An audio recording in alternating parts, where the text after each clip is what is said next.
Prologue. The lights of the Christmas tree twinkled in the dark space. On, off, on, off. Then the second set kicked in, sending an array of colours dancing on the walls of the dank grey basement. Despite the absence of windows, Emily Edmonds knew it was sunny outside. The weather forecast had warned it would be the hottest September in 5 years. She shifted in the cold metal chair. The puddle of urine had soaked into her skirt, casting up the stench of ammonia with every movement. Her wrists sent a sharp slice of pain through her nerve endings as the bindings cut further into her flesh. Something clicked into place, and a low whir ensued. On, off, on, off. The light sequence began again. Emily closed her eyes. The flashes still found their way into her vision. Her throat tightened as she sobbed, but no tears came. She was dry, wept out, pissed out, sweated out. Dry as a bone with nothing left to give. Drip, drip, drip. The noise of a leaky tap teased her. Apart from the flashing lights of the artificial tree, she had been left in darkness. But over the course of the day she worked out her surroundings. She was in a basement of some kind, a windowless cave underneath the ground. Her captor seemed at ease when she entered, not looking over her shoulder for fear of being caught. The room housed a sink. Overhead, she could hear the sounds of a functioning home, footsteps, and sometimes a muffled television. Furniture screeching, taps running, toilets flushing. Life went on as normal above her head. Even if she wasn't gagged, it was doubtful anyone would hear her screams. Her jaw still hurt from the punch she had received the last time she tried it. The blood from her loose tooth had been warm, wet, and left a bitter aftertaste. It was a relief to have some liquid flow down her throat. Tears finally found their way to her eyes, blurring the gaudy baubles into a kaleidoscope of colours. Her eyes flicked up to the ceiling, squinting at the single light bulb hanging from a cobwebbed wire cable. The switch was powered at the top of narrow wooden stairs, which creaked when weight was applied. It was a small comfort to know that the noise was enough to wake her when her body fell into slumber. Struggling against her bindings only made the ropes ride higher up her ankles and wrists, and her circulation was almost cut off, as it was. She stiffened as a door opened, flooding light down the stairs and into her field of vision. Emily blinked away the tears as the woman slowly took each step. Keep calm. Whatever she wants, please, God, help me get it right. Visions of Harry, her husband, swam in her memory. How is he coping without her? He would be going out of his mind. Don't cry. Everything will be all right. Just focus. It's almost Christmas, the woman said, the childish words curling on her tongue. She looked as if she'd stepped from another era. The Victorian-style outfit consisted of a dark knee-length dress, covered by a lace-trimmed white cotton apron. Lace-up boots tapped on each step as she giggled with delight.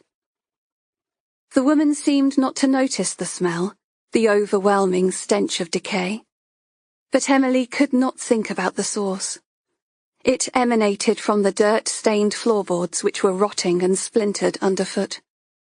The makeshift flooring revealed slices of blackened soil beneath, and Emily shuddered as she inhaled the offensive smell. "I've got a surprise for you," the woman said in a sing-song voice, jumping down the last step, both feet together. Emily murmured a whine, her eyes wide and pleading. "Remember our little chat when you talked about Harry?" Emily remembered, and regretted every word. Why had she confided in this stranger, thinking she could trust her with the secrets she held most dear? Yes, Harry could be controlling, but it was only because he loved her and wanted to keep her safe. And now look at her. This is what happened when she tried to leave him. A prickle of fear rose up from within. She would never have said those things if she had known. Lucy was deranged. And she had been wrong. Whoever this person was, she was not her daughter. Emily's heart accelerated with each step Lucy took, until she was behind her, ripping off her gag. Tomorrow is Christmas Day, Mummy, and it's going to be just you and me. No nasty Harry anymore. We're going to have the perfect day. Emily spat out the bile in her mouth, coughing, until something resembling air entered her lungs. Harry, she gasped, the words scratching against her throat. What have you done with my Harry? Lucy's voice thinned. I killed him, of course, so we can be together. Tomorrow. But her words were cut short as Emily produced a woeful, garbled scream. No, not my Harry! Get me out of here! Do you hear me? Untie me right now! Get me out! She rocked in her chair, throwing her head from side to side. But, Mummy, Lucy said, her face turning dark. I'm not your mother, Emily screamed. You're a monster! I don't want you! I want my Harry! Lucy turned to the tree, her words cold. After everything I've done, you're not my mother. You're just a selfish cow. Emily's chest heaved as she drew in lungfuls of air. She had vowed to stay calm. What had she done? I'm sorry, she said. I didn't mean to. Lucy, please don't be cross. But Lucy was ripping the baubles from the branches of the tree, too consumed by anger to hear Emily's pleas for forgiveness. I'm sorry, Lucy, please, Emily said, her words laced with panic. Her heart beat wildly as fear wrapped itself around her, and she strained against her bindings, desperate to escape. And then she saw it, the flash of anger in Lucy's eyes. Spittle had formed in the corner of her mouth, white and frothy. She was beyond reasoning. The urine Emily was holding trickled once more down her thigh.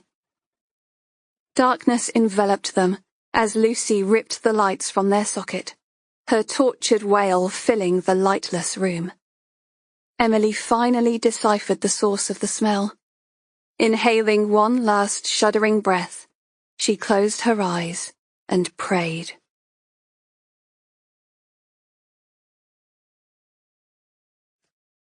Chapter 1. With one swig, Ruby knocked back the fizzy concoction that promised to ease your pounding head and provide a burst of energy. Her team was still jubilant from yesterday's result, and the post-celebratory drinking session that had followed. They had taken some major players off the streets, but, just like always, there would be more lining up to take their place. She pulled up a chair, preparing to pick over the bones of the case with the familiar faces gathered around her. Morning all. D.I. Jack Downes's voice boomed a greeting in his Northern Irish accent, his broad, lumbering frame making itself known. Coffee in one hand and croissant in the other, he spoke mid-bite, sending flecks of pastry flying onto the foot-worn carpet. Shoreditch Serious Crime Unit took up residence in the third floor of the drab grey concrete building. A man with a big voice, D.I. Downes had no problem being heard. His eyes lit on Ruby, and he shoved down the last of his pastry before marching over and giving her shoulder a little shake. All right, mucker. How are yez this fine morning? Ruby winced, feeling every bone in her body rattle. Tender, so handle with care. Downes sucked in air between his teeth as she turned to greet him face on. Ouch. that's come up in the night. Ruby winced as she touched the pad of swollen flesh. High cheekbones may have been a blessing in her teenage years, but not so when she found herself on the receiving end of a left hook.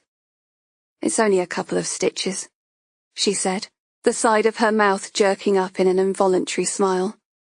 He came off a lot worse. Well, don't let me interrupt you, he said, taking a seat. The faint smell of mint and whiskey vented from her DI's breath. Since his wife's death, his fondness for a wee dram had become more frequent, and Ruby had warned him more than once that he was putting too much at risk so near retirement. Yesterday's post-incident briefing had been a time for backslapping. But today they would discuss learning points in more detail, or what she preferred to call the fuck-up roundup of the day before. Luddy, also known as DC Owen Ludgrove, handed her a mug of sweet tea to wash down the bitter taste of Alka-Seltzer on her tongue. A likeable guy with tousled black hair, Luddy had the character of a young man who would go places one day. Keen but green, Downs called him, but Ruby could not fault Luddy's enthusiasm for the job. Ruby slid the intelligence pack from the desk she was leaning on, and thumbed through the pages. Great job last night, guys, but there's a couple of things we need to cover before we can move on. Her dark eyes roamed over the group of satisfied faces, all except one. DC Eve Tanner was shrinking into her chair, her head bowed. This isn't a matter of naming and shaming, Ruby added. It's learning how we can do better next time. So who'd like to get started? Silence fell, and for a few seconds all she could hear was the sound of the traffic outside. A siren blared in the distance, reminding Ruby that their time was limited. Crime didn't stop just because they had a good result. Okay, I'll make a start. What we expected was a group of young dealers believed to have been involved in a kidnapping. What we got was a small army, including 5 out of 10 of our most wanted. You'll have seen their faces on our wall. Violent bastards with a string of offences to their names. It was a great collar, but the fact there were firearms in the flat makes us lucky we came away with just cuts and bruises. Ruby glanced around the room, grateful her team were all present to recount the event. Battle-scarred, and still wearing yesterday's crumpled shirts, they were a scruffy band of officers. All except Eve, who was immaculately dressed in her black trouser suit, her blonde hair pinned neatly in a bun. I'm sorry, Eve said, her voice low.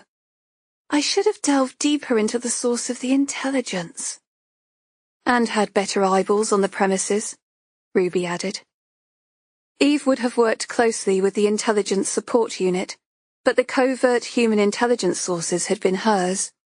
However, CHIS weren't always wholly reliable, and Ruby wasn't about to publicly flog her only female DC.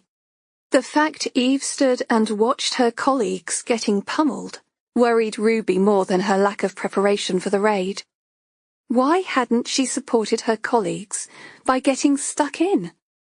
All the same, it had been good to blow the cobwebs off. She hadn't been in a hands-on brawl for months, and had come away feeling exhilarated, barely conscious of the blood running down her cheek. But there was no point in going over old ground when they had so much to do. Besides not taking intel at face value, what else can we take from this?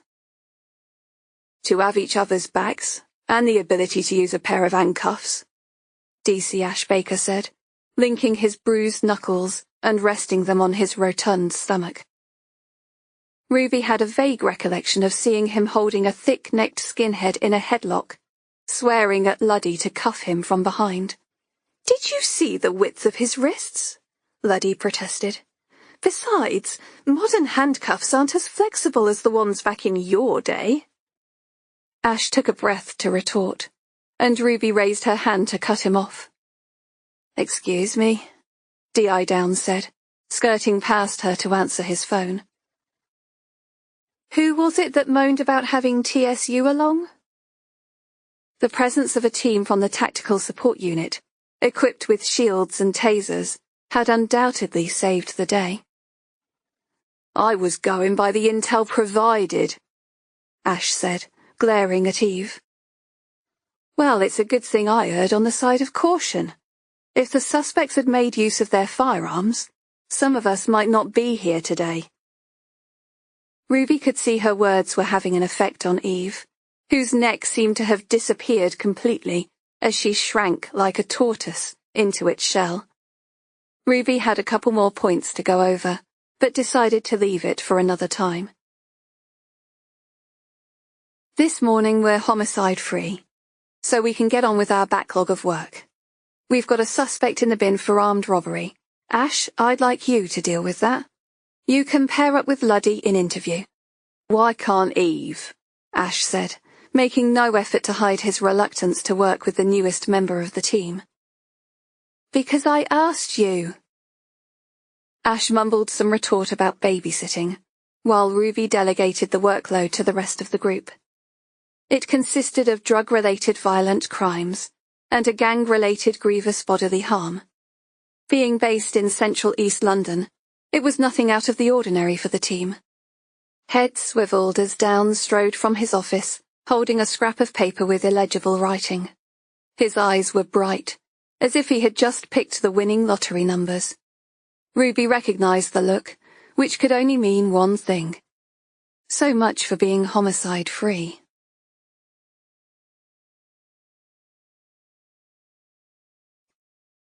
Chapter 2. Ruby took the wheel of the grey Ford Focus to enable Downs to speak to officers over his police radio. She had left her team setting the wheels of investigation turning. What have we got?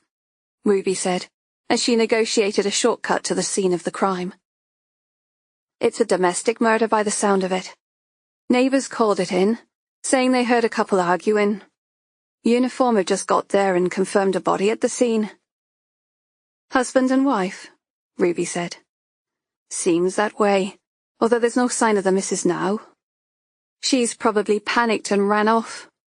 Sounds pretty straightforward. Why are we dealing with it?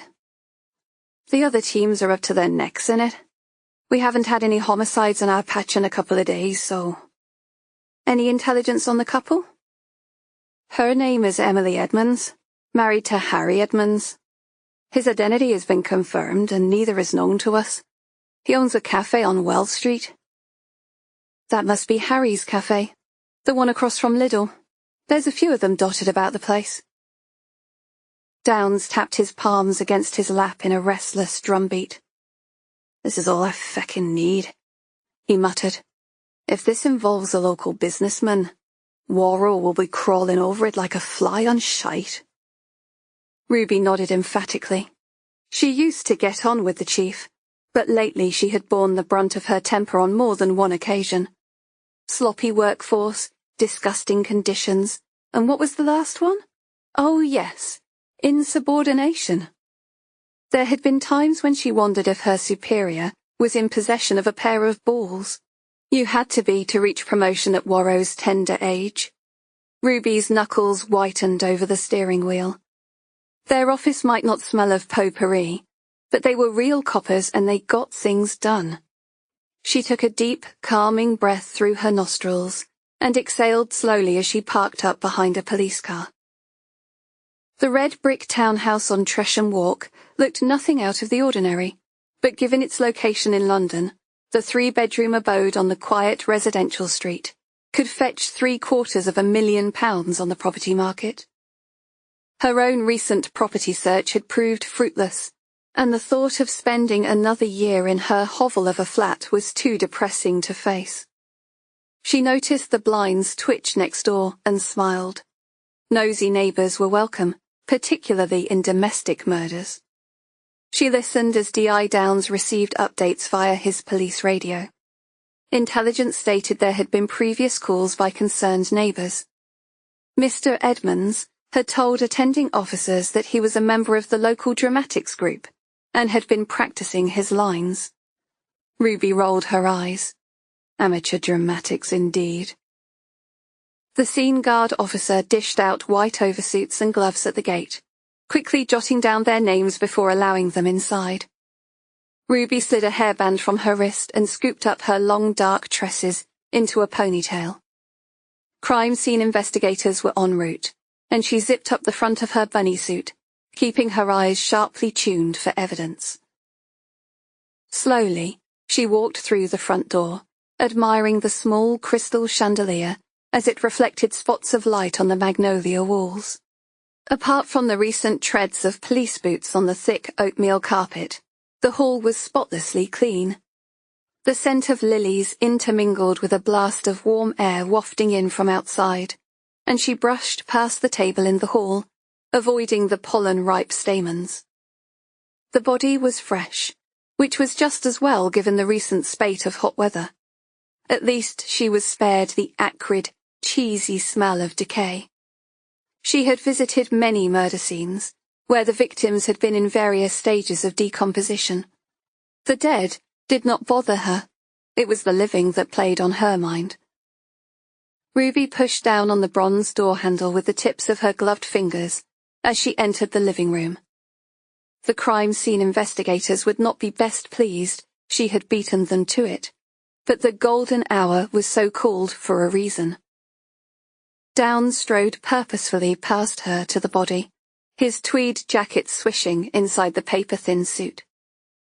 He surveyed the blood spatters on the wall, while Ruby held her ground, taking in the scene. She briefly closed her eyes, allowing her senses to do the work. She could smell antiseptic, hear more than one ticking clock.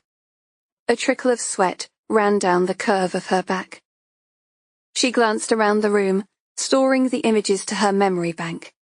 An upturned coffee table, a broken ornament. The disturbance was small, but spoke volumes. Lastly, she turned her attention to the body. The stocky man was face down on the floor, producing enough blood to soak through the surrounding carpet and dribble onto the linoleum through the open kitchen door. His short auburn hair was combed back at the sides, and a wedding ring graced the finger of his left hand. A splatter of crimson laced a copper bracelet, and his once blue shirt was now drenched in blood. Ruby cast her eyes over the puncture wound between his shoulder blades. "See his hands?" D.I. Downs said, as he stepped over the blood that was now congealing into jellied bubbles. Ruby nodded. She had already noticed his clenched right fist. His left hand was gripped tightly around a black cordless phone. He didn't put his hands out in front of him as he fell. It's an automatic reaction. The fact his fists are clenched and by his sides suggests he could have had some seizure or heart attack on the way down. That's why his face took the brunt of the fall. Ruby frowned. Why would she stab him if he was going to cop it anyway? Surely it would have been better to leave him to die. D.I. Downs snorted. You know what domestic murders are like. They're rarely from a logical standpoint. Ruby felt a sneeze coming on, and turned away as she pinched the bridge of her nose. It reminded her of the crime scene she'd brought Luddy to, the year before, when he forgot to wear a mask, and he had sneezed all over the body. His desk was covered in Kleenex for weeks afterwards by his colleagues. She held in the expulsion, sniffling, as she regained her composure. She took in the inoffensive room. It was spotlessly clean, no alcohol that she could see, nothing to relay drugs were a factor either. Ruby surveyed the photos hanging on the wall. A much younger Harry Edmonds smiled for the camera, with a small, mousy woman on his arm. She looked more like his daughter than a wife, but the wedding photos erased any doubt from Ruby's mind. There were no recent pictures to speak of, and no evidence of children or pets. She tiptoed past the body to the kitchen. It could have passed for a show home. The knife block resting on the counter was full. She opened the cupboards to see every tin was facing the same way, perfectly tidy, and not a crumb out of place. A slight hint of lemon cleaner lingered in the air. It made a change from the usual crime scene, where you wiped your feet on the way out. "I'm not happy about this scene," Ruby said, crossing her ankles as she leaned against the doorframe. "It's all too perfect." She caught a glimpse of Silver as D.I. Downs slid his hip flask back into his suit pocket. She waved away his offer of a mint before he sheepishly popped one into his mouth. "Only you could complain about being given a suspect on a plate," he said, with a twinkle in his eye. Outside, a chorus of voices followed by the sound of van doors slamming indicated that CSI were here. "I should have known you'd be trampling all over my scene." The husky voice of Bones greeted D.I. Downs. The stocky, dreadlocked black man was nicknamed such because of the model of a human skeleton taking up residence in his office. Ruby had once overheard him talking to it, and had never allowed him to live it down. "And your partner in crime here as well. Ruby made a start in the kitchen too?" Ruby had the decency to look embarrassed. She knew how territorial Bones could get about his precious crime scenes. "Sorry, we haven't been upstairs." Bones shrugged, watching, as his colleagues lay down the stepping plates. "No matter. One of the neighbours saw his missus get a taxi last night, and she was carrying an overnight bag. Prima facie, by the sounds of it." Prima facie, open and shut case. The concept held no weight with Ruby. She narrowed her eyes in defiance. "Don't use those swear words with me, Bones." Bones grinned, making a fishing rod gesture with his hands. He had reeled her in once again. Ruby snorted before leaving the building, glad to step out of the paper suit that was making her sweat. A crowd was gathering behind the police tape, and she pushed through them to the car. It was time to get back to the Nick. She had that uneasy feeling in her gut, her innate voice that whispered whenever all was not as it seemed. Just where was the murder weapon that killed Harry Edmonds? And more to the point, where was his wife?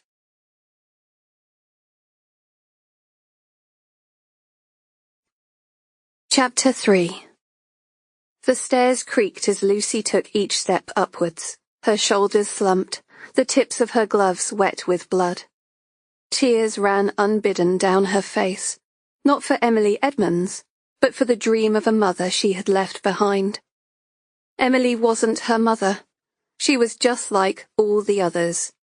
Nothing but a huge disappointment. She would have to clean up the mess before she could even think about starting again. Steam rose in puffs of clouds as the bath filled, and she wiped the sides of the old music box clean. Despite the mouldy tiles and the paint chipping on the bathroom ceiling, she couldn't bring herself to activate the extractor fan. She liked the steam, and the condensation dripping lazily down the walls. She could pretend she was in a different place, rather than here, at home, abandoned and alone. The music box gave an involuntary tinkle as she gently placed it on the tiled window ledge. She tutted at the splatters of blood as she slipped off her lace-up boots. She had cleaned them up before. She could do it again. "Hush, little baby, don't say a word," she sang. Pulling off the blood-stained apron and then her dress, she rolled down her black tights and removed her underwear. "Mama's gonna buy you a mockingbird." She wasn't wearing a bra. Little girls didn't need things like that. The wig was the last thing to come off, and she walked across the landing and placed it lovingly on the styrofoam head in her bedroom. The blonde ringlets bounced as it settled, and she hummed the rest of the tune, fixing the dummy's head until it was in line with all the others. Satisfied, she returned to the bathroom. Steaming hot water sloshed over the sides of the roll-top bath as she eased herself in. She would need to wash again after she disposed of the body, but she didn't want to think about that. She needed to go to a happy place, now that the rage had subsided. She wound her music box, allowing the tinkling tune of Hush Little Baby to carry her away. Holding her breath, she submerged herself under the water. She was there in an instant. A reset button flicked in her brain, and she opened her eyes, allowing her fantasies of Emily Edmonds to wash away. She was not Lucy Edmonds. She had another mummy with a different surname, and soon she would be knocking on her door. Steam haloed around her head as she emerged, giving in to the instinctive need for air. She closed her eyes as the scene played out, vivid in her imagination. It was warm, comforting, the perfect Christmas day, back in a time where nobody could hurt her. Her hands caressed the silkiness of her skin until the scene dissolved and the transformation was complete. She was no longer a child at Christmas, but a woman, and she had housework to do and a mess to clean up in the basement. She examined her hands and thought of the blood, the life she had extinguished. Emily's muffled pleas had not gained her empathy, but fed her sense of power. Emily was merely a representative of all the people who turned their back on her pain. Lucy allowed the blood-tinged foam to wash over her as she dipped her chin into the water, her hand stroking now, gaining in rhythm. Yes, she moaned. That felt good. There was nothing to regret. Soon she could start again. She reenacted the basement scene, the blood dripping from the corners of Emily's mouth, staining Lucy's gloves as she gripped her throat. The metal chair, tilting and collapsing beneath them as she straddled Emily's limp frame. Finally, the thrill of feeling Emily's pulse fade beneath her fingers as her pathetic life ebbed away.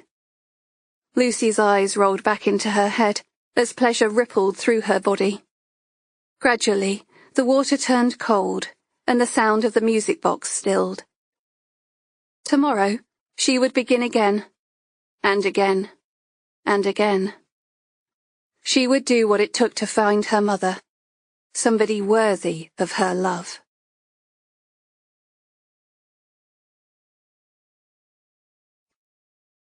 Chapter 4. Ruby nodded at staff through the reception window as she scrawled her signature across the visitor's book. Just being in Oakwood helped settle her, at least for a little while. Pressing the code on the keypad, she pushed through the double doors. She knew it off by heart and didn't need the staff to let her in anymore. She was as much a part of the furniture as they were, and they often joked they should give her a job there. She inhaled the sweet smell of wildflowers picked from the fields to the rear of the building, which was built on 5 acres of land.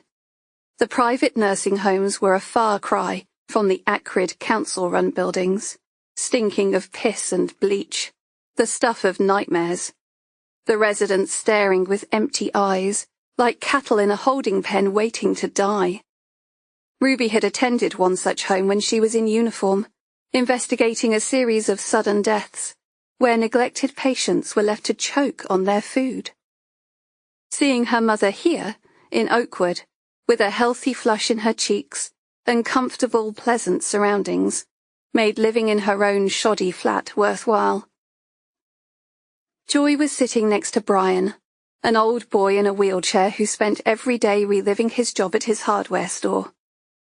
Ruby sometimes chatted to him about screws and lug nuts. Whatever he dreamt was on sale that day. But today, she didn't want to chat to anyone else. Today she wanted to immerse herself in her mother's presence. The light scent of Lily of the Valley caressed her senses as she leaned over to kiss her. Her silvery white hair shimmered with a tint of blue, and she wanted to hug her tightly, to draw her close, and never let go. "Hello, Mum," Ruby said, as she kissed her mother's cheek. Her mother frowned slightly, her mind emerging from a cloud, and Ruby guessed she was trying to place her face. "It's me, Ruby, your daughter." "Of course you're my daughter, who else would you be?" Joy said, her voice edged with irritation. Ruby nodded, allowing her to save face. It made her happy to know her mother still possessed her pride, and the stubborn streak that passed with it. A Preston trait that Ruby also bore. But the truth was, Ruby could be anyone. Some days her mother called her Gertie, after her deceased sister, or Alice, after a girl she went to school with. All shadows from the past, more alive than the people that infiltrated her presence today. The present had little room in Joy's clouded mind. Ruby glanced down at her mother's sparkly red pumps and smiled. She had never given in to uniformity, not even here, and always had something red about her person. A flower, a hair clip, a scarf with poppies, or a narrow red belt to hug her waist. Her father used to call her his little Robin Redbreast, and it was a memory she treasured. Ruby dreaded the day she would forget to wear it. Most days Ruby wore something red too, a dash of red lipstick, or a cherry red brooch on her blazer lapel. It was a silly game, she had told herself, but she found it hard to let her solidarity go. "So, Mum, how have you been?" Ruby asked, preparing for a journey back into her childhood. There was no point in trying to discuss current affairs or her own life. It confused Joy, and the only safe place was firmly in the past. It didn't matter to Ruby, as all she wanted to hear was her mother's voice. Each visit was being transported back in time to when Joy felt most useful in the world. "I've just mopped that," Joy said, pointing to the lino with her shoe. "Don't you go getting it dirty now." It was spotlessly clean, and had a criss-cross pattern which was similar to the one in their kitchen, where Mother had spent most of her time. Ruby's early memories were of that lino, as she played racing cars with Nathan, the next-door neighbour's son. Their games were played to the backdrop of their mothers chatting at the kitchen table. As Joy spoke of those days, Ruby indulged herself in the memory, becoming 5 years old all over again. She remembered how the wheels of her favourite toy car used to squeak as she pressed them against the bumpy linoleum. Back then, she liked the octagonal brown patterns. In her 5-year-old mind, it was Brands Hatch, and she was winning in a 2-car race against her best friend, Nathan. He used to make her wince, vocalising his pretend brakes, screeching as he took the corners. Ruby smiled at the memory, the way Nathan called her Wooby, and how she'd screw up her face as she elongated her words, saying Ruby over and over until he pronounced it properly. Ruby listened as her mother spoke of those days, caught up in a dream of yesteryear. "I told your dad to bring him into the living room," she said, keeping her voice low. "How he survived after losing all that blood is anyone's guess." Ruby nodded, remembering how she and Nathan had both dropped their cars and ran after their mothers, hanging around the open living room doorway as his father was dragged inside. There was blood, all right, lots of it, trailing from the hall into the living room, where Jimmy Crosby lay. Nathan had tried to step inside, and Ruby shot out an arm, pulling him back by his knitted tank top until he was back in line with her. She gave him a stern look, pressing a finger to her mouth. The doorway was like an invisible barrier to her mother. Whenever anything was going on, she never noticed Ruby until she put a foot over the threshold. Then she was banished to her room, or told to leave and close the door behind her. Even back then, Ruby thought like a detective, her eyes growing wide as she located the source of the blood. Jimmy Crosby's smart black suit was soaked with it, and Nathan's mother barged in, pushing people aside like skittles as she searched for the injury. "Oh, God, what's happened now?" she squealed, her East End accent filling the room. "Who's done this to you, Jimmy?" The words echoed in Ruby's memory, and she flinched as her mother grasped her forearm. Joy was too wrapped up in the past to understand it was a flashback, and the anxiety in her eyes was the same now as it had been in their little East London terrace house all those years ago. "I've got to call the doctor," she said. "Dr. Tanner. Nobody else but Dr. Tanner. He doesn't ask questions, you see." "It's okay, Mum," Ruby reassured her. "Everything's okay." "Best you get some towels all the same," Joy said. Ruby nodded, taking her mother's hand. She remembered how she had taken Nathan's dimpled hand and pressed it against the flock wallpaper in the hall, telling him not to move, while panic ensued in the living room.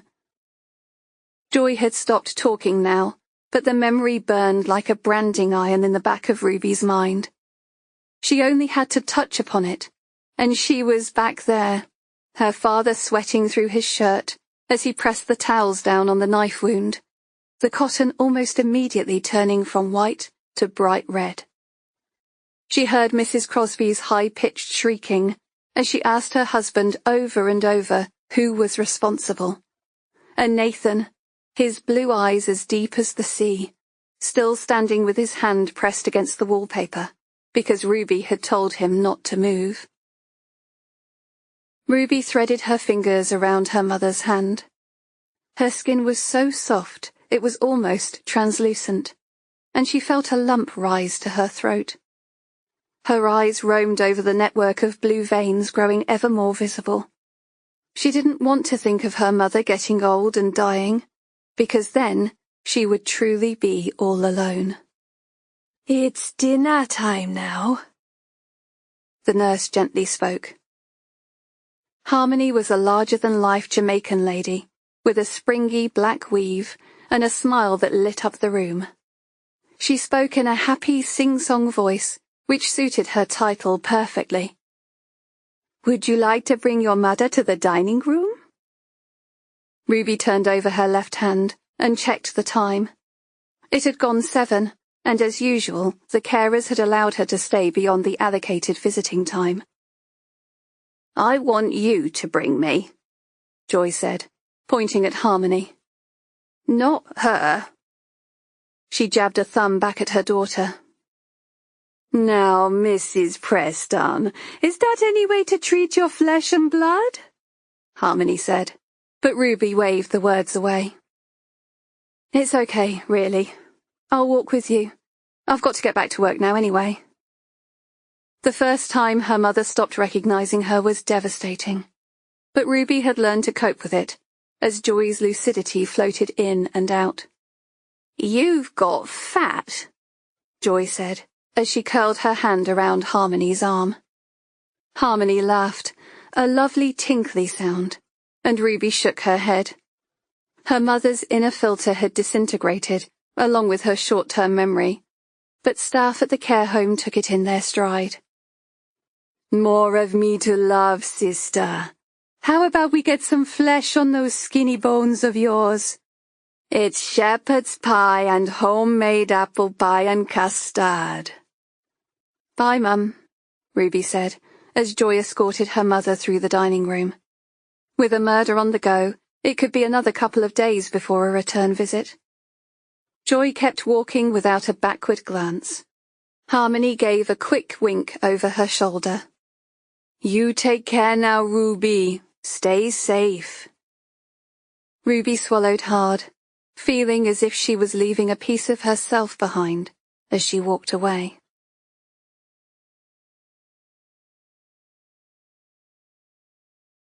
Chapter 5.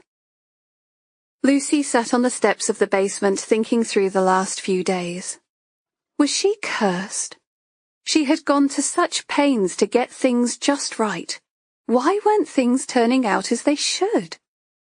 It all went downhill after she admitted to killing Harry Edmonds. But she had no choice. He would have found them. Men like that always did. And Emily had been so non-committal about leaving. It was just a matter of time before she went crawling back. That was why it had to be just the two of them, without the distraction of other family members draining her affections. Not that Harry was that affectionate a spouse.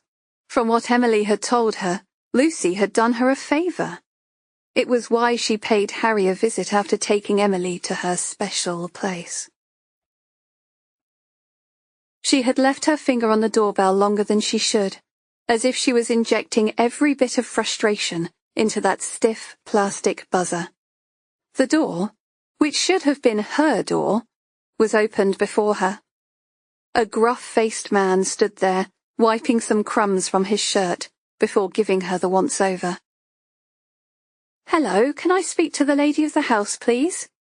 Lucy had said. "I have some good news I'd like to share with her." "There's no lady living here. You must have the wrong address," Harry had said, before attempting to shove the door closed.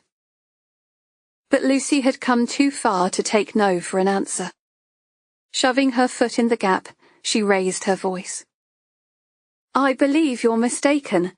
Your wife entered our prize draw and won a necklace," she said, rattling the bag which contained a long, smooth box.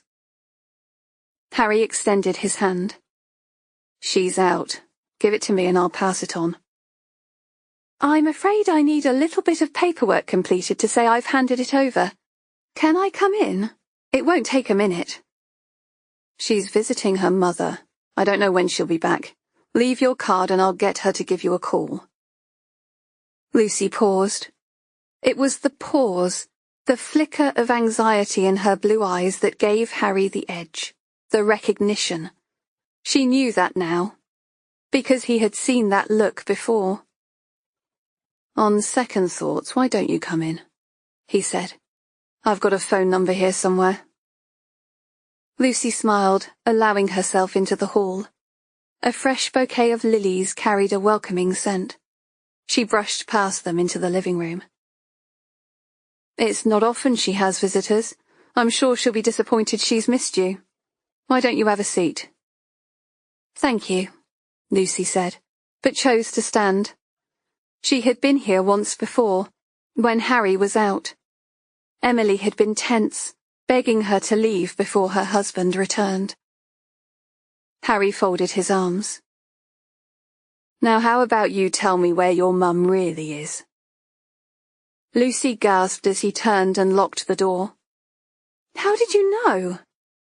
"She told me you were pestering her. What do you want? Clothes? Money? Take them. I'm glad to see the back of her." That explained a lot. "So you knew about us?" Harry gave a bitter laugh. "You should never have come back. She was happy until you turned up." "No, she wasn't. You made her life hell, she told me." "The best thing she did was get rid of you," Harry sneered. "I gave her some order in her life, pulled her out of the gutter, despite her being used goods. Still, I don't expect you would understand that, with your background." "You know nothing about me," Lucy spat. "If it weren't for you, Mum and I would be happy. We could have had a good life, but you forced her to give me up." Harry threw back his head and laughed. "I know that you're poison, evil in its purest form. I was protecting your mother by insisting she get rid of you, but here you are back again like shit on a shoe. This is all your fault." "You stand there and call me evil? You beat my mother. You need to be taught a lesson." "And you're going to teach it, are you?" Harry said, pushing her backwards. Lucy gasped, enraged by the contact. Anger bubbled up inside her, the powerful rumbling thunder of hate. She flashed him a smile, catching Harry's astonishment as the persona of the unsure, nervous woman evaporated before him. Launching herself onto his bulk, she screamed a string of garbled words as her fists flew, punching his chest. "Come on then," she said, sending him stumbling backwards. "Or do you only hit women that don't fight back?" Gritting his teeth, Harry fought to maintain his balance, pushing his attacker back on the floor. Groaning with the exertion, he straddled her, his face ashen, beads of sweat breaking out on his brow. He grabbed her wrists, fighting to control her flailing fists. You think you can come to my home and call me a wife-beater? Well, let me tell you what you are. You're a rape baby. Born from rape. How do you feel now, you dirty bitch? Lucy's body went limp as shock invaded her being. What?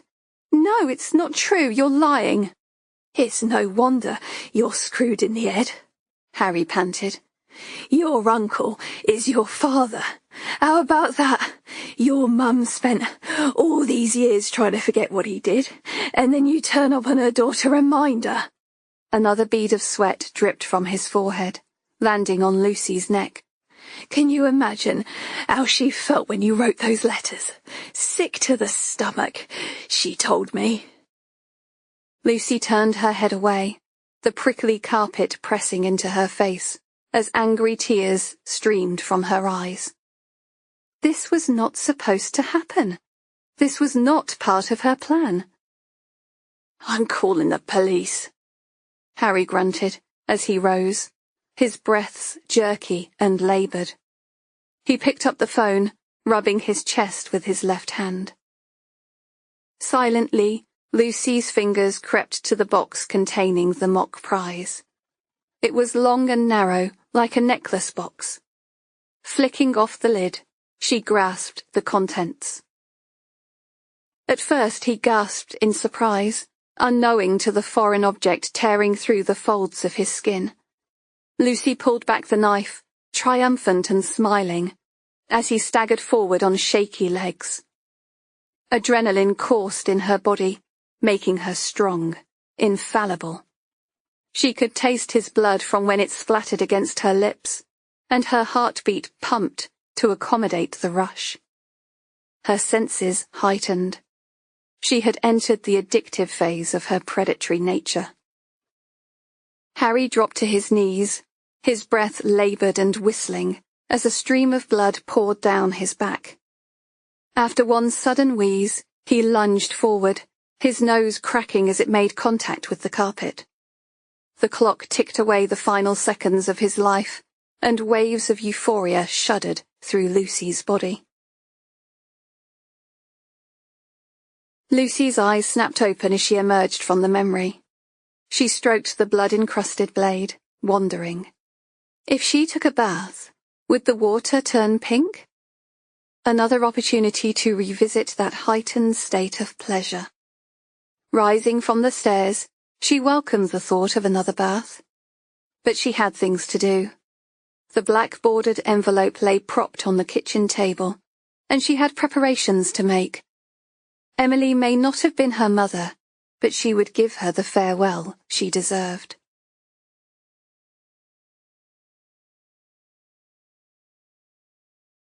Chapter 6. The soft whir of the hand-dryer made a soothing backdrop to Ruby's thoughts. Like the rest of Shoreditch Police Station, it was old, but held an antiquated charm. The cracked floor tiles, the wonky tap, she didn't want to change a thing. But there were changes underway, whether she liked it or not.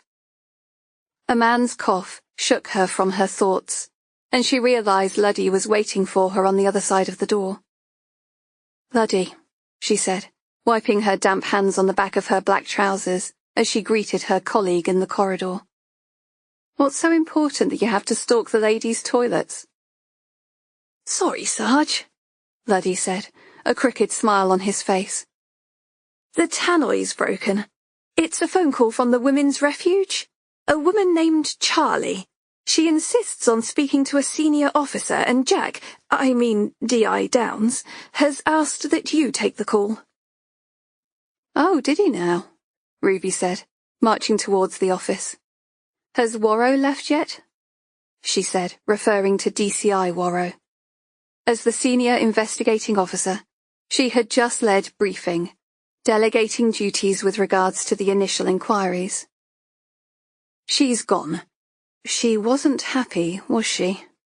Luddy ruefully replied. If she were any different, I'd be worried, Ruby said, as Luddy held the office door open for her.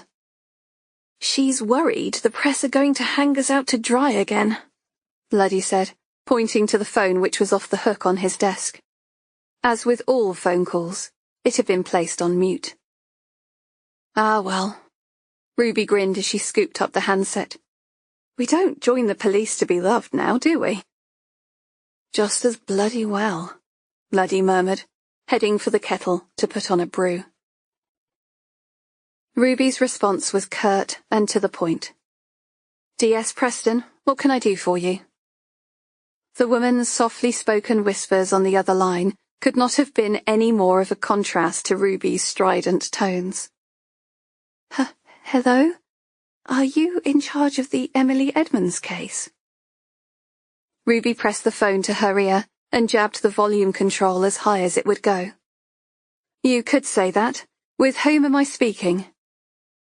I'm a worker at a women's refuge. I need to speak to you about Emily. Ruby frowned. As far as she knew, all the refuges had been spoken to, and they had no knowledge of Emily Edmonds. Go ahead, she said, grabbing a scrap of paper and pen from Luddy's overflowing desk drawer. Well, Emily was due to come to the refuge. I was working out an escape plan with her, but then her daughter, Lucy, got involved and said she would take it from there. Ruby's heart accelerated, delivering an extra beat. Lucy. The name invoked a memory she did not want to recall. Which refuge are you calling from? She said, writing the words daughter Lucy and underlining it twice with a question mark. I don't work in the refuge anymore. Look, I'm only ringing because I'm worried. Emily was all set to leave, then one day she said she didn't need my help anymore because her daughter turned up out of the blue. Our friendship was ended, just like that, because this stranger turns up saying she's her daughter. I thought Emily didn't have children, Ruby said, leaning against the desk. She gave her baby up for adoption when she was 16.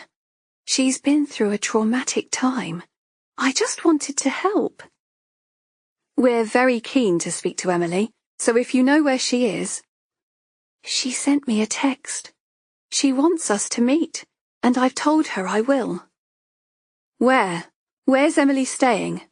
Ruby said, her voice growing louder. Fingers stopped typing, phone calls were ended, and the office fell into a hush. I don't know. She's texting me the details later. I'll bring her straight to you tomorrow when we've had the chance to talk. I know about Harry. Whatever's happened, it's not Emily's fault. I'll come with you. Keep my head down. She won't know I'm there, Ruby said insistently. No, she trusts me. I'll bring her to you tomorrow. I don't understand your reluctance. What's your full name, Charlie? The woman's voice sharpened. That doesn't matter. I'm not with the refuge anymore. Look, if Emily's killed her husband, it's not her fault. That man gave her a dog's life. I'll call in tomorrow. We can sort this out together. Ruby could feel her caller slipping away. Wait. What about Lucy? What can you tell me about her? Charlie gave an exasperated sigh. I saw her briefly when I arranged to meet Emily. She turned up and took her away. She was very rude. What did she look like? Slim, dark hair, lots of makeup. She had those big sunglasses on, like the ones celebrities wear. Could you identify her if you saw her again?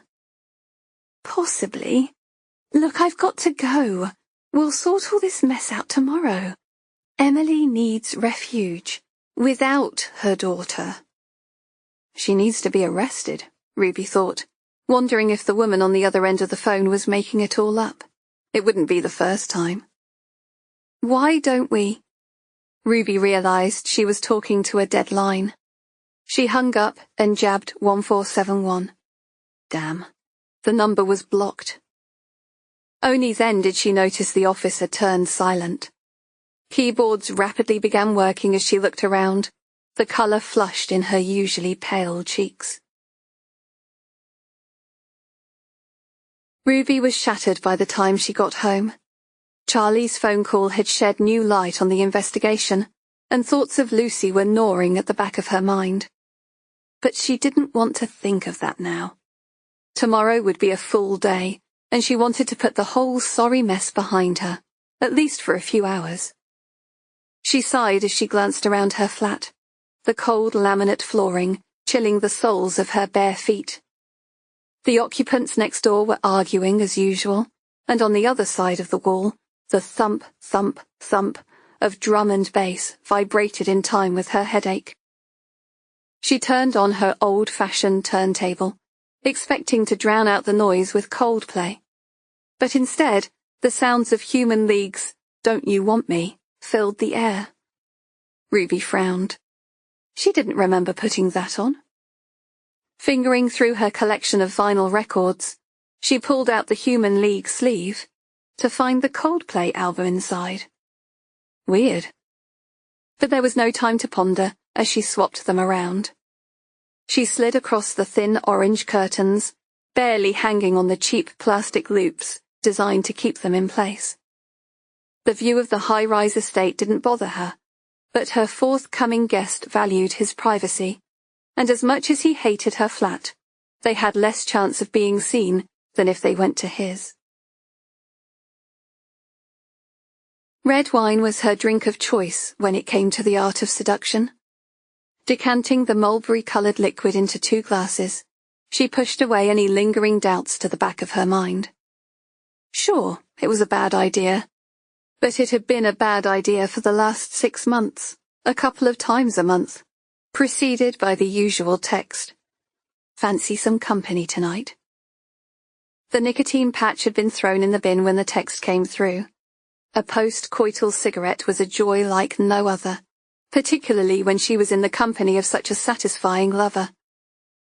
As a relationship, it would never work out, and they both knew the score. She dimmed the lights and listened for his footsteps, hoping, for once, that the lifts were working. A smile graced her lips as she reapplied her lipstick.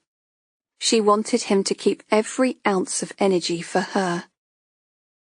She threw her shirt on the chair as she entered her bedroom, then undid her bra, rubbing the redness from the underwire in its wake.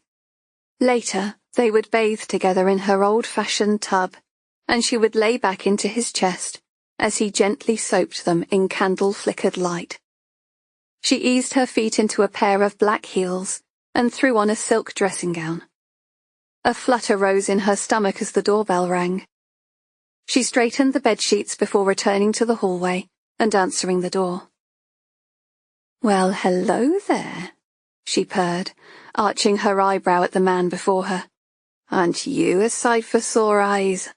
D.I. Down said huskily, closing the door behind him before taking her in his arms.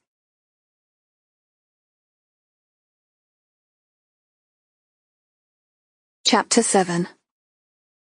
Lucy stared at the text. Not that she needed to, because it was burned into her memory. She could close her eyes, and the words would flash on the back of her eyelids as anger, hot and frothy, rose inside her. I saw the news. Please let me help. Refuge still an option. Is Lucy still with you? I don't trust her. Kiss, kiss, kiss. Charlotte. She had been just about to discard Emily's phone when it came through, which was convenient, given Charlotte had been playing on her mind. Lucy took it as a sign. Seeing Charlotte was enough to keep her awake at night. She jabbed at the delete key, wishing she had let Emily go to the refuge now. All the time and effort she had put into her, then she just threw it all back in her face, calling her names and going berserk. What sort of a mother was that? Lucy grimaced. No mother at all. But she had taken care of her, and there was just one loose end to tie up before she could start afresh. Lucy replied to the text in the same simpering tone. Meet me at the back of Mentmore Terrace, Lamb Lane, cut through London Fields Park. Under railway bridge at 9 tonight. Lucy gone. Come alone. Need you. Kiss, kiss, kiss. Emily. Lucy shoved her hands into her coat pockets. She knew Charlotte would not be able to resist the text. She had read the newspaper articles as she searched her identity online. So kind, so giving. If only they knew. Lucy's mouth jerked upwards in a macabre half-smile. Whatever romantic notions the silly woman held of rescuing Emily, they would prove to be her downfall. The rusted blue gates of the scrap metal firm creaked in the evening breeze. Behind them, a metal chain clanged against a pole, as if announcing Lucy's arrival. She had parked at the back of an old industrial site, but the music playing in the distance told her that people weren't far away. She sidestepped the bulging black bin bags, spilling their contents on the street. Something rustled inside, but Lucy's mind was on what awaited her around the corner, under the railway bridge, where they had arranged to meet. She had picked a secluded location, but Lucy didn't trust her not to bring the police. Pulling the baggy grey hoodie over her head, she slowly sauntered past the graffiti-daubed walls. Lucy knew she shouldn't have come, but she could not let it lie. Turning the corner to the right, she kept out of sight until she saw a thin shadow of a woman under the railway bridge. Charlotte sneezed, and the high-pitched sound echoed down the lone street. Posh bitch. Lucy dipped her hand into her jacket pocket, stroking the handle of the flick knife. But stabbing was such a messy affair. She should have given it more thought. She glanced to the right at the old rusty Toyota parked on the curb. The keys were hanging in the ignition. Another sign that it was meant to be. A dark thought entered her head, wet and rasping. She doesn't deserve to live. Lucy swiveled her head up and down the road. No CCTV and nobody in sight. It was too good an opportunity to miss. Do it, do it, do it.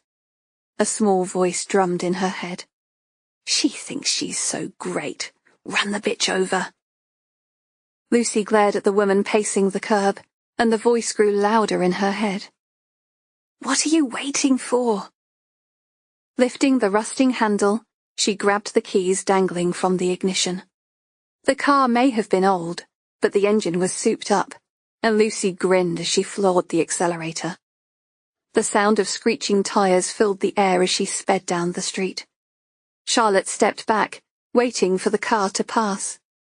Lucy pulled down sharply on the steering wheel, jolted in her seat as the car mounted the curb. Charlotte froze like a rabbit caught in the headlights, and a wicked laugh escaped Lucy's lips. On she drove, until Charlotte's form grew, filling the windscreen. She bounced on the hood, a loud wallop of body mass on metal. Now you see her, now you don't, Lucy thought, as she was launched into the air before her. Rolling onto the street, Charlotte hit the road, arms flailing like a limp crash test dummy. Lucy slammed on the brakes, watching the broken body in her rearview mirror. The low rumble of the engine ticked over, and she licked her lips as a slow grin spread on her face. Charlotte's fingers clawed the pavement, her blonde head bobbing like a nodding dog. Down but not out, Lucy thought, adrenaline pumping through her body.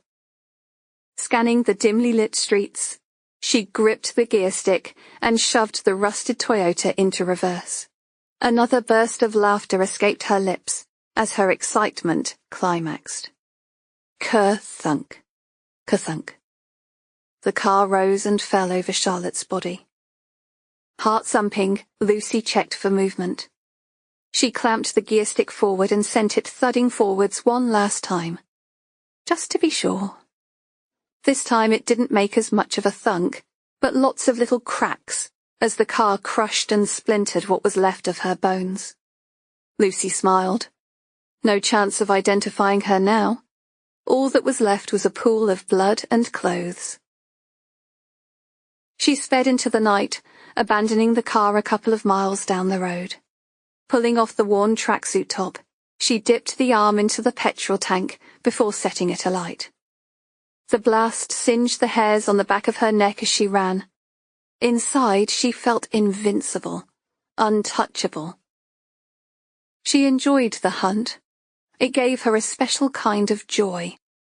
But there was no time to waste, and tomorrow she would get back to the serious task of finding her mother.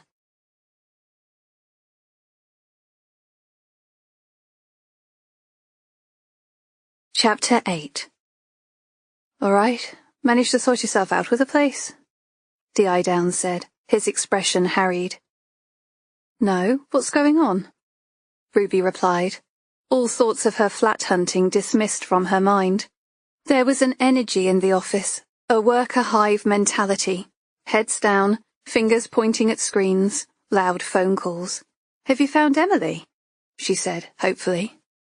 We've found someone, Downs replied. A hit and run was reported in the early hours. Her name is Charlotte Lockwood. Looks like she's been murdered. Shit, Ruby said. Not our refuge lady, Charlie, is it? It's possible. She was known for her charity work. The night shift dealt with it. The handover package is on my desk. Any family? Aye. Just a husband of mine. They both lived in Cornwall. She had ID on her person. What's left of it? Ruby nodded, guessing he had already been to the scene. Where? Under the railway bridge in Lamb Lane, at the back of Mentmore Terrace. Around the corner from a scrapyard? Yeah, I know it, Ruby said. I used to patrol there when I was on the beat. Doesn't strike me as the sort of place you'd have a lot of witnesses. Uniforms on the street making inquiries now. Has anyone tried ringing the refuge in Penzance? Ruby said, her throat dry for the want of a good cup of tea. Office staff don't come in till 8. I thought you might like tea. The Dubliner's dirty old town blared from his pocket, notifying him of a phone call. Worrell, he muttered, taking big steps as he left without ceremony. Ruby clapped her hands together to grab her team's focus. Guys, can I have your attention for a minute, please? I know you're all up to your eyes in it, but the powers from above are breathing down our necks, and I don't want to give them any excuse to have a go. Briefing's at 8, and I need a clean desk policy for when our DCI returns. A series of moans echoed around the room, and Ruby threw her colleagues a hard stare. I know it's a shock, but shovel your shit into a bin bag or a drawer until Warrow has been and gone. And smarten up a bit, guys. We need ties and clean shirts. Eve, you look just fine. If you could run out and get a pack of shortbread biscuits and some soya milk for Her Majesty, that would be great. Take it from the tea club. Eve glowed at the compliment, but her smile fell when she realized all that was in the tea club tin was a button and 5-cent piece. I would, but it's empty. Thieving little... Who's had the tea club money away? Bloody police, Ruby said, pulling a £5 note from her wallet and handing it over. Here, I'll be in my office. If any of my loyal subjects would care to make me a hot beverage, I'd be deeply grateful. Luddy stood up from his computer and began collecting empty mugs from his colleagues' desks. All right, Sarge, message received. I'll boil the kettle. Ruby smiled. Cheers, Luddy. Extra strong, 3 sugars and a tiny drop of milk. And stirred anti-clockwise by the hand of a blonde-haired, blue-eyed virgin? Luddy said, carrying the tray of coffee-stained cups out to their kitchen. Shame you don't have blonde hair, mate. Ash snickered. You would have done just fine. Ruby recognized the scrawl on the yellow post-it note as D.I. Downs's handwriting. It was the number of the refuge in Devon, and a note asking her to call back. She peeled it from her computer monitor and tapped out the numbers on her phone. It was picked up after 2 rings, and the sound of Tracy Greenwood's voice was music to her ears.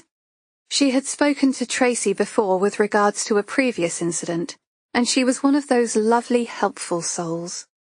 Ruby ran through the scant details of Emily's case that they knew, and the phone call from Charlie in the hope Tracy could come up with some answers.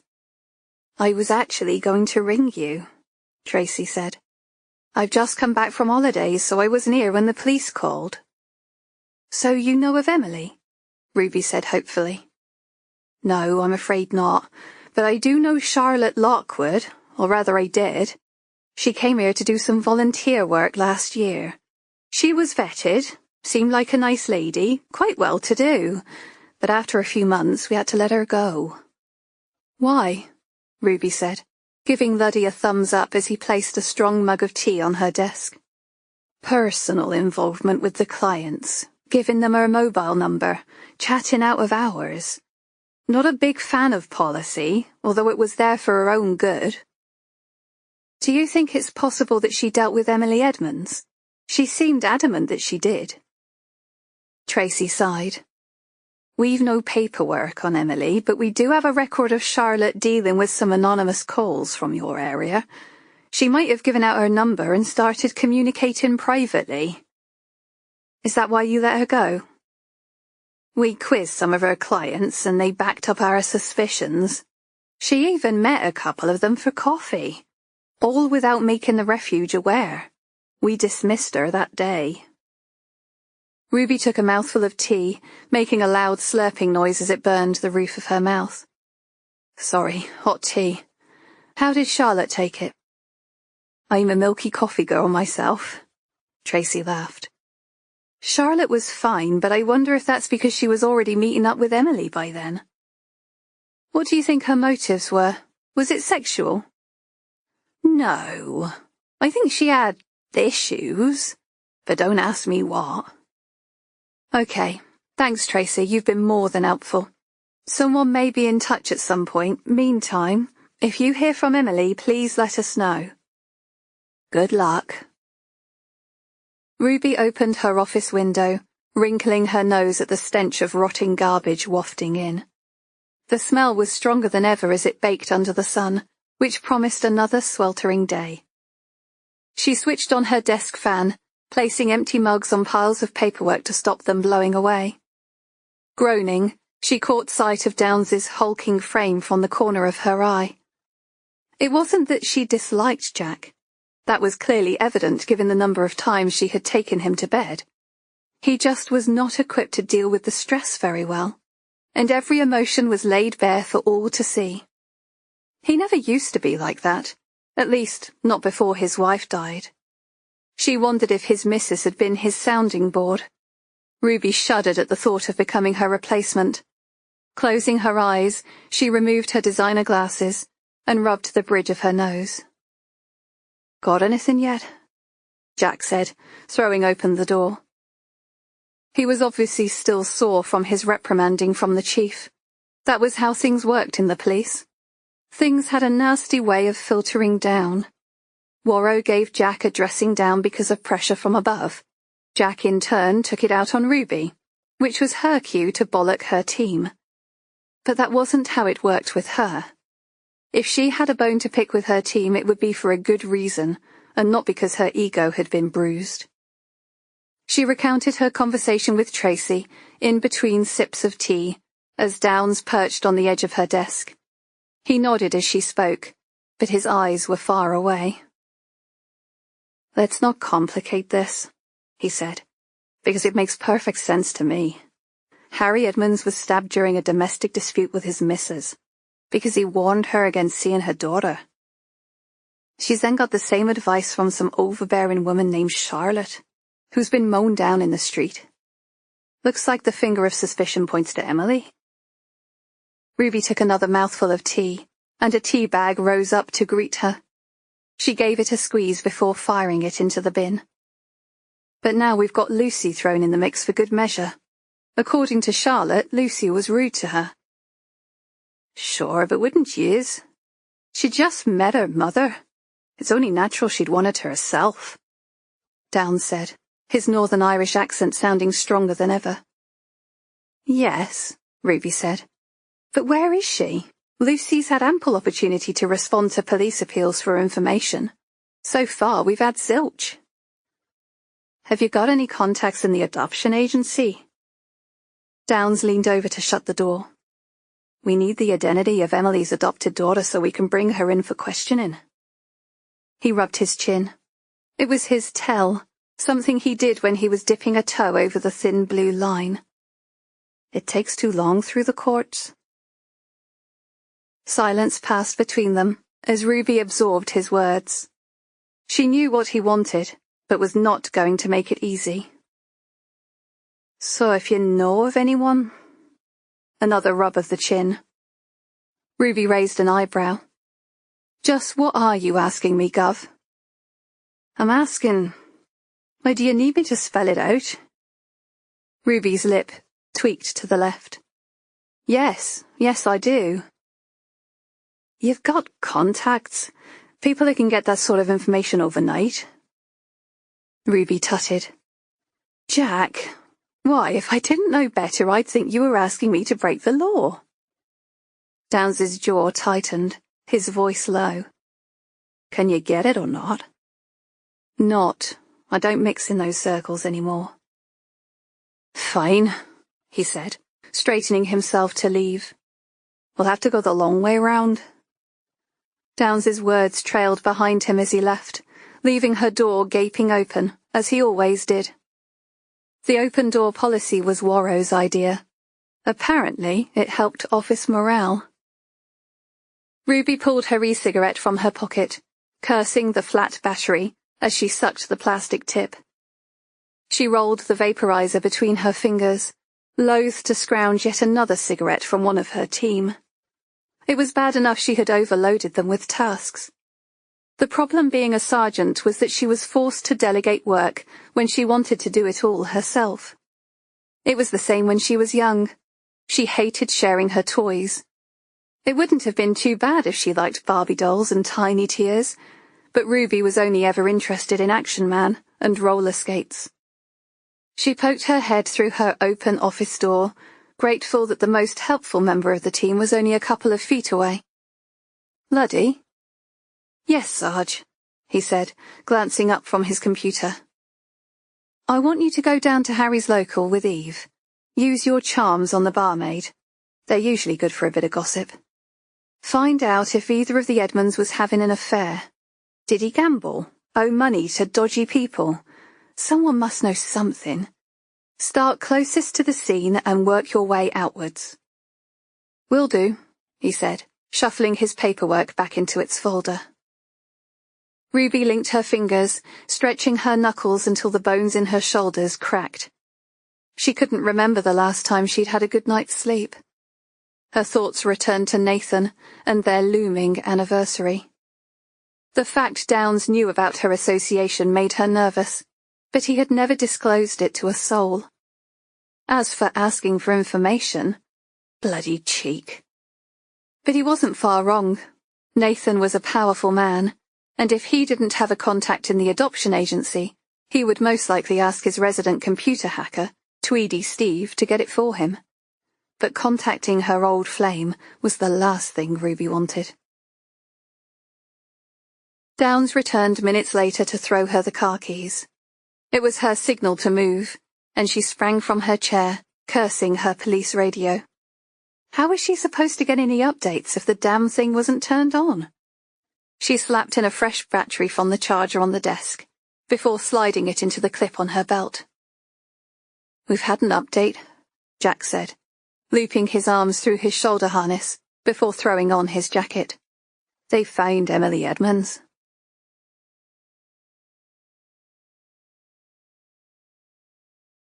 Chapter 9.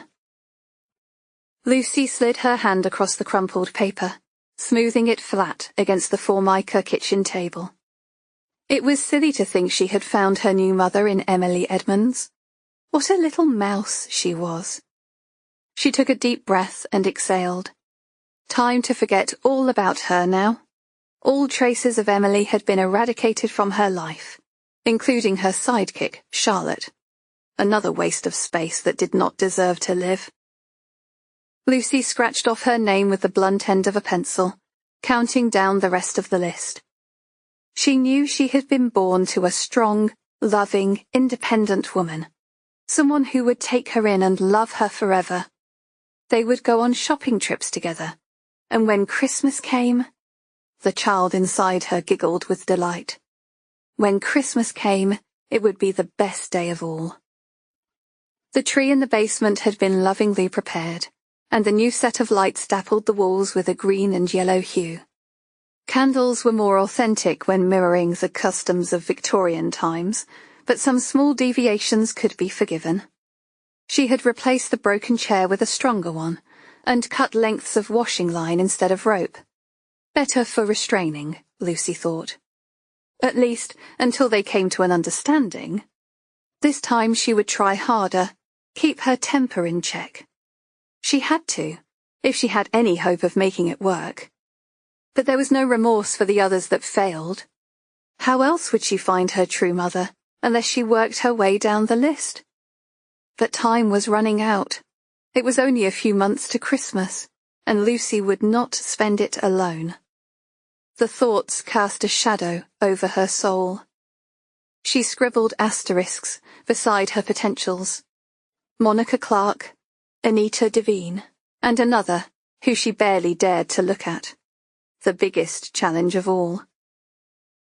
The kettle clicked off as it boiled, reminding her that she had things to do. She afforded herself a few minutes to recollect last night. It was fun creating new memories of her mother, rather than the childhood recollections that lay rotten and festering in her brain. Monica had been careless, leaving her back door unlocked. Her house keys sat on the kitchen counter, just asking to be duplicated, which Lucy dutifully did, before returning under the protection of darkness. She had become adept at sneaking around, and Monica's 4-bedroom detached property had lots of hiding places. She'd imagined herself growing up there as a child, going to private school, attending barbecues, and having play dates with the local children. If only Mother had not let her go. But she shook the thought away. She was bound to have a good excuse, and Lucy was willing to forgive. She had glided around the home, careful not to leave any traces of her visit.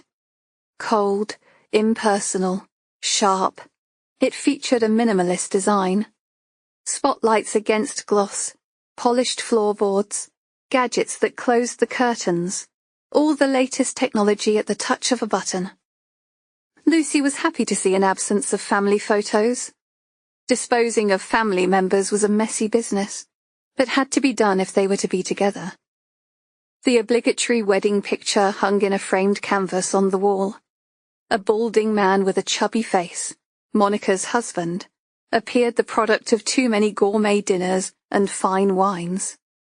He did not look like he would present too much of a challenge. Monica, on the other hand, was a vision in an understated cream lace dress. Lucy had noted the colour of her hair, capturing the photo on her iPhone. Picking up a hairbrush, she unravelled some of the strands. A natural brunette, with a soft bounce to the end of her locks. Lucy had a matching wig at home. She peered closer at the photo. Brown eyes. But that was easily fixed too. Standing in the bedroom doorway, she had watched her new mother sleeping. She had barely remembered picking up the scissors, and they twitched in her gloved hand. The urge to crawl in beside her and wrap her arms around the sleeping woman was strong. But she had appeared too peaceful to disturb, so she slipped out the back door, the reassuring curve of the scissor handle still nestled in her palm. An effective weapon, should anyone try to disturb her. She smiled. Soon they would be together. Lucy would have her fairy tale ending after all.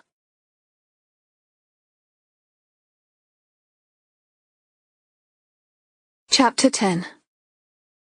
Ruby undid the top button of her shirt, sticky from the heat that showed no signs of abating. If it was this hot in the car, She couldn't imagine what the crime scene was like, and she wondered how long the body had been left to ferment. She had a reasonably strong stomach for such things, which was just as well, given she mostly ate on the go. But, at night, the faces of the dead came back to haunt her, and a stiff drink was the only thing capable of quieting their pleas for justice. Ruby didn't believe in the supernatural, but she did believe in torment, each brutal act locked in time until answers were found. Who needed ghosts when the family of the dead begged for answers, unable to move on from their loss? Downs had marched on ahead, leaving her to speak to the force press office, who had called to speak to him with some inquiries about the case. The king of delegation, he was always passing on his little jobs, knowing she respected him too much to refuse. She turned the corner, impressed to see so many uniformed officers knocking on doors. The 5-bedroom semi in Canonbury was situated on a nice leafy suburb, unaccustomed to police officers and CSI. Ducking underneath the police tape, Ruby flashed her badge and joined her colleagues, gowning up under the watchful eye of Bones.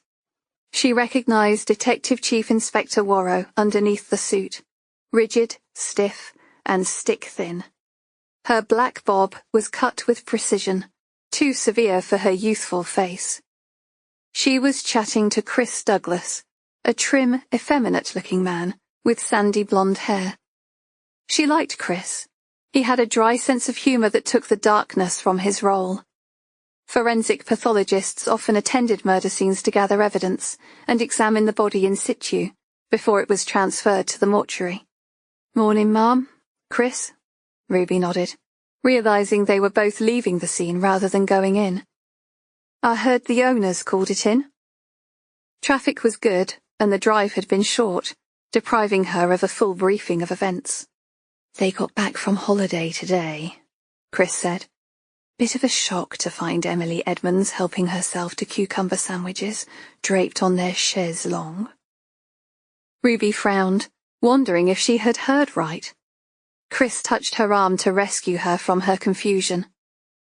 "You'll see when you go in there. Lovely property, although I think it'll be a while before they get the smell out of their chintz furnishings. Will we see you at the post-mortem later?" Ruby caught the wicked gleam in his eye. He knew how much she hated PMs, and took great delight in her discomfort. It wasn't the smell that bothered her, although that was bad enough. It was the bone saw, the high-pitched drilling sound that reverberated through her brain. Her last attendance had given her a phobia of the dentist, and now she brushed her teeth 3 times a day, rather than face the sound of a drill again. She turned her eyes on Worrow, who was daintily stepping out of her oversized suit. "I was going to ask Jack, but he's got a lot on." She nodded her head in agreement with herself. "Yes, it would be good to have you present." "See you at the mortuary around 6, Chris said, looking amused. Ruby forced a smile before turning to leave. She approached the house, her temperature rising as she re-evaluated her fondness for the pathologist. It was an impressive semi, another building the likes of which Ruby could only aspire to own. Dream on, she thought, her eyes creeping over the length of black ribbon tied to the door knocker. The hall was wide and airy, but not airy enough to dispel the stench that greeted her as she passed through the front door. Her footsteps echoed on the gloss timber floor. She took in the family photographs, peering at the private school uniforms. She imagined their names as Rufus and Hermione. Ruby liked her own name. It was down to earth, stoic. She did not need the stepping plates or the sound of Downes's voice to guide her to the body. All she had to do was follow the smell. She fixed the mask over her nose, an instinctive measure which did little to block the stench assaulting her nostrils. Downes was standing in the living room, hands on hips, as he spoke to Katie, an attractive young crime scene investigator who was new to the role. "Ah, Ruby," he said, tearing his eyes away. "What took you so long?" I got cornered by Ma'am Warrow. She wants me to attend the PM this evening. Looks like you're off the hook. Downs clapped her on the back. Well, that's super, so it is, just super. Sure you'll have a grand old time cozying up to the boss.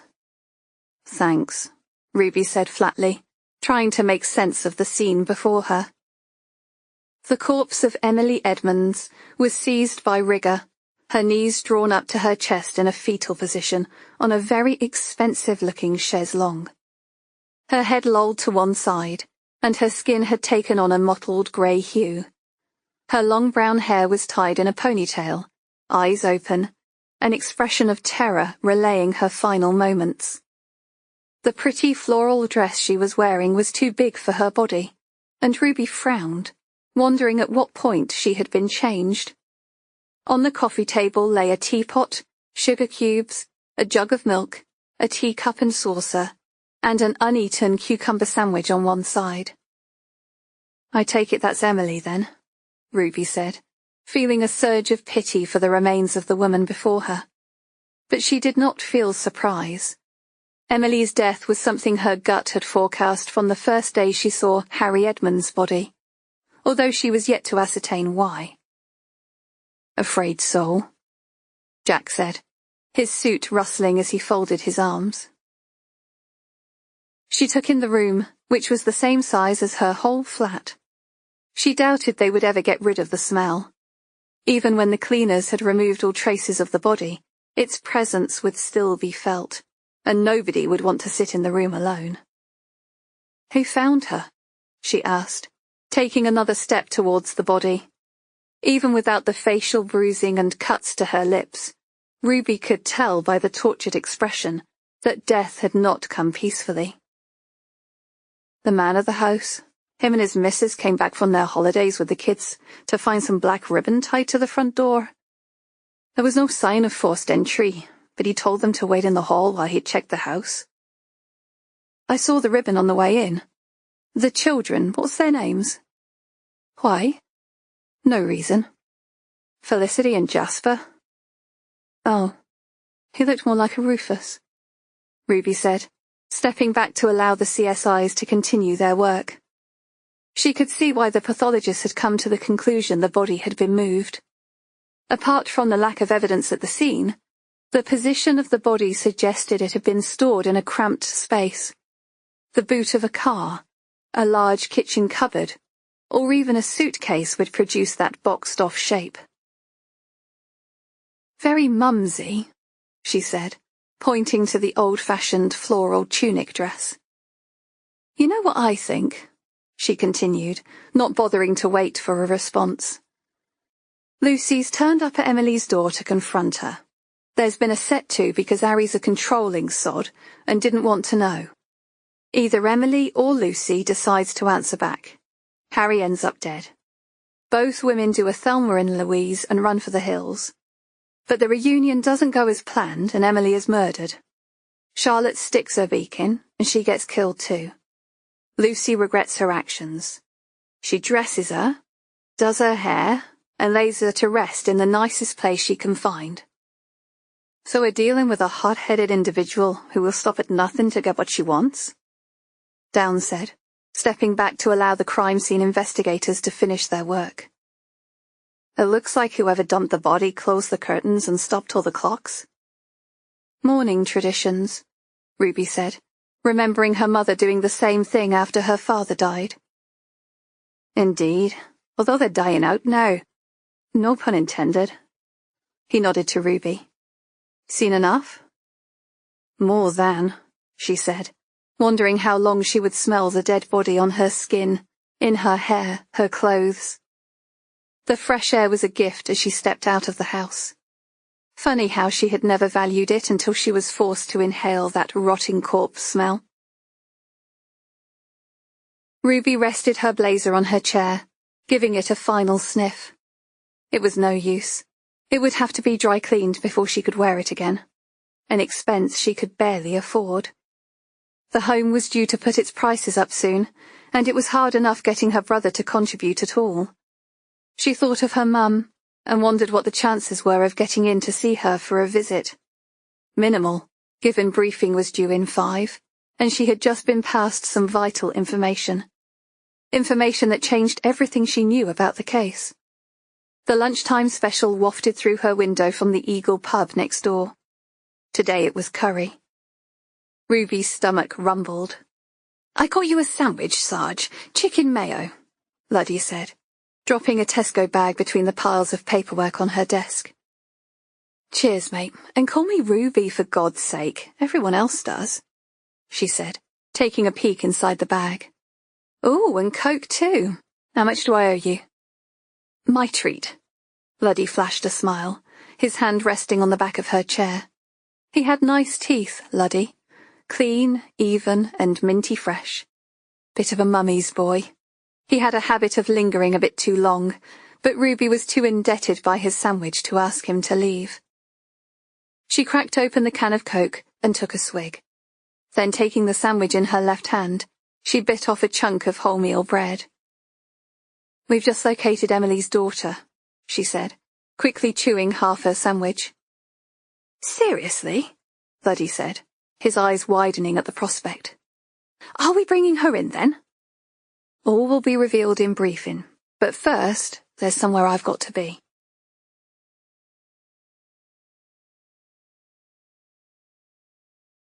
Chapter 11. Ruby shrugged on her shoulder harness. Her handcuffs and baton lay nestled next to her ribs on one side, and a small can of incapacitant spray snapped into a pouch on the other. The weight was unevenly distributed, because she preferred to keep a radio clipped onto the waistband of her belt. But she wasn't willing to sacrifice a lopsided harness for the reassurance it provided. It would be even better if she was allowed to carry a firearm, but her ability to handle a gun was not widely known. She palmed the keys she had booked out from Ash, the designated exhibits officer. The 4-leaf clover keyring hadn't brought Harry Edmonds much luck, Ruby thought, as she strode to her car. The keys were due to be returned to his relatives this afternoon, and she had promised Ash that she would be back within the hour. Given that the house had been thoroughly searched, she did not intend on staying very long. Ruby pushed the police card onto the dashboard of her car, hoping it would save her yet another ticket. Advertising her vocation was an invitation to having her tyres slashed. But she was tight on time, and had enough confidence in Tresham Walk to take the chance. Slowly turning the key in the front door, she silently slipped into the hall. It would not be the first time she had returned to a scene to find a perpetrator present, and such an experience kept her nerves tightly bound. She glanced around. The air was rich with the scent of death, and the lilies that once bloomed brightly were now drooping gracefully in their vase. Casting gloom, the living room took on a menacing hue as the tightly drawn curtains absorbed all natural light. Ruby flicked on the light switch, her eyes falling on the blood-encrusted carpet, now stained in a deep burgundy red. The aftermath of the police investigation was plain to see.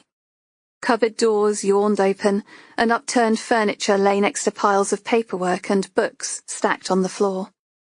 Violent red blood splatters patterned the wall, having been analysed, photographed and recorded in detail. Ruby followed a pitter pattern of red-stained paw prints from the living room, tracing them to the cat flap embedded in the back door. Searching in the cupboards, she drew back the lid on a tin of cat food, emptying its contents into a plastic bowl. Hopefully someone was looking after the cat who had come in search of food. The kitchen drawers were grimy with fingerprint dust, but the answers she sought did not lie here. It was far too busy a room to keep secrets. The answers lay somewhere more private, somewhere hidden. Tap, tap, tap. A knocking noise from upstairs reignited the feeling of foreboding that had shadowed her entry. She stiffened, casting her eyes to the ceiling. Sliding her hand under her blazer, she popped the clasp holding her baton in place, gripping it tightly in her palm. There was no need to extend it. Not yet. Most officers would have plodded into the house and slammed the door behind them, but past experience had left Ruby wary. and now she found herself creeping up the stairs towards the source of the noise. Shadows danced on the landing, but she did not want to alert any possible intruder by turning on the light. Tap, tap, tap. The noise grew louder, and Ruby cocked her head to one side. It was coming from inside the walls, rather than footsteps on the floorboards above. Pressing her hand to the radiator, she heaved a sigh of relief. It was just the heating on a timer, although why they needed it during an Indian summer was beyond her. But she wanted to leave just the same, and clipped her baton back in place before finishing what she came here to do. Intuition drove her into the bedroom, and she searched every inch of floor space for a weakness. The thin bedroom carpet revealed sturdy wooden flooring with well-driven nails to negate any hiding places underneath. Regular hiding places had been well searched.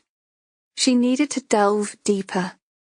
Emily was a victim of domestic abuse, and such contact with her daughter would have been unwelcome by her jealous abuser. After half an hour of searching the bedroom, Ruby pushed her hair back from her face and got to her feet. The bathroom still held a fresh, lemony smell, and she examined the air freshener before placing it back on the shelf. The small, sterile space was the one place Emily would have been granted some privacy, at least for a little while. She ran a hand along the paintwork on the outside of the door until she found the curve of an indentation. It was foot height, and a double layer of paint had been applied to the cracks in the wood. Someone had tried to kick it in. Gliding her hands over the lock on the door, she could see it had recently been fixed. Each clue painted a chilling picture of Emily Edmonds's life. Unlike Ruby's bathroom, the grout in between the floor tiles was a perfect shade of white. She pressed down on each one, searching for a weakness, but there was none. After checking the cistern, she opened the cabinet. Shaving foam, mouthwash, a razor, and some paracetamol. Emily would not hide anything here, not when it was filled with her Harry's things. It was just a regular family home. And yet Ruby could not shake off the feeling that somewhere in this house lay clues. Putting herself in Emily's shoes, she imagined she had received news from her daughter, but was reluctant to share it with the world. Her head tilted to the right, and she narrowed her eyes at the bath. Police should have removed the panel and checked inside. Couldn't do any harm to check again. She cupped her fingers under the lips of the cheap plastic panel, driven by her intuition. Like a game of hot and cold, she knew all at once that this was Emily Edmonds's hiding place. With the slightest pressure, the corner popped free. Activating her phone torch, she peered inside. Nothing but cobwebs and a layer of dust. Tilting her iPhone, she illuminated the panel. "Gotcha," she whispered, reaching in her gloved hand. Taped to the inside was a small plastic bag. At last. Now she could leave. She would return the keys and update the search officers in case they wanted to return. Fixing the bath panel, she got to her feet. She had found what she was looking for, and it was time to share it with her team.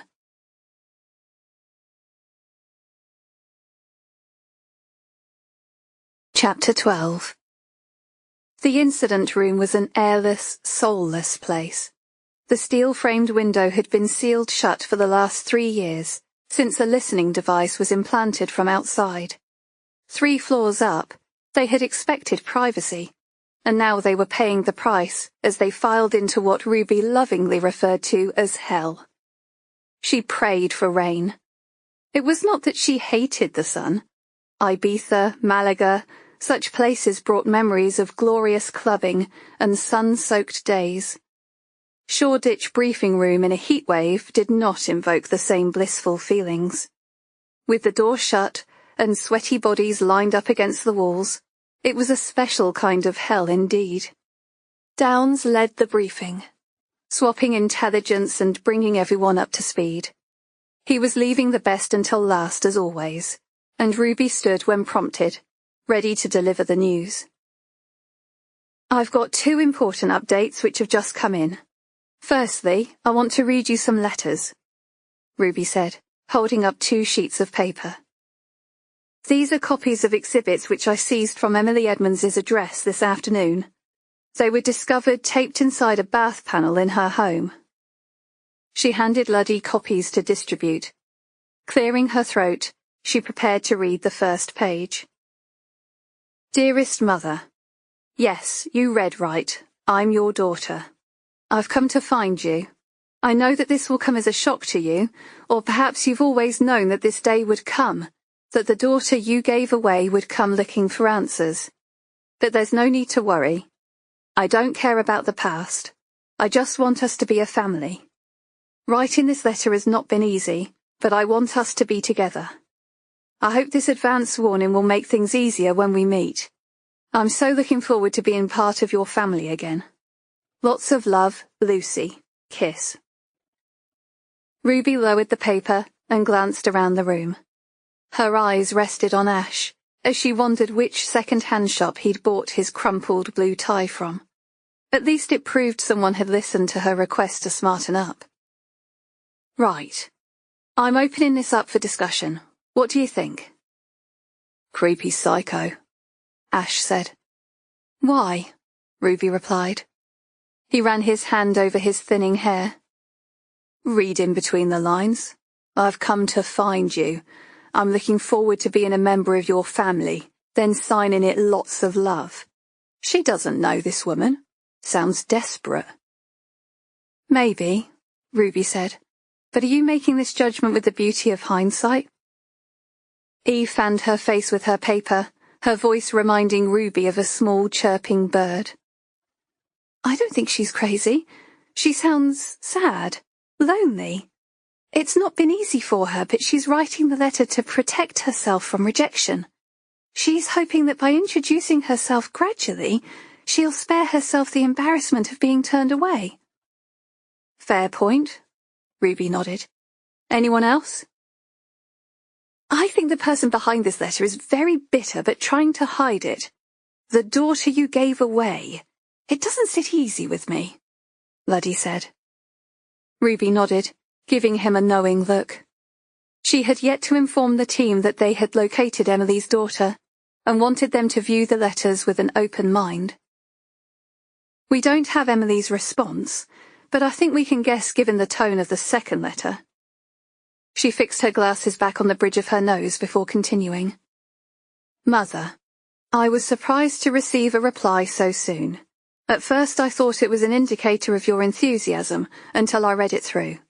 I understand that you are concerned about how your husband will react, particularly given that you never saw fit to tell him of my existence. However, I would like to reassure you that I am not here to cause trouble. I have been able to put my childhood behind me. All I want now is for us to be a family and have a future together. I am sorry you have reservations, but our meeting is a necessity. The only thing that has kept me going all these years is the thought of being reunited with my true mother. I look forward to seeing you very soon. Lucy, kiss, kiss. Told you she was psycho, Ash said as he nudged Eve. Well, I think it's sad, Eve said. She's built up an idea of her mother in her head, and Emily has basically told her she's not interested. Granted, she's forthright, but perhaps that's because she's always had to be that way. What she said about putting her childhood behind her, it doesn't sound like she's had things easy. Ruby slid the paperwork back into the folder. I think we can all agree that Lucy has become forceful in her suggestions that they meet. This is someone who is not going to take no for an answer. We can only imagine that when Emily replied, she was perhaps apologetic and pleading by nature, refusing to meet Lucy on the grounds that her husband knew nothing about her. Intelligence now suggests that Emily was a victim of domestic abuse. Surely the question is, where's Emily's daughter? If you find her, you have our murderer, Ash said. Not quite, Ruby replied. We've already located Emily Edmonds' daughter. She paused for effect. allowing the rumble of voices to echo around the room. Unfortunately, she's deceased. Emma Wilson died in a car accident 2 years ago, when she was 20 years old. So whoever wrote these letters is not Emily's real daughter. Which leads us to ask, who is responsible for writing these letters? And also, what's the connection with the ribbon tied to the door? Eve raised her hand. I've checked with Bones. It's crepe. It's a tradition which stems from the Victorian era. It means there's been a death in the family when it's tied on the door. It's usually tied around the door knocker or bell, so callers don't knock loudly and disturb the grieving people inside. Black crepe looped with white ribbon signifies the death of a child. Right, Ruby said, feeling very tired. She should be thrilled to have so many clues, but with nothing to link them to, they were being made to look like fools. Make a list of these traditions and pin them on the board. See if you can find any connections, past cases, anything of value. But don't spend too much time on it. We've got a lot to get through. Ruby knew that when the post-mortem was over, she would need a stiff drink, which is why she had arranged to meet Luddy at the Well and Bucket at 8. She loved the vibe of this pub, with its distressed tilework and shiny copper bar. Pictures of creepy Victorians graced the walls, giving it an eccentric feel. She sipped on her luminous cocktail as Luddy tucked into a burger and chips. Ruby didn't want food. It interfered with the absorption of the alcohol, which was nicely numbing the guilt she felt for not visiting her mother that day. That bone saw. I can still hear it now. I mean, Chris Douglas seems like a nice guy, right? But how can any normal young man want to work in a job where you saw through someone's skull and crack it open like a boiled egg? And don't get me started on the smell. Luddy gently laid his knife and fork to one side. Are you not having that? Ruby asked, oblivious to the effect of her words. Funnily enough, I've lost my appetite, but do carry on with your vivid descriptions. Oh yeah, sorry, Ruby chortled, stealing a chip from his plate. Anyway, I managed to keep my lunch down long enough for him to examine the contents of her stomach. And do you know what he found? Luddy sighed. The remains of a cucumber sandwich? No, good guess though. She swiveled her head left to right before dropping her voice. Christmas decorations. In her stomach. At least, that's what we think they are. She had lacerations inside her mouth. Apparently she was force-fed baubles. You know, the ones you hang on a tree. Ruby knew that Ash would retort with a dirty joke, but Luddy just nodded, allowing her to babble on until he suppressed a yawn with the back of his hand. It was then that Ruby realized she was rambling, which was usually a sign that she was drunk. Sorry, mate, she said. I've been going on a bit, haven't I? No, I'm just a bit tired, that's all, Luddy said, crunching his ice cubes with his back teeth. Can I get you another drink? Ruby shook her head. Best I be off. Early start and all that. Sorry for ruining your dinner. Luddy rose, his hand on her forearm. Would you like me to walk you home? He flushed, probably realizing how lame it sounded. I mean, you've had quite a few. Do you want me to see you to your door? No, I'm only round the corner. Thanks for keeping me company, though. There's nothing sadder than drinking alone. Ruby bent down to pick up her bag from where it had fallen on the floor. See you tomorrow, she said cheerily, before disappearing onto the streets of London. A lungful of night air brought her back to her senses, and she mentally admonished herself. Drinking on a work night was hardly setting a good example, particularly with a murder case on the go. She strode down the narrow streets, taking the shortcuts that would lead her to her flat. It was good to walk things off. She passed the smokers, the revellers, and the toothless drunk on the corner, arguing with a scantily clad woman about his dog. 10 minutes later, Ruby was wishing she had stayed on the main drag rather than the dark alleys which cut time off her journey. The footsteps that had been echoing behind her halted as she swiveled her head, and a shadow darted from her vision. She briefly considered a confrontation, but she was too unsteady on her feet to guarantee she would come out of it unharmed. She straightened her posture, focusing hard on walking with more confidence than she felt. Whoever was behind her obviously did not want to be seen, which was just as well, as Ruby was in no hurry to meet them. She slid her hand to the light switch as she opened the door, unable to shake off the creeping sensation clinging to her spine. Under the gloom of the 40-watt light bulb, she slipped off her shoes and padded around her flat. Something wasn't right. She picked up the framed photo of her with her mum that now lay face down on top of her television. Wandering into her bedroom, her gaze fell on the open wardrobe doors. Had she left them open? And her clothes, they were now neatly folded on the chair. A frown burrowed into her forehead. Was she being paranoid, or had someone been here? After checking the rest of the flat, she reluctantly slipped into bed. But sleep did not come easy, carrying nightmares fueled with fear and regret.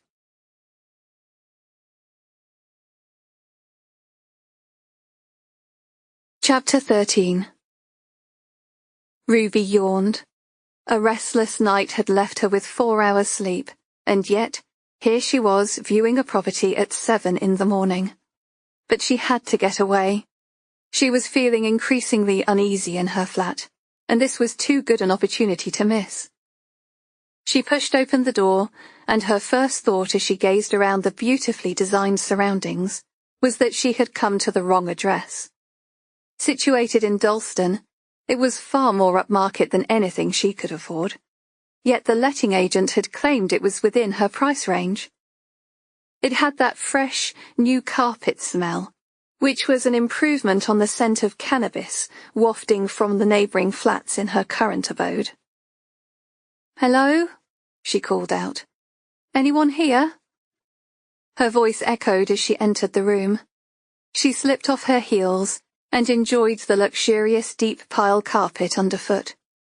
Rays of soft morning light flooded in through the window, and she admired the view of the city until the scent of a familiar aftershave brought her the identity of the man standing behind her.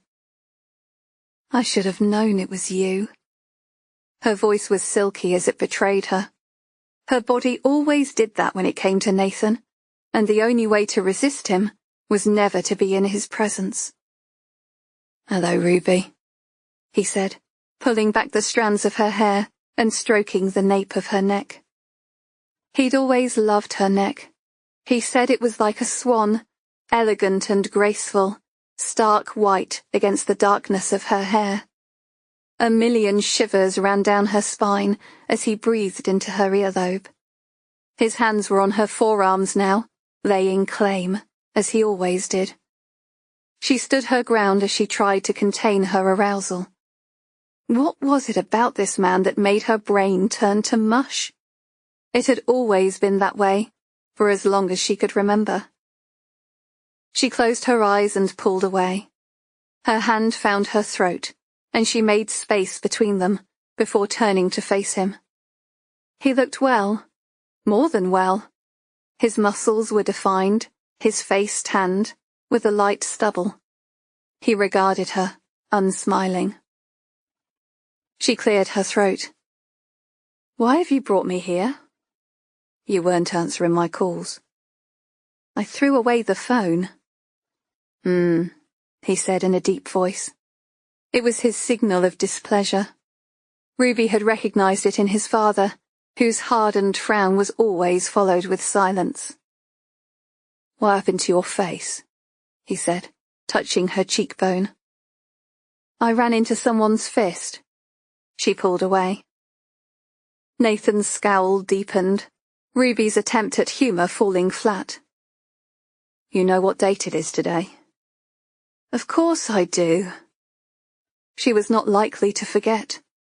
It was ingrained on her brain and kept her and Nathan together, no matter how hard she tried to keep away. She had known that when the date came around, he would be back to see her.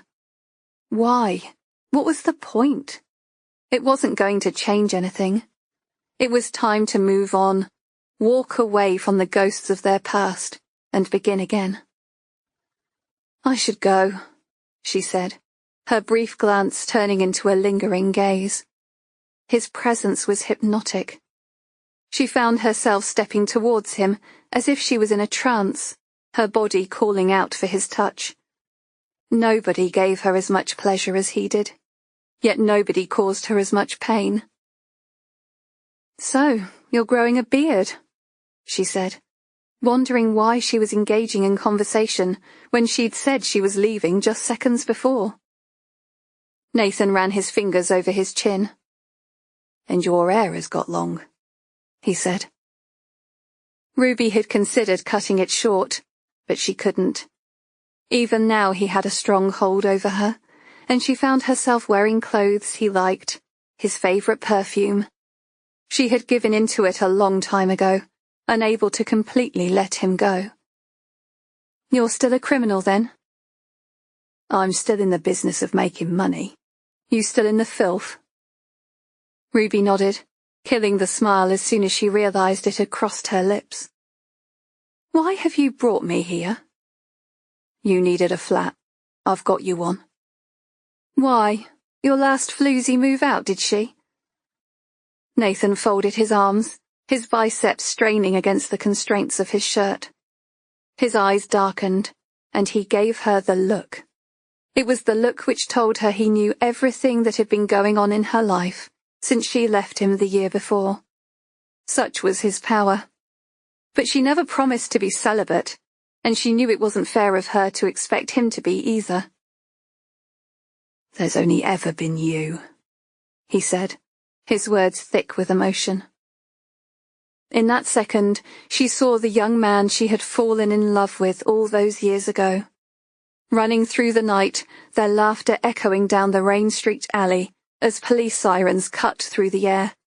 Then later, sitting on the bare floorboards of a derelict building as they got stoned in each other's arms, the curls of smoke carrying their words as they dreamt of future plans. Ruby blinked, bringing herself back to reality, to the present day. She wasn't that girl anymore, and he was not that boy. Yet she knew that even if fate had not intertwined them, one with the other, she would never have forgotten him. It's too much, I can't live in this place. I'll let you pay, if that's what you want. Yeah, at half the market value. Ruby would have loved nothing better than to leave her grotty little flat. But she knew where the money came from, and her pride would not allow it, much less risk the implications if her superiors found her accepting gifts from criminals. They won't trace it back to me, Nathan said. Besides, you don't have much choice. The lease on your flat is expiring soon. How do you... Ruby said, stopping herself before she finished the sentence, because she knew the answer. Nathan could find out whatever he wanted. I'll just lease it again for another year. Nope, no can do. I'm selling it to the council. You're selling it? You're not my landlord. I am now. No, you can't be. Ruby paused, knowing that if Nathan wanted to buy her dingy flat, he would have no problem in doing so. Well, that's fine. I'll just rent somewhere even shittier. Is that what you want? You won't. The words were firm. Ruby should have treated him with disdain, but she couldn't.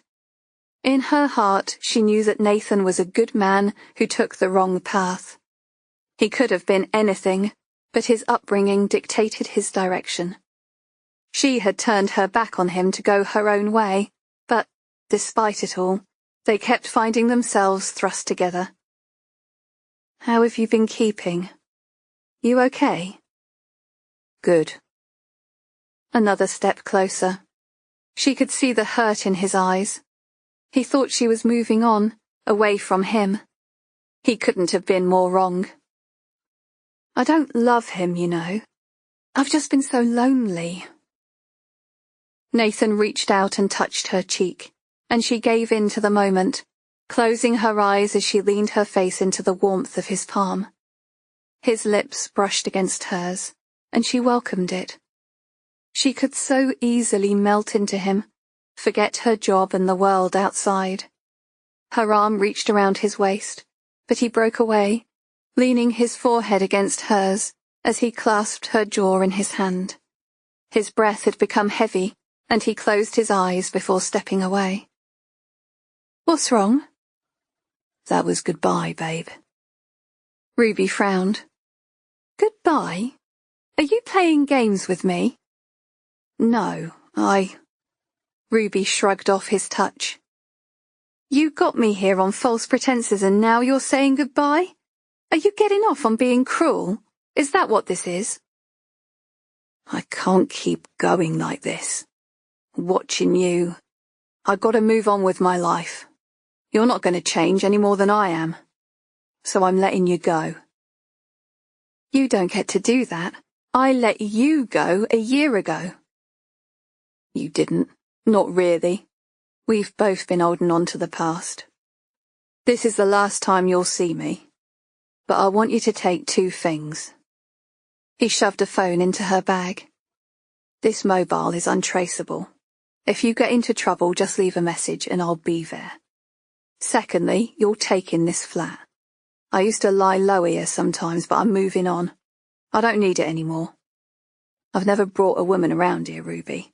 I wouldn't do that and expect you to move in afterwards. But you're free to do with it what you will.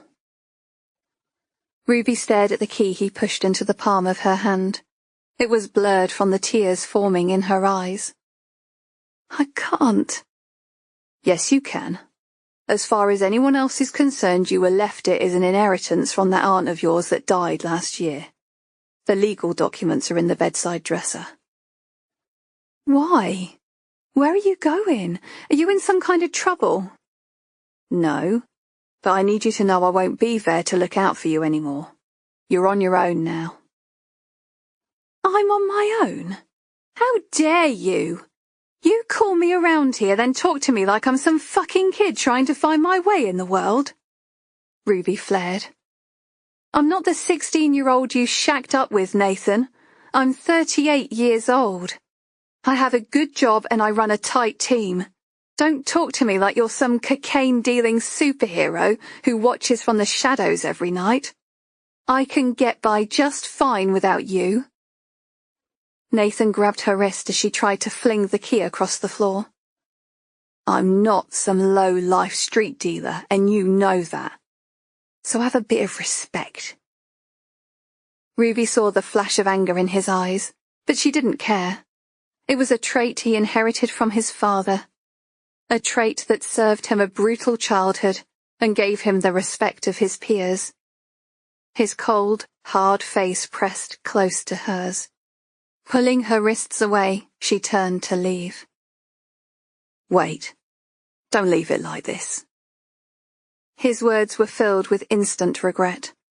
She was the only person that was ever afforded such a luxury.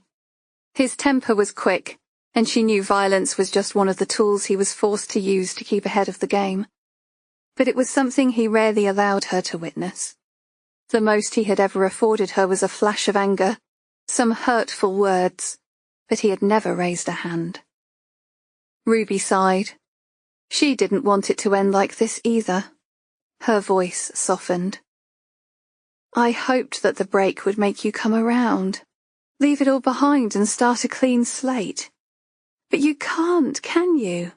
You thrive on the power, the control. Your dad is controlling you now, even from beyond the grave. I told you before, don't mention that bastard to me again. Ruby turned to look out the window. The streets of London were once their playground, but they'd been on different sides of the fence for a long time now. She turned to face him, wishing she could change his mind. Don't you see? We have a history. I'll never have that with anyone else in my lifetime, and neither will you. We could be so good together. But it's never going to work, because we're always looking over our shoulder. The only way we can do it is if you turn your back on everything and start again. And I know you're not ready to do that. Nathan shook his head. You don't just walk away from this way of life. I know too much. I wouldn't last a week out there. Ruby took a step towards him, her eyes searching his face. Then why don't we both leave? Just run away somewhere, disappear from the landscape. You do that for me? Give up everything?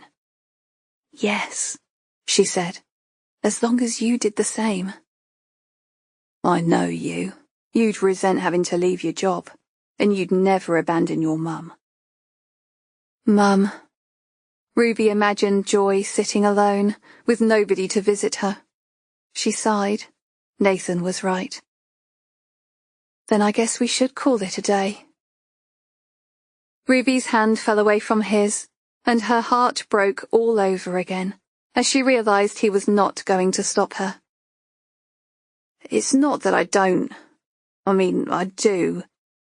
Nathan swallowed hard, the words backed up in his throat. Declarations of love did not come easy for him, and right now, Ruby was fine with that, because it hurt too much to hear them.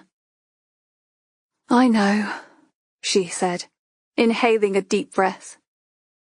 Shame it's not enough to keep us together. Swiping away her tears, she turned and walked away.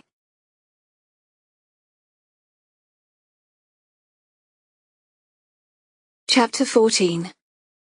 Lucy was feeling as light as a breeze today. She giggled, pressing her hand to her mouth as the sound echoed around the confines of her car. The basement was waiting, all ready to welcome her next guest. Her dress, boots, and white cotton smock were washed, pressed, and laid out on her bed. She cast her eyes over her gloves.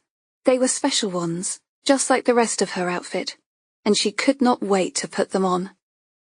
Everything was ready for when she could go to her special place, and what a relief that would be. She shrank back in her seat as the professional-looking woman shoved a key in the lock of the house across the road. It was a lovely house, far nicer than the last place she had been to, and had encouraged her to dress in a style more fitting to her new mother. Monica had a well-paid job, drove a nice car, and liked to wear designer clothes. So Lucy had bought herself a Karen Millen suit with designer heels to match.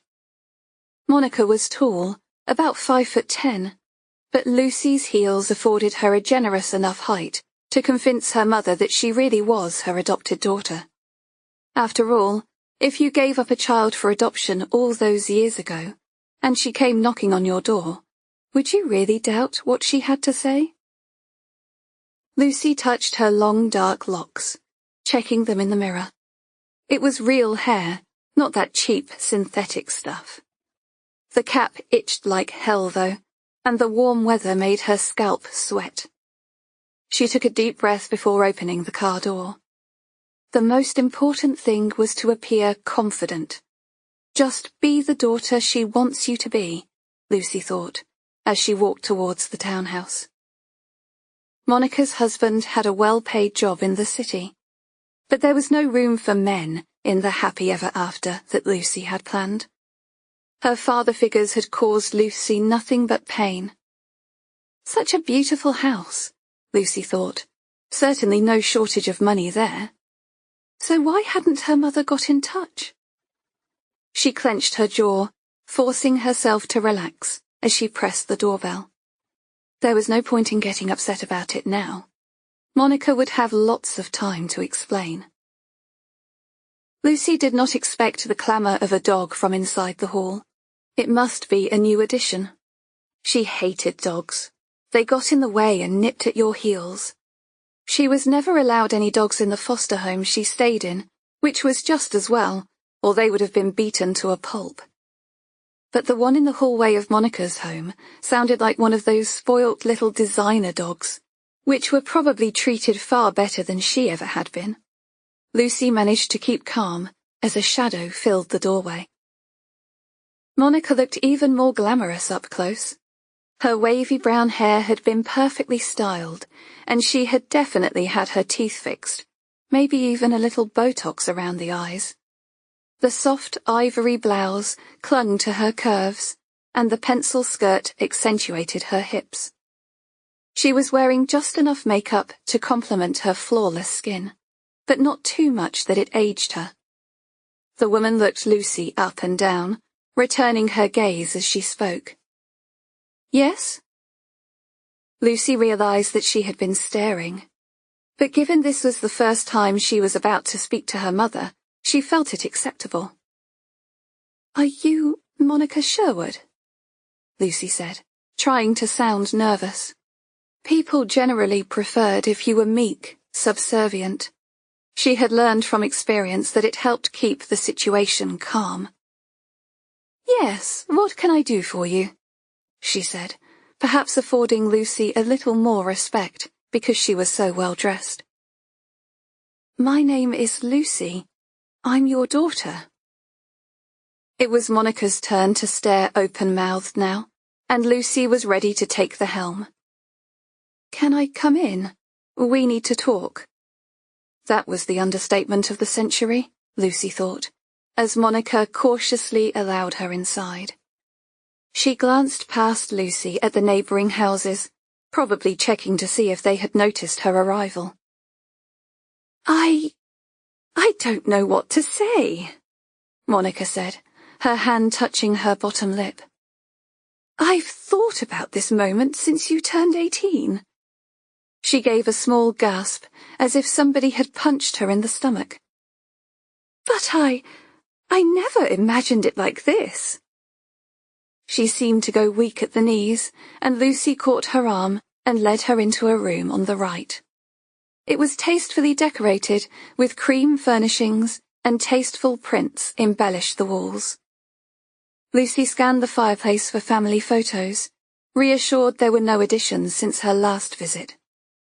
A surge of happiness grew inside her. If she had no brats to contend with, then it was all the more attention for her. I've come home, Lucy thought. At last I'm home.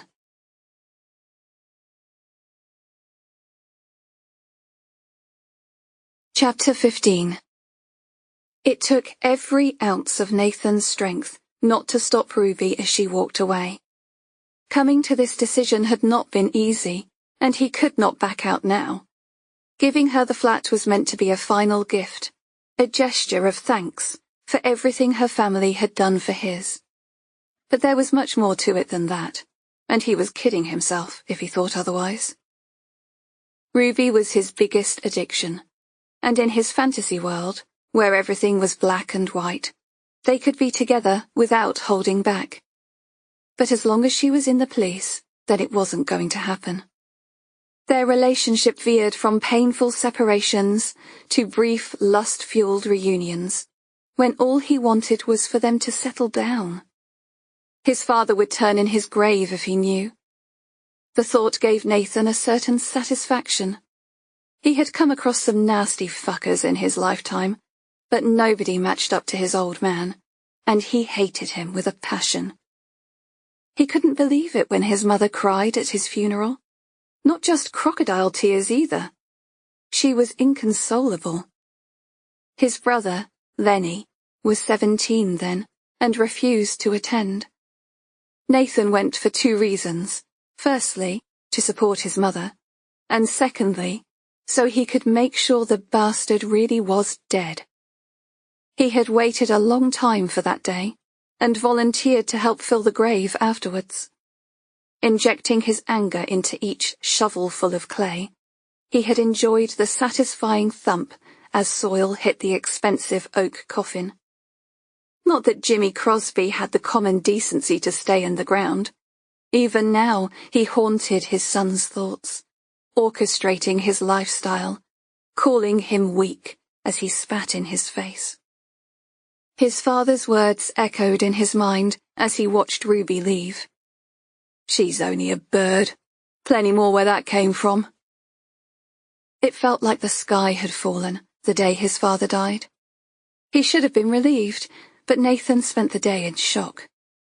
Jimmy was untouchable, and even in prison he had carried on his regime of terror. Nathan had learned to overpower his larger-than-life memory by claiming the family business for his own. Nobody liked his father, but they respected him, and after he died, it was all up for grabs. Under the guidance of his mother, he learned the ropes, modernizing it until it was a sleek, money-making machine. Gone were the drug-addled Toms, porno movies and seedy massage parlors. In their place were top-class online escorts and a personal delivery service of Class A cocaine. Racketeering was old and outdated, and there was no need to rob banks when you could get your hands on exceptional quality coke. Nathan was making too much money to need the protection racket, and sold it on to a smaller firm. Nathan was a businessman, his only interest in organizing the shifting of the product from A to B and making a healthy profit in return. Lenny had had to pull some nasty stunts to keep them on top of the food chain, but their future was secured, and there was no need for any of that gangland shit anymore. They had made enough money now to buy themselves anonymity. But there was something about the violence that Lenny craved, and in the 2 weeks since his release from prison, he had lost his head. It didn't matter how many times Nathan told him to keep a low profile, he didn't seem to care. It wasn't that Lenny was a big bloke either, but it was that look in his eye, a twinkle of madness, his confident swagger, that told people he wasn't to be messed with. His mates would laugh and joke with him, but never stopped being on their guard. Lenny could turn in a second, and he was always tooled up. 1 minute he'd be laughing, and the next he'd be holding a knife to your face. It was another reason he and Ruby were better off apart. As much as they were indebted to her and her family, Lenny had always looked at her with an intensity that was a cause for concern. A mixture of lust and hatred was not a good cocktail. But Nathan couldn't just let her go.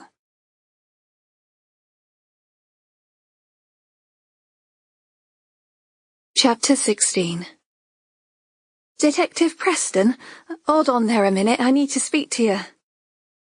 The wind whipped away the voice, but Ruby knew it belonged to Helen Pfeiffer, the young journalist fresh to their patch. She sped up, painfully aware of the blister which was now forming, thanks to those bloody heels she wore last night. Why she thought it was a good idea to slip her feet into them today was anyone's guess. Ruby grappled with her door tag, pretending not to hear the young woman calling her name. Stumbling in her haste, she dropped the lanyard on the path. A small hand, with red-painted nails, stretched forward to pick it up. "Here," Helen panted. "I was calling. You mustn't have heard me." Ruby smiled at her optimism. She reminded herself that the girl was young enough to be her daughter, and decided to give her a break. She was usually pleasant, a bit ferrety-looking, shiny brown hair, dark beady eyes set too close together. "Thank you," Ruby replied, as Helen pressed the fob into her palm. "Now, if you don't mind, I need to get into work and take these awful shoes off. They're killing me." "Can you spare me 5 minutes? There's something important I need to talk to you about." Ruby hesitated, but Helen's next words won her over. "It's to do with the case you're investigating." "Okay, 5 minutes, but not here." The Shepherdess Cafe on City Road was Ruby's favourite greasy spoon. Strip lighting, shiny tables, and old-fashioned sauce bottles made her feel at home, while the smell of freshly cooked bacon and sausages made her stomach rumble. She winced as she eased off her shoes from under the table. "I'm never wearing those torture devices again. From now on it's loafers all the way." Helen smiled, stirring her coffee. "I can't imagine you in loafers." "Oh yeah, I have a whole wardrobe of them," Ruby lied. "Beige ones, with little tassels on the front. They go with my twin set and pearls. Ruby remembered who she was speaking to and checked her watch. Anyway, you've got 4 minutes left, so make it quick. Helen raised her bottom from the seat to take a piece of paper from the back pocket of her jeans. I printed off this email. I wasn't sure what to make of it at first, but then I thought of your case and wondered if there was a connection. Forgetting all about her sore feet, Ruby unfolded the copier paper and smoothed it on the table. Dear Helen, Detective Ruby Preston, R.I.P., is sleeping with gangster Nathan Crosby and D.I. Jack Downs. Disgusting behaviour from a Met police officer. The public needs to know. Lucy. Ruby paled with each word she read, and a sick feeling overcame her. Steadying her breath, she returned her gaze. Utter rubbish, she said, the break in her voice denying the strength of her conviction. She was rattled, and she could not hide it. Of course, that's what I thought. I mean, what's with that all R.I.P. business? It's obviously someone you've rubbed up the wrong way. Helen looked at her watch, and her forehead creased. I'd love to chat, but I think our 4 minutes are up. Ruby shot her hand across the table and dug her nails into Helen's wrist. Don't play games with me, girl. What do you want? Helen shrank back, looking every inch of her 20 years. Oh, I'm sorry. I just wanted your attention. Ruby released her grip. Why? We both know you can't print that information. It's slander. I thought we could work together, see what else this Lucy has to say. Ruby inhaled a long, deep sigh. What do you know about Lucy? Word is that she's your prime suspect for the murder of Harry Edmonds and his wife, Helen said, her eyes wide with excitement. If I could get an open line of communication, maybe I could get a scoop after you catch her. What about that? So this was what it was all about. Their meeting was not a ploy to blackmail, but a young girl under pressure to produce a news story. Ruby felt a pang of sympathy. Honey, if we arrest her and have enough evidence to charge, then you're definitely getting your scoop. Helen beamed. Good, then I'll keep my ear to the ground. Do you have anything you can give me in the meantime?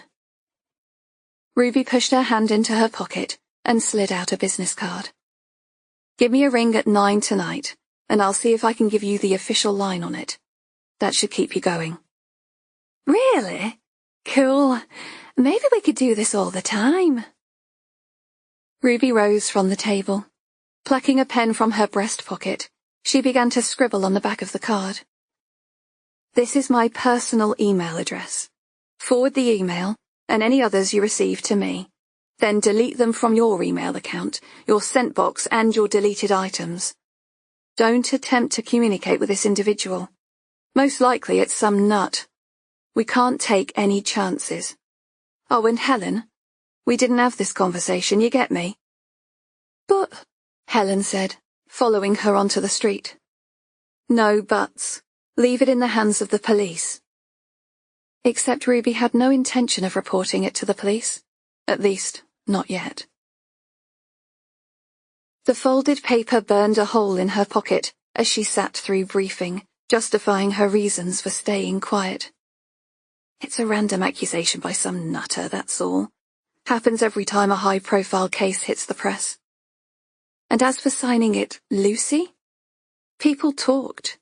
Emily could have confided in a neighbour. But it was the full stop after the salutation that got her. The same full stop that drew her in on the original letters to the murder victim, Emily Edmonds. Was it a grammatical error, or set up to grab her attention? If it was the latter, it meant there was more to come. Ruby did not hop from Nathan's bed into Jack's, as the email implied, but her relationship with the two men was the last thing she wanted publicized to the world. And the R.I.P.? Ruby shuddered.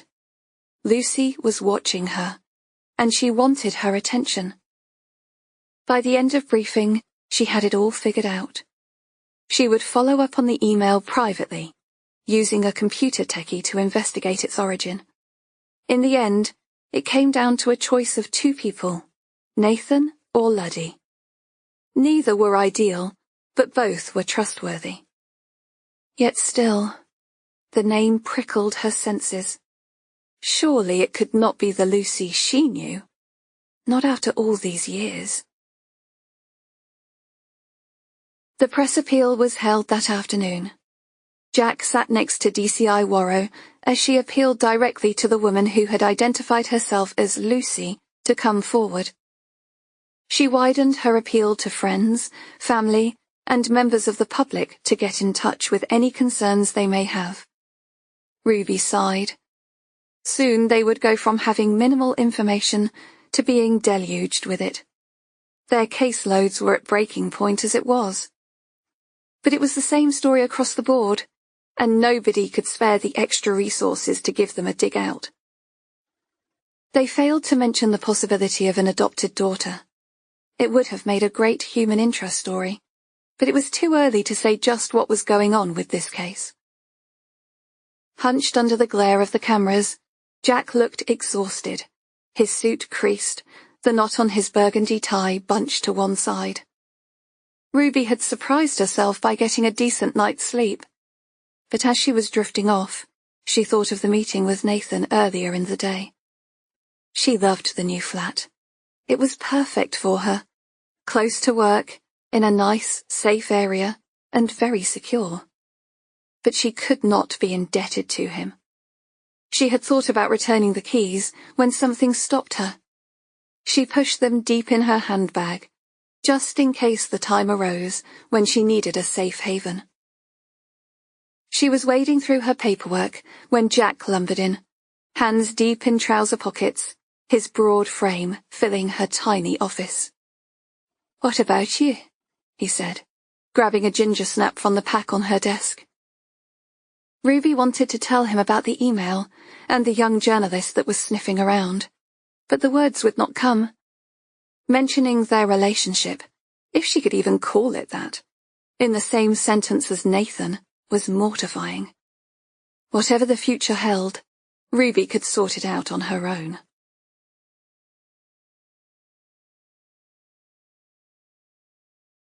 Chapter 17. To say Monica was overjoyed to see her might have been taking it a bit far. As disappointing as it was, Lucy had to exercise patience. But the clock was ticking. Now the news of Emily's death had been broadcast, the police would be on her trail. But they could search all they wanted, they would never find her. She had made sure of that. "Please, take a seat," Monica said, gesturing to the sofa as she invited her inside. A chemical smell assaulted her nostrils, and Lucy's eyes fell on the bottle of pillar box red varnish on the glass coffee table. How slutty, she mused, then dismissed the unkind thought. It rose like a blackbird along with her annoyance, and she took a slow breath to calm herself down. She perched on the edge of the sofa. She was still waiting for her homecoming welcome, but Monica was yet to open her arms for a hug. "How did you find me?" Monica said, sitting in the furthest chair from the sofa. "The records became available when I was 18, Lucy replied, "although it took a while to find you with your married name. Aren't you pleased to see me?" "I don't know how to feel," Monica said, her face devoid of emotion. Lucy folded her manicured fingers into the palm of her hands. Her palms itched, and a thin sweat had broken out on her upper lip. "Of course, you're bound to be in shock. But it took a lot of guts for me to come here. I'm beginning to wish I hadn't." She sighed sadly, hoping to shame Monica into a better reaction. But Monica just stared at the deep pile carpet, dry washing her hands. It was early days, Lucy told herself. Her new mother needed some time to process the information, but disappointment was already setting in. "Can I get you a drink? Tea? Coffee? A glass of wine? I don't know about you, but I could do with a stiff drink." "I don't drink," Lucy said, flatly. Silence fell between them. Monica fidgeted with the cuff of her blouse, clearing her throat for words that did not come. A car drove past outside, blaring a drum and bass song. It was one of those days that was too nice to spend inside, and the window blinds trembled as a light breeze filtered in. Lucy blurted out the words balled up in her throat. "Why did you give me up?" Monica's eyebrows shot up, but she did not meet Lucy's gaze. "It was such a long time ago. I didn't find out I was pregnant until I was too far gone." Her fingers rose to her lips as she inhaled a sudden intake of breath. "Oh, I'm sorry. I didn't mean—" Lucy raised her hands, deflecting her apology. She had hoped that Monica stayed childless because she had been waiting for her daughter to find her. But she had been wrong. Monica was just a selfish bitch, with no time for anyone but herself. Lucy rose from the sofa, trying hard to suppress her anger. "This was a mistake. I shouldn't have come." Monica flushed. "I'm sorry. I know you're saying you're my daughter, and I believe you, but I don't know what to say." "Am I not pretty enough? Is that it?" Lucy said, bitterness lacing her voice. "I mean, look at you. Why would you want to be seen with someone like me?" "No," Monica said, rising from her seat. "Of course not. Looks don't come into it." She frowned, as if searching her brain for a better choice of words. "I'm just not cut out to be a mother. The best thing you can do is forget all about me." "I think it's best I leave," Lucy said. Monica opened the living room door to show her out. Lucy followed her into the hall, her heart sinking. This was not how she imagined it. This was wrong, all wrong. She allowed her fingers to slide over the brass owl ornament on the table. Surely Monica didn't really mean what she said. She was probably scared that she wasn't up to the job. But that was natural. All new mothers felt that way, and it was too early to write off their relationship just yet. A sly smile crossed Lucy's face as she wrapped her fingers around the legs of the ornament. Swinging back her arm, it cut through the air as she brought it down on the back of Monica's head. Confidence was the key when removing a body from a property, and Lucy dragged her through the adjoining garage into the back of the sports car without much effort. The yappy dog had been dumped in the boot to be released on a housing estate a few miles up the road. Lucy didn't kill animals. She wasn't a monster, after all. It had been a few years since Lucy had driven an automatic, but after a couple of jerky movements, she got away. It was a shame that she'd had to get blood all over Monica's expensive cream blouse, Lucy thought, as she finished securing her into the basement chair. She stood back and surveyed her work. Perfect. You could barely see the washing line wrapped around her wrists, and it looked so much better than that ungainly rope. Monica's head lolled to one side, her long wavy hair cloaking her face. Even unconscious, she looked pretty. Lucy leaned in and inhaled the scent of her hair. It smelt of flowers. She drew back, wishing she had been prettier, brighter, or charismatic enough to win her around first time. "Never mind. She's here now," the voice in her head whispered. Monica would be fine once she got over the shock of having Lucy in her life. She smiled. It was time to prepare for the perfect moment, one that would seal their relationship forever.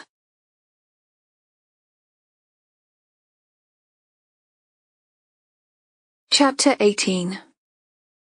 "He's a brute of a man when he's drunk," Joy said. She was sitting in a chair next to the window, with a small glittery red hair clip pinned in her hair. Ruby tried to disentangle herself from thoughts of her meeting with Helen. "John doesn't drink," she said, talking about her brother. At least, that's who she thought her mother had been referring to moments before. John was several years older than Ruby, and had emigrated to America when he was still in his teens, lured by the prospect of working for a building firm, of which he now owned a large share. "No, not John. That Mr. Crosby. I saw him, kicking that boy up and down the garden like a football." It became clear who her mother was talking about, although it was a memory Ruby didn't want to revisit today. Meeting Nathan had brought back a pang of longing she had worked hard to shake off. "He's evil, that man. He never lets up on those boys," Joy said, her eyes twinkling with conviction. "I know," Ruby said, taking her hand and giving it a squeeze. Nathan could have done anything with his life, but he had ended up running the family business out of a sense of loyalty to a mother who had failed to protect him. "Him and his brother are asleep, upstairs. Proper smashed her face in, he has." She was talking about the day Nathan's father almost killed his mother, Frances. Ruby allowed Joy to rake through the various embers of her memories, wondering why the most traumatic days were the ones that stuck the firmest. They'd had their fair share of happy days, too, and she looked back at her childhood with fondness. So why was her mum so caught up with reliving Nathan's past? Perhaps she still carried guilt for not calling the police when she had her chance. But it was too late for that now, and Ruby wished she could release her mother from the torment of reliving it over and over again. It was worse for Ruby, because each memory was painfully clear for her too. It had been a Friday night, fish and chip night, her favourite day of the week. Since her father's death, her mother had done everything she could to maintain a semblance of normality. Ruby had just got to sleep when she was awoken by screaming and yelling next door. She crept downstairs as the crashing continued through the thin walls, and she and John pleaded with her mother to call the police. But her mother refused, not because she didn't care, but because, if she did, it would cut off all ties. They had worked out a code. If things got bad, then Mrs. Crosby would call out a secret word. Never mind. Ruby had pressed her ear against the wall to listen, willing her to shout the words. It was when the shouting subsided that she got frightened. Joy's lower lip trembled as she spoke, looking deep into Ruby's eyes. "As soon as he left, I ran next door. She was lying on the floor, blood in her hair, up the walls. She was a right mess. When I think of your dad, he never raised his voice to me. How is it that good men like him die when people like Crosby live?" "I don't know, Mum," Ruby said, enjoying the first lucid conversation with her mother in weeks. She remembered her mum shouting at her to grab the boys, while she hoisted Mrs. Crosby's arm over her shoulder like an old battered drunk. John was holding the door open, keeping watch in case Mr. Crosby returned. Ruby had found Nathan and Lenny on the stairs, shaking like leaves in an October wind. But even as she brought them to her room, she knew the brute would be back, and 3 hours later he was hammering at their door. Joy shouted at him to go home, and Ruby caught the quiver in her voice. The safety chain was weakening as Mr. Crosby's giant fists forced their way through, the white cuff of his shirt stained with blood. He may have been her older brother, but John was of no use when it came to confrontation, and quickly locked himself into his bedroom upstairs. It had been that way for as long as she remembered. Ruby had established herself as the stronger of the two from an early age. Her heart pumping, she ran to the kitchen and returned to the hall just as Mr. Crosby slammed his shoulder against the brittle wood. The chain vibrated, one of the screws fell to the ground. The chink-chink sound deafening to Ruby's 12-year-old ears. Her mother pressed her frame against the other side, but it was no match for Mr. Crosby, who was out of his mind with rage. "She thinks she can hide from me," he spat. "I'll teach her a lesson. I'll teach the lot of you." Ruby rushed towards the gap and raised her hand, plunging a fork into the back of Mr. Crosby's hand. He screamed in surprise, pulling back his fist. "You little bitch!" he bellowed, but it afforded them enough time to shut the door and pull across the deadbolts. The sudden sting of pain as the prongs entered his flesh stalled his momentum, making him stagger back onto the pavement. Neighbours had begun to gather outside, and two men from nearby gently approached him, guiding him by the elbow. "Jimmy, she's had enough for one night. Come on, let's get you inside." "Tomorrow," Jimmy said, clasping his head in his hands, as if to fight the torment in his mind. "She's coming home tomorrow." Ruby knew that was how it would be, because that was how it had always been. The next day, Mr. Crosby had the decency to look sheepish as he gently knocked on the door, holding the biggest bunch of flowers Ruby had ever seen. A present for his wife, to make up for the beating he had given her the night before. "What do you want?" Ruby said, gaining some satisfaction at the 4 pinprick scars on the back of his fist. Narrow-eyed, she stood aside as her mother pushed past. "Ruby, go to your room. This is for grown-ups." But Ruby refused, her lean frame merging into the corner of the living room as Mr. Crosby was allowed inside. He was wearing his suit, the silver tie-pin matching his cufflinks. His fingers were layered with rings. Everything about him shone. Everything except the grazes on his knuckles, a reminder of his brutality. He was a handsome man, but he had a coldness about him, a hardness that was not to be reckoned with. Ruby's heart burst with pride that she had stood up to this giant, and she couldn't understand why her mother let him in.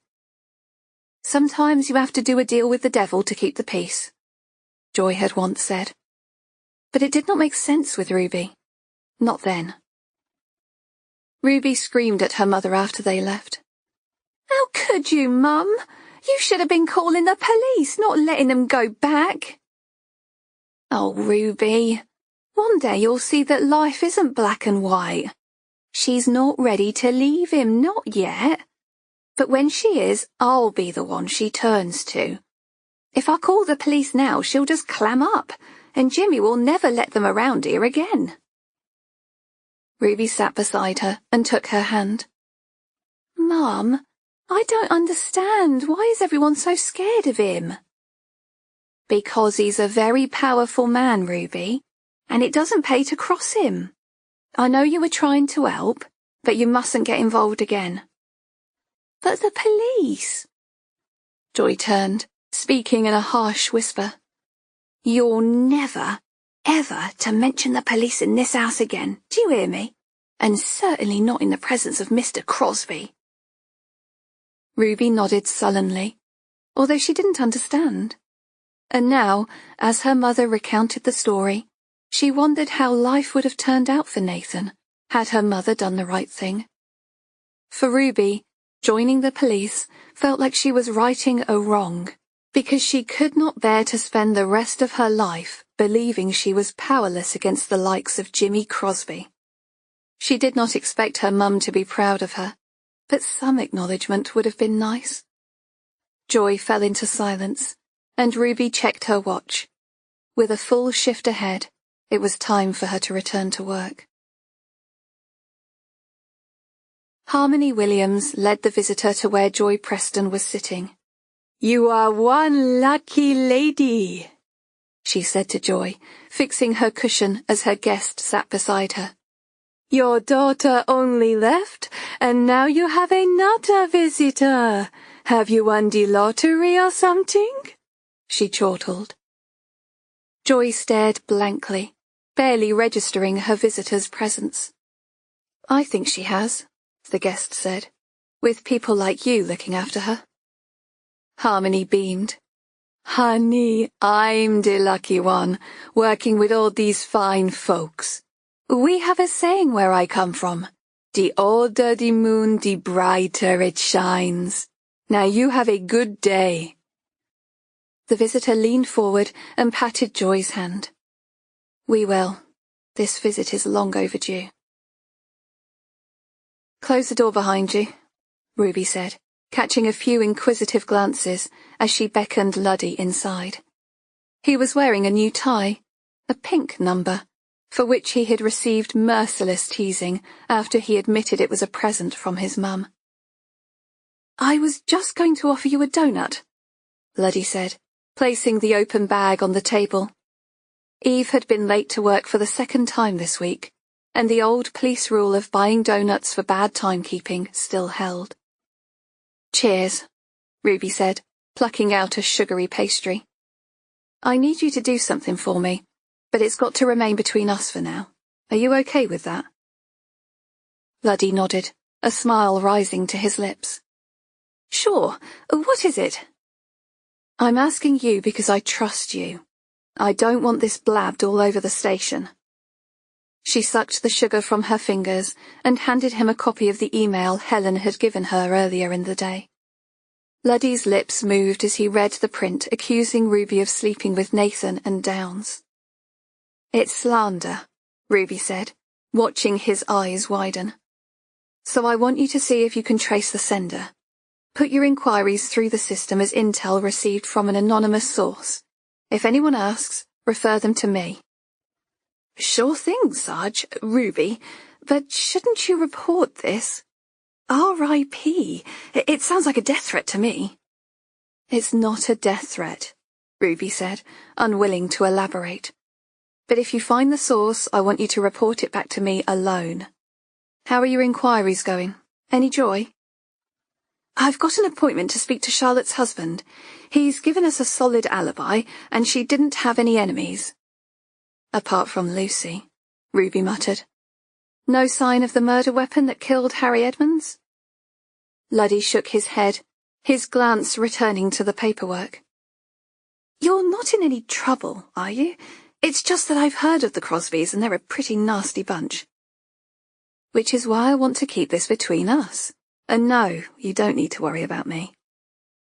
She picked at the remains of her donut. Do you know what would go nice with this? A cup of tea? Luddy said ruefully, shoving the paper in his back pocket before taking her empty mug. But there was more to the email than Ruby was letting on. As much as she tried to deny it, her past was catching up with her, and it was only a matter of time before the truth was revealed.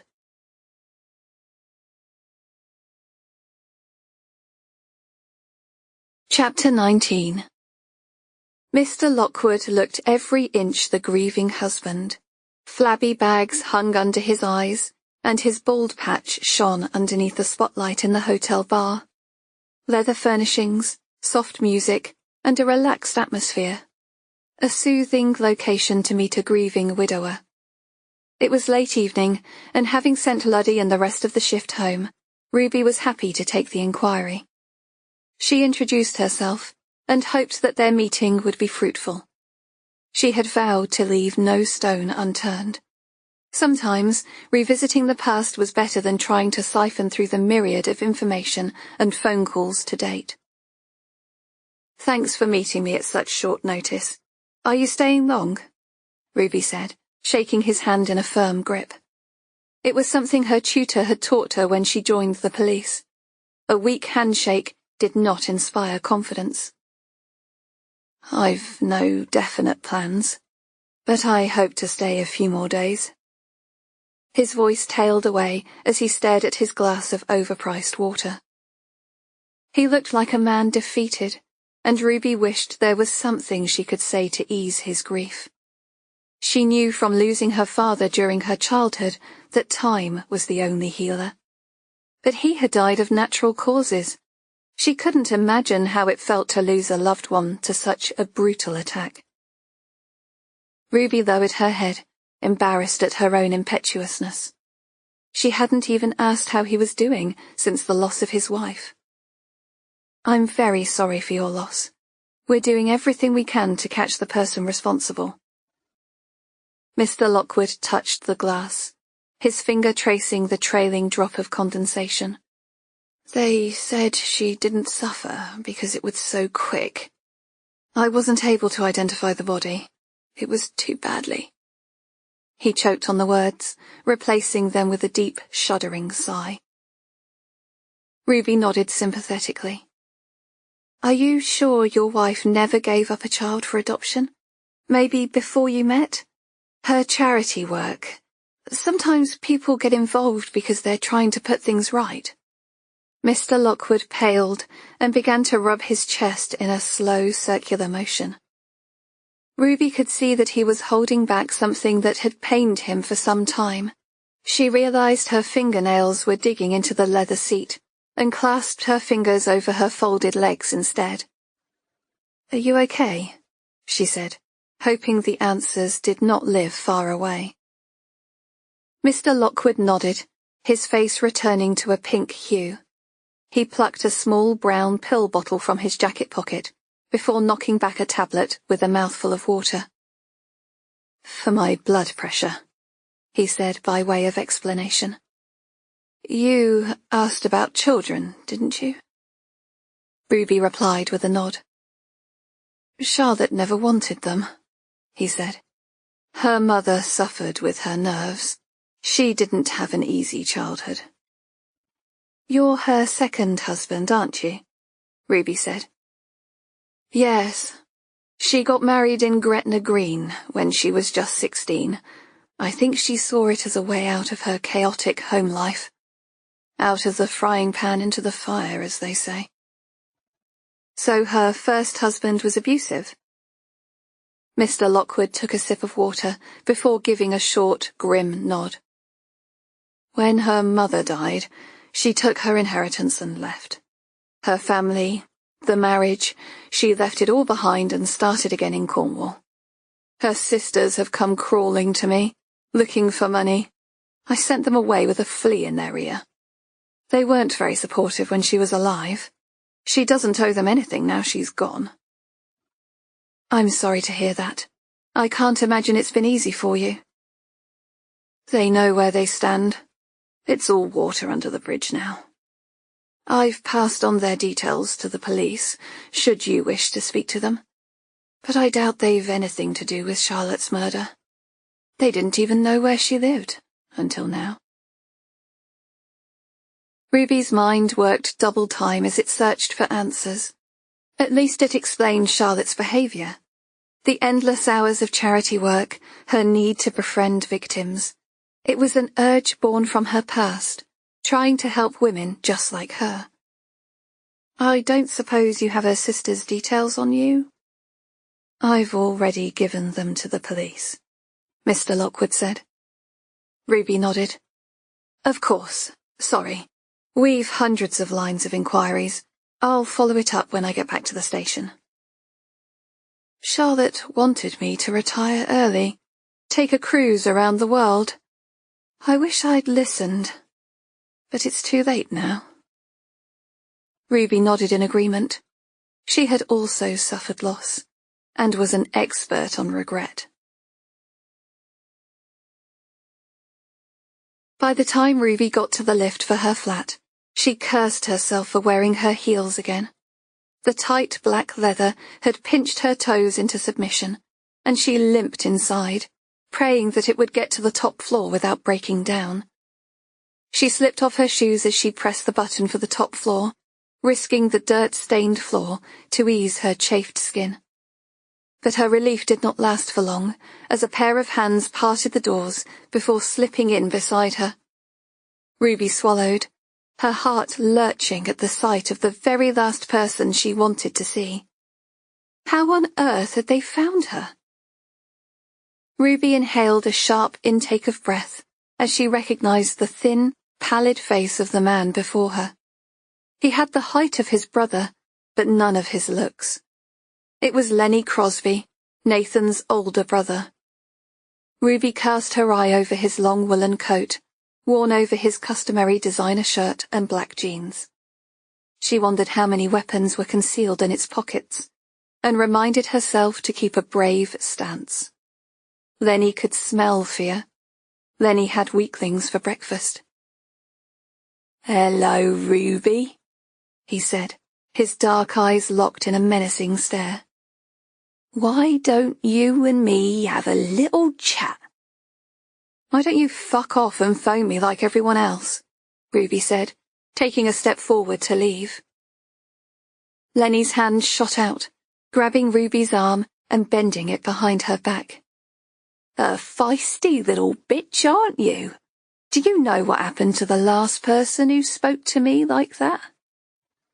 Ruby didn't ask, because she didn't want to know. She gritted her teeth as a slice of pain shot up her arm, but she would not cry out. Fists clenched, she was ready to fight her corner. "Shh, calm yourself now," Lenny said, his left hand reaching forward, and in one fluid movement, cold, hard steel was laid against her throat. He pressed himself tightly against her back, pushing her into the lift wall. She could smell the tobacco on his breath, and the sweat lacing his skin. Ruby froze, keeping her voice level. "What do you want, Lenny?" "I felt it was time we had a catch-up. It's been a while, hasn't it?" Lenny's lips brushed against her ear, and he inhaled the fragrance of her hair. She needed to extricate herself from this situation. Even if someone tried to use the lift, the Crosby family were too well known for her to expect anyone to help. Despite Nathan's efforts to stay below the radar, Lenny had ensured their reputation for violence was well known. "Just let go of me, will you?" Ruby said, trying to wriggle free. But the blade scratched against her neck in her attempts to resist it. Lenny released her right arm, keeping the knife firmly pressed to her jugular. "Play me up, and I'll slit your throat." He pressed the button for the top floor, and Ruby watched as the lift doors sealed them inside.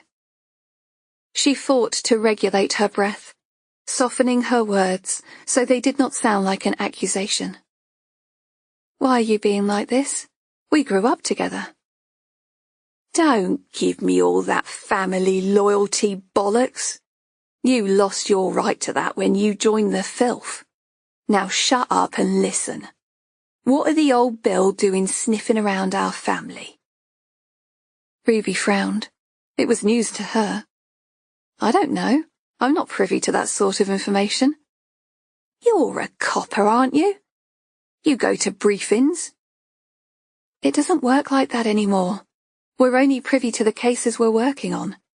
What's this really about? The police have been on your tail plenty of times before and you didn't follow me around." "I don't sneak around," Lenny said. "I'm here to pass on a warning. Leave Nathan alone. You're fucking with his head." Ruby wanted to say that Nathan was old enough to make his own decisions, but as the knife caressed her skin, she knew she had to pick her battles. "I'm not with Nathan." Wide-eyed, Ruby watched the numbers roll past on the digital display until they came to her floor. "Stay where you are." Lenny's breath felt hot on her cheek. "You know better than to start a fight with me. I'll tell you only once. Leave Nathan alone. I won't come for you. I'll come for your mother. Don't think I won't find a way, because you know I have the capability."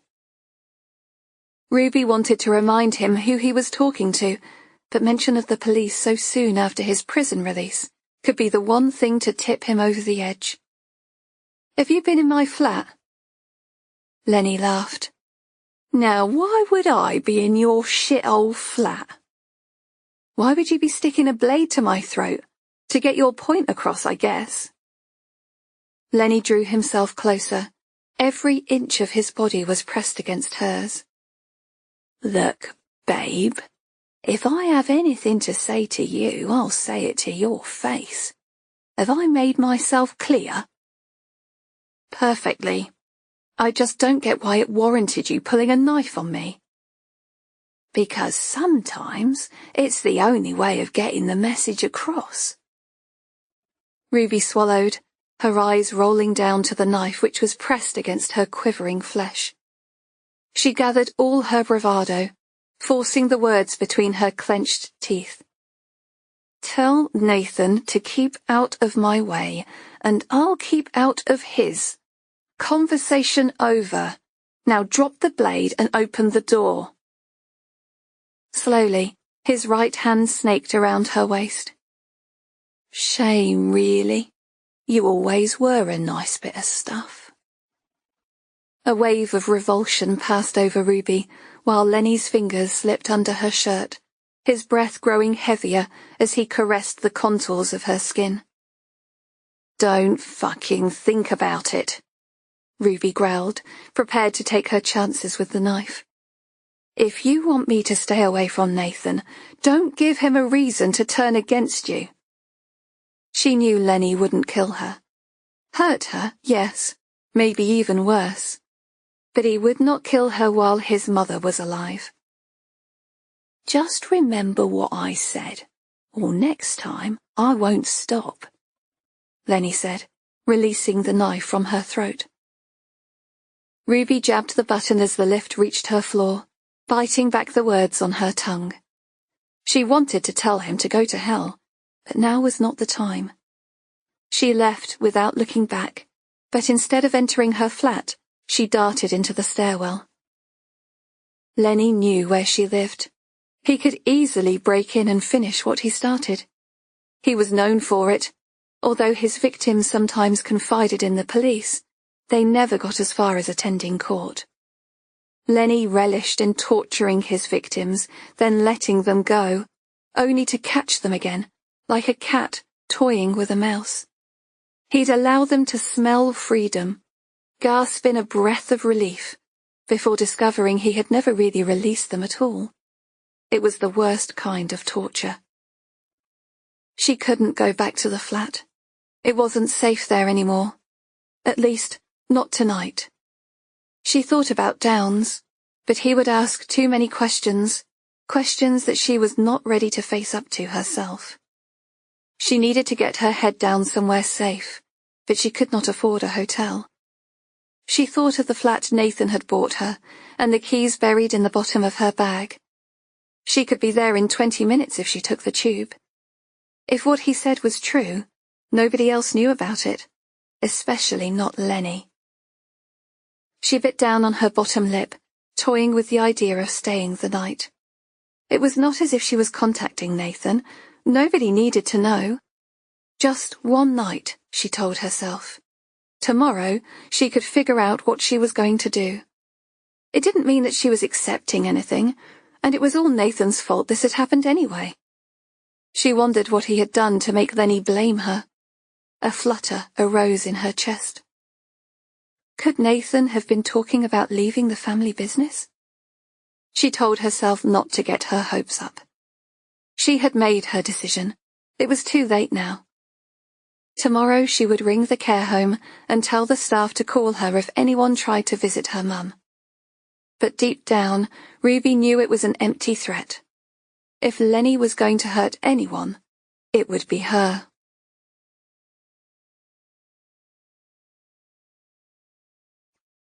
Chapter 20. Nathan enjoyed the sound of the ice as it clinked in the glass. It reminded him of the times he had with Ruby. He only drank rum because she liked it. In truth, he preferred a fine malt. But it reminded him of the taste of her lips after she'd had a drink or two. He lay back in the leather chair as the fire crackled, indulging himself in the memory of their times together. Annoyance washed over him as the door handle pressed down.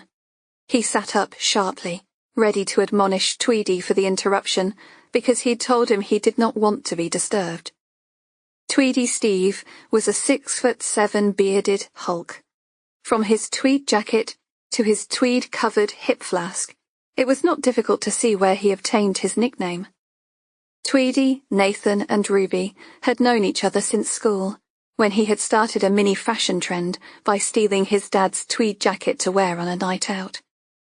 Tweedy was not intimidated by many people, but he waved his hands in an act of apology as he entered the room. "Sorry, boss, but I thought you might like to see this." Nathan followed him down the stairs into the belly of the house. It was not a damp or dark basement, but a luxurious cave, which contained a games room and several large CCTV screens around a circular table. It was meant to be comfortable because security meant everything to Nathan, and his residence was watched 24 hours a day. No expense had been spared in setting it up. Italian leather swivel chairs nestled into the mahogany tables, and in the corner, a stainless steel fridge was stocked with soft drinks, snacks, and bottled water. No alcohol was allowed. People had to keep a clear head in this room. If something happened on their watch, there would be hell to pay. It also acted as a panic room. Behind a panelled wall were enough provisions to feed a family for a month, as well as an array of weapons for when times got tough. Nathan called it his bunker, and he'd slept a little bit easier after it was built. Steve pointed at CCTV camera number 5, which gave views of the flat Nathan had gifted to Ruby. He had them fitted when he bought the place, so Steve could keep a watchful eye when Nathan needed a hideout away from home. He and Steve were the only people to know of the address. "It's Ruby," Tweedy said. "She got in about 5 minutes ago." Nathan's eyebrows shot up in surprise. He had not expected her to take him up on his offer so quickly, and he leaned into the screen for a better view. He was yet to admit to himself that he left the cameras running because he hoped to see her again. He watched her kick off her shoes and fill the kettle, locating the long-life milk in the fridge. His finger clicking against the mouse, he checked the other rooms and noticed the absence of an overnight bag. Her expression told him everything he needed to know. She was there because she did not feel safe at home. His first instincts were to go there and find out what was wrong. But he paused as he rose from his seat and forced himself to sit back down. If Ruby found out she was being monitored, she would never go there again. At least here he could watch her, keep her safe. Nathan turned to Steve, who was viewing with interest. He had a soft spot for Ruby, although he'd never admit it while she was in the police. "Thanks for letting me know.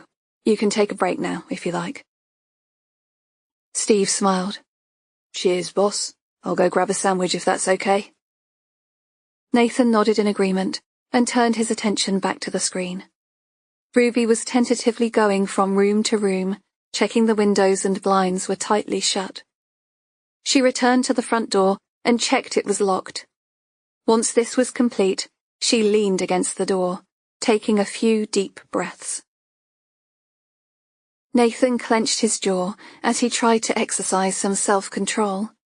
Just what had happened to her? He thought about ringing, but what would he say? She knew where he was if she needed him, and there was a phone in the house if she needed to call. The fact she had gone there was a step towards accepting help, and he wondered if that was a step in his direction too. But how would that be possible? She would never fully accept his lifestyle, or the people he did business with, and he certainly didn't fit into her world of law and order. She continued to wander around the flat, touching the soft furnishings and entering the bedroom. Nathan watched, transfixed, as she picked through the drawers. He still kept some of his stuff there, a change of clothes, socks, and jeans. She pulled out one of his t-shirts and pressed it to her face, inhaling his scent. The cold front he had fought so hard to build began to thaw. Ruby folded the t-shirt back the way she had found it and gently shut the drawer. She walked to the other side of the room to find the walk-in wardrobe, in which she had left a variety of new clothes for her. The tags had been left on, so she knew that they were hers alone. Nathan realized he was barely breathing as he watched the woman he loved shake her head. She was fighting it too. If she was going to walk out of the house, she would go now. But instead, she picked out a pair of silk pajamas and laid them on the bed. She slid open some more drawers and found some underwear. Nathan's heart began to pound as he realized she was getting undressed. His eyes roamed over the tattoo trailing down her back, a feminine version of his own. At least that was a part of him she would always carry. His arousal grew as she unbuttoned her slim-fitting trousers. It took every ounce of his self-control to switch the camera view to the living room. It was like tearing his eyes away from a work of art, but there was also something sleazy about watching without her permission. He had dated other women, stunners, who were the envy of all his mates. But the whole time they were together, he compared them to Ruby. He longed for the curves of her soft stomach, her full breasts, and firm shoulders. Most of the women he dated were stick-thin and tanned within an inch of their lives. He did not settle for lookalikes. It was all or nothing with Ruby, and for the first time he realized that she had done the same with Jack Downs. He must be 10 years older than Nathan, not a bad-looking man, but he bore no resemblance to him. Perhaps it was better that way. The thought of Ruby with anyone else pained him, and he knew he would not be able to control himself if she ended up being hurt. But people knew of their association, and would be too scared to cause her harm for fear of pissing him off. That was, anyone except his brother, Lenny. He watched as Ruby padded into the living room, brushing her long black hair, which trailed down the back of her white toweling robe. His mind ticked over, recalling the last conversation he'd had with his brother. The subject of his early retirement from the family business was met with outrage, and it had taken his mum coming between them to stop it coming to blows. Good old Mum. Living with Lenny must have brought its own set of challenges. Did he blame Ruby for his change of heart? Nathan ached to join her, but he knew he was better off trying to find out what his brother was up to.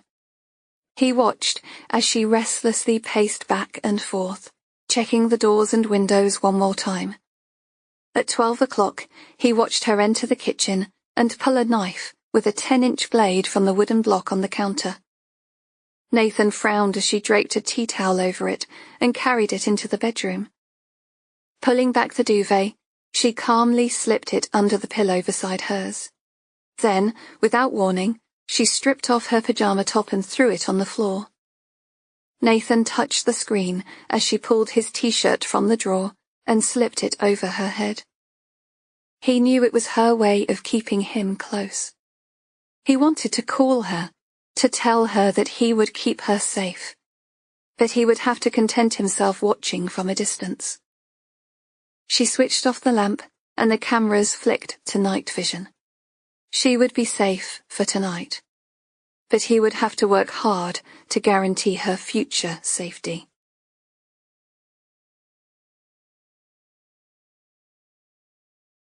Chapter 21. Monica's head jerked upwards as she inhaled a sudden breath. A wave of revulsion passed over her as she gagged on the rag tied over her mouth. Her eyelashes were clotted together with the mascara she had applied that morning, and she blinked hard to separate them. A sudden, searing pain jackhammered from the back of her skull. She tried to touch her head, but her limbs were immobile. Were they numb? She jerked her wrists, but they were bound so tightly her fingers felt frozen. Panic and confusion flooded through her. She wriggled her toes, but they were bound at the ankles. A muffled whine escaped her lips. The lights of a Christmas tree blinked in the gloom, and the smell of ammonia rose from the floor and wrapped itself around her. The pain in her head, the stomach-churning smell, it was some kind of nightmare. It had to be. She willed herself to awaken and find herself in bed with her husband, their limbs entangled under her crisp white duvet. He would bring her coffee and croissant hot from the oven and tell her about his conference. But each inhalation defied the dream, bringing her deeper into the bowels of a nightmare. Instinct drove Monica to scream for help, but the sudden intake of stale air through her nostrils made her gag even more.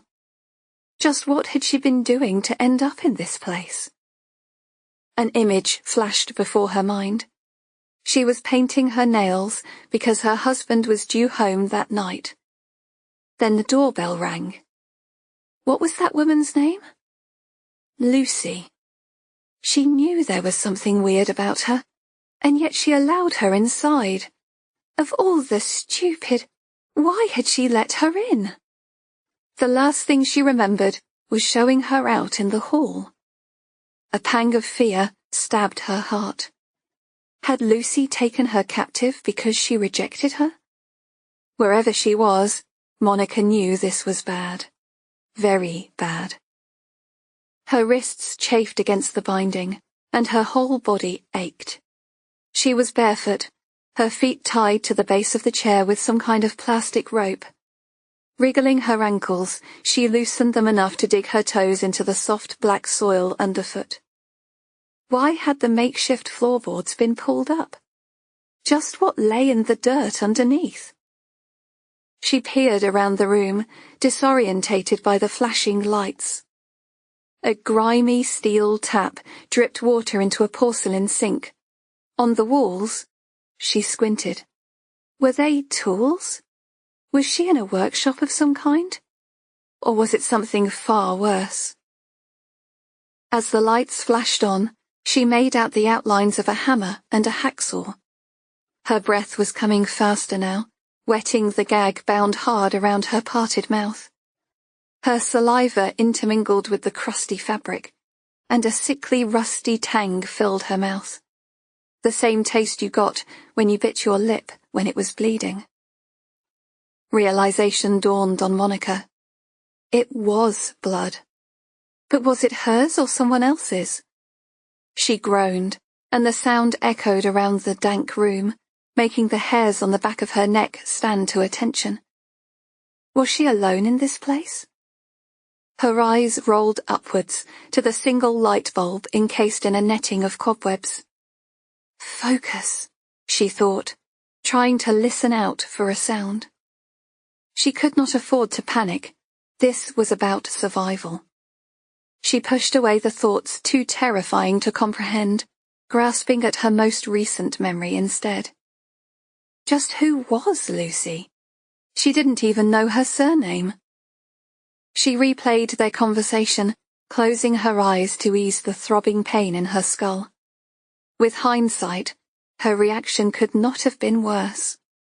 Confessing that she had not enough time for an abortion was not the appropriate response to the daughter she gave up for adoption.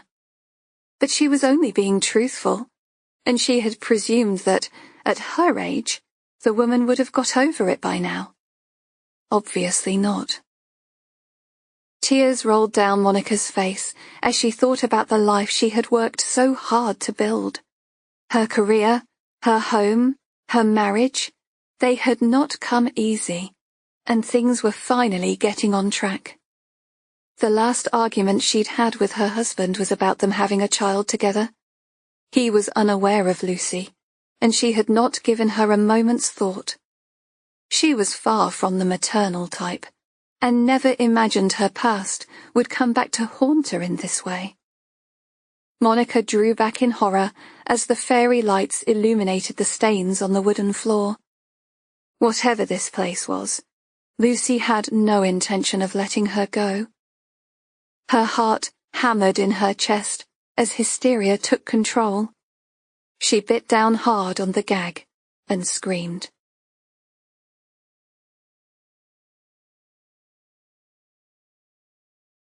Chapter 22. Ruby ground her teeth as she approached the Crosby family residence. She could never afford anything like this. Even with her pension payout, she would have to be frugal. It just didn't seem fair. Winding down her car window, she pressed her finger on the buzzer on the intercom, watching the cameras crane their necks in her direction. Ruby ran her tongue across her teeth. Her mouth felt barren. If there was ever a time she needed a strong mug of tea, it was now. Yes. A deep voice drawled from the intercom. It wasn't one of those cheap, scratchy jobs either. It boomed loud and clear. Ruby flashed her badge to the camera. I'm DS Ruby Preston. I'd like to speak to Mr. Lenny Crosby. It's urgent. Unofficial business. She hoped the emphasis on unofficial would gain her access.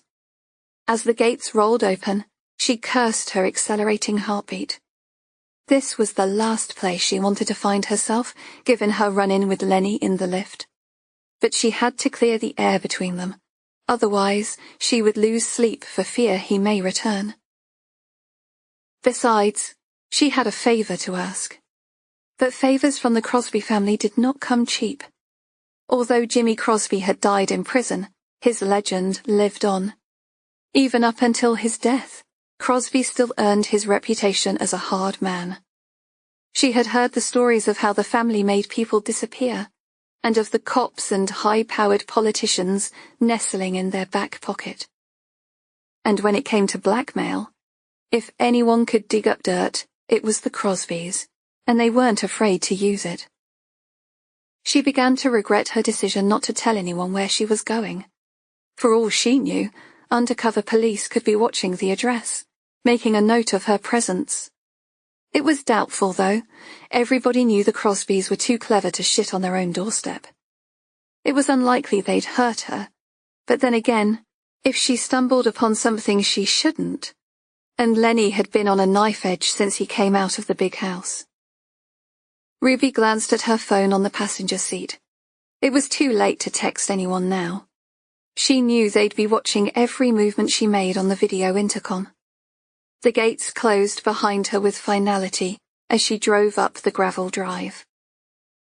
The Chigwell house was a grand affair worth several million, one of their many properties. Nathan had long since moved out of the family residence, having built his own fort in an up-and-coming part of Hackney. The front door opened, and a dour-looking man appeared. Tall, stocky, dressed in black. The Rottweilers were given instructions to sit down, which they did, flanking him either side. A low growl rumbled in their bellies, and it gave her the creeps to know they could make pieces of her in minutes. If they were there to intimidate, they were doing a good job. And so was their master. His name was Logan, but everyone knew him as Fingers. Ruby recognized him from old intelligence photos, and checked the absence of digits on his right hand. 2 were missing from the joint down after a gun backfired during an armed raid. It was common back in the old days, before quality firearms infiltrated the country. It wasn't difficult to get a decent piece now, and there were plenty of people willing to rent them out, if the need occurred. Not that it mattered now. Ruby concentrated her efforts on getting safely inside. She was no threat to the Crosby family. She would be fine. She just wished her legs didn't feel like rubber as the door slammed shut behind her. Fingers led her through the long wide hall into an expansive living room. Yucca plants dotted each corner, and Ruby glanced at the designer furnishings and luxury rug, trying to imagine them in her poky flat. She waited as told, knowing it was all for show. Planting herself firmly in a confident stance, she stood next to the fireplace with her head held high. But still, the niggling thoughts came back to haunt her. What are you doing getting mixed up with the Crosbys again? It seemed like an eternity before the door finally swung open, and Lenny Crosby was standing before her. His eyes were dark, his expression guarded. He strode forward, dressed casually in a shirt and jeans, so different to his father, who wore only the finest tailored suits. D.I. Downs once told Ruby that he had met many dubious men in his career, but Old Man Crosby was the only one that ever frightened him. "I didn't expect to see you so soon," Lenny said, his eyes narrowed in disdain. Ruby took a deep breath. "I need your help." The left side of his mouth jerked upwards in a sneer. "Do you now? This better be no wind-up, 'cause if you're trying to set me up for something, then why the hell would I come? I knew your father. I wouldn't be here unless I was desperate." Ruby sighed before shaking her head. "I don't know. This was a bad idea." Lenny took a step forward. "You're not leaving until you tell me what's going on." It was an order, and she knew he could overpower her if he wanted to, although she would make sure that he wouldn't come out of it unscathed. "Well, chill then, will you? I'm not talking to you standing over me like this," Ruby retorted, asserting her position. "Give me your phone." Lenny snapped his fingers. "Why?" "Because I asked nicely. Now hand it over." Ruby passed it over and watched him scroll through her texts and calls. "This is ridiculous. If you're not interested in helping, then I'll have my phone back and be on my way." "Sit down," Lenny ordered, returning her phone. He called for Fingers and the door opened. Ruby swallowed, her throat feeling incredibly dry. For the 100th time, she wondered what she was doing there. Fingers poked his bristled head through the door. "Yes, boss?" "Get us some coffees, will you?" Lenny said, taking a seat in the wide leather armchair. "Tea for me, please," Ruby said, heat rising to her face. The man nodded before closing the door.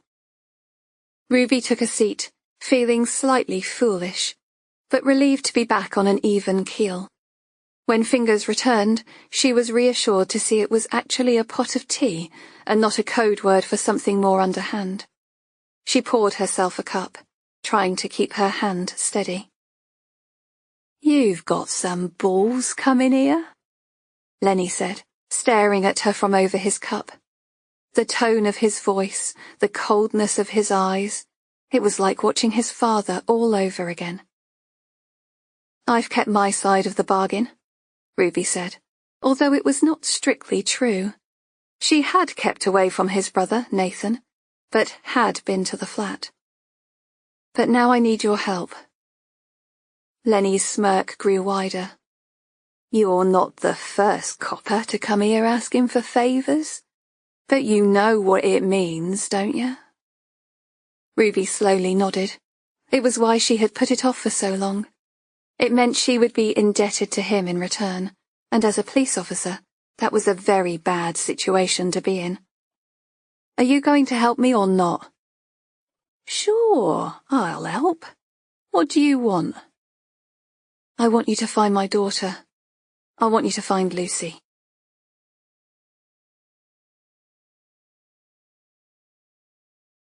Chapter 23. Lenny crossed his legs, his teeth flashing in a predatory smile. It reminded Ruby of a documentary she once watched about crocodiles ensnaring their prey. "Does Nathan know you're setting up house?" Ruby shook her head. "No, and I've got no intention of making contact. I just need to know where she is." "You're opening a whole can of worms here. There must be a good reason for it. If you don't want to have a family reunion. I'm sure Mum would love to know about the secret little love child you gave away." Ruby leaned forward, her voice low. "You can't let anyone know. Not Nathan, not your mum, nobody." Lenny's eyes glinted in amusement. "Oh, I'll do it. But first, I want to know why." "I'm investigating a string of murders." I have reason to believe the suspect is a young woman who was given up for adoption. There's lots of kids in London who were dumped by their parents. You must have more than that to suspect your own. Ruby inwardly cringed. She hated the term dumped, but was not about to justify her reasons to Lenny. I've had indirect contact. And you want to nick her and solve the crime? Ooh, that's low. Even for you. Nicking your own flesh and blood. Ruby stood, anger flaring through her. If I was going to arrest her, I wouldn't be coming to you now, would I? Are you going to help me or not? The sly smile Lenny had been wearing dropped from his face, and he sprang from his chair, muscles tensing as he loomed down on her. She could smell the coffee on his breath, see the fire of fury in his eyes. Who do you think you are, coming into my manor and speaking to me like that? Ruby bit back her retort. He was right. This was his house, and she needed him more than he needed her. I'm sorry, she said, dropping her gaze to the floor. Sometimes I forget how much things have changed. Silence passed between them. She would apologize, but she would not grovel. She stiffened as Lenny's hand reached into his trouser pocket. Cigarette? He said, opening up the pack of Marlboro Lights. Don't mind if I do, Ruby said, figuring she needed it.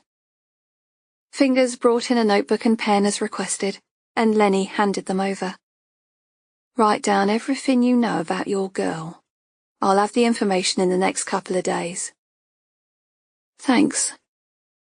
Ruby dragged on the cigarette, feeling the weight of the debt looming over her. Her heart skipped a beat when the door opened, and she half expected to see Nathan stride in.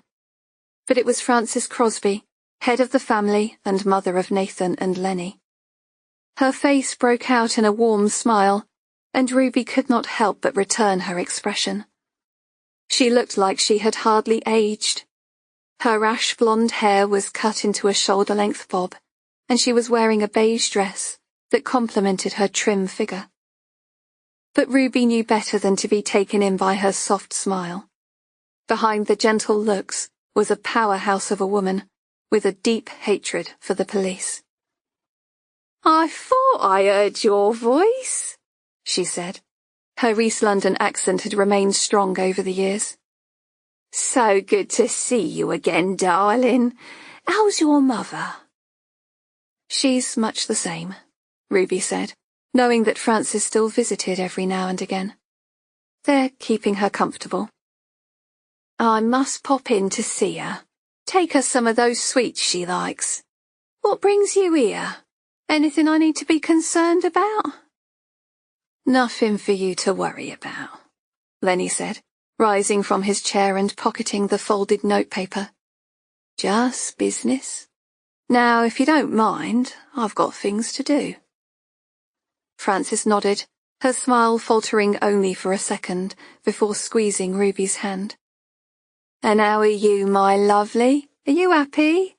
No sign of you leaving that job of yours? Ruby shook her head. I'm afraid not. Bills to pay, you know. Her voice trailed off, because it was blatantly obvious she did not know, given she lived off the proceeds of crime. I remember when we didn't have a pot to piss in, Frances said, her eyes falling on the expensive furnishings. And you know what? I'd give all this up just to have my Jimmy back in our 2 up, 2 down in our little East London estate. But come take a seat, I want to hear all about you. Once their small talk had been exhausted, Ruby took the opportunity to speak to the woman frankly. A question had played on her mind since speaking to her mum at Oakwood.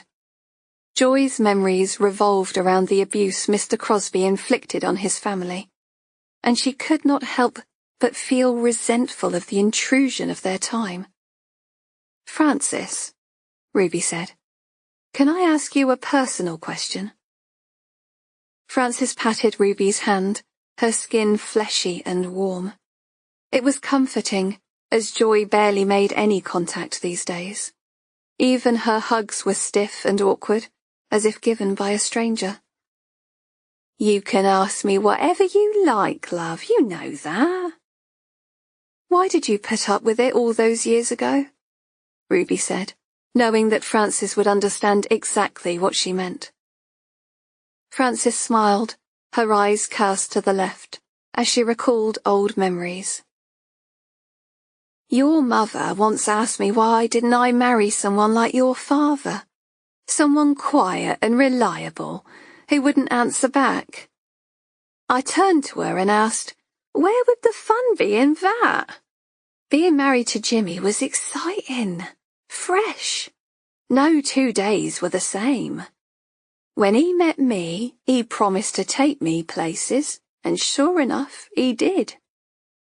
"He took you down the hospital," Ruby thought, "and nearly took you down the morgue."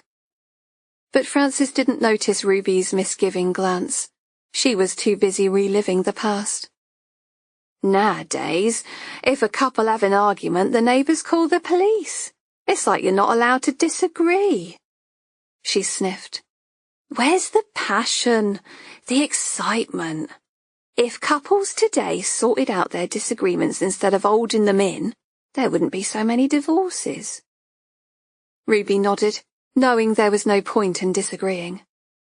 "I guess that's one way of looking at it." "Too right," Frances said. "Women today fight for equality. When I got pregnant, I stayed at home and raised the family. Nowadays, women have to work until they're old. They don't even get to enjoy their earnings because they're paying someone else to look after their children. Where's the sense in that?" Ruby could not equate domestic violence with a happy marriage, no matter how much Frances tried to justify it. "But we're not just talking about arguments, are we? I remember the day my mum took you and the boys in after Jimmy, Mr. Crosby, broke your nose and cracked your ribs. Nathan and Lenny were white with terror, too scared to move. How can that be love? And I'm not being nasty or judgmental. I'm just trying to understand." Frances sighed. "Even if I had wanted to leave, there were no refuges back then, not like today. And my family wouldn't take me in. Jimmy had a reputation. People were scared of him, and there was no way anyone would have had me." "But Nathan," Ruby said, biting back her words, reluctant to cross the line. Frances nodded in acknowledgement. "Jimmy had a hard upbringing. He wanted the boys to be tough, so nobody took advantage of them when they were older. I think he did a good job of that." Ruby nodded. She wanted to ask if she truly knew just how much Nathan and Lenny hated their father for the cruelty he inflicted upon them, and how she lived with herself, knowing she had failed to protect the children who viewed violence as a normal way of life. But instead, Ruby just smiled and made her excuses to leave. Frances walked her to the door, her voice echoing in the vast hall. "You know, I'm sorry things turned out this way, Ruby. I think you and Nathan could have made each other happy. But I think it's time for you both to move on, you know? He's been dating a lovely young woman, Leona, her name is. She's very keen. But the minute she gets serious, he runs a mile. He's still young. He can have children and get married and do all the normal things. And so can you. I don't think it's fair that you're both putting your lives on hold for something that's never going to happen." "Nathan's a free agent. We've been over for a very long time," Ruby said, feeling a dig of pain in her chest. "Time you made that clear, then," Frances said, imparting a gentle smile. But Ruby did not miss the coldness behind her eyes. If only she had been that protective when they were young, she thought, waving goodbye as Frances closed the door.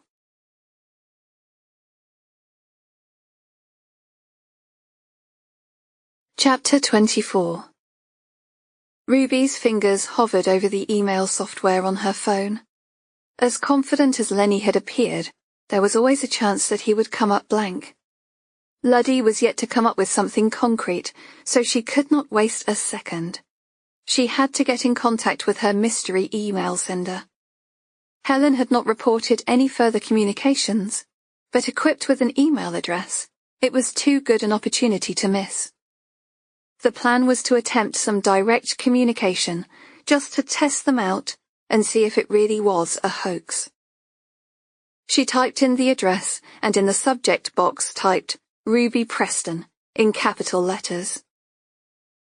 Dear Lucy, if you were trying to get my attention, you have succeeded. Although what you claim is untrue, I would be happy to discuss the matter with you further. I suggest we meet. I am guessing that you do not live far away. Ruby Preston. Ruby stared at the words on her phone. At least for now she would send it from her personal account. She did so in the hope that the original sender would believe they had some kind of secret communication going on. She pressed send before she changed her mind. Normally, she would shrug off such communications, but 3 letters had played heavily on her mind. R.I.P. Written in brackets beside her name, Ruby knew this was no death threat. It was her middle name, Ruby Imogen Preston, a secret she had kept close to her chest. The only places it was recorded were on her birth certificate and that of her daughters, Lucy Preston. It was a possibility that Lucy's name had been changed too. Her daughter could be anyone, but the meaning was clear. The use of R.I.P. was sending a message that only she and Lucy would understand. Ruby prayed she was wrong, but all the same she had to warn Downs. But the investigation was going at the pace of a steam train, and it was difficult to get him alone even for 5 minutes without interruption. Meeting for a drink after work was a definite no-no. For all she knew, she was being watched. She certainly felt as if eyes were following her home. Could it really be her daughter trying to get in touch? And if so, was she responsible for the murders of Harry, Emily, and Charlotte? As if on cue, Downs knocked on her door, making her jump in her chair. "Briefing in, Tien. Are you all right?" he asked. Ruby signalled to him to close the door behind him. A fatal stabbing had come in overnight, a young man named Andy Hughes. He had been waiting for the bus when a gang of youths approached, picking a fight for no reason other than the fact he was there. He did not stand a chance. "There's something I have to tell you," Ruby said, pulling out the well-worn paper and laying it flat on her desk. He leaned over her shoulder, and she was pleased to find the absence of alcohol on his breath. She knew he had been trying, and it was probably why he had been looking so rough. The crumpled suit, his unshaven face. He was detoxing, and there was never a good time for that in the police. "What the hell?" Downs said, as he read and reread the email. "Where did you get that?" "From Helen. She's a journalist, but don't worry, I've sorted it, and it's not as if she can print it anyway." He frowned. "Do you think it's the same person who sent the letters to Emily?" "There are similarities." Ruby pointed out the punctuation marks, the full stop that preceded the first line. "But that could just be bad grammar." She brought up the email she had just sent on her phone. "I've emailed them. They're probably crapping themselves because I've responded, but I don't suppose I'll hear anything back." "But the mention of R.I.P., you realize I have to report this?" Downs said. Ruby shook her head. "Not yet. Let's wait and see what she comes back with first. The punctuation could just be a coincidence, and the name Lucy is no secret. Helen knew about it long before the press release. You know what it's like around here, nothing stays hidden for very long." Ruby knew that sharing her middle name would implicate her daughter. It was information she would keep to herself for now. Not as far as the press is concerned, Jack murmured. What if there's more? It's not going to look very good, you and me together, along with the allegations that you see in a Crosby. It's all lies, Ruby said. I haven't been with Nathan in over a year, and even then it wasn't what you'd call dating. We were just... fuck buddies, Jack muttered. It doesn't make it any better. He paced from the window to the door. It took only 2 of his strides before he had to turn around. We're gonna have to be discreet. He paused, and seemed to consider his words. Unless you want things out in the open. You're joking, aren't you? Ruby said. The very thought of her colleagues knowing about their fling making a bolt of anxiety rise inside her. This information had the potential to explode in her face. What had started off as a one-off domestic murder was now snowballing into something beyond their capabilities. But Ruby did not want to let it go. If this was her daughter, she needed to know what was going on. She had lied to Lenny. If her adopted child was responsible for the murders, she would have no choice but to turn her in. Yet a small part of her refused to believe that the innocent child that she and Nathan had produced could commit such horrific acts. The plan was to find her and then hopefully rule her out. But now she owed Lenny a favour, and soon she would be treading a very thin line. Her relationship with Francis was tenuous, but as long as her mother was still alive, she would come to no harm. Francis was one of the few people Joy still recognised, and the women's friendship had survived many changes. Both families were intertwined in a complicated relationship, not easily unbound. But now Lenny resented Ruby's influence over his brother as she tried to persuade him to go straight. Meddling in the Crosby family business was not a good idea. At least for now, their mother's closeness offered Ruby a degree of protection. She refreshed her phone, waiting for a response. A notification pinged. One new email.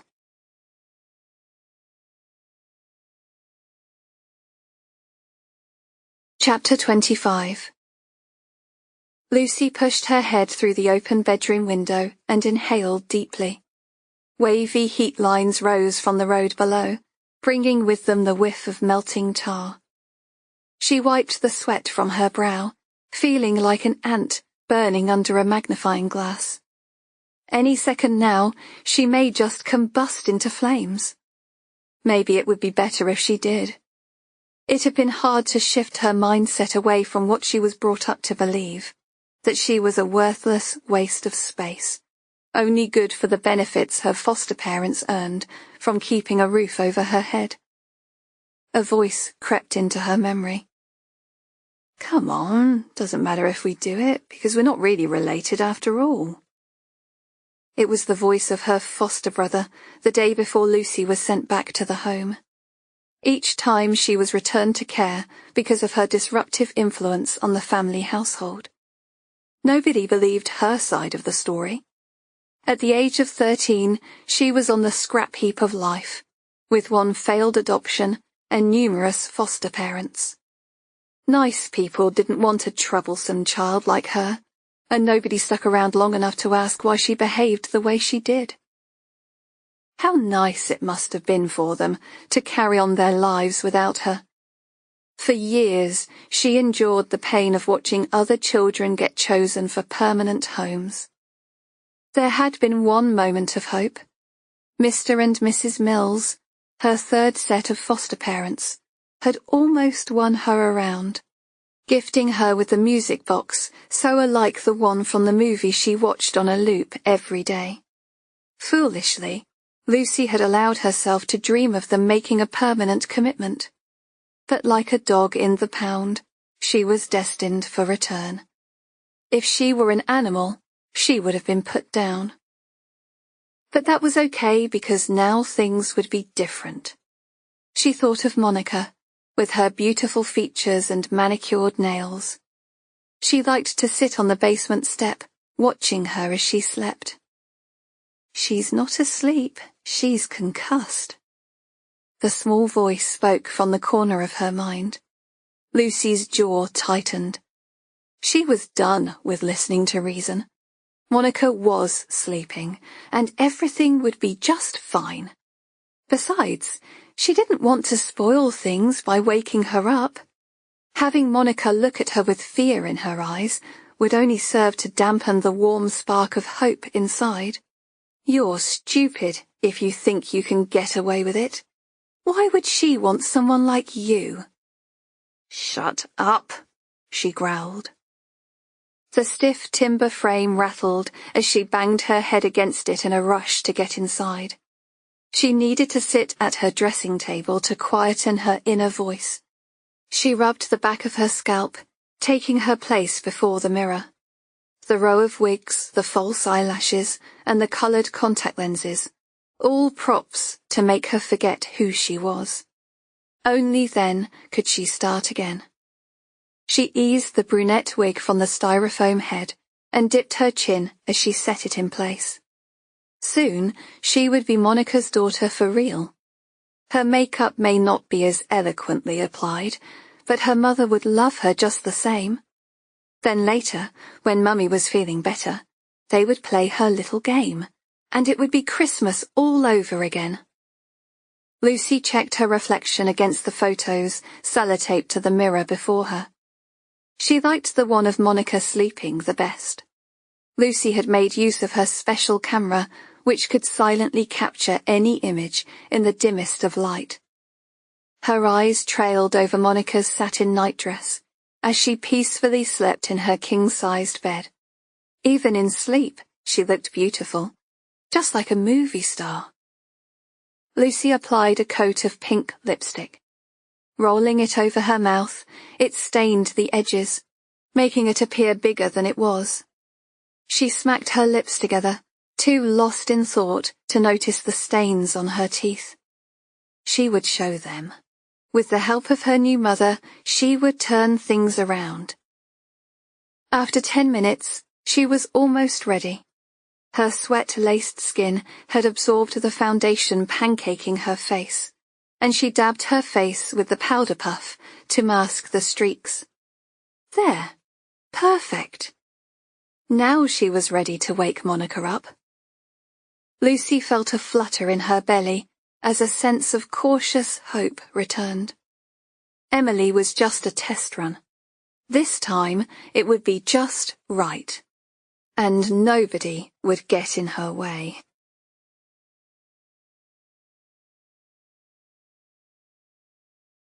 Chapter 26. Ruby shoved the phone in her pocket. The last thing she wanted was Down seeing the response before she'd had a chance to check what it said. It was not until she got into the toilet cubicle that she had the opportunity to read it.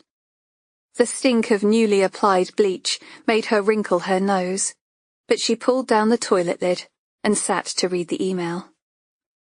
Ruby, where were you last night? I waited, but you never came home. You say you want to see me, but we both know that's not true. Otherwise, you would never have given me up in the first place. How did you feel when I was born at 3 a.m? Some say it's the witching hour. Is that why you gave me up? Was I evil? Well, I have news. I don't want you any more than you wanted me. See you around, Lucy. Ruby's heart sank because now she was left in no doubt. Lucy Joy Preston had been born at 3 a.m, and such information was imprinted on the original birth certificate, which Lucy, as an adoptee, could only have obtained when she turned 18. The anniversary Ruby and Nathan shared was their daughter's birthday. But she had passed her 18th birthday a couple of years ago. Why was she coming after her now? Ruby swallowed, her mouth arid. She scanned the words a second time, trying to comprehend their meaning. I waited, but you never came home. Had she been in her flat? And did that mean her daughter was the killer? Her mind bombarded by questions, she tried to plan her next move. But what was she supposed to do? Admit that, Not only had she been sleeping with her DI, she had been involved with a member of the notorious Crosby family too. Then there was the revelation that she had given up their daughter for adoption when she was a teen. It was something she had omitted to declare when she joined the police. Had they known of her background, she would not have got a look in. She knew she should think about what she was going to say. The email should be referred to a police negotiator, someone who would compose a reply where every word counted. But her fingers moved swiftly as instinct took over, reassuring the sender of the email and asking if they could meet up to talk. She had barely pressed send when an error notification was returned as not recognized. It meant Lucy had instantly deleted the address. Ruby swore under her breath. That was what she meant by "see you around." She was toying with her, instigating revenge for a perceived betrayal years ago. Switching her phone to silent, Ruby shoved it into her pocket. It was time for briefing. She needed to absorb the investigation to date.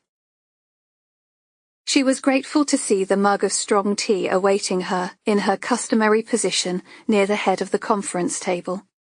She nodded a thanks to Luddy, her mind still racing with recent events.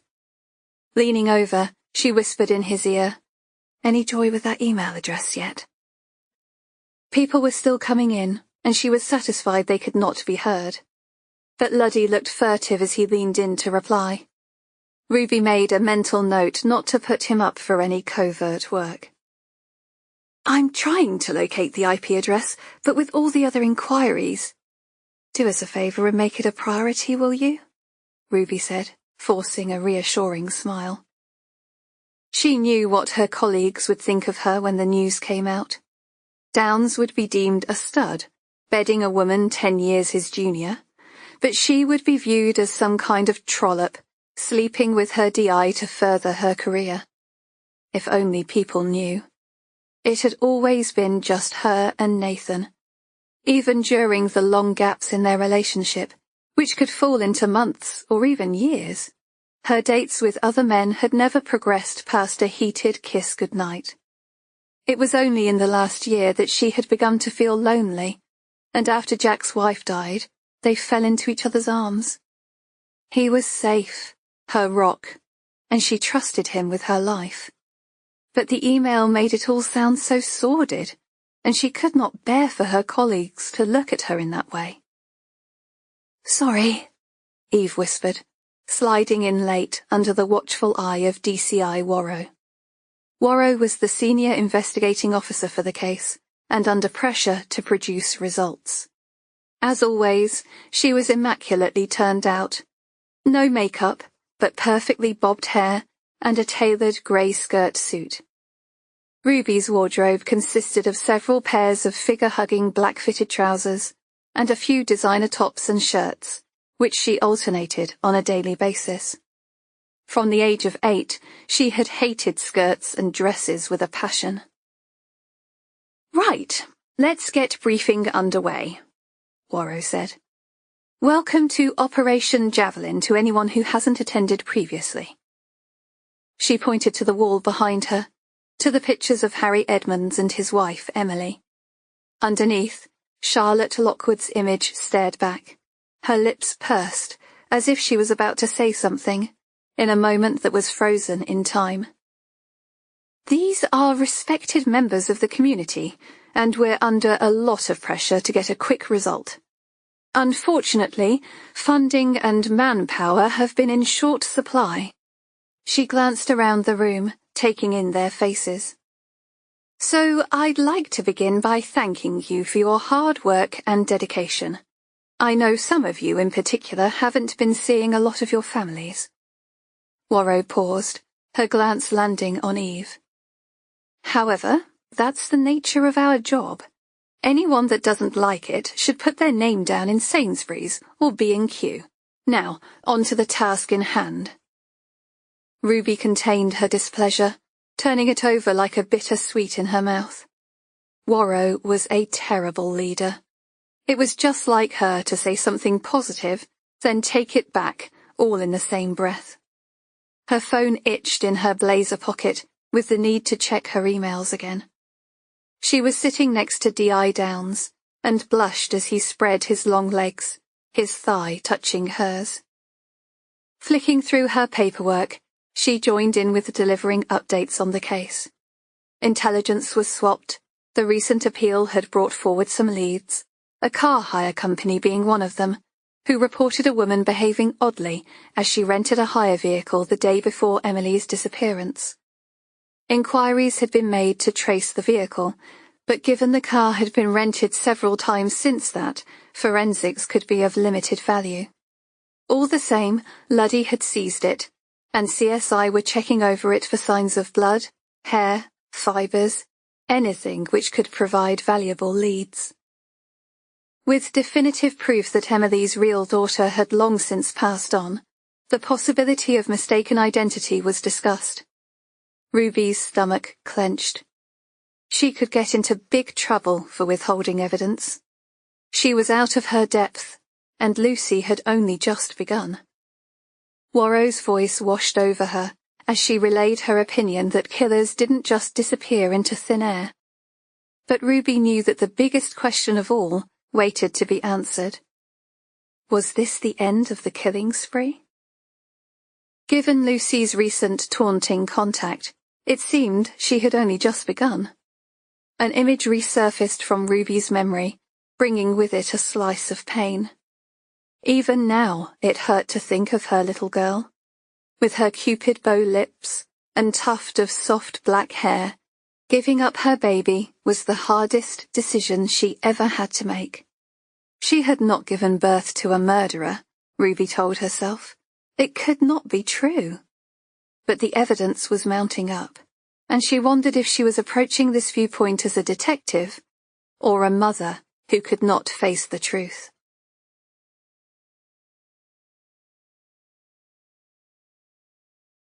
Chapter 27. A text beeped on Nathan's phone. Mission complete. The product was loaded, concealed neatly into a lorry load of furniture. Mission complete indeed. The corner of his mouth rose upwards in a smile. Who did Quinny think he was? Tom Cruise? Jerking his shirt sleeves down his wrists, he checked the silver cufflinks. Give him his due, Quinny had done everything he asked, despite the fact he had just got out of prison. Nathan shrugged on his Armani jacket, admiring its cut. He was in better shape now than when he was in his 20s. He ran his fingers through his hair, admiring his reflection in the mirror. Lenny's welcome home party was in full swing now, and big band music vibrated from below. They had spent a small fortune preparing the club. It had never looked so grand. It was the party of the year. The guest list would have been of great interest to the police. At least 50% of his guests were packing heat. He just hoped his brother could stay out of trouble long enough to prevent the filth turning up. After 5 years inside, it was hardly any wonder Lenny was as tense as a coiled spring. Nathan hoped that this morning's bit of business would go some way towards quenching his thirst for revenge. The guy he'd visited was a meathead, a 25-stone hulk with a pea for a brain. His fate had been sealed the second he grasped on his brother for the grievous bodily harm that had put him inside. Meathead survived his kicking after the verdict came through, but Lenny would not rest until he paid him a personal visit. Their victim had mistaken Nathan's aloofness for weakness, making his brutal reprisal all the more of a shock as he and Lenny pinned him to the floor. He could still remember Fatso's expression as Lenny produced not a knife or a shank, but a spoon. All the better for scooping, my dear. Lenny's thirst for violence knew no bounds, and Nathan could still see Fatso's freshly plucked eyes, white and viscous, like 2 plump boiled eggs. He was one of the lucky ones. Lenny had let him live. Nathan had managed to persuade him that such a savage act would serve as a living advertisement to any other players thinking of serving them up. He exhaled a heavy sigh. He should rejoin the party. Leona would be waiting, throwing a cautious eye over him when she thought he wasn't looking. He had come to accept his mother's interference in his life, and inviting Leona to Lenny's homecoming party seemed the acceptable thing to do. It was not as if he could ask Ruby. Leona had greeted him like an overexcited puppy. The girl had little substance, and her behaviour was all for show. Sliding his phone from his pocket, he deleted Quinny's text before dialing the number. "Hello?" Quinny responded cautiously. "It's me. Everything go as planned?" A sigh of relief followed. "Oh, hello, boss. I wasn't expecting your call. Yeah, everything went smoothly. I start the ball rolling tomorrow." Nathan said. "Remember to get rid of the phone, then buy another pay-as-you-go." "Are you sure?" Quinny said, sounding as if he was outside as the wind took his words. "It's just that it seems like a waste of money, changing phones all the time." Nathan's voice sharpened. "Are you questioning my judgment, Quinny?" "What? Oh, no, of course not. Sorry, boss. Just trying to save you some money." Nathan snorted. "I can afford it, but you can't afford to mess up. You don't want to end up back inside now, do you? A good-looking boy like you." His tone was light as he delivered the threat, but the young lad knew the score. Quinny's voice dropped. No, I don't. I'll text you tomorrow from the new phone. When are you coming?" "What did I tell you, shit for brains? Not over the phone. Stick to the plan." "Sure, sorry, boss, Nathan hung up, locking the door of his private office as he left. Since Lenny came out, all of his senses had been on high alert. Staying on top of the game was not easy, with so many newcomers snapping at his heels. The music had changed now, the live band playing a slow, melodic ballad, transporting them back in time. Lenny loved all the old stuff. The dress code was big band era, and their guests had not let them down. Nathan milled through the crowd, receiving numerous slaps on the back and iron-clad handshakes. Even his more dubious friends had worn tuxedos, the women on their arms looking glam in their vintage swing dresses.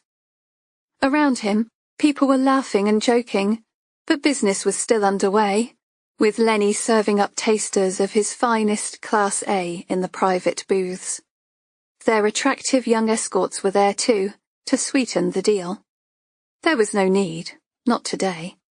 But Lenny couldn't help himself. That's just the way he was. "Dance with me, babe." The owner's hand snaked around his waist, and Nathan turned to greet her. "I don't do dancing," Nathan said, loosening himself from her grip. He had grown to dislike the thin, sour odour of her perfume, her skin chemistry turning an expensive scent into something which smelt like urine. Her smile slid from her face, but she still looked pretty, despite her disappointment. "You've got friends here. Go and enjoy yourself. Have some cocktails. I've got a bit of business to do." "Okay then," she said, stealing a kiss before joining her friends at the bar. Leona was no stranger to this life. Her father was one of Lenny's oldest friends. "You've done yourself proud, boss," Fingers said, handing him a glass of champagne. "This party will be the talk of the town." "It's good to see the old crowd again," Nathan said. "Just keep an eye on Lenny, will you? If anything starts, make sure you and the boys nip it in the bud.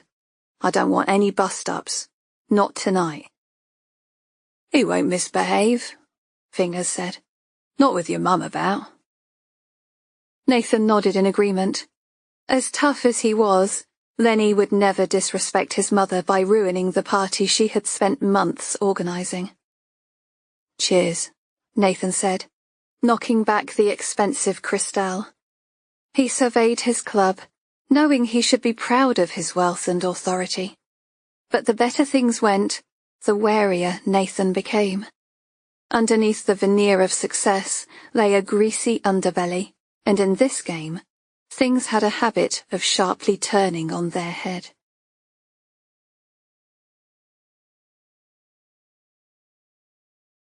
Chapter 28. "What's that smell, bitch?" The pasty-looking teenager sniffed the air. Ruby didn't recognize him, but she knew his mates who were hanging around in the stairwell of her block of flats. He dug his hands down the front of his tracksuit bottoms, dragging them even further down his torso. "It's bacon, that's what, and it stinks." "Leave her alone, man, that's Ruby, she's all right, she is," the tallest of the three said. At 20 years old, Darren was a young man who was respected on the estate, and Ruby figured the gobby one was most likely trying to impress him. Darren's mother was a heroin addict, who shoplifted to fund her habit. Ruby had taken him under her wing a couple of years ago, when she helped him to get an apprenticeship in a hotel kitchen. It was all thanks to Nathan, of course, who pulled in a favor to give the kid a chance to become a trainee chef. His mother was still shooting up most nights, but at least now he had his own money and a little bit of hope. Ruby figured that spending his evenings in the stairwell with his mates was better than watching his mum get high.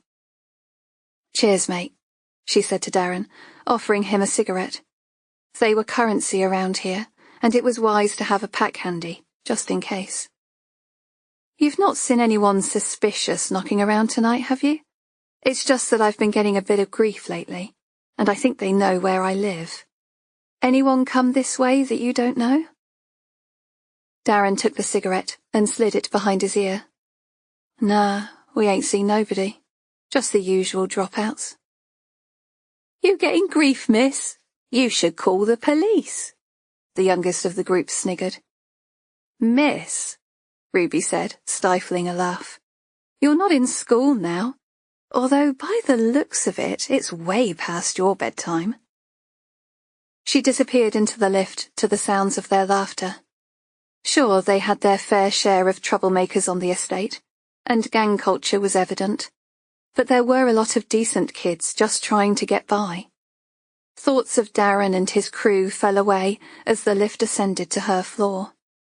She had been dreading going home all day, and had left only when Downs had kicked her out of the station at just gone 11. It seemed to take forever to get her key in the fob, and the first thing she did when she got into the living room was to reach her hand across the paint-blistered wall and turn on the light. The round paper lampshade cast the space in a gloomy yellow hue. She wondered what she was doing, staying in a dump like this. She still had the keys to Nathan's flat in her bag, and it took all of her willpower not to turn on her heel and go there. Gently closing the door, she scoped out her flat. Apart from an old-fashioned dresser, a second-hand sofa, and a 10-year-old TV, the living room was completely sparse. Her bedroom housed a small double bed and wardrobe, and the kitchen was no bigger than a cupboard, with basic amenities for cooking. But she preferred to eat at work, and despite the station kitchen not being much bigger, the food tasted better from there. Her flat had always given her the creeps. She had not been surprised to discover that the previous tenant was found overdosed on the sofa, because a faint echo of his hopelessness still hung in the air. Still, it was as much as she could afford with her budget, and relatively close to work. Satisfied the place was empty, she poured herself a drink. Had someone been in her flat? The truth was, she did not want to know. For now, she was alone. But for how long? Cursing her paranoia, she knocked back the contents of her glass. A slug of whiskey hit the back of her throat, running like firewater into her belly, and rewarding her with a warm glow. A gift from Downs, before he discovered her penchant for rum. She kicked off her shoes, and leaned back on the sofa, watching the door. To her right was the bottle of whiskey. To her left was a baseball bat. But she was plagued with thoughts, and even the alcohol coursing through her bloodstream could not make her feel any better. By 1 a.m., all she could think about was Nathan, and she longed for his company. Drunk on whiskey and feeling insecure, calling him seemed like the best idea she'd had all week. She wiped her hand with the back of her mouth, slowly screwing the lid back on the bottle. I just want to hear his voice, she thought. Then I'll go to bed. Her reservations muffled behind a drunken stupor, she dropped to her knees in the corner of the room and peeled back the stained red carpet. The smell of dried-in cigarette butts rose up to greet her, but she continued until she found the loose wooden floorboard. Her secret hidey hole, one that even her fellow police officers would not locate. Pulling back the loose board, she swore as her thumbnail ripped backwards, making her yelp.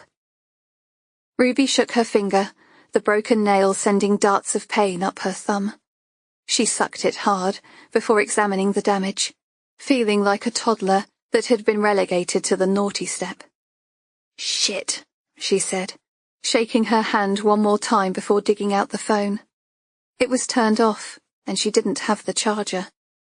Hesitating only seconds, she pressed the on button, deciding to leave it to the lap of the gods. If the phone's battery was flat, then she would just go to bed. If it came alive, she would make the call. The screen lit in a blue hue, and her heart gave a small leap in her chest. Fine. That was the way it was going to be. She called up the only number saved on the phone, filed under the letter N. Biting her lip, she listened to it ring out, her sensible thoughts drowned by the numbness of alcohol. An automated answering machine told her to leave a message. It was a shame. She would have liked to have heard him speaking. Inhaling a deep breath, she realized she had dialed before rehearsing what she was going to say. It's me. Long pause. I just want to ask what's going on. I mean, have you been in my flat because someone's been in my flat more than once and, well, I don't like it.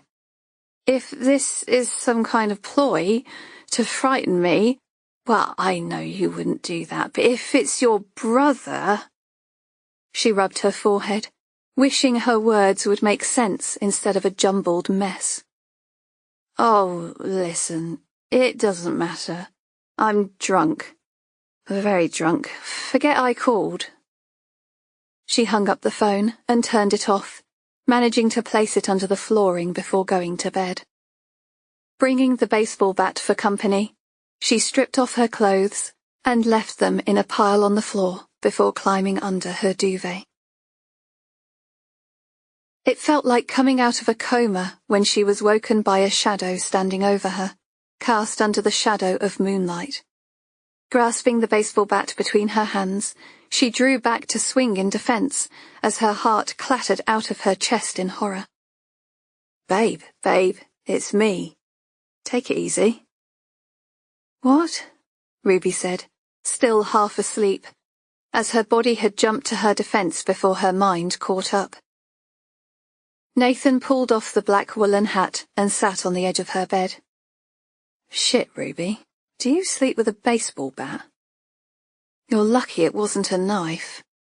She leaned her head back against the pink padded headboard as she allowed him to take it from her hands. Her broken thumbnail stung, reminding her she was not dreaming. Besides, her dreams of Nathan were happy and carefree. On a beach, or in a cozy room with a crackling fire.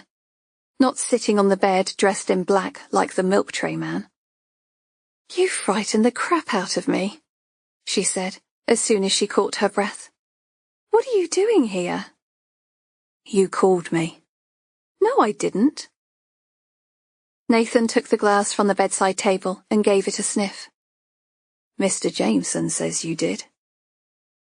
A vague recollection of a rambling message came back to her.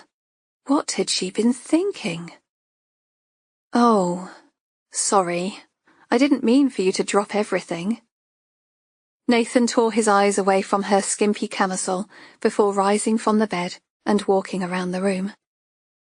You said someone's been in here. Yeah, Ruby said, smoothing back her hair as she wondered how he gained access to her flat. It's proper Piccadilly Circus in here. You shouldn't be staying in this dive. It's not secure. Obviously, she said, and gave a wry grin. All the same, she didn't want to be left on her own. Not now she was sober. Have you time for a cuppa? Nathan took the chair at the end of the bed. Sure. It's not as if I was busy or anything. Oh, sorry, do you need to go? Nathan waved her concerns aside. It was just a party.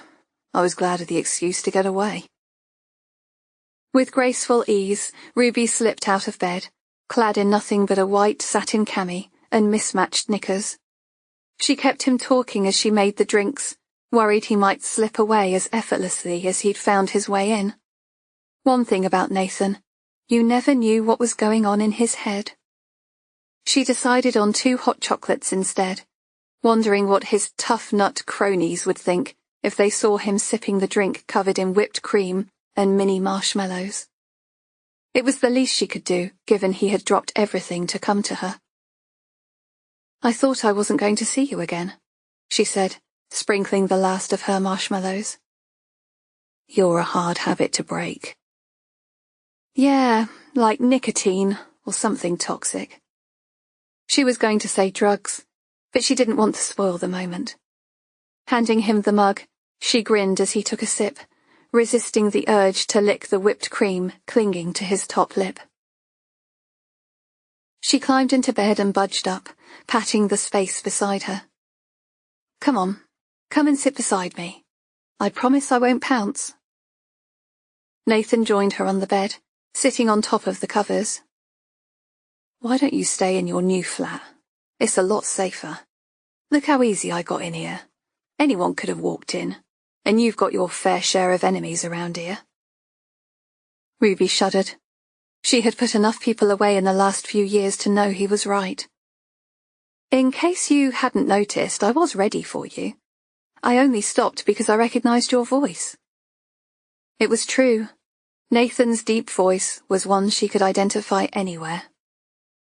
I'm serious. I can't help you if you don't help yourself. Who have you pissed off now? Have you spoken to your brother? Yeah, I have, and he's not been near the place. I know it's not been the same since you went to the other side, but my mum still has a lot of respect for you and your family. She wouldn't allow anything to happen to you. The other side? Ruby swallowed back the words on the edge of her tongue. Mentioning Francis, his apparent girlfriend Leona, or her meeting with Lenny would not go down well. She leaned her head on Nathan's shoulder. He was cold, but smelt good. It was a safe smell. She wasn't about to shatter the misguided faith he held in his brother, and she certainly was not going to tell him about her communication from Lucy. Giving their daughter up was something she knew pained Nathan no end. It brought them together each year on the day of her birthday. If he knew Ruby was directly in communication with her, he would stop at nothing to have her back in his life. The only thing that had prevented him from finding her already was the hope that she was happy and settled with a family of her own. I'll go to the flat, but not tonight. Stay a while. Please? Nathan answered by leaning back on the bed and folding his arms. Sleep overcame Ruby, and soon she was back in one of those dreams where she and Nathan had lit a fire in the squat. They were lying back on the blankets, staring up at the ceiling, her head on his chest, as they dreamt of the future. The shrill ring of the alarm pierced her brain into an abrupt awakening. She grasped the floor for the clock that was vibrating on its back as the key wound anti-clockwise, sounding the only ring that was loud enough to wake her. Slowly she began to piece together the happenings of the night before, and she leaned up on her elbows, casting her eyes around the room for signs of Nathan. Was he really here last night? She lifted the pillow to her face and breathed in his familiar, intoxicating smell. He must have fallen asleep for a while, then left at dawn. It didn't matter what time it was, he always woke with the sun. Her mouth felt like sandpaper, and she smacked her tongue against the roof of her mouth, awaking with her usual regret for putting her weakness on display. Why did she drink when it made her so needy? Rubbing the sleep from her eyes, she stepped out of bed and smiled at the empty cup on the table. She vaguely remembered making hot chocolate, and was pleased to see he had drunk it. She could cope with Nathan cutting himself out of her life, as long as she knew he was there if she needed him. It was selfish, but not something she was willing to give up just yet. A year without her lover had brought pain and loneliness she had never felt before, and as she picked up the empty bottle of whiskey and threw it in the bin, a small part of her vowed never to return there. But it was not something she had the luxury of dwelling on. As she stepped out from under her dripping showerhead, her phone rang to demand her presence at work.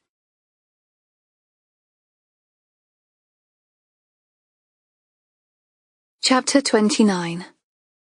Monica winced as light flooded the room, cutting into her brain and stinging her eyes. She had lost all track of time, falling in and out of consciousness, gratefully accepting the blackness as respite from the terror she was unwilling to comprehend. She realized that at some point she had wet herself, but it was a calm acceptance as her grasp on reality weakened. Somewhere deep within, a voice was telling her to struggle free from her bindings, but every time she tried, a wave of nausea passed over her, and the thought of choking on her own vomit terrified her more than being left in the basement to await her fate. And now, as bare feet descended the stairs, Monica forced her eyes open in order to plead unblinkingly at the person who put her here. "Hello, Mother," Lucy said, brightly, as if she was meeting Monica in a coffee shop rather than having her tied to a chair in the basement of Lucy's home. "Did you have a nice sleep?" She was wearing a fluffy toweling robe with blue and white striped pajamas underneath. There was something about her hair. Her fringe was crooked. Monica peered, noticing for the first time that she was wearing a wig. The woman's makeup appeared hastily applied in the same style as Monica's usual look: dark, coal-lined eyes, arched eyebrows, and baby pink lipstick.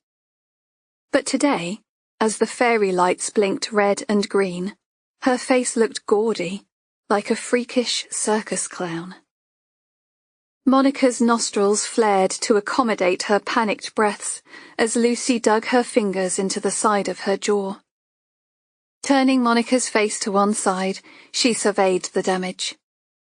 "Ouch," she said, sucking sharply through her teeth. "You're still bleeding. That's got to hurt. You should have been nicer to me, then I wouldn't have had to knock you out." A small titter escaped her lips. "I forgive you now, though. It was just the shock talking, wasn't it?" Monica exhaled a muffled groan, her eyes rolling to the back of her head. The darkness was dragging her back down, deep into the abyss. 3 sharp slaps stung her face, and Monica drew back her head to avoid the 4th. "That's better," her captor smiled, her teeth stained with bright pink lipstick. "Don't you know it's rude to fall asleep in company?" She's mad, Monica thought, snapping out of her stupor. Fresh tears blurred her vision as the words rebounded in her mind. This person is insane. "That's more like it," Lucy said, drawing back her hand. "Are you listening? Or do I need to slap you harder?" Monica whimpered from under the spit-drenched gag. Lucy wrinkled her nose. "You are a stinky mum. Have you wet yourself?" She tutted. "That just won't do." You've got a very special visitor coming today. But I have to warn you, she likes everything just right. She's a lovely little girl, and she's so excited about seeing you." A visitor? Monica's heart accelerated with hope. If someone else was visiting, perhaps they could persuade this crazy woman to let her go. Lucy pushed up her sleeve and checked her watch. "I must get dressed. Things to do, people to see. Now, how about a hug?" Monica stiffened as Lucy wrapped her bony arms around her. Her toweling robe smelt of fabric conditioner, and she closed her eyes as she inhaled the scent of everyday life. Lucy pulled away.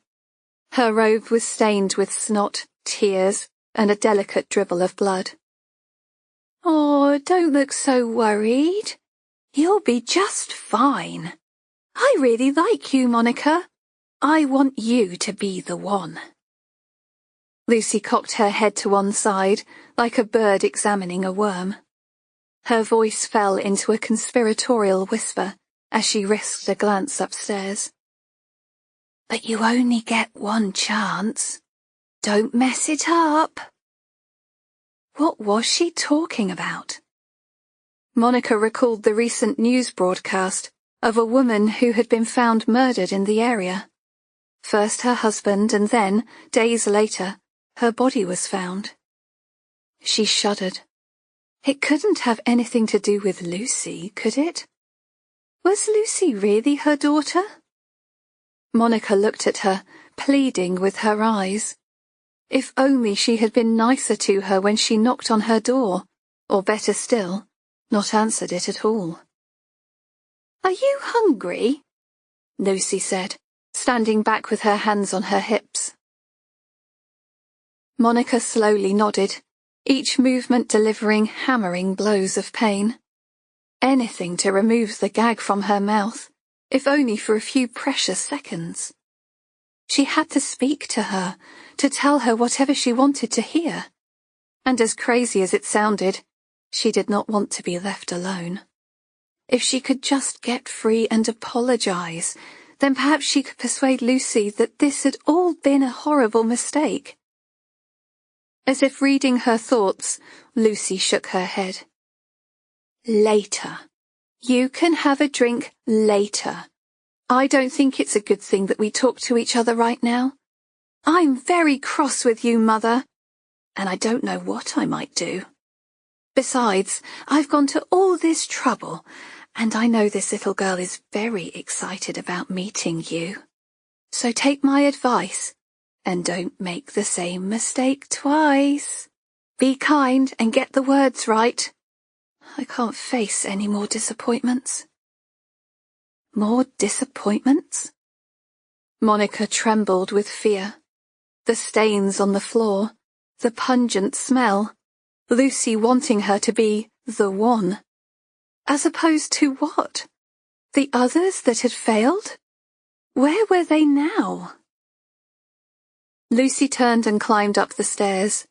The light flicked off, plunging the room into darkness. The silence punctuated only by the sounds of Monica's sobs.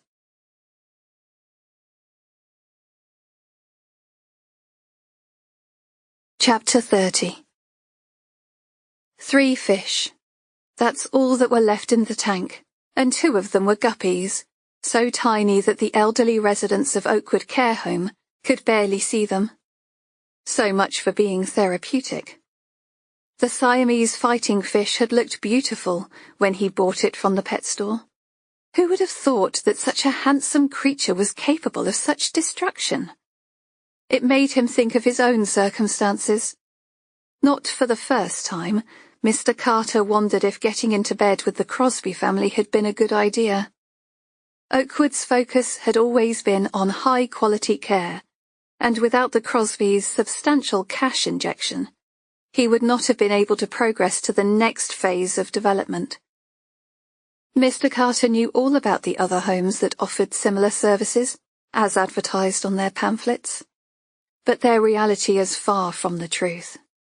Recently, one of his competitors had been aired on Watchdog, shamed by hidden cameras as they highlighted the abhorrent treatment of pensioners who were left soiled, neglected, and were rough-handled on a daily basis. It was why he insisted everything had to be just right, and the response had been very encouraging. Funding the new wing was part of his dream, and having the capability to pay for decent staff who genuinely cared about their clients set them apart from other care homes in London that could barely afford to pay trustworthy, English-speaking workers.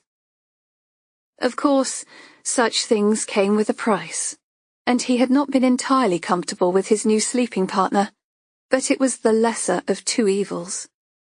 The banks would have fleeced him, despite his early success. Carter shook Nathan Crosby warmly by the hand as he rose to leave.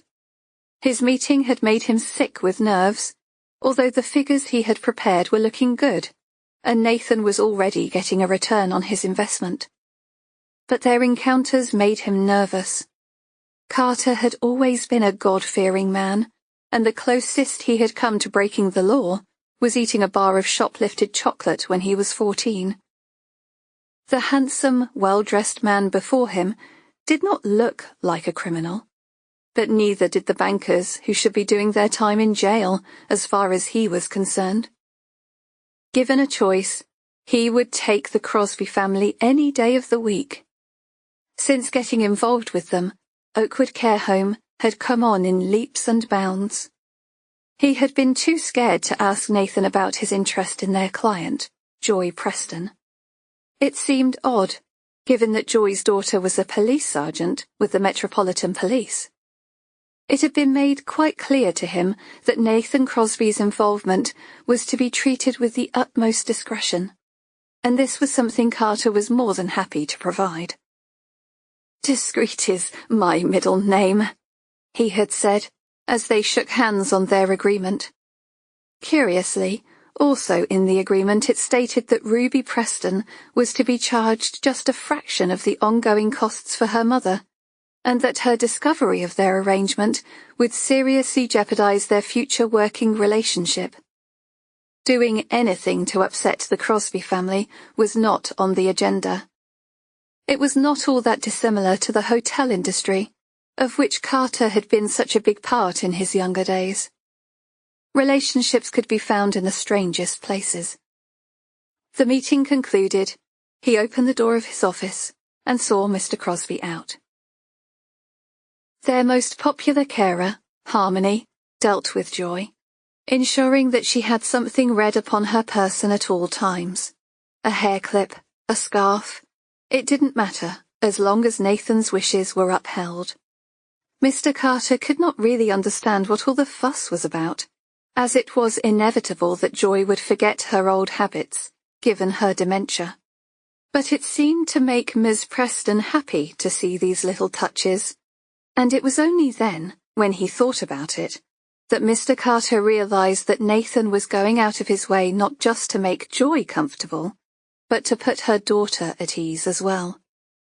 It was something Mr. Carter had mentioned to his wife previously, as he tried to make sense of it all. His wife had informed him that it was a romantic gesture, made all the more romantic by the fact the woman in question was unaware.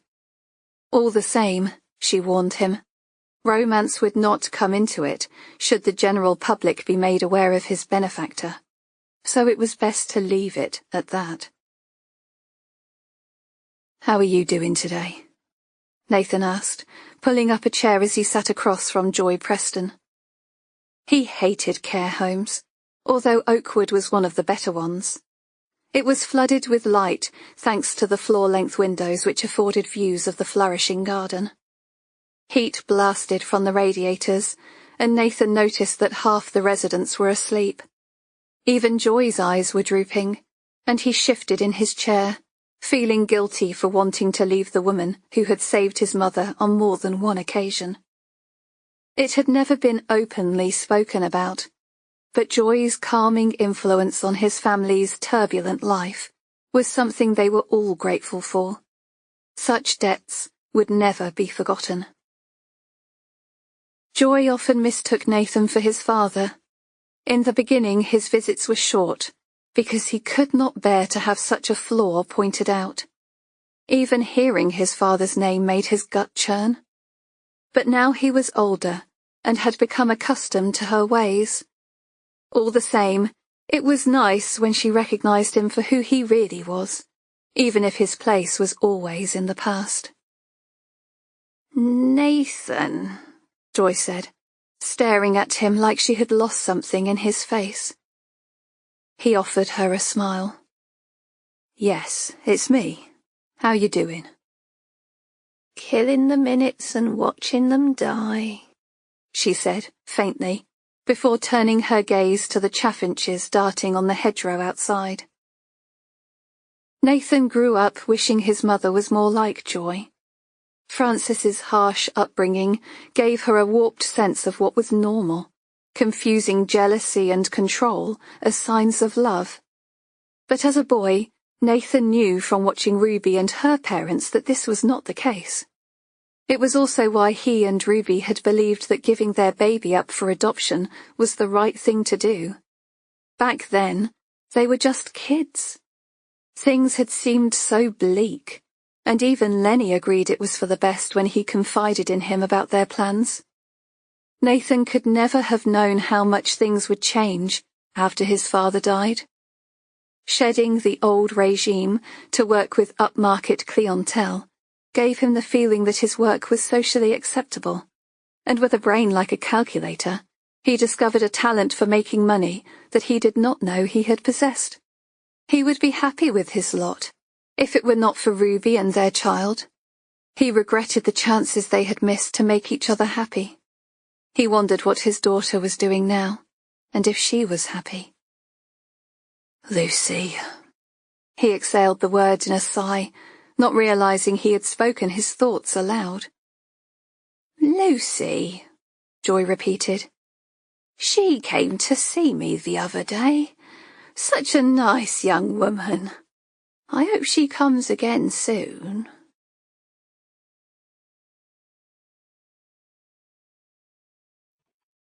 Chapter 31. Ruby's heart felt like it was going to pound its way out of her chest as she sidled into Worrow's office. Situated on the 4th floor, it was where all the higher-ranking officers kept a safe distance from their minions. The Ivory Towers, as Downs called it, with primrose-scented tissues and a newly installed air-conditioning system. She swiped a jelly baby from the glass bowl on Worrow's clutter-free desk, casting her eyes over the expensive leather chair and top-of-the-range computer. In comparison, Ruby's office looked like it had been furnished from the remnants of a warehouse closing down sale. She brought her focus to the task in hand, trying not to look as guilty as she felt. She couldn't believe that she was doing this, but what choice did she have? It was for the greater good, she told herself, and Downs would be a hypocrite to criticize her. Lenny must have known something was going down on his patch. The Crosbys' ability to spot a plainclothes police officer had always amazed her, but she had not been privy to the information he sought. It had to be something to do with a drug deal and a possible police raid. As loath as she was to help him, she was left with little choice. Passing information on to Lenny might help her catch the murderer, or at the very least, find Lucy. But getting caught was not an option. Ruby shuffled the mouse on the desk, her eyes flitting to the open office door. The password request box popped up, but there was no way she was going to leave a digital footprint by typing in her own. She had noted Worrow's keystrokes plenty of times during the conversations when she logged on, and quickly typed in Miss Marple, the name of Worrow's pug. Bingo. She was in. Her breath accelerated as she looked up the briefing online, her eyes darting from the open door to the screen. Worrow was entitled to read the latest operational command, but it was not in Ruby's remit. And even if it was, she did not want a record made of her search. She quickly accessed the information she needed, scribbling down the date and time. She had been right. Intelligence stated that a furniture lorry was destined to enter the port of Harwich from Holland in 2 days' time, believed to be carrying Class A drugs. Ruby bit her lip. This was big, much bigger than she anticipated. A shipment like this could be worth a small fortune, and here she was, about to pass on information, jeopardizing any possible raid. Footsteps echoed in the hall, eliciting a flurry of panic inside her. Trying to exit the programs all at once had caused an egg timer to pop up, and Ruby moaned under her breath as the footsteps approached. It was Warrow. She could tell by the tone of her pernickety voice. Hurry up, Ruby whispered, as the clip-clop of Warrow's sensible shoes echoed in the corridor. A red flush spread across Ruby's chest as she clicked out of each site in turn.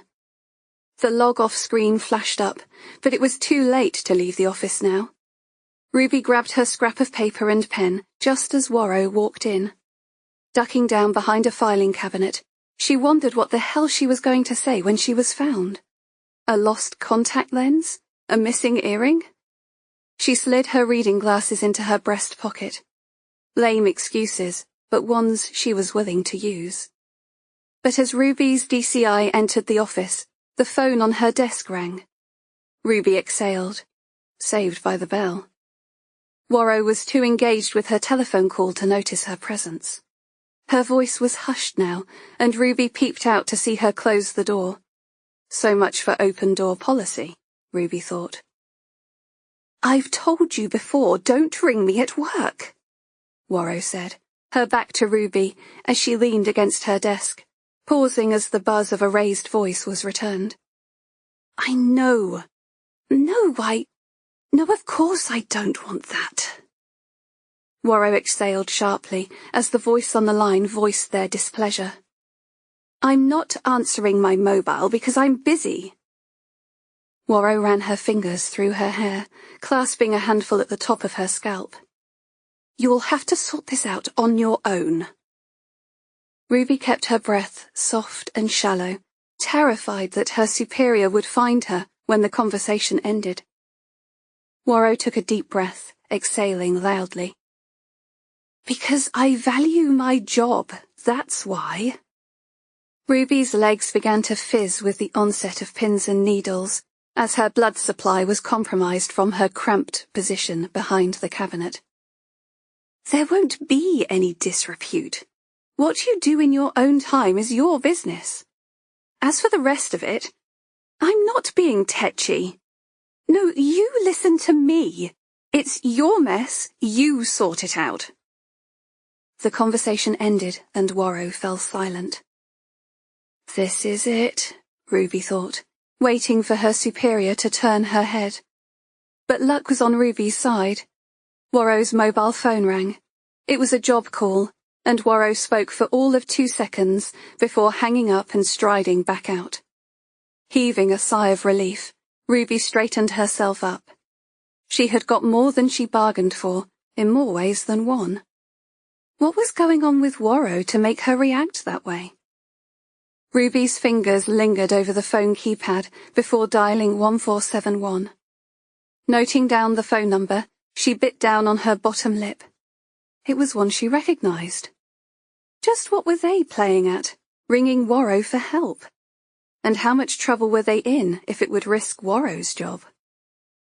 Ruby would think about it later. Right now, she had to organize her meeting with Lenny. She descended the stairs, hating the sickly feeling of being on the wrong side of the law. She'd joined the police to protect people and to uphold order. There was never any intention for personal gain, even though she'd had plenty of opportunities to turn crooked and help the criminals she grew up with. Such endeavors would have given her a nice income, and she certainly would not have been the only one. But Ruby was not a dishonest person, and her team meant everything to her. She would have given up her life rather than turn bent like some of her predecessors. But now she was forced to make this deal with Lenny because she could not bear to have another life lost. It was a trade-off, sacrificing a considerable drugs find in order to take a killer off the street. There would be other drug busts. She was going to find Lucy, and she was going to take her in. At least she knew why Warrow had been so stressed lately. Ruby nibbled the skin around her thumbnail. For now she would hang tight and not make any rash decisions. The caller was yanking her chain, and brought with them a problem that Warrow was working hard to shake off. What did they mean, disrepute? And what had that got to do with risking Warrow's job? Standing in the stairwell, Ruby slid out her phone and sent a quick text to Lenny, asking to arrange to meet. The thought of obtaining her daughter's details brought discord. It would be hard enough speaking to her, but what if she had to make an arrest? A ripple of anxiety rose up inside her. She had no choice. Contact would have to be made. Time was running out, and she could not afford to waste another second.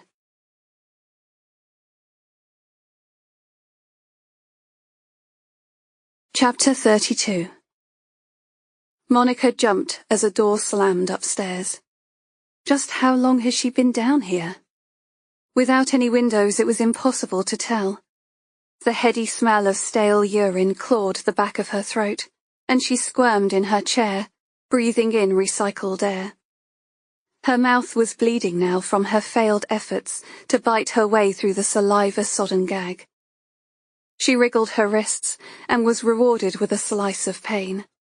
The more she struggled, the deeper the thin strip of rope embedded in her flesh. Yet she had to fight, because there was no other way out of this scenario. Fear crushed Monica's soul as the reality hit her. She might never see daylight again. She hung her head as a whimper rose in the base of her throat. To die in this humid hole, where no one might find her, was too much to bear. Monica's thoughts galloped on, each one more frightening than the one before. Would anybody actually care?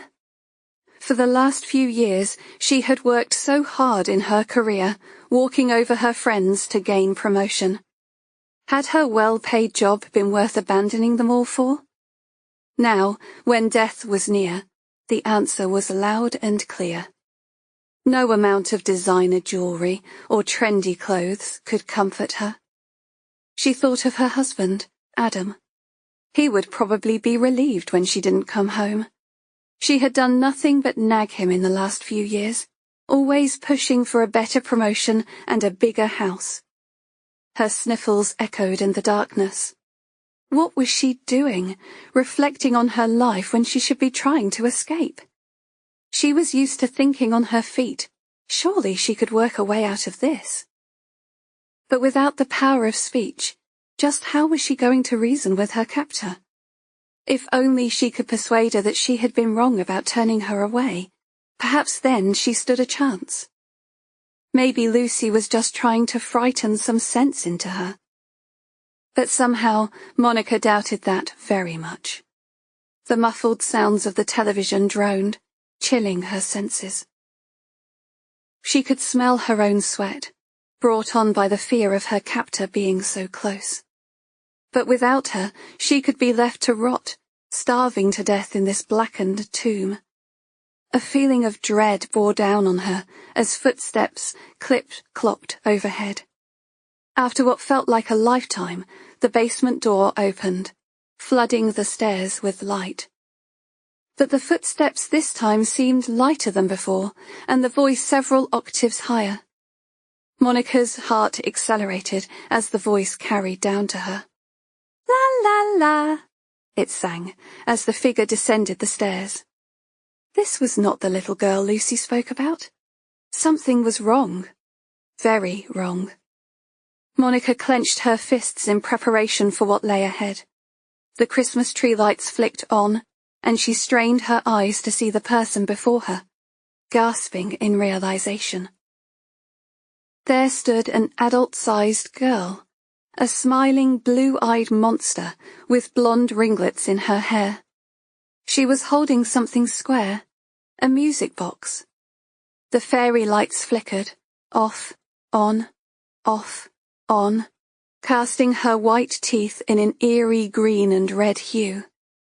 Another wave of sickness claimed Monica as she tried to comprehend the situation. There was no little girl coming to save her. It was the same crazed woman, dressed as a child.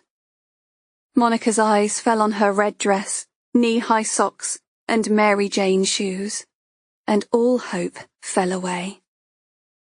"Surprise! It's me!" Lucy exclaimed, placing the music box gently on the shelf. Monica's stomach dry heaved.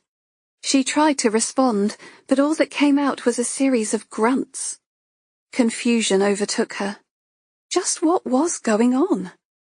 Her throat felt dry and arid, and her stomach clenched in fear. "It's okay, don't be scared," Lucy said in a childish voice. "We haven't started yet. Do you know what you have to do?" Monica responded by shrugging her shoulders. If only she could get off this damned gag. Lucy giggled. It was an ugly laugh. "You are a pretty mummy," she said, making Monica flinch as she stopped to stroke her hair. "I like you. I think you are the prettiest mummy of all." Monica's breath was coming fast. A wave of dizziness overcame her as the blackness cooled. She closed her eyes, praying for an end to her misery. "No, no, no, Mummy. You mustn't fall asleep. We haven't started yet. Remember what I said about saying the right thing?" Bony fingers pulled on the tightly wound knot at the back of her gag. Slowly she unwrapped the filthy material, allowing Monica to spit and cough while gulping in mouthfuls of air. Monica licked her dry-crusted lips, turning her eyes mournfully up to her captor. "Water," she croaked. If she could distract her long enough to go and get a drink, then perhaps she could scream for help while the basement door was open. If nothing else, it would buy her some time. But Lucy was not that easily convinced, and simply shook her head. "I'm not allowed to use the tap," she said. "Now, do you know what you have to do?" "Please, I'm not well. I need a drink." Monica swallowed back her spit, trying to ease her scratchy throat. But Lucy was skipping round and round the chair, making her dizzy. "What's your name?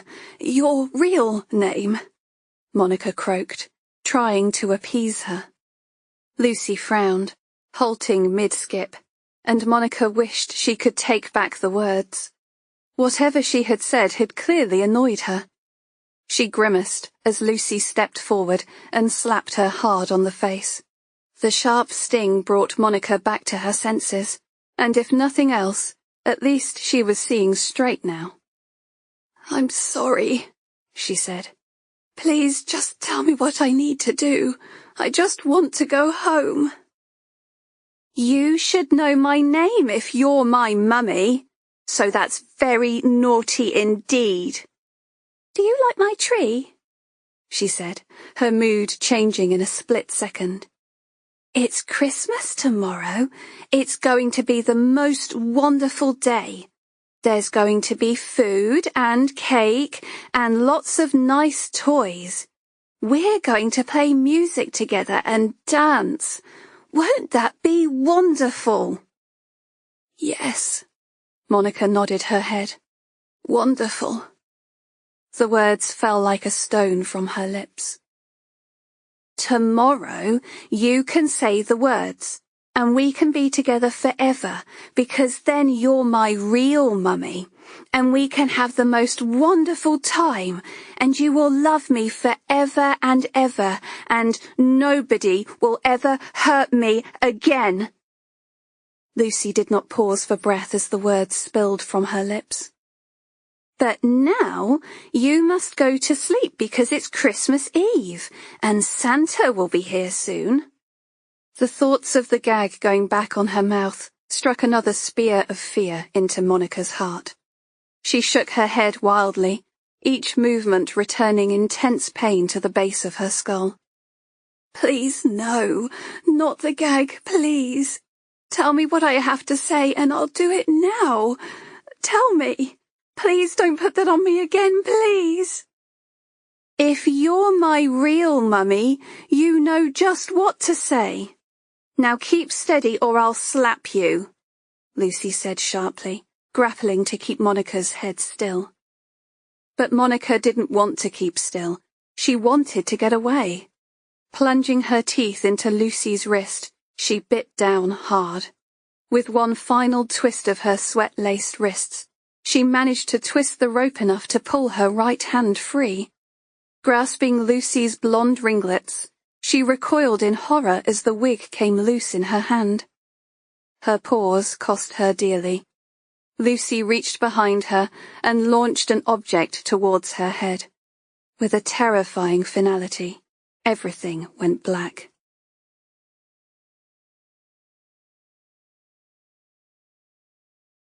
Chapter 33. Ruby allowed the engine of the car to tick over as she parked up underneath the bridge.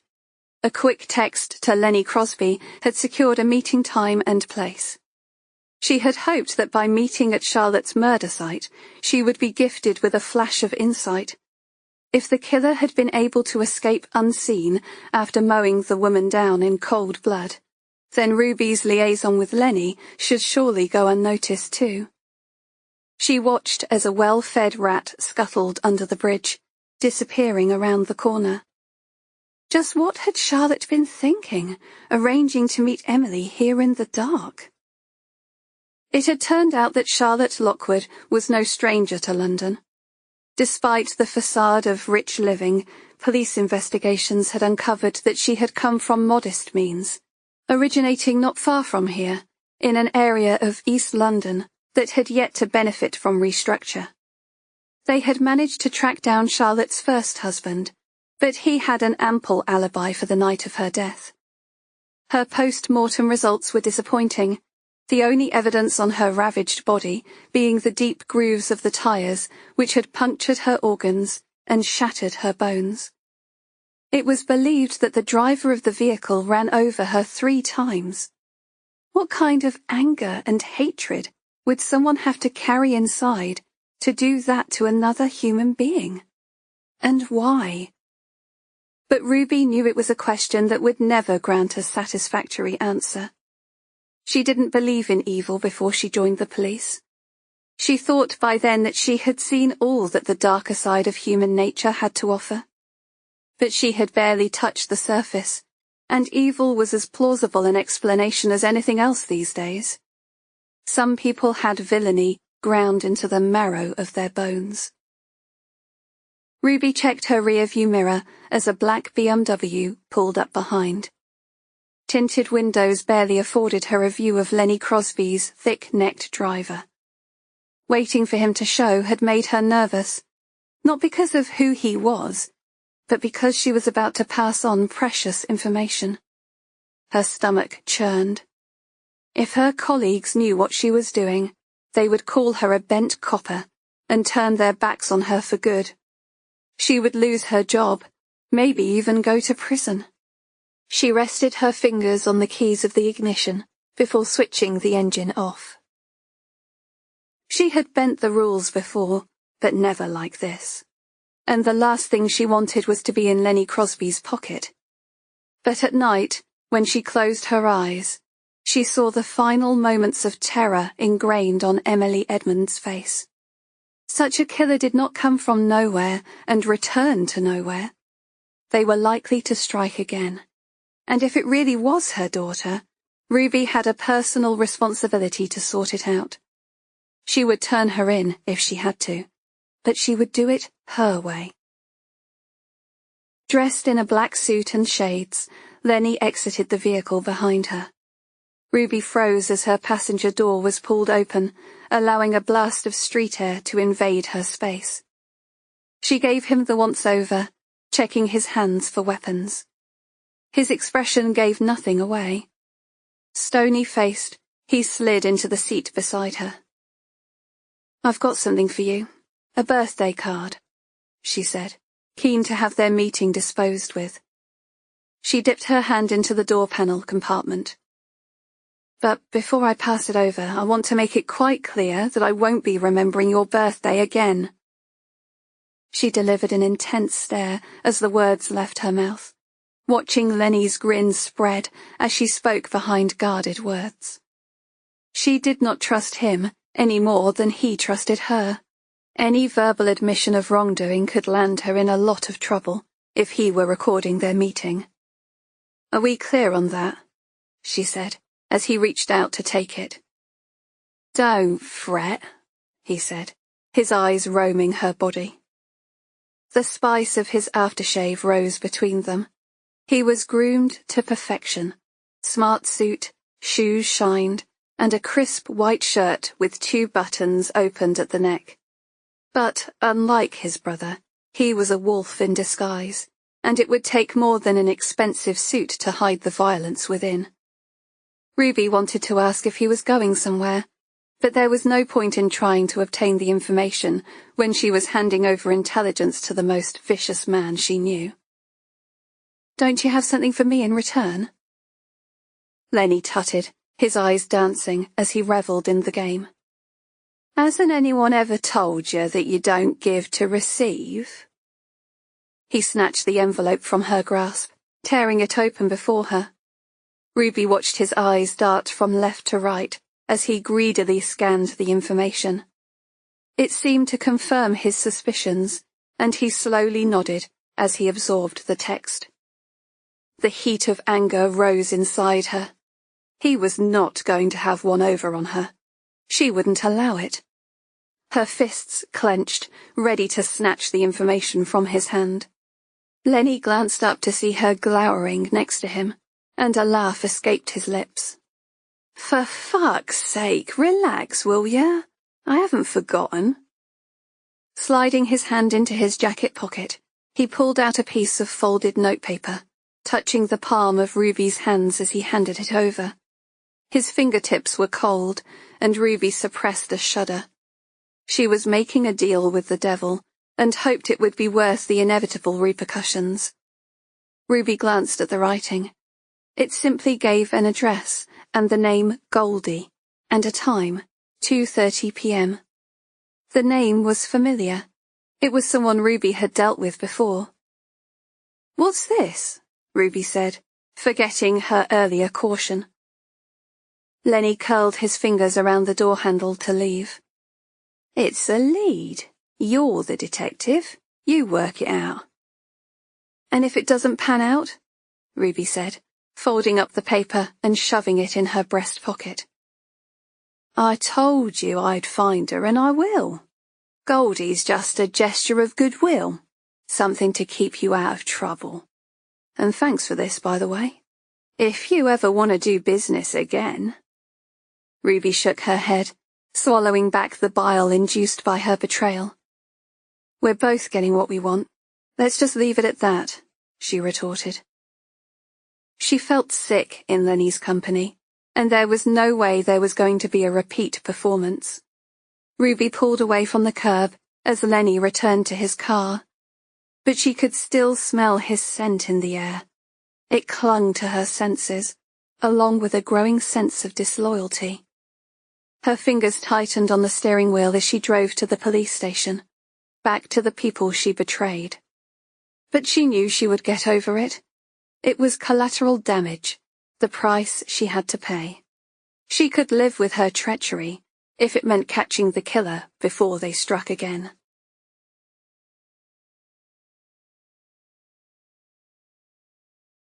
Chapter 34. After obtaining the IP address, Luddy had seized the CCTV from the internet cafe from where it was sent. At least now they had a description of Ruby's mystery emailer. A dark-haired young female, her features were partially obscured. Her image was firmly imprinted on Ruby's mind as they approached Goldie's address. "Remember what I said?" Ruby turned to Luddy as they approached the door of the flat. "Goldie may seem all sweetness and light, but she'd have you over in a heartbeat. Don't turn your back on her and don't give her any money. Money? Why would I give her money? Luddy said, dropping his voice as the door opened. It did not take much persuading for him to accompany Ruby to the address listed under the guise of the police investigation. Goldie was a bolshy 22-year-old woman who worked for a pimp named Frenchie, known for his connections with dealers in France. Once a hive of intelligence, Goldie had stopped providing information for money after receiving a warning for which she ended up with internal bleeding and the loss of her thumb. Ruby had her suspicions that Lenny had been responsible, and guessed that the woman had escaped execution only because she was worth more alive than dead. On the streets from an early age, Goldie had become hardened to her way of life, and earned her pimp a decent income. Ruby did not want to keep such a valuable source of information waiting. Equipped with takeaway teas and a sandwich, she brought the spoils to her flat. Goldie's time was precious, and after a night on the streets, she was probably yet to eat. As much as she needed her, Ruby did not attend that particular estate alone, and Luddy swallowed her lie about chasing information from an anonymous source. Goldie flashed a smile as she welcomed them inside, revealing the gold-plated teeth which had earned her the nickname. That, and the blonde beehive hairstyle piled high on her head. It was not there just to look pretty. Ruby knew that Goldie's long silver hairpins acted as weapons, if the need occurred. She was battle-scarred from a life on the streets. A broken arm, cracked ribs, and now an amputated thumb. Just a few of the injuries she had experienced over the years. "How's it going?" Ruby said, taking a seat across from her. The flat was small and grubby, with one bedroom shared by 6 women, who slept top to toe on a mattress on the floor. They worked the streets by rotation, their lives revolving around sex, sleep, and getting high. Ruby knew their life histories because she had tried to help them, but failed. They had all got there the same way, groomed from a young age by the charming man who would become their jailer. But Frenchie did not need bars on the windows, as long as he fed their addiction. "Cheers," Goldie said, hastily unwrapping the tuna sandwich from its wrapper. "I'm starving, that's how it's going. Frenchie barely gives me time to sleep, fucking knobhead." Ruby could submit an intelligence report, organise another raid to close Frenchie down. But it was a revolving door syndrome, and any loss in earnings would have to be paid back from him driving the women twice as hard. "We can help, if you'll let us," Ruby said, taking a sip of her tea. Even while she was saying it, she knew Goldie would never leave Frenchie, not while she depended on him to supply the drugs that her body craved. "I saw the press conference on the telly last night," Goldie said, failing to acknowledge Ruby's offer of help. "That geezer offering 10 grand for information about the killer of that Charlotte woman. You know, the hit and run under the bridge." Ruby was aware of the reward. It had been sanctioned by the police. Charlotte's husband had offered it in the hope it would provide them with information on her murderer. They also made the newspaper aware of the name Lucy, although it already seemed common knowledge in the media. She knew who to thank for that. She leaned forward in a conspiratorial whisper. "What have you got?" she said. Goldie nodded, wiping the crumbs from her low-cut top. "This Lucy, she's the same person mentioned in the press conference, isn't she? If you want to help me, the best way of doing it is to get me that reward money." "Want one?" Ruby asked, offering a silk cut up to Goldie. It was a new packet, bought to lower the barriers between them. Goldie lit the cigarette, her words peppered with smoke. "There's been this girl sniffing round, asking questions. Called herself Lucy. Said she was looking for her mum." Luddy reached into his folder, and Ruby caught his eye, giving a discreet shake of the head. There was no way Goldie would sign a statement, and even a police pocket notebook entry could be enough cause for her to clam up. They would have to commit her words to memory, or not at all. I'm telling you because you're the one I trust to get me that reward. I don't want it getting out that I've been helping the police. Not after. Goldie rubbed the nub of her thumb. Her visit with Ruby may have been cleared, but she was left with a lifelong reminder of what happened to people who grassed. Luddy placed his hands back on his lap, and Ruby relaxed into the conversation. You have my word. If your information leads to a charge, then you'll get your reward. She dragged on her cigarette, enjoying the hit of tobacco as it reached the back of her throat. What can you tell me about Lucy? I need times, descriptions, anything you can give me. She came to me a couple of nights ago, Goldie said. She was new to the area, didn't know her way around. But she was street smart, you know. Knew where to come for information. Can you describe her? Ruby tapped her cigarette as Luddy coughed from under the cloud of smoke. White girl, scruffy clothes, hungry face. I suppose she was about 5'5", black hair cropped short, big eyes. Colour? Goldie shrugged. Oh God, I don't know. It was dark. She was wearing baggy clothes, but I'd say she was skinny. She didn't look like no junkie, though. I asked what she wanted, and she said she was looking for her mum. Get this. She said her mum's name was Ruby Preston. Why did she say that? Luddy said, seemingly forgetting his promise to leave the talking to Ruby. Ruby inwardly groaned. She had not expected Lucy to give away any information about herself, much less have Goldie blurt it out. Goldie seemed oblivious to the stir she had caused. She said she'd been given up for adoption when she was a kid, and now she was coming to even the score. I told her to go through the authorities. I know all about that. I've given up a kid myself. Goldie cocked her head to one side. Is she yours? There ain't many Ruby Prestons around here that I know about. Did she say where she was staying? Ruby said. Goldie looked from Luddy to Ruby and nodded her head in acknowledgement of her avoidance of the question. In the homeless shelter as far as I know.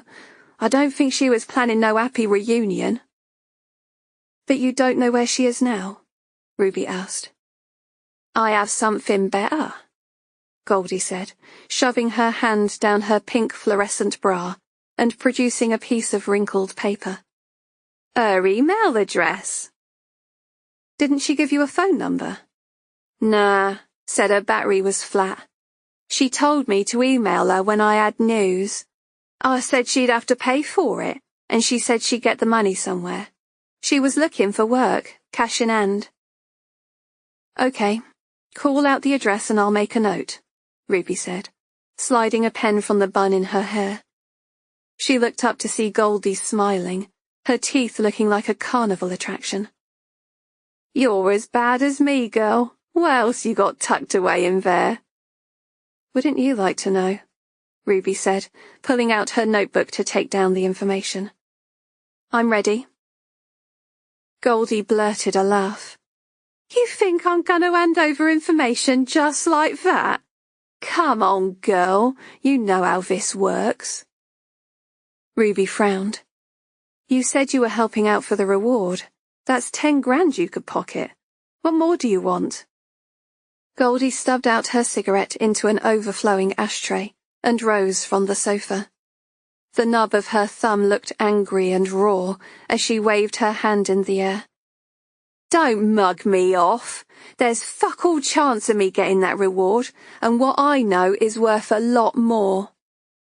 Goldie, Ruby stood, the air of friendliness dissipating fast. I'm in for a beating if I don't hit my quota. It's dog-eat-dog out there. Ruby exhaled loudly. Goldie was pulling a fast one. She had already been paid for her time. Lenny had seen to that. But she was canny enough to pick up that she had information Ruby did not want Luddy to know. Amazing. Even in your walk of life you have targets to meet, Ruby mused, trying not to sound pissed off. Now, what do you want? For all I know, it's not even working. A ton. I would ask for more, but I know you're skint. Ruby laughed at her audacity. 100 quid? You're having a laugh. Do you know how much money I come out with after paying all my bills? A pittance. I could barely afford this pack of cigarettes. Oh, I'm sorry to hear that, love, but we all have our sob stories, and believe me, I'd swap places with you in an heartbeat. Ask that boyfriend of yours. He's got plenty of spare cash lying around. Ruby frowned. Goldie was crossing the line. We're not, Luddy began to say, because Ruby guessed that somehow in his dream world he thought Goldie was talking about him. Ruby stood, nodding at the door. Do you mind waiting outside for a second, DC Ludgrove? I'll be right out behind you. Luddy frowned, opening his mouth to speak, then thinking better of it as he obeyed orders. Satisfied he was out of earshot, Ruby faced Goldie head on. What the hell do you think you're playing at? Oh, so your copper friend doesn't know about you and Mr. Crosby, then? I reckon this information is worth a bit more than a sandwich and a cold cup of tea, don't you? Goldie's eyes narrowed as she smiled. In one swift movement, Ruby grabbed Goldie's good thumb, bending it back as far as it would go. You want to keep this one intact? Then best not to piss me off. I've already paid for our meeting, so hand it over. Now. All right, jeez, Goldie said, shaking her hand as Ruby released it. I forgot what a fiery little bitch you were. Here, take it. I won't be contacting her. People like that bring nothing but trouble to my door. Ruby shoved the folded-up notepaper into her pocket. You shouldn't push me, Goldie. She turned to glance out the window to see the reassuring form of Luddy's silhouette. I've got the Crosbys breathing down my neck on one side and my boss on the other. I thought we were on the level. Goldie sniffed. Well, in that case, I'm sorry. You can't blame a girl for trying, can you? Ruby shrugged. Do you think this Lucy was involved in the murders? For all we know, this might just be a coincidence. She never mentioned any murders to me. She just seemed determined to find out where you lived. I offered her some work to see her through. Frenchie's always on the lookout for some fresh meat, and young girls are right up his alley. Ruby inwardly shuddered. If this were her daughter, then she would have to scoop her up off the streets before she came to any harm. Goldie worked on commission and would not think twice about destroying a young girl's life in return for smack. I don't think Nathan would be very happy with that, Ruby said. He has a vested interest in this girl. Goldie's mouth gaped open. The last thing she would want to do would be to anger the Crosby family. She turned me down. She said she has some bar work lined up. I will tell you one thing, though. She had a look of you about her. It was not until Ruby was clear of Goldie's flat that she checked the notepaper she had handed over. She frowned, unsure how she should feel. It was the same email address that she had contacted earlier, which Ruby had presumed was defunct. But now she wondered if she was wrong. The no longer in use email could have been faked to throw her off the scent. It seemed that Lucy had doubled her efforts, contacting both the journalist and Goldie while on her hunt. Ruby welcomed the contact.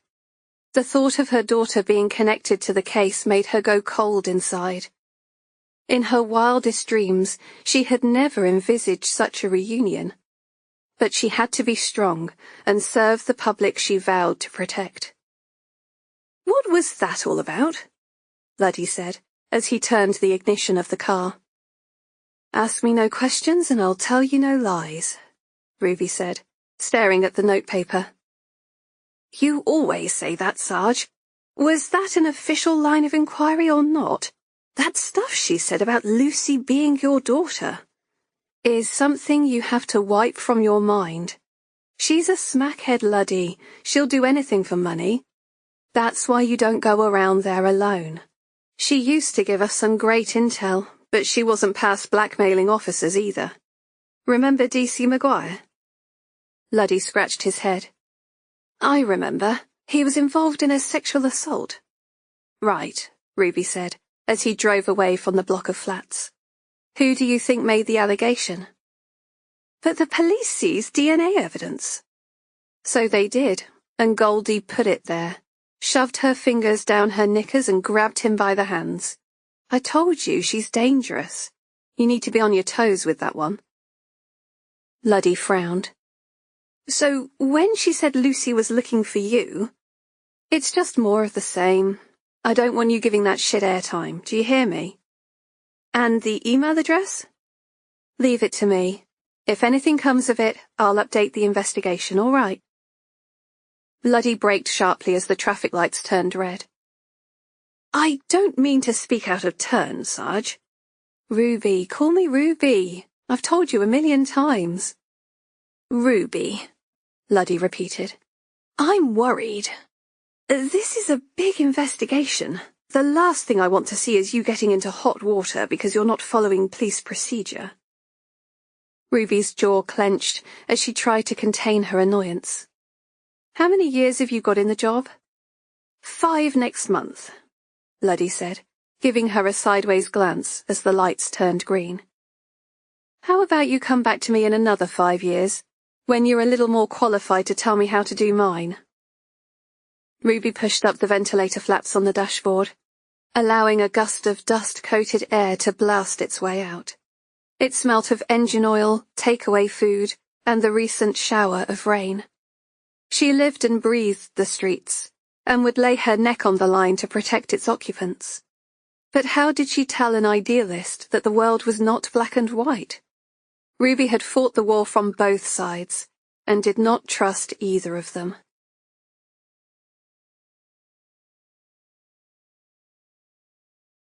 Chapter 35. We meet again, Chris Douglas, the forensic pathologist, said, as he gowned up outside the address of the semi-detached property on Greenwood Road. It's becoming a bit of a habit, isn't it? Ruby replied, ramming her foot through the paper suit. Her mood was steadily going downhill. After no response from the phone number, she was beginning to regret her meeting with Lenny. With the discovery of another body, things were taking an ugly turn. She looked up to see Chris regarding her with some curiosity. Are you all right? He said, handing her a paper mask as he followed her to the crime scene. The late afternoon sun beat down on Ruby's back, and she was growing more irritable by the minute. I'm fine. Ruby pulled the elastic over the back of her head. They said the body appears staged. Yes, complete with crepe on the door. Given its connection to Emily Edmonds, I thought I'd take a look. Bile rose in her throat as Ruby ducked under the crime scene tape. She wanted more than anything for Chris to be wrong. At least the Emily Edmonds case had been contained. Emily, Harry, and even Charlotte all belonged to the same story. But an unrelated victim meant the potential for future bloodshed was strong.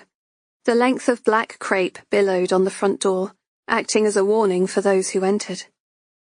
She gazed around the property. A 4-floor Victorian home. It was currently vacant, having been placed up for sale the month before. Just like the last time, D.I. Downs had beaten Ruby to it, but on this occasion, the body was situated in an upstairs bedroom. She craned her neck as she followed his voice, being careful not to touch the banisters while she climbed the narrow stairwell. Spread out over 4 floors, the rooms were small and box-like, but lavishly furnished. Once again, Ruby found herself comparing it to her poky little flat, but consoled herself that at least her flat did not currently house a corpse. There you are, Downs said. Any luck with your inquiries? Ruby shook her head. She'd barely had time to drop Luddy off at the station before being made aware of another body. The team were working flat out, but here she was, concealing intelligence about a possible lead. A lead which could provide vital clues to the team. But questions would be asked about its origin, and after this afternoon's encounter, she did not trust Goldie not to squeal. She wanted to believe that the person claiming to be her daughter was not the same Lucy responsible for the murders, but the email address suggested otherwise. And now there was a new victim to add to the list. The weight of responsibility never felt heavier. "May I?" Ruby said, switching on the light with her gloved hand. The thin curtain fabric did little to blot out the strength of the late afternoon sun, but Ruby wanted the clearest picture possible of the crime scene before her. She gazed at the mirror, which was shrouded in a thin veil of black gauze. On the dresser, a small quartz travel clock lay devoid of batteries, like a creature with its internal organs removed. Ruby turned it over. 1 p.m., the same time that was on the clock at Emily's dump site, Ruby said. Somewhere in the corridors of her mind, she felt a whisper of familiarity to this scene, yet it was faint, too faint to draw upon as she tried to drag it into her mind. "They've unplugged the digital clock too," Downs said. "Did you catch the briefing on the victim?" Ruby shook her head, having missed radio updates during her heated debate with Luddy. "Her name's Monica Sherwood. Works in banking. Her husband reported her missing yesterday. He came back from a conference to find the house empty. Her phone, wallet, everything was at home, which is several miles from here, by the way." "No sign of forced entry?" "Nope, neither here or at home. Like Emily, she was a daughter given up for adoption over 20 years ago." "Which means we've got a serial killer on our hands," Ruby said solemnly, approaching the body. Monica's hair was draped over the pillow, her lips coated in what looked like a fresh application of red lipstick. Her long brunette locks appeared recently brushed, but the clump of matted hair at the back of her skull suggested something more sinister. An application of ivory foundation masked the bruises darkening her skin. Her face lacked the terrified expression of her predecessor, Emily Edmonds, which still haunted Ruby's nightmares. "Death was quicker for this one," Ruby said, voicing her thoughts aloud. She cleared her throat, realizing that the forensic pathologist was staring at her. "Any idea of cause?" Chris bent over the body, lightly moving Monica's head to one side. "There's obvious trauma to the back of the skull. She has ligature marks to her wrists, and from the lesions around her mouth, I'd say she was wearing a gag. She doesn't seem to have the same lacerations to the tongue as the previous victim. Body appears to have been washed and staged like before, which won't help with forensic recovery. I'll be able to tell you more after the post-mortem." "And there was no sign of forced entry here either. Just how are they getting in?" Ruby said, racking her brain for a connection. "Someone from Crosby's estate agents came upon her when he was showing potential buyers around. Not something you'd expect to see during a viewing." He chuckled. "Indeed," Ruby said, although it was hardly the time to be cracking jokes. People like Chris seemed immune to the horrors of death, as it was thrust upon them day after day.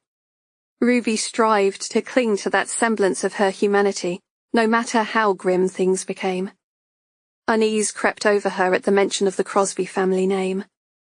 Was it a coincidence that the victim had been dumped in one of their properties? Or was there something more sinister at play? "Are we pulling this duvet back or what?" Downs said, receiving the thumbs up from Emma, the crime scene investigator, as she turned to reload her camera. Taking a corner each, Downs and Ruby pulled the top half back, revealing Monica's torso. Despite the questionable smell, the long white Victorian nightgown was spotlessly clean. "Looks like Monica has been given a change of clothes, too." Ruby peeped under the bottom half of the duvet to see that her feet were bare. Well, they've gone to a lot of trouble, Chris replied. This was the result of long-term planning, Down said. It wasn't an act of impulse. Chris turned to look at the mirror. Very curious. I'll do some rearranging, try to have this lady on the table this evening. Best I'd be off, Ruby said, bemused, as she watched Emma walk D.I. Downs out to the front door. She was yet to finish photographing the scene, but as the young girl chatted happily about some pub she frequented, her mind appeared to be on other things. Oh, and Ruby, count me in on the next time you're organising a shift drinking session. All work and no play and all that, Chris said. Will do, Ruby replied, wishing there was something to celebrate.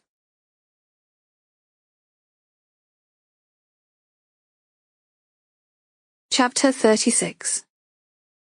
What's wrong with you? Ruby said, watching Ash frantically poke at his phone.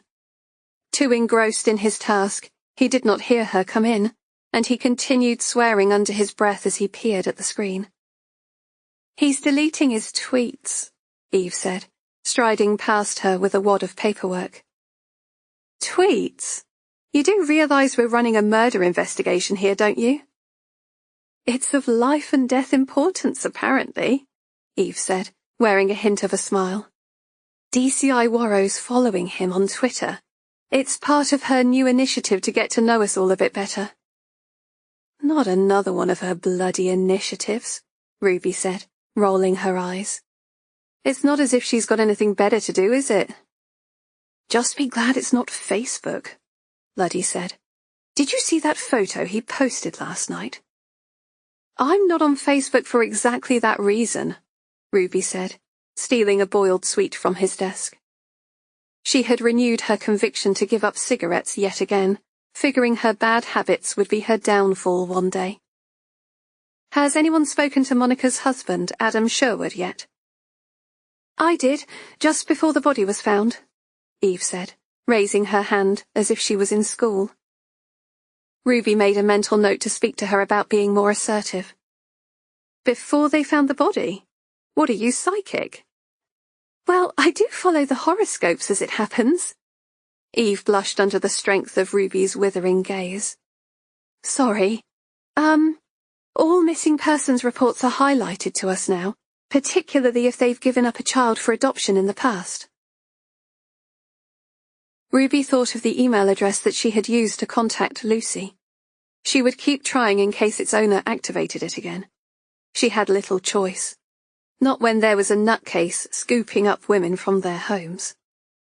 What's her husband got to say about it?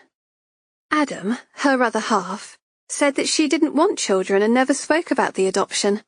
I got the impression that she wasn't the maternal type. So if someone came to her door purporting to be her daughter, she may not have given them a warm welcome, Ruby said, removing Ash's phone from his grip and shoving it in the drawer. Eve rose from her desk. I'm just popping out, she said, picking up her jacket from the back of her chair. Can I have a quick word first? Ruby said, nodding towards her office. Eve faltered. Sure. Would you like me to bring in a cuppa? Go on then, you've twisted my arm. Strong 3 sugars. And 2 tea bags, yes, I know. Ruby pulled her chair into her desk. She had 5 minutes to look into Warrow's agitated caller, because of the workload threatening to engulf her whole. Something was going on with Miss Prissypants, and she would make it her business to find out what. As Nathan used to say, there were 2 things in life that got people into the most trouble: money and sex. She clicked on the form to request a credit check. It was time to do a little digging. Sorry, Eve said, mopping up the spillage from the mug of tea she had just placed on Ruby's desk. That's okay, Ruby said, switching off her computer screen as she gratefully accepted the beverage. She blew the steam before taking a sip. Blimey, has the milk been rationed? Sorry, Eve said. Shall I go and get some more? Sit down, Ruby said, and for God's sake, stop apologizing. So... Eve stopped suddenly, swallowing the apology she was about to deliver. She took a sip of coffee, most likely to shut herself up. Placing the mug on the desk, she twiddled with her hands. I just wanted to check you're okay, Ruby said. You haven't seemed yourself lately. Not working you too hard, are we? No, I'm fine. Eve peered out the window in a manner that suggested she would like to be anywhere, as long as it wasn't in Ruby's office. It's just that, Ruby said, wishing she had rehearsed the words. Everything was so politically correct now. Say the wrong thing and you would find yourself up in front of a tribunal. It was a far cry from when she joined, when she was patted on the bottom and told to stay out of trouble. She brought her attention back to Eve. Their impromptu meeting was the last thing she needed, with everything else going on. But she had watched her for some time now, and her behaviour was beginning to grate. I know it's tough working in an office full of men, but is something wrong? Your confidence seems to have nosedived in the last few weeks. Eve's glance fell onto her lap, where she pulled at a loose thread from her knee-length skirt. In the absence of a response, Ruby continued. You're a good detective, but if you want to progress up the career ladder, you need to be more assertive. Don't let them take the piss out of you. Even D.I. Downs treats you like a lapdog. She sighed, wondering if her words were sinking in. He grew up in an age when sexism was accepted, but it's no excuse and shouldn't be tolerated now. Things will be a lot easier if you learn to stop apologizing and grow thicker skin. Does that make sense? It's not easy, Eve replied in a quiet voice. Ruby strained to listen. And that's another thing, you've got to speak up. Talk with authority. Say it loud. Don't apologize unless there's a very good reason for it. Banter is fine, but don't let them treat you like you're a second-class citizen. You can help them with their workloads as long as it works both ways. Ruby sighed as she watched Eve withdraw into herself.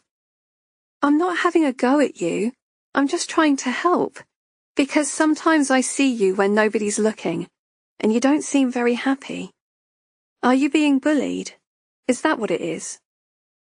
Silence fell, and Ruby's gaze lingered on Eve as she waited for her response. No, but it's not easy for me. If people knew... Eve blinked twice, her blue doe eyes filled with sadness. Knew what? I can't say. Eve sniffled.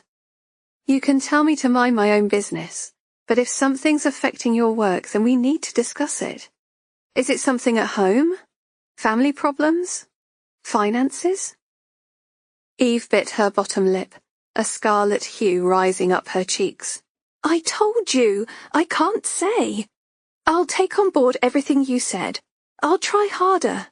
Now can I go? My shift ended half an hour ago. Ruby frowned. Since the discovery of another body, it was a given that the investigating team would be in for another late finish. But there was something about Eve's demeanour that made Ruby uneasy. Eve had changed from being calm and composed to someone ready to snap. Okay, but my door is open if you want to talk. Eve stared at the floor, her eyes swimming with tears. Ruby got the feeling that the young woman had not listened to a word she had said. Just remember, you can't afford to be taking on other people's workloads as well as your own. If any of them lot give you grief, then just tell them where to go.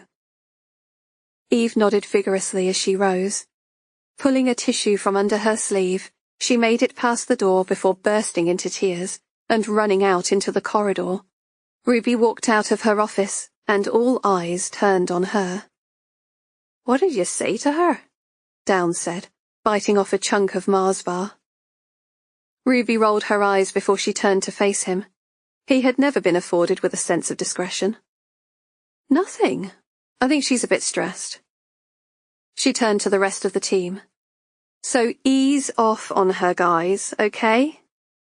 Heads nodded and murmurs rumbled in an acknowledgement of her request. Ruby was not going to chase after Eve, but she would be keeping a close eye on her. Downs scrunched up the chocolate wrapper and threw it in the bin. "Oh, and Ruby, briefing's in 10. Crime scene investigators have picked up specks of blood in Monica Sherwood's hallway, and DCI Worrell has made the decision to bring in her husband for questioning. I thought our sights were on Lucy as a suspect for this case," Luddy said. He stretched his arms in a yawn. Sweat patches dampened the underarms of his shirt. He looked tired. They were all being pushed to the limit. "Think about it," Ruby said, preempting her boss's reply. "If you wanted to bump your missus off, it's a pretty clever tactic to piggyback another killer's method. Just say you're going away, then come back early and set it up. There was no sign of struggle in her home, which means either it was someone she knew or was happy to allow inside. Or someone that had a key," Downs piped up, sucking the melted chocolate from his thumb. "It's a leafy suburb and quite private. Most of the people that live in that area work during the day." "What about the property where the body was found?" Ruby asked Luddy. "Have you picked up anything?" "It was burgled last year, and they changed the lock straight after. It's a high-value property worth in excess of $2 million. Ruby frowned as something clicked in the back of her brain. A high-value property. The ones Nathan's estate agency dealt with. She shook the thought away. Why would Nathan or any of the Crosbys be involved in this? It was a ludicrous idea. She sighed, knowing police would check it out just the same. "Early examination at the scene suggests Monica wasn't killed at the dump site," Ruby said. "She could have spent time elsewhere, possibly the same place as Emily. I know it's difficult, but we need to continue working with the adoption agency to obtain details of women who have given their children up for adoption in the area. Then we've got to offer safeguarding, at least until we get this person behind bars." "Getting information from the adoption agency is like pulling teeth," Luddy said. "They're insisting it goes through the courts. And that will be fast-tracked, now another body's turned up on our patch. Luddy, I want you to oversee all dealings with the adoption agency and report back to me. We need to delve deeper with them, find out how our suspect is getting this information so readily." "Will do," Luddy said. "I'll follow up with them today." "Good," Ruby said. Not because she thought he would help solve the case, but because of what he had heard. If the courts authorized the police to view a list of local women who had given their children up for adoption, Ruby knew her name would be among them. And the fewer people who knew about that, the better.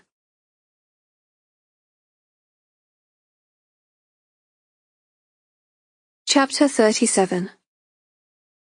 Lucy swiped her cheekbones with the dampened cotton wool, removing the last layer of makeup.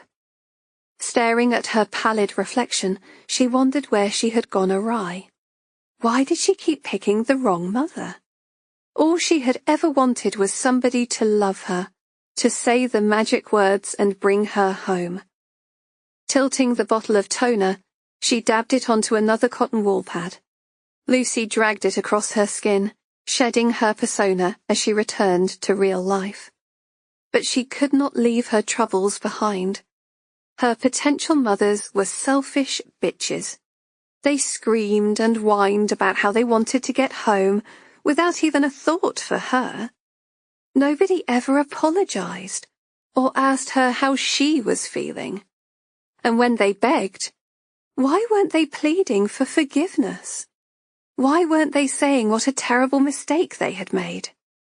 Time and time again, she overlooked their hurtful comments in an effort to make things right. Picking up the paddle brush, she eased it through her hair, staring unblinkingly at the mirror. She didn't recognize the blank-faced person gazing back at her. She was a nobody, with no real identity or persona. Stepping out of real life had become a practice which made her feel real again, as if she mattered in the world. When she eased on her dress and wore her blonde curls, a calmness spread over her. It was nice to be a child again, without boundaries or cares for the adult world. In the confines of the basement, she was safe, and all attention was on her. And if pain was to be inflicted, she would be the one doing it. But all she wanted was to be graced with the life she deserved. Barefooted, she hardly made a sound as she padded into the kitchen, pausing to gaze out the window to the streets below. She had truly believed Monica was the one, and she could have been, had she not cracked her skull. She had not meant to hurt her, but a hysterical, snapping woman would hardly qualify as the mother she had longed for all her life. Her eyes strained against the daylight, and she wished she didn't have to go outside. Lucy loved her underground space and the feelings it invoked. Her Christmas tree, the twinkling lights. From the minute she forced her way through the cobwebs and decay, she had seen potential in the dank space. Finding her mother had become an addiction which absorbed the pain inflicted by her past. And as for Ruby Preston, Lucy was enjoying their little game. Somehow it made real life more bearable as she integrated with the outside world. She smiled as she picked up the black-edged envelope, running her fingers over the rim. She was looking forward to her next contact.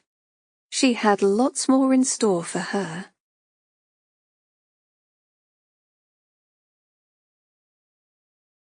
Chapter 38. Please, Mummy, can we have these ones? They're my favourites in the whole world, Sophie said, jumping up and down in an effort to reach the chocolate-coated breakfast cereal on the top shelf. No, love, they're full of sugar. How about Rice Krispies instead? Her mother replied, placing the blue box into the shopping trolley. As Lucy watched Anita placate her child in Tesco, she realised where she had been going wrong all this time. She involved herself with women who did not know the value of nurturing. Selfish women, like Emily and Charlotte, who lacked the maternal instinct, and therefore could not accept her as their own. Watching Anita with her daughter was a joy to behold, and immediately Lucy knew it was meant to be. With her plaited dark hair and pink summer dress, Sophie was obviously the focus of her mother's adoration. This was a child who was happy, secure, and loved. Lucy smiled.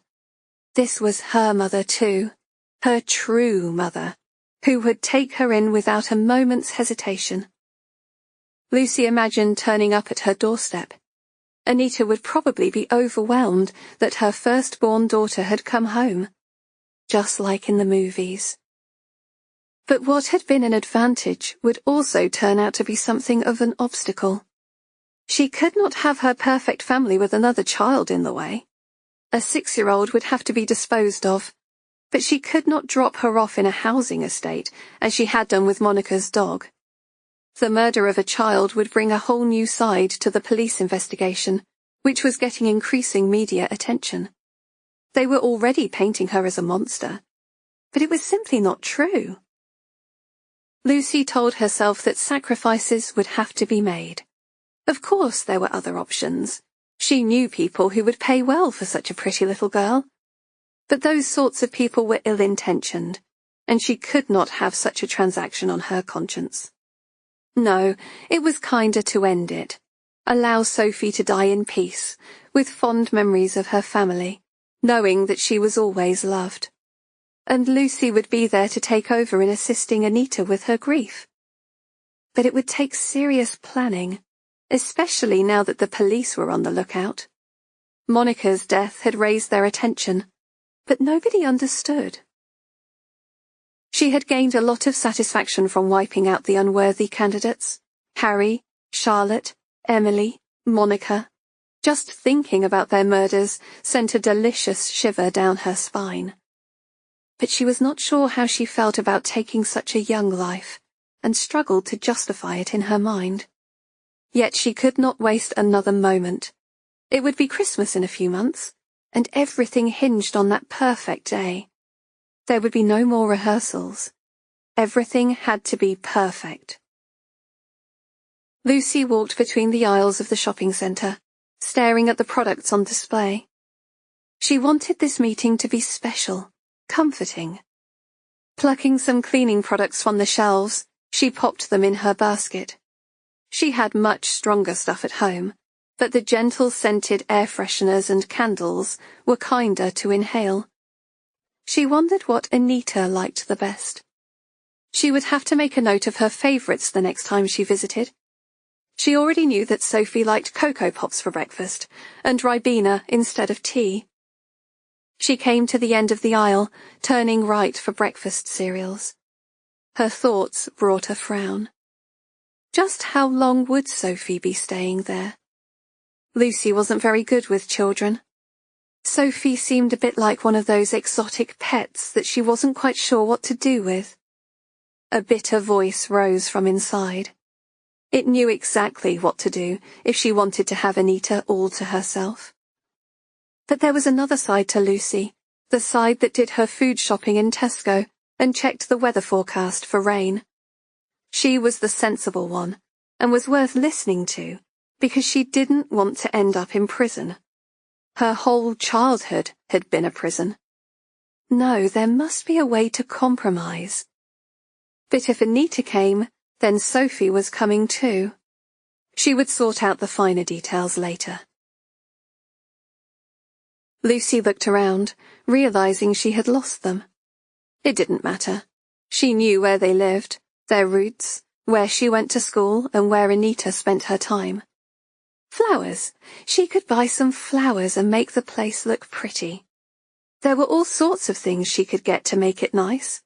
She could even get a commode instead of a chair, one of those seats with a built-in potty. After all, Anita was a lady. She would not soil herself like the others. Lucy dismissed the thought. It was too messy. Besides, Anita was going to pass all the tests, and then she would be free. A small, doubtful voice spoke from inside.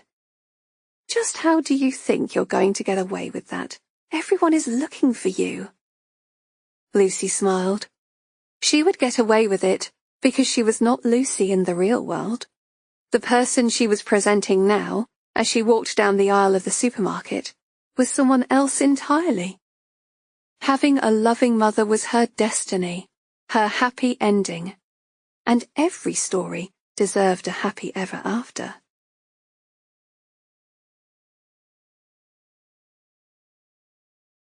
Chapter 39. Nathan sighed as he took a seat across from the young woman who had introduced herself simply as Kathy. Her makeup was gaudy, her eyes mistrustful, and her clothes smelt like she had lived in them for a month. He really didn't have time for this today. The clubs were Lenny's responsibility, and he had better things to do than interview some street rat looking for a job. She wiped her nose with the back of her hand, her dark coal-lined eyes peeping out from under her blunt fringe. I heard you're taking on girls. I need a job. Nathan shook his head. He was getting too old for this shit.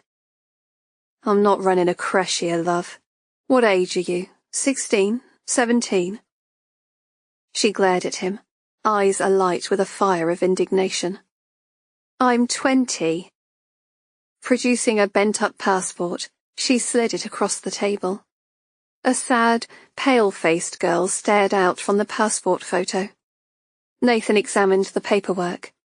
He could spot a fake a mile off, mainly because they used to make good money from producing them. This was the real thing.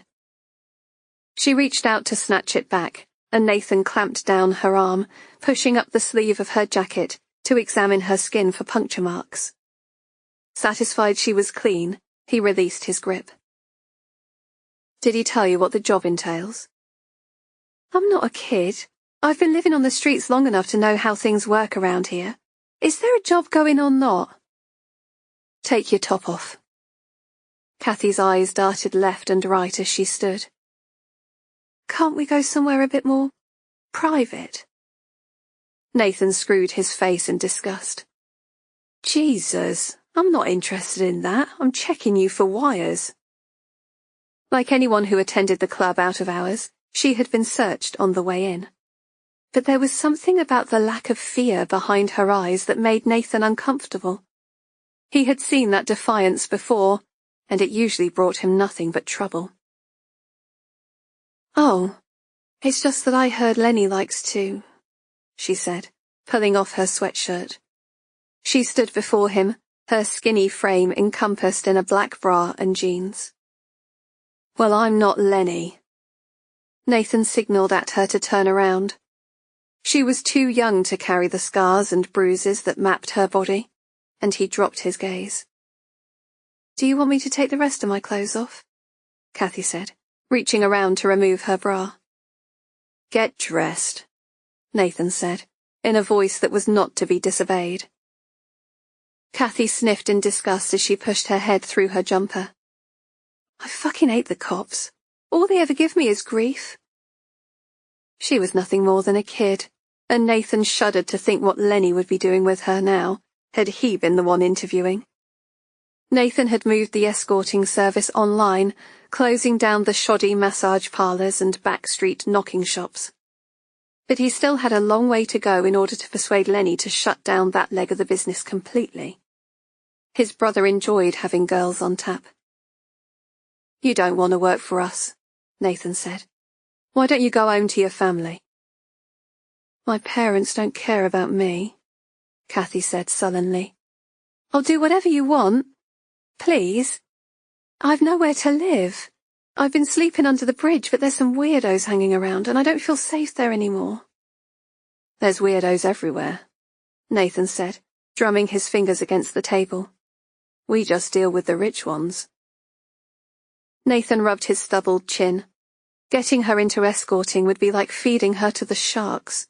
Sure, the clientele had improved, but he could not assure her safety, and despite her bolshy attitude, he could not shake off the feeling he was taking advantage of a vulnerable young girl. I'm not asking for a handout. I'm asking for a job. I've heard your girls make good money as escorts. Sorry, babe, but it's not for you. You're too young for a start and way too skinny. Here, he said, reaching into his trouser pocket and pulling out a £20 note. Go and sort yourself out with the hot meal. I can't help you. Kathy pushed the money away. Please, Mr. Crosby. I just need somewhere I can wash and lay my head at night. I'm a good worker. I'll do as many hours as you want. Nathan frowned. She was not going to give up. He imagined her lying in the doorway of his club, making him look bad. It was only a matter of time before some scumbag took advantage of her. Someone like Frenchie, who fed his girls on a diet of smack and greasy STD-ridden punters. Oi, Jules? Nathan waved at one of the barmaids, a mixed-race girl with an East London accent. Dressed in the uniform of black shirt and trousers, she sauntered over, frowning, as she clapped eyes on Kathy. Not you again, I told you to bugger off, she said, her jaw mechanically working on a wad of chewing gum. Honestly, Mr. Crosby, she's been bugging me all week. I've told her you don't take on street kids, but she wouldn't leave me alone. Nathan did not take kindly to being told what he did or did not do. You're short at the bar, aren't you? He said, shoving the £20 note into Jules's hand, pulling another tenner from his pocket and laying it on top. Show her upstairs so she can have a wash, and buy her a change of clothes. She can have a trial behind the bar tonight. We'll see how she goes. Cheers, Kathy said, breaking into a smile. Nathan grabbed Kathy's wrist. Don't you go stealing from me, mind. People that steal from me soon live to regret it. Nathan pulled the terse look he always did when Ruby's name flashed up on the screen. He had just got rid of one ball of grief, and now here she was, a reminder of a past he was trying hard to forget. Yes, he said, his forehead creasing in a frown. Oh, nice. Hello to you too, she said, the wind muffling her voice. Was she on her way home from work? Out on a job? Was she safe? Nathan's jaw tightened as he tried to quell his concern. What do you want, Ruby? I've something to ask you. Are you on your own? Yes, go on, he said, trying not to be lured in by the sound of her voice.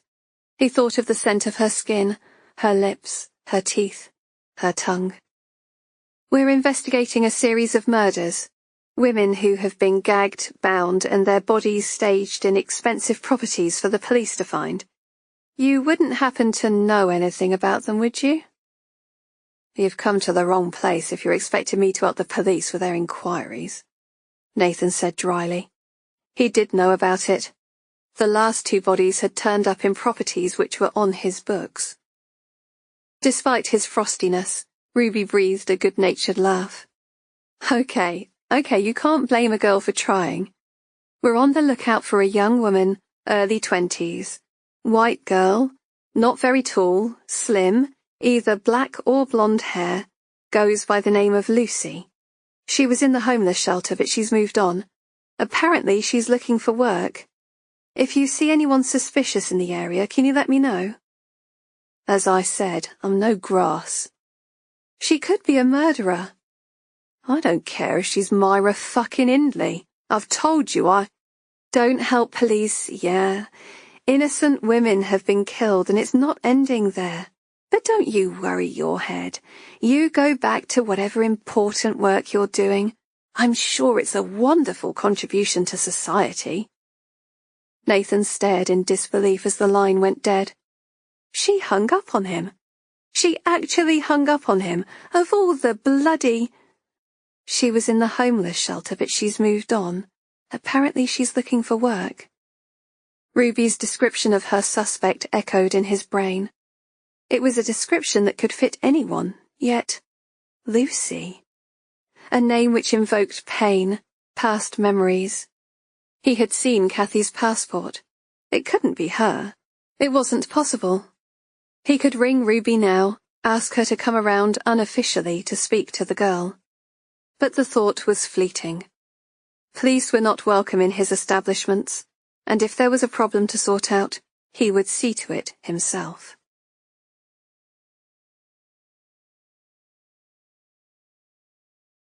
Chapter 40. Thank you for coming, DCI Worrow said, as Ruby pulled up a chair. I understand that you're very busy.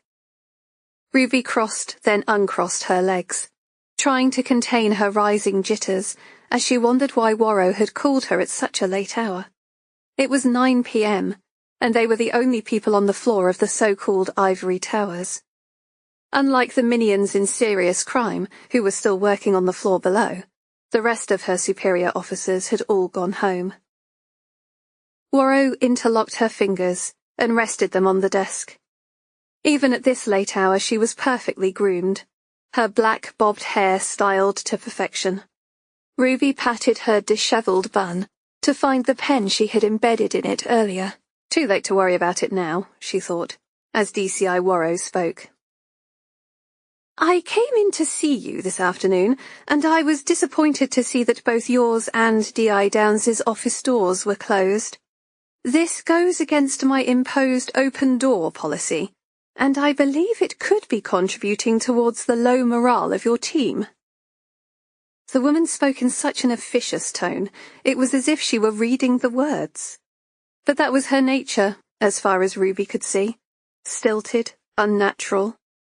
Ruby wanted to say that the only time her team suffered from low morale was when Worrow came to visit. She refrained from rolling her eyes, as such behaviour would be unbecoming of a police sergeant. Her superior's attitude got on her nerves. Coming out with this crap when they were juggling with a serial killer. Fresh from a university business degree, Worrow was always coming up with ideas, strategies and discussions.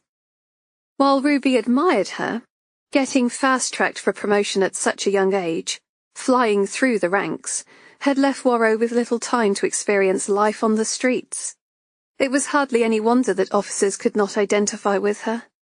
With a privileged upbringing and a swish Hampstead pad, She was totally out of place in Ruby's world. And the thing was, she was never going to change. Shoreditch was a temporary stay for Warrow, a test of her resilience. But unlike Downs, Ruby did not want to set her up to fail. Instead of arguing, Ruby decided to give her a break and listen to what she had to say. Ruby nodded as DCI Warrow spoke about open doors, social media, and weekly team-building meetings. She tried to look interested as she told her about the new spreadsheet she was introducing to the team to track their individual targets and detection rates. "We're nearly finished," she said, as Ruby's head snapped up from checking her watch. "There's one more thing I need to speak to you about." Ruby tried to look interested, but it was past 9 o'clock and she had not eaten since 12, and there was still lots to do. "I've had an informal complaint from a member of your team. They've expressed some concerns with regards to your style of management." "Style of management? Are you serious?" Ruby blurted in disbelief. As Warrow's eyebrows shot up, Ruby regained her composure. "So, you're saying someone from my team has complained about me?" Warrow drew in a terse breath. "It's not an official complaint, just an expression of concern." Ruby could feel her blood pressure rising. Why didn't Warrow just get to the point? "Mum, with all due respect, I've no idea what you're talking about. Concern for what?" "They wouldn't provide any details, only to say they had concerns with regards your background and the company you keep. They also had misgivings with regards to your reluctance to adhere to procedure. While no formal complaint has been made, these are things I will be keeping a very close eye on for the welfare of my team." Welfare of her team? Since when had she done anything to contribute? The heat of her temper rose within, and she fought back the urge to slap the smug smile from Warrow's face. How dare she, Ruby thought, lecturing her about the welfare of her team? To Warrow, they were just numbers to input on a spreadsheet. How many arrests, how many successful charges, making up pretty little pie charts to impress the bosses. She did not know that Ash's wife suffered from morbid depression, and his mum had moved in to help with the kids. She wasn't aware that Luddy was struggling with his sergeant's exams because he was dyslexic, and too embarrassed to admit it. And she sure didn't know that Eve was struggling to get past her insecurities. Warrow had not earned the right to call them her team, when all she had ever paid them was lip service. "I'm still not clear what the complaint is about. Can you at least elaborate?" "A member of your team has issues with your reluctance about sticking to police policy." "And the company I keep?" Ruby asked, her heart picking up a beat. Warrow was new to her post and trying to make a name for herself. If she knew of her acquaintance with the Crosby family, it could spell serious trouble for Ruby's career. "They wouldn't elaborate, other than to say it was not befitting of a police sergeant, particularly a member of the serious crime team." "But I was double vetted prior to taking the post." "Something I'm well aware of, and there's nothing to say these claims are substantiated." Warrow sighed, and lowering her voice, she leaned across the table. "Ruby, I know you think I'm some sort of automaton, that I'm just here to step over people on my way to promotion." Ruby opened her mouth to respond, and Warrow raised her hand. "Let me finish. Believe it or not, I'm on your side. I appreciate how tough it is working in a male-dominated world, and I just wanted to say, you need to watch your back. I'd hate to lose you." Warrow's gaze shifted towards the door, as if she expected the Professional Standards Department to jump out at any minute. Straightening her posture, her cool veneer regained a foothold.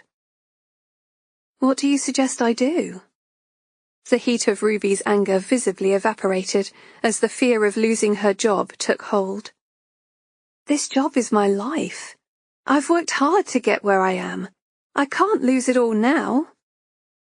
I appreciate that, and nobody is questioning your dedication to the team.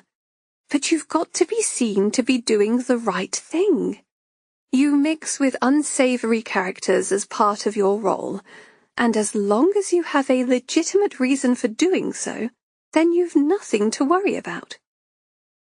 Ruby fell silent as she tried to figure out how much trouble she was in.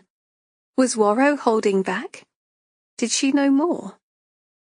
Warrow interlaced her fingers. I may have come down a bit hard. There's nothing official in motion and nobody's out to get you. I just wanted to make you aware so we can nip it in the bud. I'm just trying to think of what I've done to warrant a complaint. I guess I'll have to document who I speak to in the future, in case I get pulled up for it. That would be wise, even if it's a quick update in your pocket notebook. Just keep yourself covered, that's all I'm saying. This isn't like any other job. You don't get to leave it at home at the end of the day.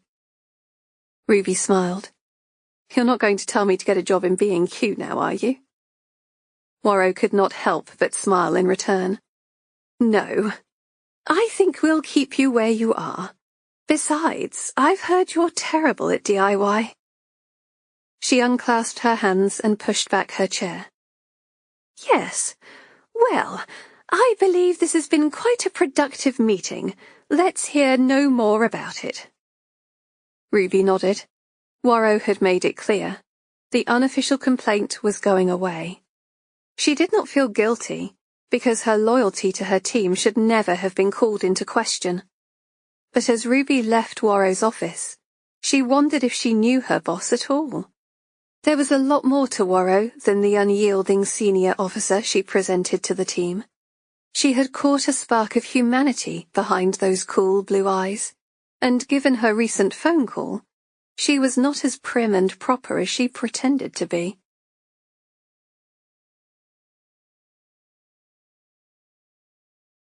Chapter 41. Glad you could make it, Ruby said, as Eve rested her bag on the shiny copper-topped bar. How are you feeling now, any better? Yes, much, Eve shouted over the din of the crowd. After a shitty day's work, Ruby had suggested they attend the Blind Pig in Soho, and the team seemed happy to follow suit. Every month, she held a mystery pub works night out. Her team were willing to travel the extra miles to see what sort of weird and wonderful place she would come up with. Even Eve had come from home, catching the tube to join in on the fun. A work night out was much needed, and it was payday after all. Cocktails were an expensive luxury that Ruby could barely afford, but every month the first round was on her. Well, drink up then. We've only got an hour until closing, Ruby said, handing Eve her drink. I've ordered you a slap and pickle. I shouldn't really be drinking. I'm on antibiotics, Eve said. What's in it? Gin, brandy, and pickle brine, Ruby said with a mischievous grin. Go on, I've bought it now, one won't do you any harm. Eve took a tentative sip, looking like she had swallowed a lemon. So, what's this I hear about Facebook photos? Ruby said, turning back to Ash and Luddy, who were drinking rum-infused milkshakes. You want to see? Ash said, his cheeks pink from the alcohol infiltrating his system. I'm surprised Facebook let you post them, Luddy said, a grin spreading across his face. Oh, they've been removed, but I've got them on my phone, see? Ruby leaned over and stared at what looked like badly taken holiday snaps of various landscapes. I don't see anything, she peered, apart from that round thing blotting the sun. What is it? She brought the phone closer to her nose. It's not a fly. Hang on, are those? She spluttered on her drink. Are those hairs? Downes's hearty laugh exploded from behind her. Don't you know a bollock when you see one, Ruby? Ruby's expression turned into a mixture of horror and disbelief. In the name of all things holy! What? Why? She thrust the phone back to Ash, who was now wiping the tears erupting from the corner of his eyes. It's called nutscaping. It has its own website and everything. How do you... Ruby said. On second thoughts, I don't want to know. Her eyes widened. You didn't tweet that, did you? Oh, yeah, Luddy said. Can you imagine Warro's face when she saw that? Old Ash has been on holiday and dropped his kegs to bend over and take a photo of his nutsack. Excuse me, it's very tastefully done, Ash sniggered. I had to get the camera ready, then get me old man out of the way. Not an easy task, I can tell you. Ruby's smile faded as Warro's name returned the memory of their encounter earlier in the day. She was yet to come to terms with the fact that a member of her team had grassed her up. Most likely someone she had just bought a drink. Going for a ciggy, she said, signalling towards the door. I'll be back in a minute. Time one of you tight sods got around in. The faded gold lighter flickered into life, giving barely enough flame to light the silk cut in Ruby's mouth. It was one of her most treasured possessions, and all she had left of her dad. She sucked until a circular orange glow punctuated the night air. Closing her eyes, she inhaled, mulling over the troubling thoughts invading her brain. I thought you'd given them up. A soft voice came from behind. It was Luddy. I have. This is just a social smoke, Ruby said, lowering the cigarette, now imprinted with her signature red lipstick. What are you doing out here? You don't smoke. Fresh air. I don't think the cocktails agreed with me, he said, masking a burp into his closed fist. Ruby smiled, taking another slow drag of her cigarette. Did you know that the blind pig is American underworld slang for den of iniquity? No, I didn't, Luddy said, shoving his hands in his trouser pockets. I've never been to this place before. I don't know how you found it. She stared into his eyes, slowly delivering her words. Do you think I'm corrupting you? Corrupting me? No. Luddy exhaled an awkward laugh. Then why did you report me to Warro? Luddy was the only person who had challenged her in the last few days, and it stuck in her gut to think that he went running to his DCI instead of having it out with her. The smile slid from his face. For what? I haven't spoken to her. Ruby dragged hard on the remnants of her cigarette, locking the smoke in her lungs before letting it go. I thought we were a tight team. If my rule-bending worried you that much, you should have spoken to me. Is this about our visit to Goldie? Sarge, Ruby swiveled her head left and right, grateful that nobody had heard. It's Ruby, for fuck's sake. I don't let you call me Sarge when I'm at work, much less draw attention to us when we're out on the piss. Ruby, then, Luddy said. I didn't report you. Sure, I was worried about how you handled things, but only for you, not the job. You're the best sergeant I've ever had. The last thing I'd do is go telling tales. Well, somebody did. Actually, I'm quite offended that you thought it was me, Luddy sniffed. Well, if you didn't, Ruby said, ignoring his mild outrage, then who did? Ruby was relieved that she had clung on to her senses and decided to leave the pub early. It was a very rare occurrence. It was not a proper piss-up unless she had disgraced herself in some way, either by dancing on a club podium or waking up with Downs in her bed. But there was work to be done, jobs to oversee, and witnesses to interview. So they had all sensibly rolled home at closing time, their expensive cocktails warming their bellies. but the drinks outing had done little to quell her rising anxiety. Someone was out to cause her trouble, and given her recent activity, they might not be short of ammunition. Ruby stiffened as she caught sight of a shadow in the stairwell of her flat. Clenching her fists, she prepared for confrontation. As they stepped forward, she exhaled a sigh of relief. It was Darren, the neighbour she had helped out in the past. "Sorry," he said, stepping into the light. "I didn't mean to frighten you." "You didn't," Ruby lied, wondering what he was doing on her floor. "Everything all right? It's not your mum, is it?"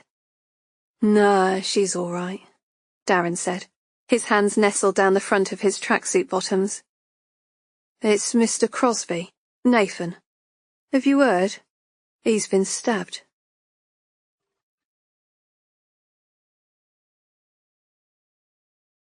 Chapter 42. Flashing her warrant card, Ruby smiled apologetically at the matron as she granted her access to the ward. At 2 a.m., it was way past visiting hours, and she was careful to shield her face as she passed the CCTV cameras on the way in. It was unlikely to be viewed, but if anything else was to happen that night, awkward questions would be asked in the morning. The last place she expected to find herself was at hospital at 2 in the morning, but a stairwell chat with her neighbour Darren had given her information that temporarily stopped her heart. Nathan had been admitted to hospital after a ruck in his home. Little was known, apart from the fact they had tried to stab him as he slept. She had taken a chance coming to the hospital, but she knew the matron would have kicked his family out as soon as Nathan was bedded in. The soft glow of a bedside lamp warmed his features, and she saw a peace that had not been present in years. She had no intention of waking him.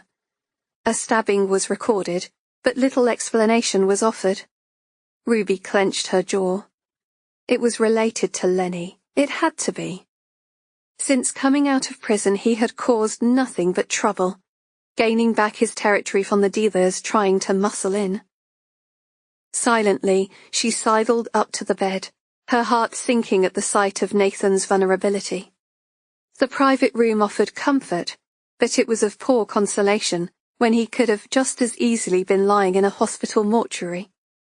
The thought pierced her heart, and she swallowed back the bitterness rising up her throat.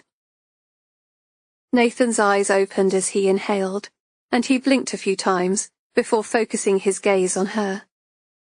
"Ruby," he said, his throat dry, reaching out his hand over the waffle blankets. Ruby glanced up at the closed door before pulling in her chair. Barely trusting herself to speak, she leaned in and kissed him tenderly on the lips.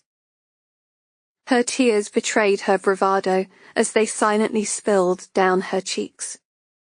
She had come here to tell him off, to warn him against any dealings in his brother's business. But with a belly full of alcohol lowering her defences, her emotions erupted, and all the stresses of the last week came out. She steadied her breathing, taking his hand as it was offered. Nathan's thumb rubbed against hers. "Babe, don't cry. I'm okay. They're letting me out soon." Ruby drew back, pulling a tissue from her pocket and rubbing away the tears. She cleared her throat, composing herself. "You could have been killed. I could be looking at your body on a slab right now. Why do you keep putting yourself in danger?" "It was a misunderstanding. Crossed wires." "Don't bullshit me, Nathan. Couldn't your brother have got his heavies elsewhere? Why did he have to involve you?" "It wasn't like that. You know I don't get involved in his battles anymore. They came after me. I didn't go starting anything." "They? So who was it? And how did they break into your house?" "It doesn't matter. It's all sorted now." Nathan winced as he shifted position. "So someone else has got it in return and the war rages on?" Nathan didn't answer. He lay back in bed, tight-lipped. Ruby felt a pang of guilt. He wasn't well enough for an interrogation, but she was so angry at him. "I'm not here to question you, and I respect your decision to move on without me. But please, Nathan, leave it behind." "For Christ's sake, I've had it in my ear all day from me old mum, nag, nag, nag, not you and all." Ruby knew his mother would not be nagging him for his involvement, but his carelessness in getting hurt. She could imagine Lenny standing grim-faced at the end of the bed, with his fists in his pockets, as their mother ranted about honour and protecting the family name. Ruby sighed, a wave of tiredness overcoming her. "Is it really sorted?" "Yes." "Then get some rest. You look like shit." Nathan gave the faintest of smiles before his eyelids flickered into the depths of sleep. Ruby set the alarm on her phone and sat back in the chair, watching his chest rise and fall. In sleep, his features relaxed into peace once more, and she wished nothing more for him than to have a normal life, being graced with the things everyone else took for granted. She wanted to crawl in beside him and bury her head in the crook of his neck. But that was behaviour definitely unbecoming of a police sergeant, and she didn't think the matron would approve. The least she could do was stay and repay him for being with her when she needed him. Lenny and his mum had gone for the night, and she would be left in peace in the private room. It was not unusual for police to stay with a victim of crime overnight, particularly when they were so well known. But in such cases, the officer wasn't usually in love with their subject. Ruby was gently lured out of sleep by a familiar hand stroking her hair, gently waking her. She raised her head from the side of his bed, wondering how she had deviated from her chair to leaning over the mattress, where she had fallen into slumber. "What time is it?" she asked, hoping none of the nursing staff had seen her. "Almost 6. You shouldn't have stayed." "I know," Ruby said, knowing he would have done the same for her. "How are you feeling?" "Honestly?" "Yes, honestly," she said, rubbing away the crick in her neck. "Horny." Ruby laughed as she stood. "You never cease to amaze me, you know that." "See for yourself. It's been a while since and you smell good." "I think you should reserve your strength for getting better," Ruby said, not wanting to think about the last woman he had sex with. Was he really seeing another woman? It was a painful thought, and she had no right to be jealous, given her casual fling with her DI. But that was always the way it had been with them. One minute they were fighting, the next making up. Their bodies couldn't resist each other. The only way around it was to stay away. "I'd best be off. I've got work in 2 hours. "Call in sick." "And what, stay by your bedside? I'm sure my showdown with your brother would provide some light entertainment." "Don't piss him off, Ruby. He's not been in a good frame of mind since he came out." Ruby gave him a withered look. "I know." Nathan narrowed his eyes, unspoken words passing between them. "Anyway, take care of yourself. You know how I feel about all this. Just call if you need me." "Don't I get a kiss?" Ruby leaned over and kissed him softly on the lips. "Goodbye, Nathan." She turned and walked away. Goodbyes meant nothing in their world.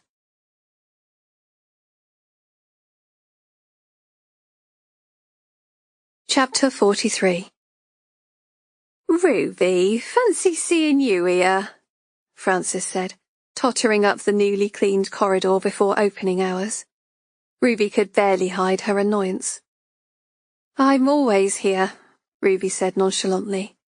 "A lot of our victims end up in hospital." Frances's lips pursed in a taut little smile, her fingers tightly gripping the lip of her designer handbag. She looked too overdressed to be visiting hospital, and Ruby hoped she was going on holiday, preferably somewhere very far away. "Why don't you join me for a cuppa in the canteen?" Frances said. You're a tea drinker, aren't you? Although judging by your breath, I'd say you'd had a drink or two. Ruby frowned. Had Frances paid someone to tell her, or just smelt it on her breath? Ignoring the barbed comment, she took a seat across from her in the small hospital canteen. She checked the clock on the wall. It was time she could ill afford. She needed to get home and have a shower before work. But you did not say no to Frances Crosby. Things were tenuous between them as it was. Ruby stirred her tea, which was disappointingly weak. Masking a yawn, she waited for what was going to come next. Everything had an agenda with the Crosbys. There were no accidental meetings. She swiveled her head to look for Lenny, and was relieved to see no sign. It was odd she had yet to mention Nathan's stabbing, but unless she brought it up, Ruby was going to leave well alone. There was no fooling Frances. She would have known that Ruby had ignored her advice to stay away from her son. "Have you heard the news?" Frances said, taking a dainty sip from her cup. "Our Nathan's getting married." Ruby almost spat out her tea, and in an unladylike slurping manner, just managed to swallow it back in time. Her throat burned from the insipid liquid, but Ruby barely noticed. She was too busy contemplating Frances's words. Surely she had been hearing things, given what Nathan had just said to her. She raised her eyebrows, forcing a smile as she tried to regain her composure. "No, I hadn't, but I don't really mix in those circles anymore." She would not give Frances the satisfaction of inquiring about it. It was quite clear why she wanted to talk to Ruby on her own.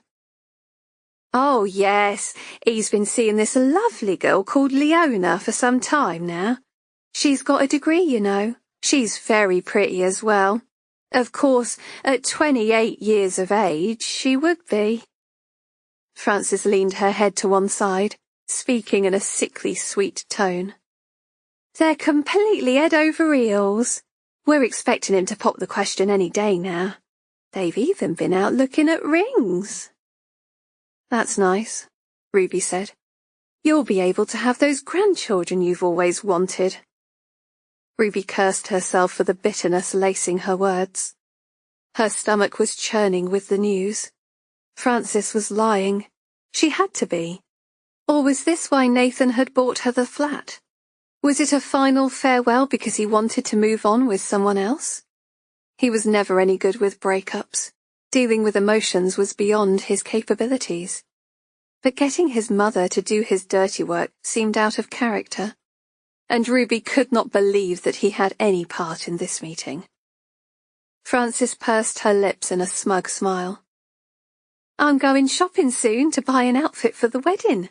It'll be a lavish affair, of course. Her family is very well-to-do." "I wish you all the best," Ruby said, gathering her things to leave. "But I really must be off now." She bit back the words balled up in her throat. She wanted to tell Frances about the daughter she and Nathan gave up for adoption. That would wipe the smile from her smug face. She also wanted to say that if she hadn't been such an overbearing cow, she could have already had a place in her granddaughter's life. Perhaps it would be for the best, Ruby told herself as she returned to the station. A new start for Nathan with his 28-year-old bride, who would give him all the children he wanted, or at least that his mother wanted. And she would be free to get on with her work and concentrate on the one thing left in her life that had any meaning, cleaning up the streets that she loved so much. But criminals are like weeds. You stamp one out, and the next morning there's another 2 growing in its place. Every time she closed her eyes, she could see Frances grinning at her. The ferocity of her emotions took her by surprise. Why did she let that woman affect her this way? It was exactly what she wanted, and Ruby fell for it every time. She pushed her thoughts of Frances away and regained her focus. Women were in danger. She had to find the killer before they struck again. Ruby sat at her desk with the door closed. Having sat through briefing in the stuffy conference room, she now had the unenviable task of working out the overtime figures for approval.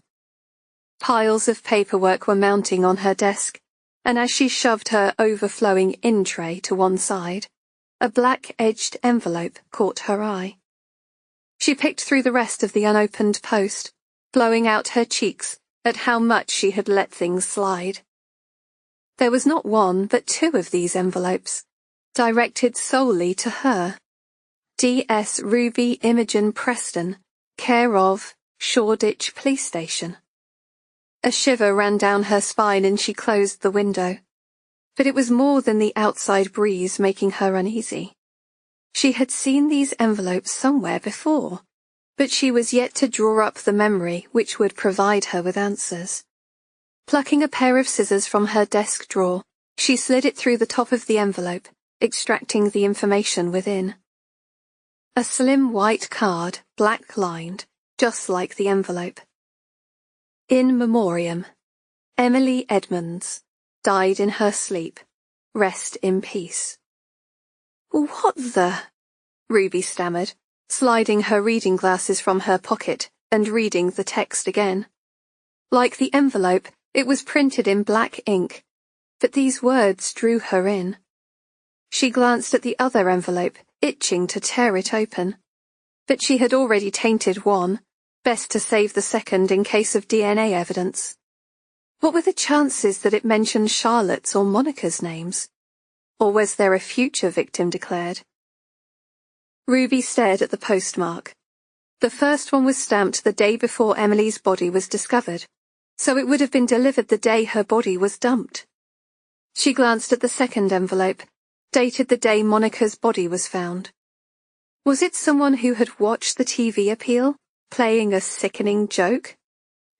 But it had been addressed directly to her, not Downs or Warrow, who led the appeal. The emails, the letters, and the use of her middle name, it had to be her daughter, trying to gain her attention. With a heavy heart, she picked up the phone and dialed a number. Bones, she said, waiting for him to respond. I've got something for you, and I need it analysed right now.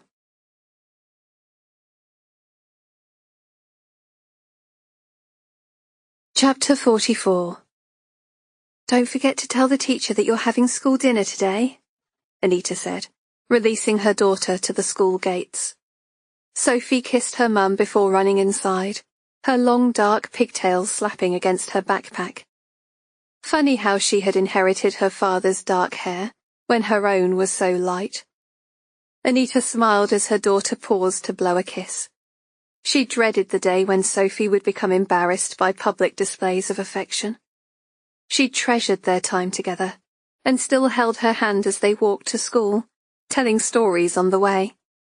Anita would start the story with one line, and Sophie would continue it with a couple more. Back and forward their stories would go, leading them to some inexplicable situation involving monsters, sticky sweets, animals that could talk, and of course, the moral of the story. It was like something out of a Roald Dahl book, and Anita was always up for cultivating her daughter's vivid imagination. Today, Sophie had swimming lessons, and was slowly overcoming her fears. The leg braces she wore as a toddler had straightened her bowed limbs, but she still carried the stigma of being different to her friends. While they started school in knee-length skirts, Sophie begged to wear trousers. The thoughts of their swimming trips had struck her with fear. In the beginning, her teacher encouraged her to dabble her feet in the water as she watched the other children at play. Now she had gained enough courage to wade in. Anita watched as the lollipop lady ushered the late arrivals across the road. The drooping socks, the unwashed hair. She could have overlooked the children's less than perfect appearance. But sending them to school on their own? She tutted under her breath. There was danger everywhere. How could their mums care so little to allow them to find their own way in? Anita stayed on the corner until she was sure the children had safely made their way inside the school gates, the same way she did every morning, Their mothers had most likely gone back to bed, if they got up at all. Each morning, Anita told herself not to be so judgmental, that perhaps she was the one with the problem, not them. She had always been overprotective, but, as she said to her husband, she had lost one daughter. She could not live through losing another. She peered at the red sports car as it crawled past the school. Was this another instance of her paranoia? The concern was real enough to deliver a chill down her back. It was the 4th time she had seen it this week, and it always slowed as it passed. She had yet to see a child being dispatched from the passenger seat, and each time it drove past, it turned around and returned the way it came. Anita could not help but be suspicious. Next time, she told herself, next time she would bring a pen and paper and jot down the license plate. Perhaps she could pass it into the local police officers, who might check to see if it was known. Sometimes she thought she would be better off living in blissful ignorance. But how could you protect your child if you were not aware of the monsters on the prowl?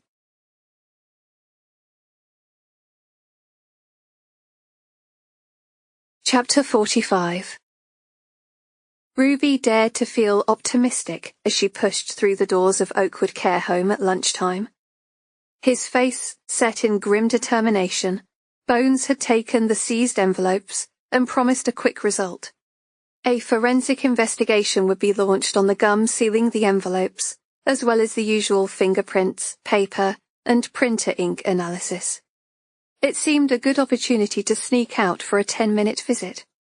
But she should have known that her good mood wouldn't last. Harmony met her in the corridor and gently steered her to one side. She was the sweetest, most maternal person Ruby knew, and she treated everyone as if they were her nearest and dearest, instead of just part of her job.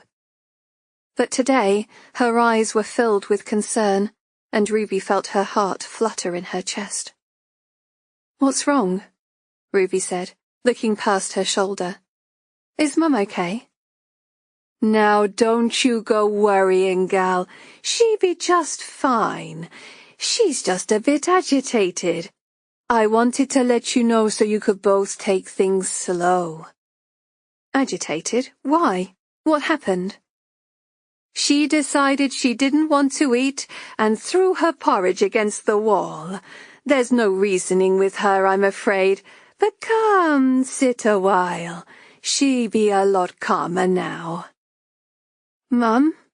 Ruby said, feeling the old familiar tightness grab a tight hold of her chest. She had felt the same way when her mum had to be taken into the home, overwrought with guilt, because she had not been able to care for her by herself. She had tried and failed, and they had both been miserable. After finding Oakwood, the tightly bound anxiety had slowly released its hold. Mum was happier, which in turn helped Ruby relax. But she could not bear another reminder of her mother's crumbling mind. And now, seeing her with her unkempt hair and oddly coloured socks, the old feelings of anxiety and guilt returned. "It's just an off day," Harmony said, no doubt sensing her discord. "Thank you," Ruby said. "I won't stay too long because I've got work, but I'll ring a little later, see how she is around lunchtime, if that's okay." "You ring whenever you like, my love. I'm sure we'll persuade her to eat by then, even if I have to get Jeffrey over there to ask nicely. Isn't that right, Jeff?" she said, winking at the auburn-haired young man who was helping an elderly gent to his seat. Ruby thought how there was something very attractive about selfless people. If only she didn't find herself chasing the wrong men. Ruby leaned in to kiss her mother on the cheek, backing off when she received a hostile glare. "I can't stay long," she said, itching to fix the buttons on her mother's red cardigan. She had obviously dressed herself, batting away any offers of assistance. Perhaps her annoyance lay in the memory taking centre stage today. Her mother mumbled under her breath, her fingers tightly bound in 2 fists. "What's wrong, Mum? You don't seem yourself today." "What's wrong? What's wrong, you ask?" Joy said, shaking her head. "It's Ruby. She's only gone and got herself pregnant, with none other than that young Crosby boy from next door." "Mum," Ruby said, trying to gently steer her mother into the present, but Joy was not listening. "I should have known when she left us set up home with him. I've got a good mind to go around there right now. She thinks she knows everything, but she's just a child herself." "It's okay, Mum. I'm Ruby. I'm home. Everything's okay."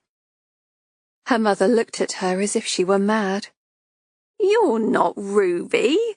My daughter's barely 18. You're a long way from 18. She folded her arms, her fists still tightly bunched. "Damn it, if it were anyone but the Crosbys, I'd be pleased for her." This piqued Ruby's interest, and not knowing whether it was the right thing to do or not, she played along. "What's wrong with the Crosbys?" "Gertie, if you don't know what's wrong with the Crosbys, you haven't been listening to me for the last 10 years. Ruby sighed. Her mother's sister, Gertie, had passed away 2 years before. She had always said Ruby looked like her. "Sorry, I thought you liked Nathan," Ruby said. "Of course I like him. That poor boy is like one of me own. But his father, meanness like that passes through the bloodstream. There's no avoiding it." Ruby knew what her mother meant.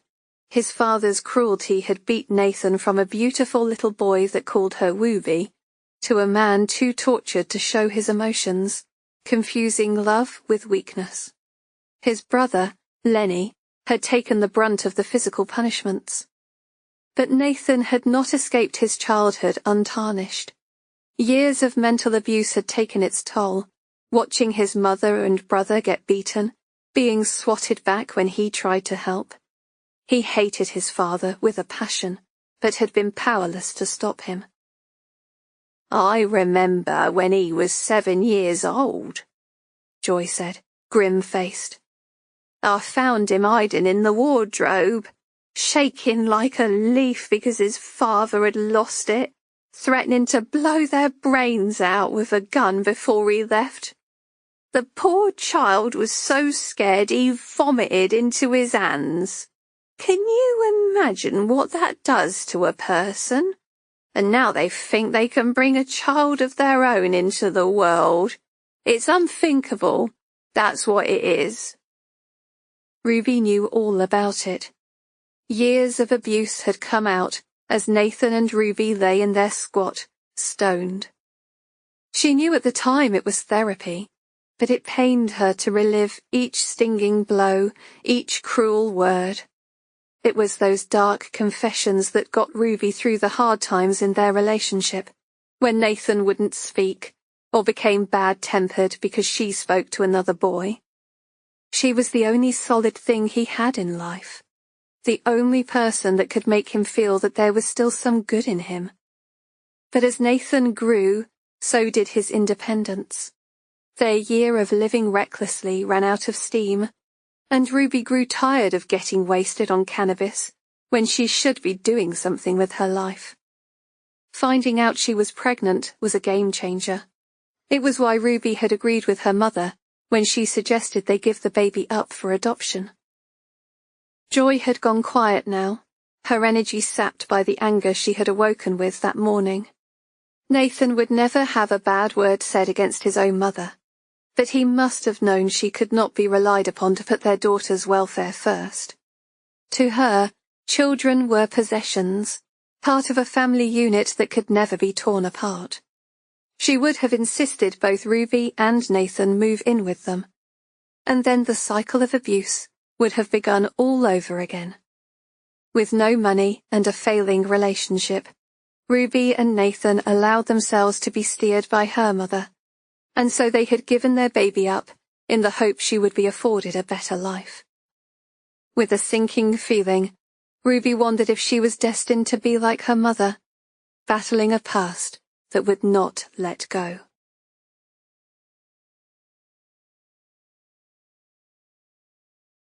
Chapter 46. Anita rubbed her hands against the back of her jeans as she answered the door. She was smiling, which seemed to be the default expression on her face. Lucy was happy to see that smile. Today she was wearing a blonde wig cut into a blunt bob, which brought her hair to her shoulders. The rose-patterned dress she was wearing was similar to Anita's clothes, and she was disappointed to see her in a sweatshirt and jeans. Lucy put on a brave smile and took a deep breath. "Hello. I'm sorry to bother you." She took a deep breath and exhaled again. "Oh my gosh, this is so hard." Gracefully, she extended her hand.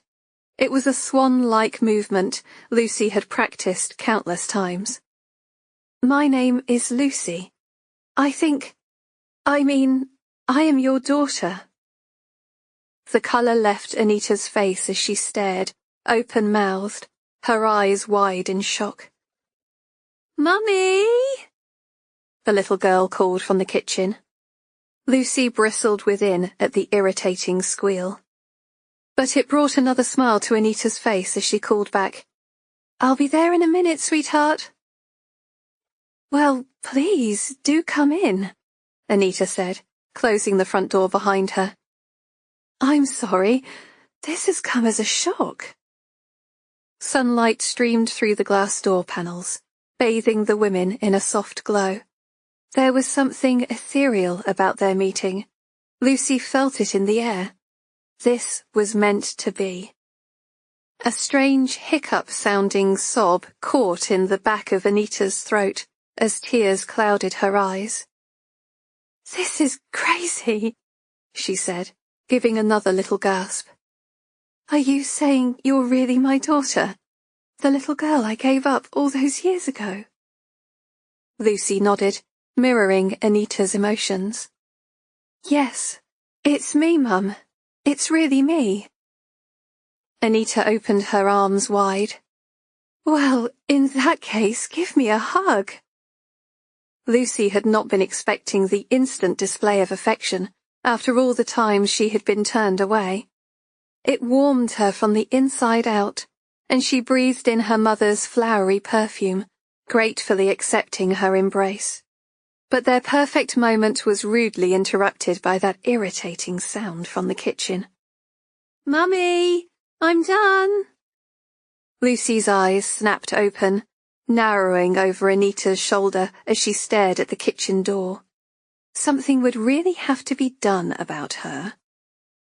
Anita caught the tears with the tips of her fingers as she pulled away. "That's Sophie, your sister." "Oh my gosh, I'm shaking. I don't know what to say." Pulling a ragged tissue from her pocket, she lightly dabbed her face. "Would you mind waiting in the living room while I see to Sophie? I'll get you a drink. What would you like?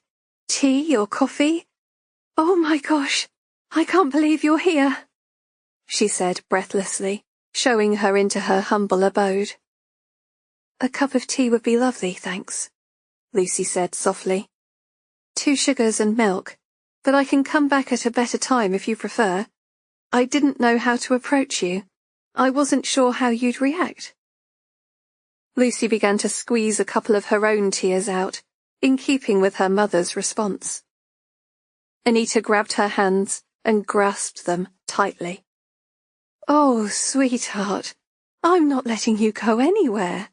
I've been searching for you for years, but I kept hitting a dead end. I'm so happy to have you here. Please tell me you'll stay." Lucy could not believe her ears. Even while she watched Anita, she never dared believe that she would react in this way. After all the rejections, it was a dream come true. She had been right to choose a mother who was naturally maternal, unlike the others who rejected her from the start. Emily, a wet rag, who allowed people to walk all over her, and Monica, a career-driven materialistic cow. Of course, I'll take a seat and wait for you. I just need to speak to Sophie. Tell her that we have a very special visitor. And I have to tell my husband. Oh my goodness, I just can't believe this. I can't wait to hear all about you. Anita wiped away another errant tear, blew her nose, and pushed the tissue back into her pocket. I'll be with you in 5 minutes, she said. Lucy took a few deep breaths to calm herself. Her eyes danced over the pictures on the walls, and she imagined her face in the pictures, instead of the little girl lined up in the shot. Of course, Anita would be unhappy if anything happened to her, and Lucy would have to take that into account when disposing of the rest of the family. A tall, gangly-looking man stared out happily from the family photo, his arm draped around what looked like a younger version of himself. Anita's husband, from what Lucy's investigations had uncovered, who was conveniently away with his son. Lucy sighed. More people to be taken care of. If only the rest of the world could just disappear and leave her and her mother alone. She stiffened as footsteps approached, catching the tail end of a telephone conversation as Anita paced the hall. Yes, it's really her. She said her name is Lucy now. No, I haven't asked her. It might all be a bit overwhelming. I think it's best that we take things slowly to begin with. I know.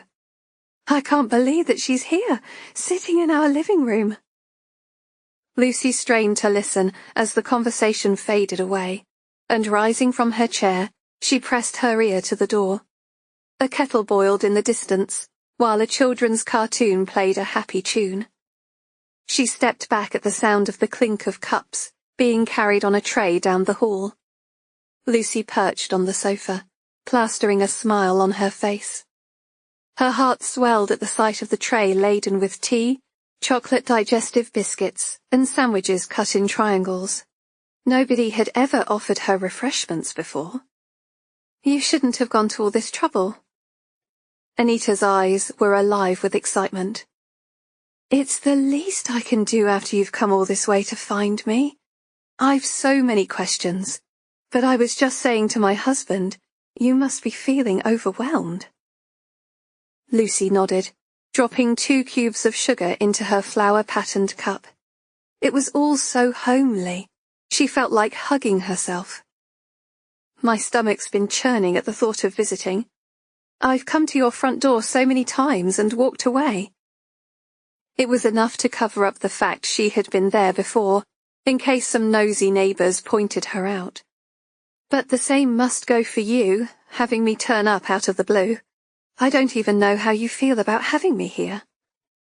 Anita's eyes began to well up for the second time that day. Darling, I'm over the moon. I want you to meet everybody. After all, you've got a half-sister and brother that will be dying to meet you, she said. But I'll respect your wishes and take things as slowly as you want. Lucy did not consider the little girl in the kitchen as her sister. Her mind could only bend reality so far. And in Lucy's world, there was no room for sharing.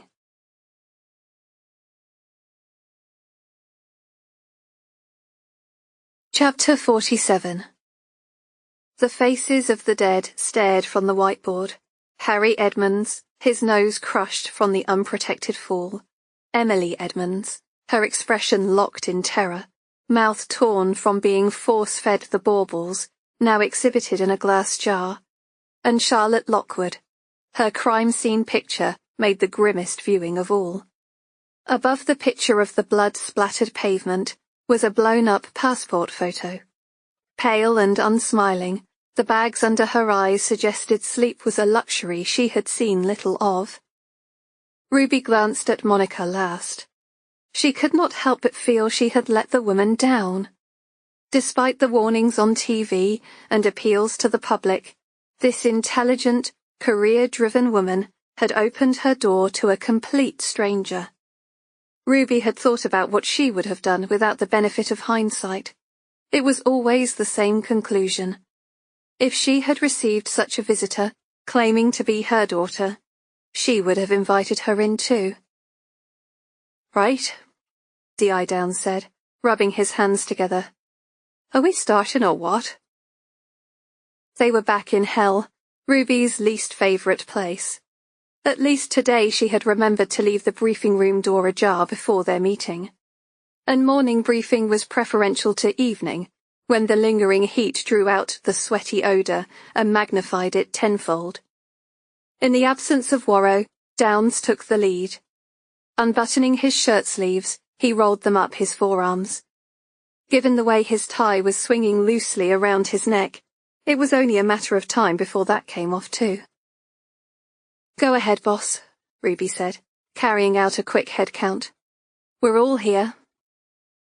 It took only 10 minutes for the team to be brought up to speed because, despite the overwhelming number of inquiries taking place, they were yet to turn up any solid leads.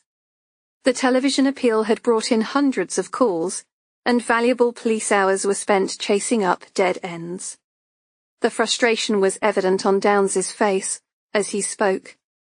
He moved his hand to the picture of Emily's address on the whiteboard and prodded at the image of her front door. "Why here?" Downs said, casting his eyes around the room. He reached to the picture of Monica's home, pressing his finger to the door. "And here? Out of all the homes in London, why did our suspect come knocking on these doors? These are the questions we need to be asking if we've any hope of solving this case. Were the baubles found in Emily's stomach Christmas decorations, or were they used for another reason? And why were Emily's and Monica's bodies staged, but not the others? Luddy, how do you get on tracking down the origin of their clothes?" The nightgown was the most distinctive piece of clothing. It was from the White Company. They're online as well as being dotted all around the UK. We haven't been able to narrow it down any more than that. We've spoken to friends, family, colleagues. They all say the same thing, that both Emily and Monica seemed relatively happy with their partners. Both husbands had clean records, but that's where the similarities end. Friends say that Emily was timid and barely left the house, while Monica was career-driven and outgoing and hardly ever in. And what about Charlotte? Anything new? Crime Stoppers have come through with calls to say a man was seen in the area prior to the attack, but there's no description other than someone walking down the street in a hoodie, which could just as easily be a woman in disguise. "Yes, I saw that," Downs interrupted.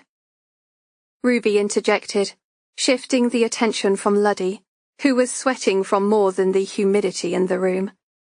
It was clear that the pressure of holding back their visit to Goldie was getting to him, and Ruby felt guilty for bringing him along. "We've had a vast number of calls reporting neighbours acting suspiciously, noises in the night, strange comings and goings. We're still going through them." She fanned her face with her paperwork. "We're also trawling through the nearest CCTV leading to and from the address. Vehicles are being checked against ANPR, and we're liaising with other forces for similar incident reports. Our prolific offenders are being monitored and spoken to. We've checked the history of Emily's home address as well as her neighbours, and anything else that could lead it to being a case of mistaken identity. It's too much of a coincidence that Emily and Monica gave up their children for adoption. No leads on their real daughters? Any relatives with some warped sense of revenge?" "No, boss. Emily's daughter, as you know, has since passed on. She was an only child, a high achiever who was popular in school," Luddy said. "We've spoken to her friends. None of them stand out as being capable of murder." "And Monica's daughter?" "We found out today that she's a travel rep in Greece. She's had no contact with her mother. Crack on with your inquiries in local care homes. I want you to speak to anyone you can find who worked there 10, 20 years ago. Find out if any of the children had an obsession with death and Victorian traditions, or if anything significant took place around Christmas Day. We can't leave any stone unturned. I've also had some possible evidence turn up on my desk in the form of 2 letters.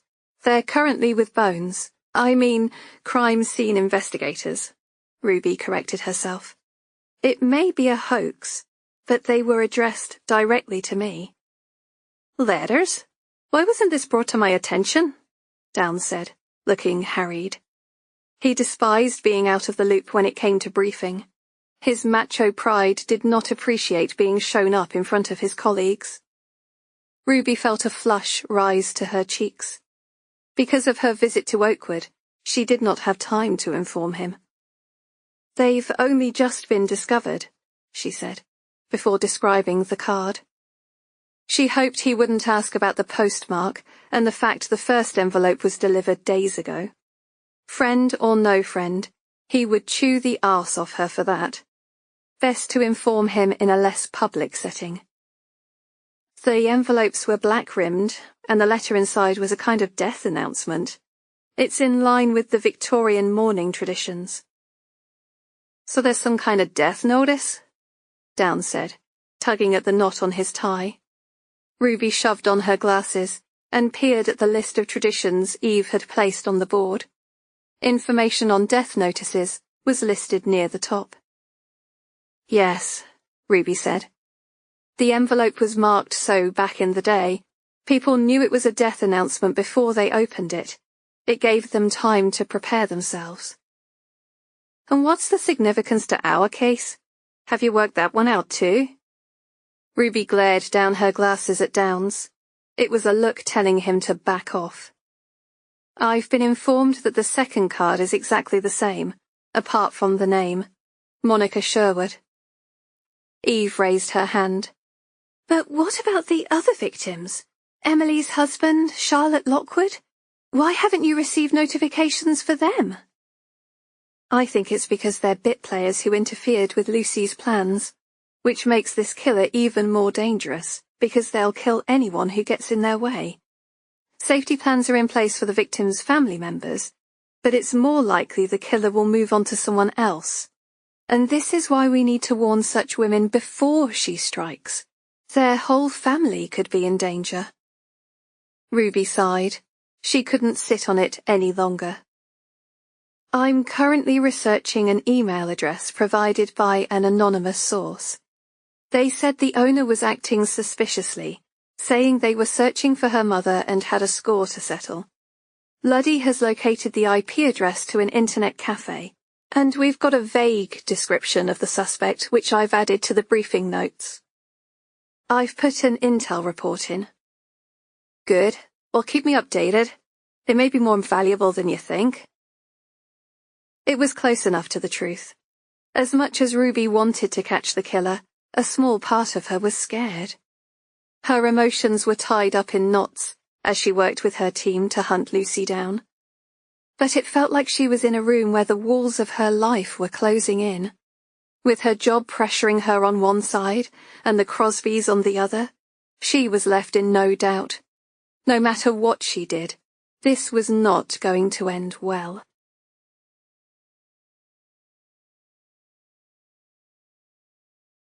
Chapter 48. Out of all of the places you could have asked to meet, why on earth did you pick here? Ruby said, glancing around the shelves of the local library. Because we won't bump into anyone from the Nick, Downs replied, leading her to a table at the far corner of the room. It was a good choice. 10 minutes into lunchtime, and there were only a handful of people there. Ruby slid a book from a shelf as she soaked up the peaceful atmosphere, so unlike her office, where she sweated over files, overtime sheets, and fresh leads. They sat in a shaft of morning light, which peeped through the blinds above. She could see herself coming somewhere like here, if only she had the time to read. Downs peered at the novel. Wuthering Heights? Uh-huh, Ruby said, flicking through the pages. We're in a library, aren't we? Downs gently closed the book and rested his hand on the cover. I'm worried about you. I've just spoken to Bones. I know that letter's been sitting in your tray for a few days. Any joy with forensics? Ruby asked, hoping to change the subject. Downs shook his head. Not yet. Look, I'm willing to overlook the delay in finding the letter, but I've been hearing other things, your night vigil in the hospital being one of them. Ruby's fingers drummed the table for the want of a cigarette. It was the second time in as many days she had been pulled up by a superior officer, and it left a bitter taste in her mouth.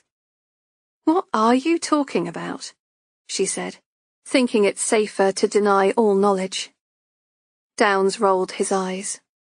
Don't give me that bollocks. I had a phone call from the matron. You stayed there overnight.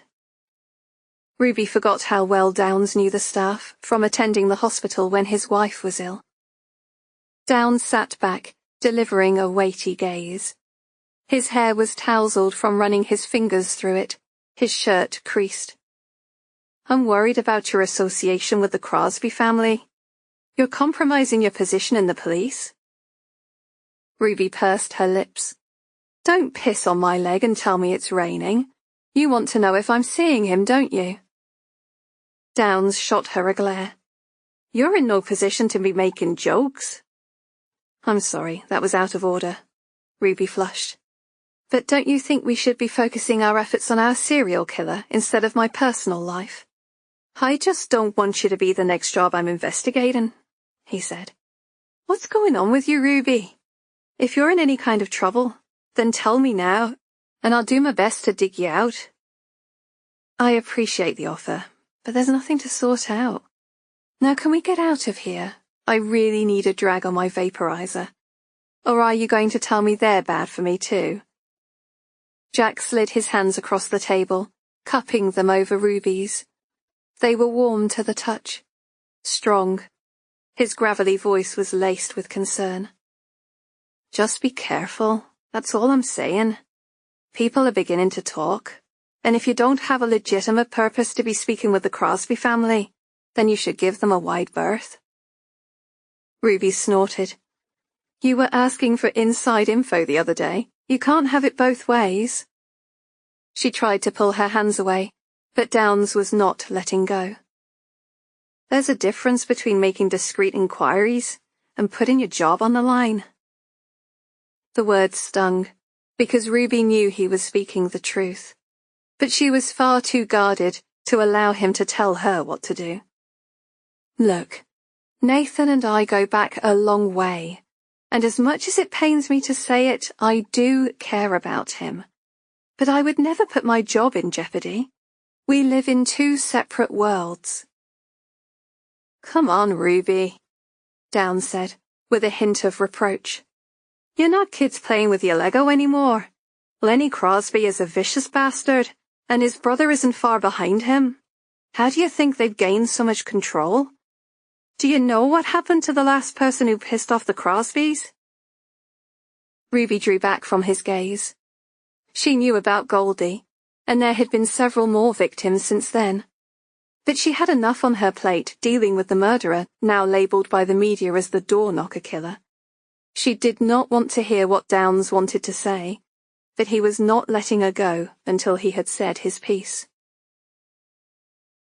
Turns out that one of their own was a snout. Lenny and his brother went around there and nailed him to the door.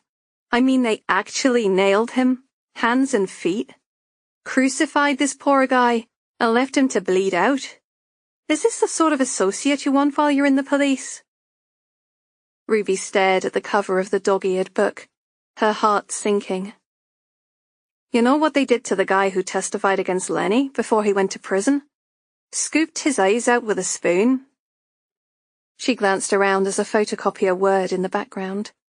Satisfied they were not being overheard, she turned back to her boss. Is Nathan wanted for any of that stuff? Ruby asked. Is he actually wanted by the police for any offences? Of course not, Downs said, shaking his head. He's as slippery as Teflon. But I'm telling you now, keep as far away as you can from that lot.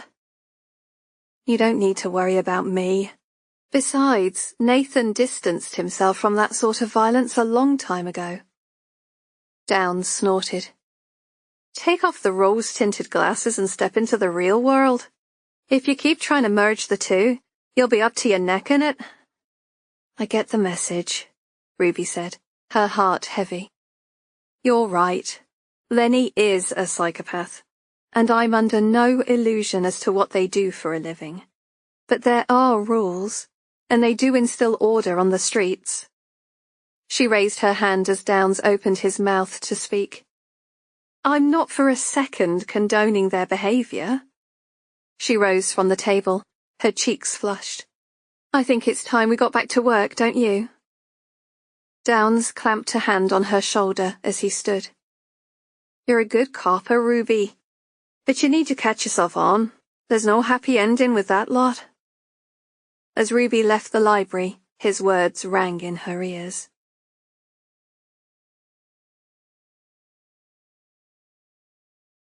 Chapter 49. Nathan stood firm, hands deep in pockets, his brow lined in a deep frown.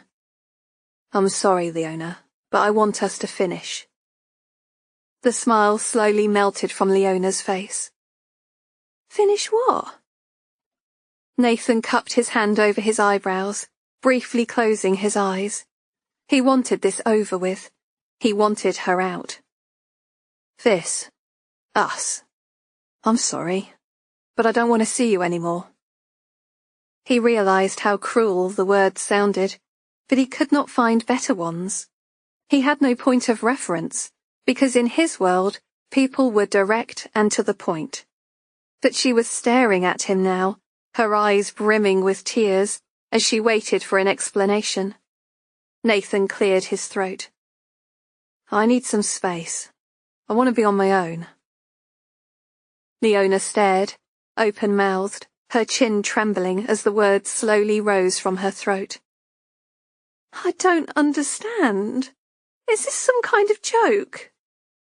Then she nodded, quickly wiping away the tears that were beginning to form. It is, isn't it? It's some weird joke. Is this how you do it in your family? She laughed, but it was a hollow sound, and Nathan knew she was fooling herself. How we do what? He asked, wishing she'd just leave. Propose, of course. That's what you brought me here for, isn't it? Nathan pulled in a terse breath. Just what had his mum been saying to her? I don't know where you got that idea from, but it wasn't from me. I've no intention of proposing to anyone. Right now, I just want to be single. Leona pulled a tissue from her clutch bag and began to dab the mascara-stained trails running down her cheeks. No, that's not true. Francis said that we were going to get married, that we could have kids of our own. Intermittent sobs bounced between her words. Nathan stepped back, distancing himself from the source of his irritation. His anger rose like hot steam, searching for release. You know what I'm sick of? Everyone telling me what to do. You, Lenny, Mum, all plotting what's best. I never made you any promises. Leona opened her mouth to speak, and he raised his hand for silence. I can see you're not listening, so I'll make it really simple. We had a bit of fun together, but that's as far as it goes. I think it's about time you left. You bastard, Leona sniffed. You just used me, just like all the others. Well, maybe if you didn't make yourself so available, there wouldn't be such a long list. Now get out. He regretted the words as soon as he uttered them, but they had the desired effect. Most men would get a slap on the face for such a derogatory comment, but his reputation ensured he would remain untouched. Turning on her heel, Leona slammed the heavy oak door as she left. Nathan wished he could have handled it differently, and had hoped they could have parted on better terms. But cruel words came easily, whereas heartfelt ones had to be dug around for in the darkness of his soul, in places only Ruby could reach. His family had been whispering promises that were not theirs to keep, all for their own selfish needs. He would deal with them later.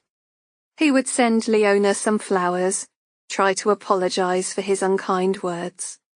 But now he needed to get his life back on track, without his family's interference.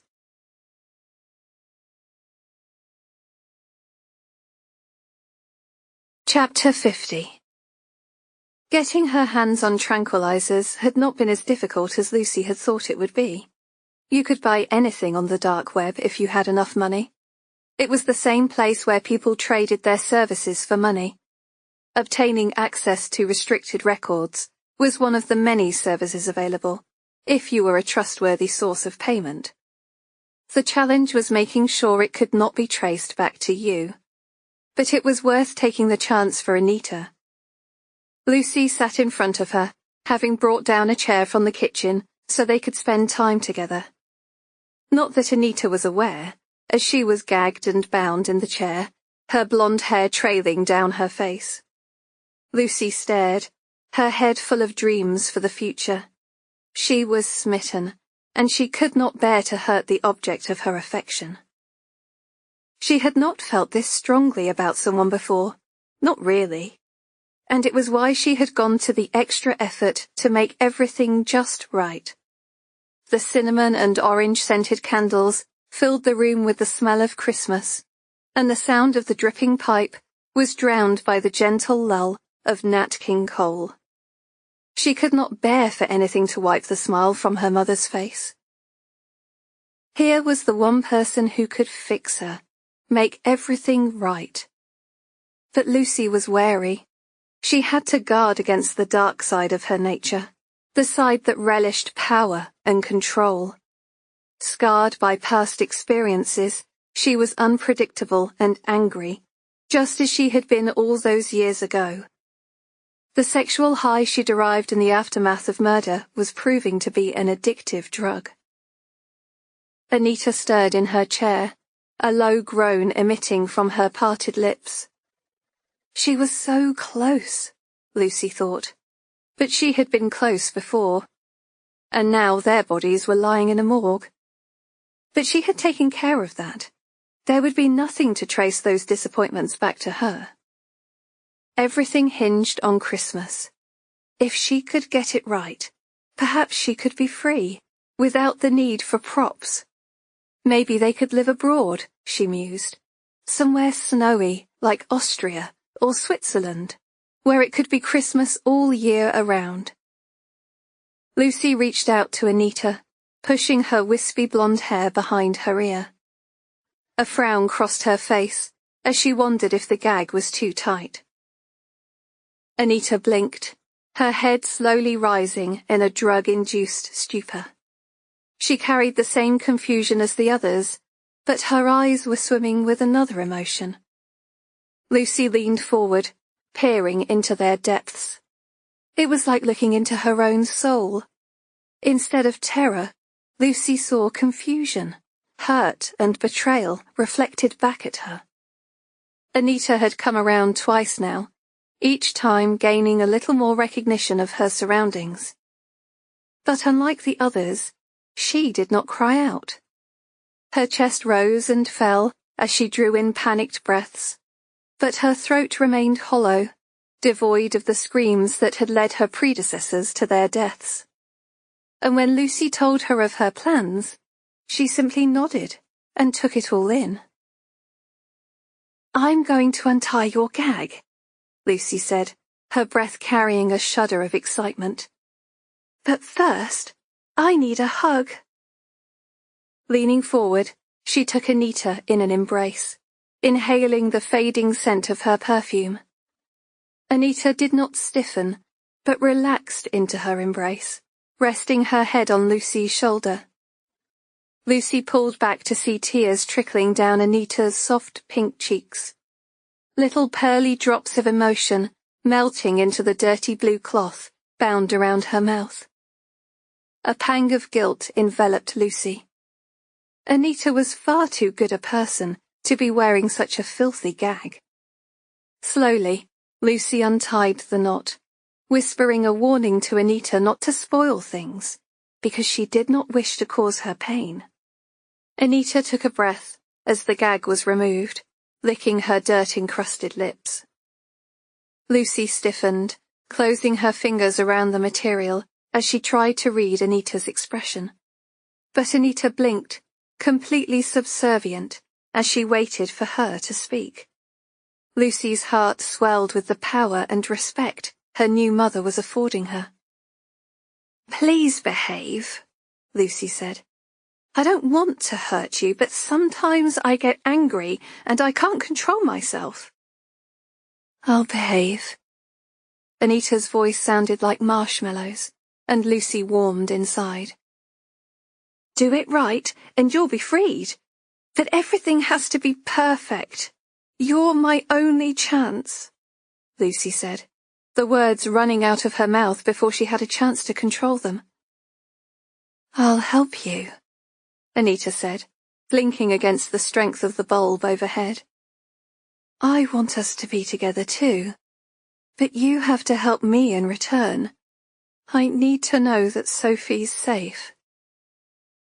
Darkness crossed Lucy's face at the sound of the little girl's name. "But remember, you're my daughter too, and I'm here for you. You can trust me." Anita's voice was so soft and warm that Lucy forgave her indiscretion. "She's asleep in bed," Lucy said, pointing above their heads. "I made it nice, just like in her bedroom. She's just fine." Anita nodded in understanding. "Thank you. And I want us to be together too. But I need you to do something for me so everything can be perfect between us." "What do you want?" Lucy said, her voice hardening. Anita's gag had been removed for only a few seconds, and already she was making demands. It twitched in Lucy's fingers as she took a step back, distancing herself from the allure of Anita's voice. "I need you to take Sophie back to my house, or leave her somewhere people can find her. None of this is her fault." She choked as the words produced a scratchy sound. "She doesn't need to get hurt. Do you understand?" Lucy shook her head. "Time for you to be quiet now." She raised the gag, turning the slimy blue bandana so the dry side pressed against Anita's face. Anita's shoulders slumped, her eyes glazing in resignation. Lucy sighed, trying not to catch Anita's hair as she carefully tied the knot at the back of her head. "I'll think about it. But the next step, and Sophie's life, depends on you."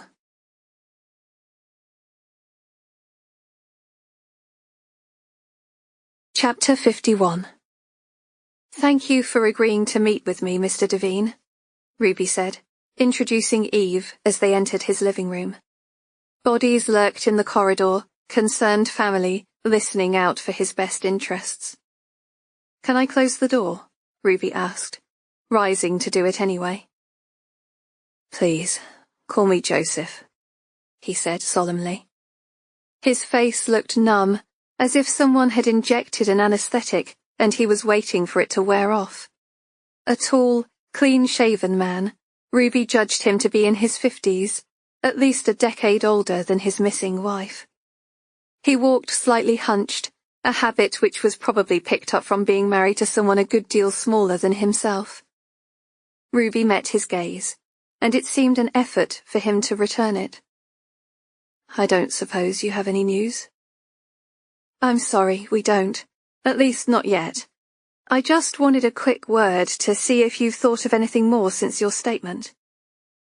Her visit was purely on instinct as, when they spoke on the phone, she had felt a hint of reluctance in his voice.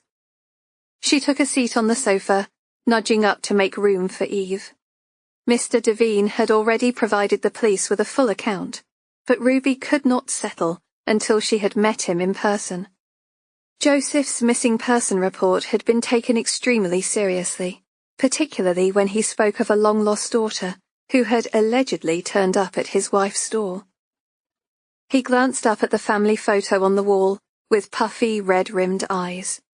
A family of 4, with 2 people missing. His anguish was evident on his face. I told Tim to stay on at university. He's studying journalism in Lincoln. His mum wouldn't want anything interfering with his studies. He exhaled a long, thin breath. The police keep asking if Anita and Sophie could have gone to stay with friends. But we're an insular couple, you know. We don't need anyone else when we have our little family. Ruby nodded, wishing Anita had not opened the door that day. Mr. Devine picked up a newspaper from the coffee table, pointing at the headlines emblazoned across the page. If it's true what they say about this door-knocker killer, surely they wouldn't have taken both Anita and Sophie. Ruby could not answer his question, because she did not know. Mr. Devine, Joseph, I do understand your concern, and as soon as we have any solid leads you'll be made aware. Can you tell me a little more about how Anita felt about the daughter she had adopted? You said there was no trace of worry in her voice when she called. On the contrary, she was excited. The adoption was something she had come to regret. I thought that when we had Sophie it might help. For a while it did, until she told me that she felt guiltier than ever. I think it's why she did so much volunteer work with the Samaritans. Don't get me wrong, she adored Tim, her stepson. But the special bond she had with Sophie made her see what she had been missing out on all those years. Ruby nodded, trying not to be drawn into thoughts of her own past. It was something she had been struggling with since the case came to life. She filled the void with work and worrying about her mum. It's all my fault. I should have told her the truth. A desolate sob escaped Joseph's lips. Bowing his head, he failed to hold back the dam of tears welling in his eyes. Ruby swallowed back the lump in her throat, feeling like an intruder in his home. She dug in her pocket for a tissue, gratefully accepting one fresh from the packet, as Eve pulled it from her handbag. Here, take this, she said, handing it over.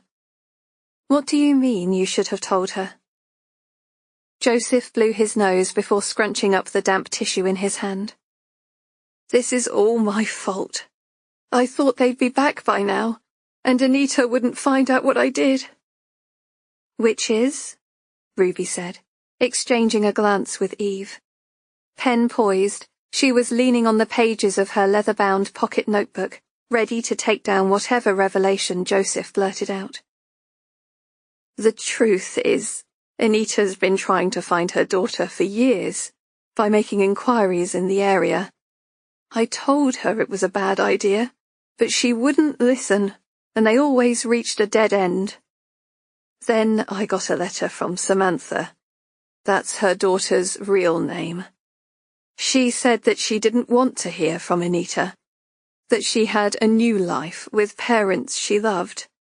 She said she was glad Anita gave her up for adoption, because she couldn't have had better parents. Joseph's Adam's apple bobbed as he tried to regain his composure. But the tone of the letter was bitter, and I wrestled with my conscience for a long time before burning it. Joseph glanced up at Ruby before returning his gaze to the tissue knotted between his fingers. I know it sounds terrible, but I didn't want to upset her. Sophie had started school, and Anita was feeling depressed. I didn't want any more setbacks. Ruby frowned. If there was one thing she hated, it was having men make women's decisions for them. But wouldn't she have been happy knowing that her daughter was with a good family? Didn't you think she had the right to know? I realize that now. I shouldn't have done it. It was pure selfishness on my part. I was angry with Samantha, and I didn't want Anita knowing how bitter she was towards her. Besides, you don't know what Anita was like. She would have pursued Samantha until she heard the words in person. She had just started accepting she would never find her. I was loath to start things up again. And then you got a phone call from Anita saying her daughter had turned up at her door. Why didn't you say anything then? She was so happy and excited. I thought maybe Samantha had changed her mind. I was taken aback. I didn't know what to say, and the letter wasn't something I was willing to discuss over the phone. Anita hadn't received any letters prior to Lucy's visit? Ruby said, thinking of the letters she found taped to the bath panel. No, not at all. She wouldn't have sounded so surprised if she did. Anyway, I offered to come home early, but she insisted I didn't need to, because she wanted some quality time with Lucy. Joseph shook his head, as if delivering an internal admonishment. I should have told her about the letter from Samantha. If I had, she might not have asked this Lucy woman inside. From what you told me, I think she would have opened her door anyway. It sounds like Anita was desperate to hear from her, and sometimes when you want something really badly, you're willing to put aside any reservations you have in order to make it happen. Don't blame yourself. The only person to blame is the woman who turned up at her door. And what about Sophie? She's just a little girl. You don't think they're involved in one of these? His face creased in anguish as he tried to deliver the words. Paedophile rings, do you? You hear about these things on the news, children being bought and sold. There's no evidence to suggest it. We've got almost 100 officers working around the clock on this case in different capacities. But if you hear anything, I mean anything at all, let us know. Ruby reached into her blazer and pulled out a dog-eared business card. Here's my number. You can catch me any time, day or night. Joseph grabbed Ruby's hands as she passed over the card. His fingers dug into her wrists, and it took all of her resolve not to pull back. Promise me you'll bring my wife and little girl home safely. But it was a promise that was not Ruby's to make. I promise that I'll do everything within my power to find them. But she did not say she would find them alive. It was as near a reassurance as she could give. Exchanging a glance with Eve, she rose to leave. Safeguarding had already been completed with Joseph and his son, but leaving them gave her an uncomfortable, itchy feeling. It may be a good idea if you stay with family or friends for a few days, and you should urge your son not to go out alone. Joseph nodded as he bit into his trembling bottom lip. He emanated grief, and his features contorted with the need to keep a brave front. Ruby wished she had answers to give, and her heart blazed with the need to find his wife and daughter alive. Her suspicions ignited a fear that Lucy was mentally deranged, fueled by a hatred risen from a perceived betrayal. But how many more people would suffer at her hands? I feel like I owe you an apology, Eve said, balancing her milkshake and carton of fries on her lap. The drive-through at McDonald's had been a welcome respite from a heavy day, but it was not over yet. Eve had looked pale and drawn, and a small pit stop was needed to get them back on their feet. Forget about it, Ruby said, referring to their chat in the office. I shouldn't have been sticking my nose in. I just wanted to make sure you were okay. It's not about that. Well, it is, but there's more to it. Eve sighed. I'm babbling, aren't I? I always babble when I'm nervous. People say that. Eve, Ruby interrupted, in between a mouthful of burger. Don't be nervous. I promise not to bite your head off. What's wrong? Laddie said you had a go at him the other night for complaining to Ma'am Warrow. I don't see how that's anything to do with... Ruby's eyes widened. Was it you? Eve nodded, dropping her gaze to the car footwell. Ruby stared until she lifted it again. Why? What did I do to deserve that? I was angry. It was after you called me into your office. I bumped into Ma'am Warrow in the hall. She asked me what was wrong and... Encouraged you to have a moan about me. Ruby sighed. Why are you telling me about this now? Because I feel I should explain. It wasn't about you. Warrow just got me at a bad time and I couldn't tell her what was really wrong. Which is? Come on, spill the beans, you owe me that, Ruby said, despite apologizing for prying before. I'm pregnant, Eve said, tears springing to her eyes. Ruby reached out and gave her shoulder a squeeze in an act of solidarity. It was a mannerism she had picked up from Jack. Eve had been married less than a year and had just taken out a joint mortgage on her home. I take it this isn't welcome news? Scott's over the moon, Eve replied, using her napkin to dab her tears. He hates my job, and now I'm pregnant he wants me to leave. He says it's too dangerous for the baby. What are you going to do? Ruby said, at a loss for what to say. She was in no position to give advice, given the state of her own personal life. I don't know. All I've ever wanted is to be a detective. It's so unfair. If I was a man, I wouldn't have to choose. I'm not disagreeing with you there, Ruby said, keenly aware of the sacrifices she had made to keep her job.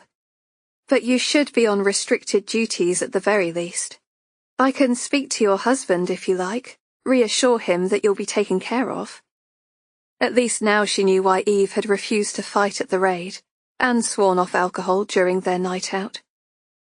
I'm not sure he'd listen, Eve sniffed.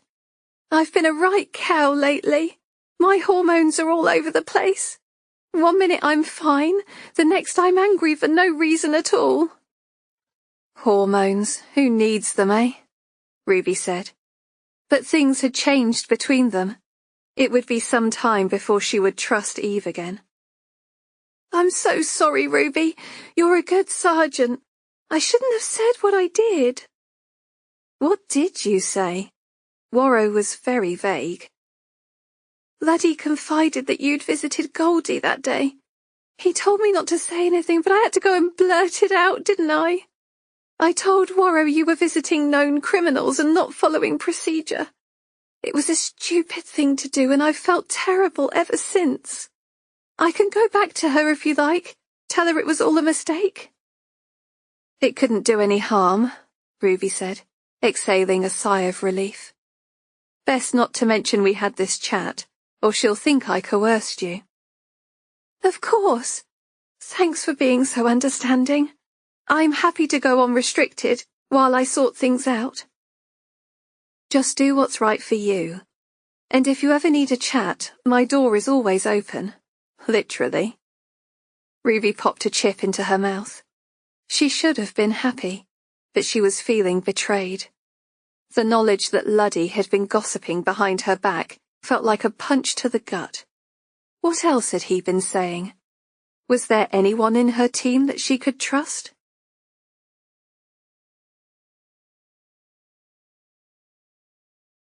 Chapter 52.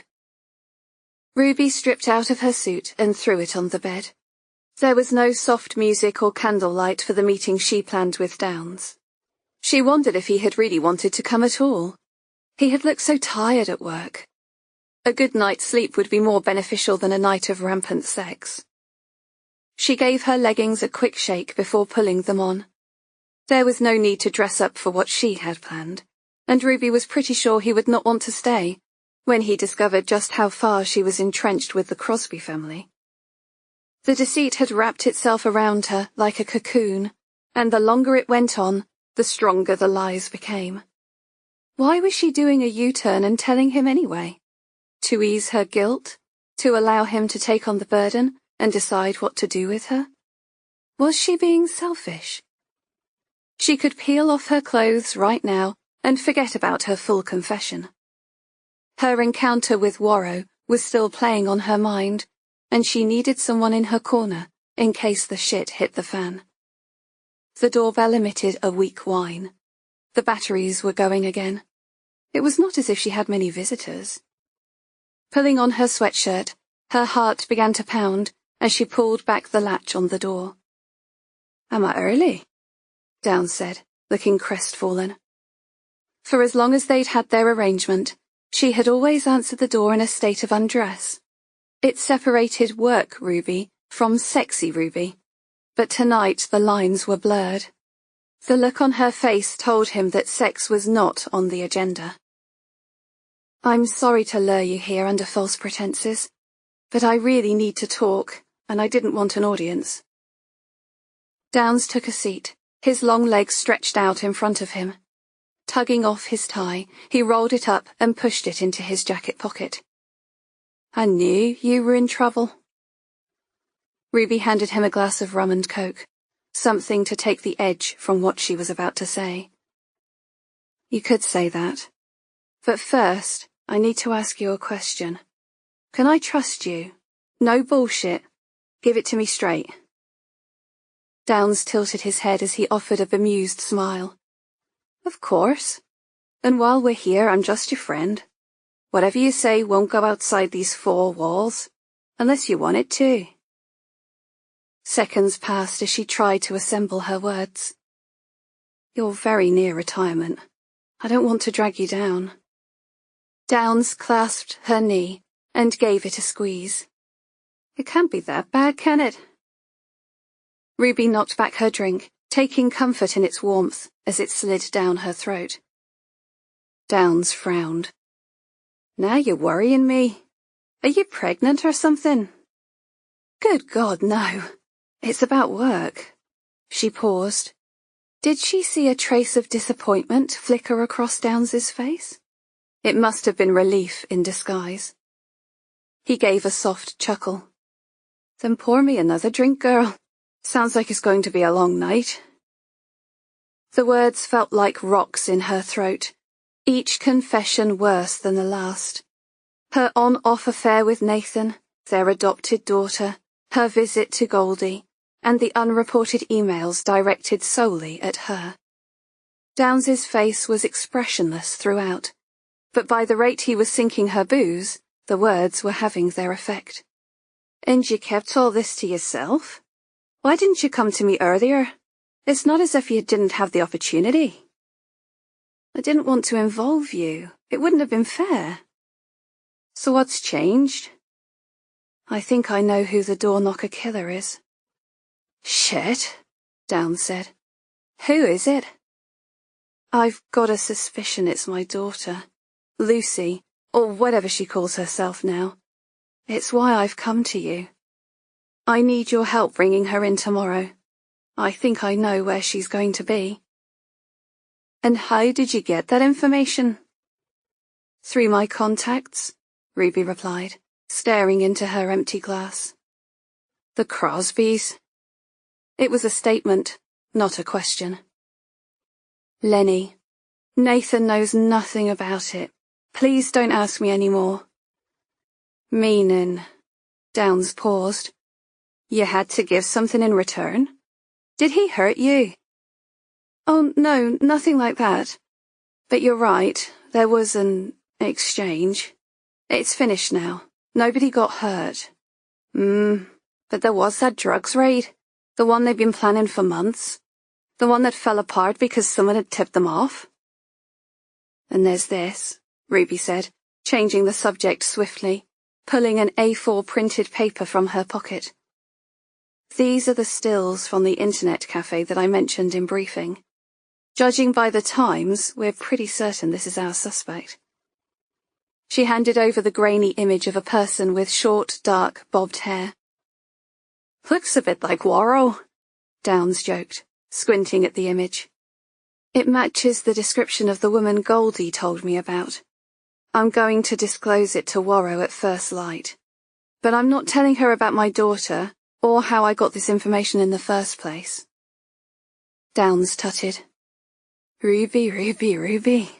What a tangled web we weave. She looked at him uncertainly. What are you going to do? What do you want me to do? Ruby shrugged, feeling like an axe was about to drop at any minute. Do what you feel is right. This does my head in, you know that. You're getting paid to lock up criminals, then sneaking off to see them on job time. You could lose your job. Guilt and shame washed over Ruby, and she bit back the tears that threatened to flow. She drew in a deep breath. Crying had brought her merciless teasing from her brother as a child. It was a sign of weakness, and she hated herself for being at such a low point in her life. She wanted to tell Downs that she realized how stupid she'd been, that she was disgusted with herself for risking her career, and felt every inch the loathed, bent copper for providing evidence which could have collapsed the raid. She opened her mouth to speak, but the lump in her throat grew, and she could not trust herself to utter the words. Her chin wobbled, and she shielded her face in her hands, catching the tears which were now trailing between her fingers without her permission. I'm sorry. I never meant for any of this to happen. Downs squeezed her shoulder. Hush now. You're not the first copper to get themselves in hot water, and you won't be the last. I don't suppose you've eaten, have you? Let me order in some food. You'll feel better with some grub inside you. Ruby nodded, her sobs subsiding. Downs looked around the room for a takeaway menu. A rush of loneliness hit her. The dynamics in their relationship had changed, and they had broken all of the rules. No discussion of work, no sharing a meal, and definitely no crying on his shoulder. It begged the question, was their friendship over? And how would she cope on her own? But Downs was not leaving her any time soon. The next few hours were spent discussing options over a takeaway Chinese. Relief swept over Ruby, as it became apparent he had no intention of reporting her to her superiors. Ruby would have to ensure no evidence of any kind could be traced back to her, then deny any involvement if she was questioned. At least she hadn't taken any payment from Lenny. If she had, Downs might have turned her in, and she wouldn't have blamed him. But she was as much a victim in this sorry affair as anyone else, and all she wanted to do was to put it right. Ruby rubbed a bleary eye as she looked at her watch. It's gone 1 a.m. You'd better be going. I'm not leaving you here on your own. Do you want to come back to mine and stay the night? Downs's townhouse was 5 minutes' walk from the station, and the pretty tree-lined estate where he lived also housed other police officers on her shift. No, someone will see us and put 2 and 2 together. I'm okay, honestly. He stood up from the cramped chair and stretched his limbs. In that case, I'm staying with yous. Try not to abuse me in the night. I'm too tired. Ruby gave a short laugh and followed him to the bedroom. They spooned, listening to the gentle howl of the wind through the crack in her bedroom window. His strong arms gave her comfort, and she had the best night's sleep in weeks.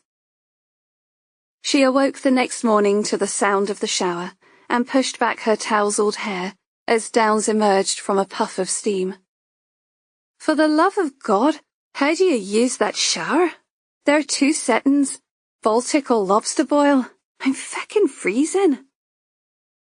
Ruby cast an eye over his muscular shoulders, trailing down to the small towel draped over his torso. The slight paunch did not detract from him in the slightest. Ruby didn't want to return to reality yet. Tonight was a late shift, and it was an hour before her alarm clock was due to go off. Snuggling back under the duvet, she pulled back a corner, enticing him inside. If you want, I can warm you up. Downs smiled in return, whipping off the towel to rough dry his hair. "I know your game, lassie. Fiddling with the temperature to get me into bed. You only had to ask."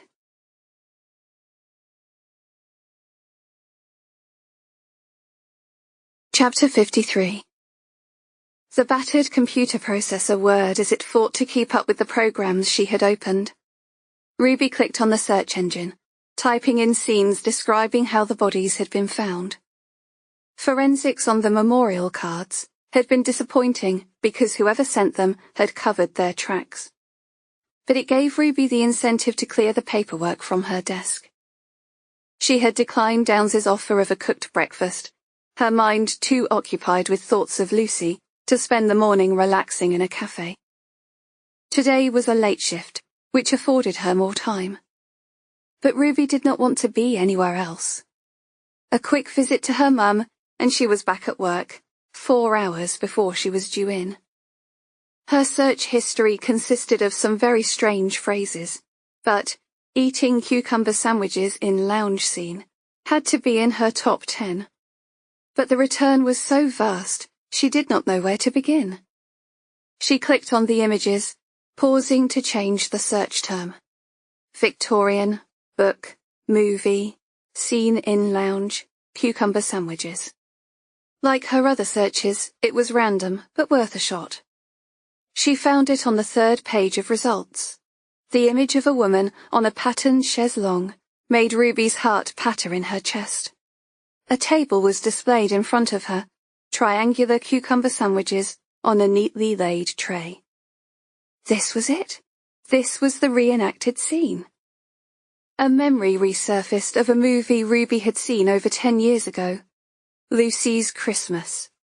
It was too close to her own life for comfort, and she had vowed never to watch it again.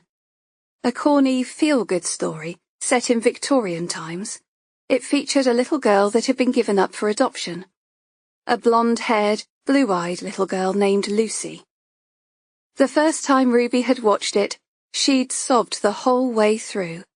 Like an old-fashioned version of Annie, it was a story of past regrets and new reconnections, as the little girl found her real mother again.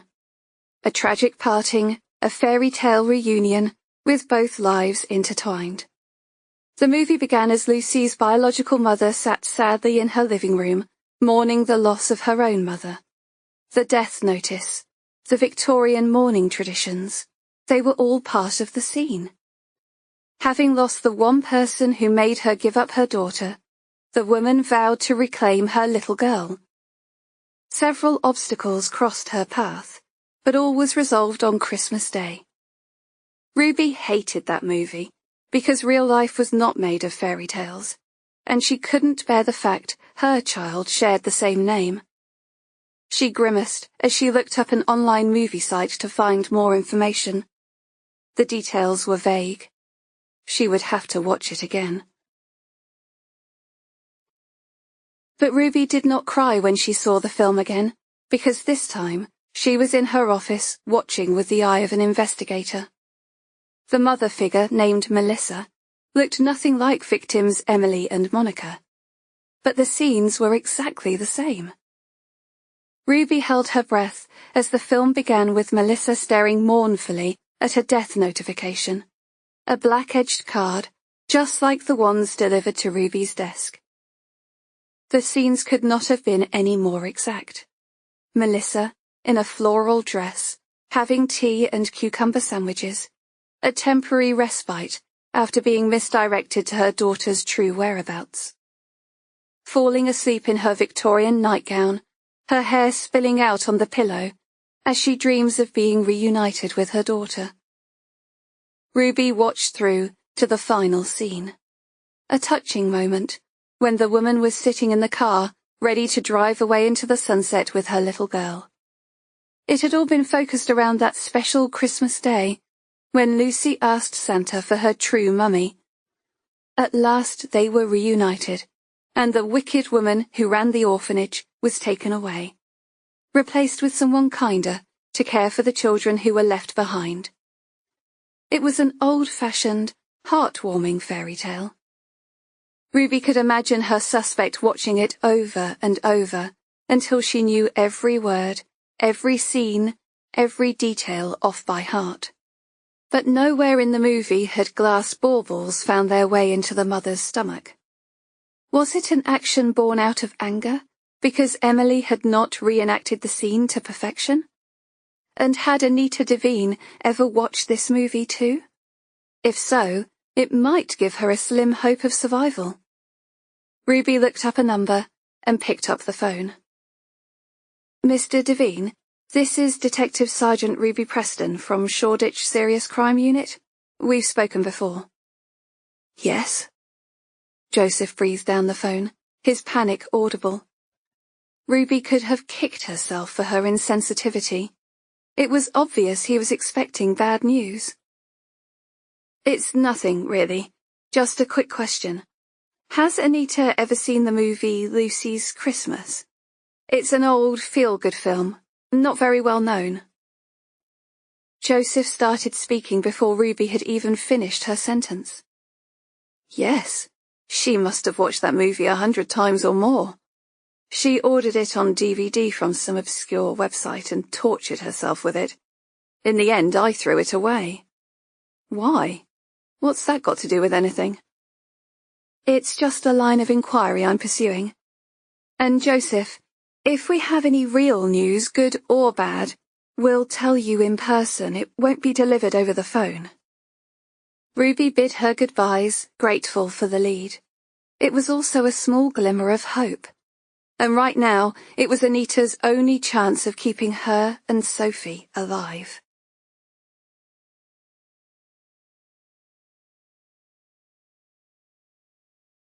Chapter 54.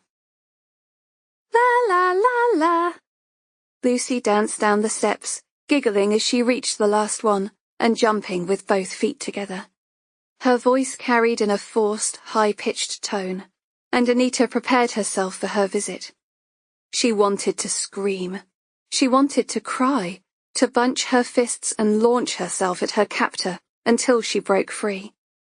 But she knew from experience that her best chance of being released was to stay calm and give her persecutor whatever she wanted. The last few hours had been hell, and she had no choice but to believe Lucy's reassurances that Sophie was still alive. Being good in emergencies was a trait which had got her out of a few sticky situations. The worse things got, the calmer she became. It was uncanny. She used to worry about it until she found her niche in counselling. Her husband joked that she attracted all the crazies. It was all the more reason for her to have picked up on Lucy's mental state when she visited. But she so wanted it to be real, she had put aside any niggling reservations. For now, Lucy was happy, and it was up to Anita to make sure she stayed that way. "Mummy?" Lucy said, the childish words strangely out of place for her adult frame. "It's going to be Christmas soon." She rushed forward, opening her arms for a hug. She was dressed as a little girl now, and freakishly frightening. Her eyes flitted back and forth, while narrow lips mumbled as she spoke under her breath. Anita counted to 10 in her mind, forcing her body to relax, leaning her head into Lucy's bony frame to accept her affection. It was going against every natural instinct, but she forced a deep, calming breath and was rewarded by the look of surprise on her captor's face. She had not been expecting her compliance, not a second time.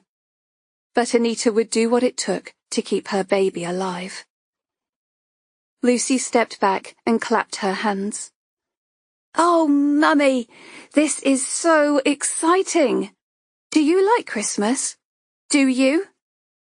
Anita nodded, mumbling, under the slimy gag, which was making her stomach churn. Lucy bit her bottom lip. "Silly me, let's get this off," she said, her fingers hastily undoing the knot. "Now don't do anything silly, will you? Because the last lady did something silly, and she's not around anymore. Anita's eyes fell on the blood-stained floor, and she nodded. The smell of decay, the broken floorboards, everything about this room screamed danger. She focused on her lungs, drawing in breath and exhaling it again. In, out, in. Anything rather than allow her natural instincts to emerge. Because every sinew in her body was battling to punch, kick, and fight. She took a slow breath as the gag was removed, licking the bitter taste from her lips. This was not the time to scream. This was the time to take things calm and slow. She smiled, looking at Lucy as if she was the most precious thing in the world. Because that was what Lucy wanted, and keeping Lucy happy was her best chance of saving her and Sophie's lives. Lucy stared, as if observing a new species in the zoo. She clearly was not used to Anita's behavior, and seemed at a loss as to how to react. Anita wanted to ask about Sophie, demand for her to be set free. But instead, she gave her a sad smile and waited for Lucy to speak. "Aren't you cross?" Lucy said, folding her arms. "No. I'm a little sad for you, and feeling uncomfortable in this chair, but I'm not cross. Why would I be cross when I've found you?" Lucy frowned. "So you're happy to see me?" "Of course I am, darling. I've waited all my life for you." Lucy jutted out her bottom lip in a pout. "You're lying. You want to trick me. Because you're scared." Anita smiled, pushing back the hysterical laugh bubbling up in her throat.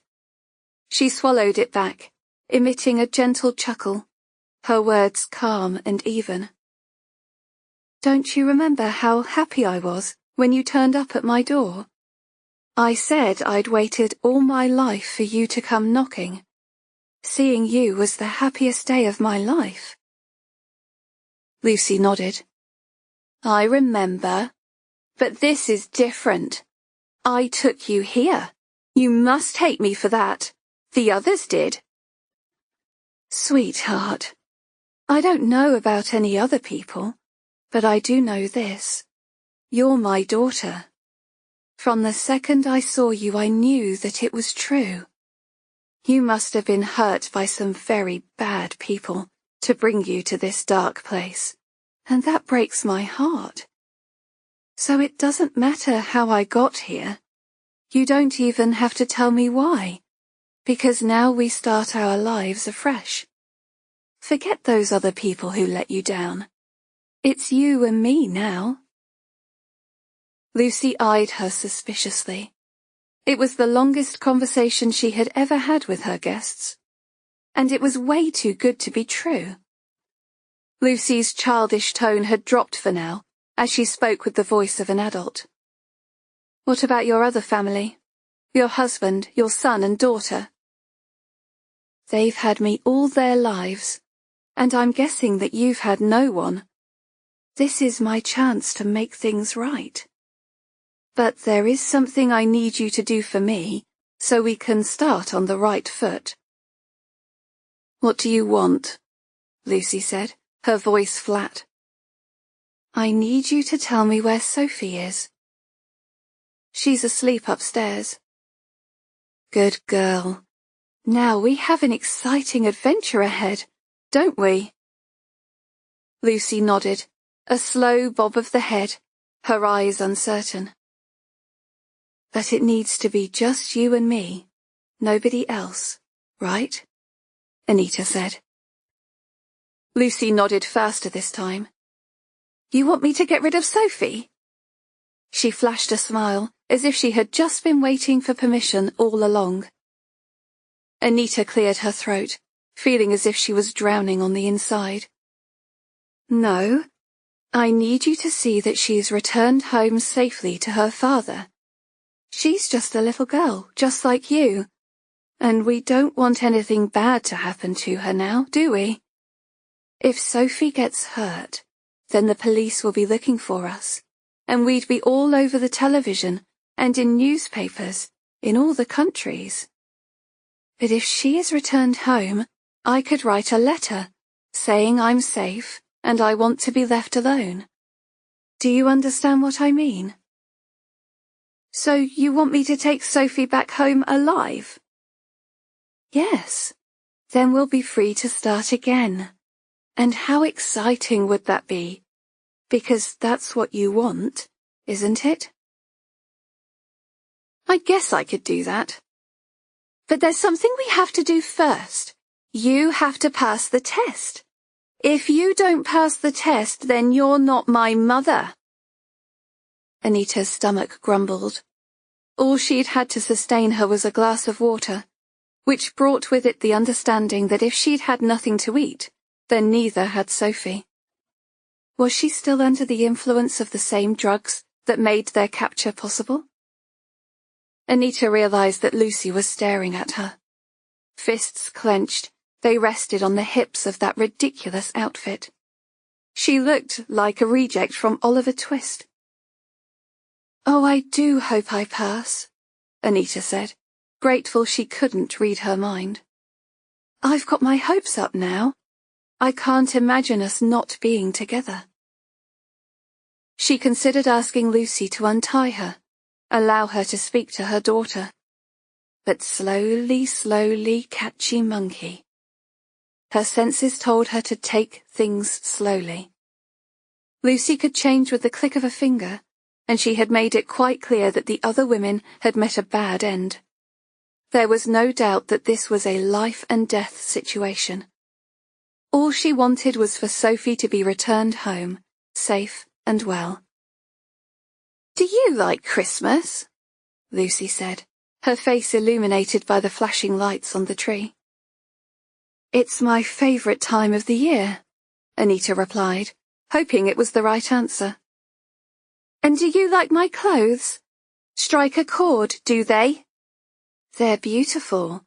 I have seen them before, but—" Anita paused, racking her brains for the answer. The Victorian clothes, the Christmas tree, and the music box she left on the shelf.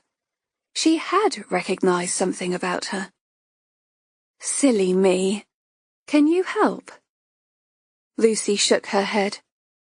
I'm going to play my music box. Perhaps that will jog your memory. Anita nodded. Can I please use the toilet? It's just that... Not yet. It's time. First the music. Then you'll know what to do. If you're my true mother, that is. As Lucy wound the music box, Anita felt as if she were part of a macabre bedtime story, being tested for her worthiness, like the Princess and the Pea. Only in this case, her life was hanging by a very fine thread.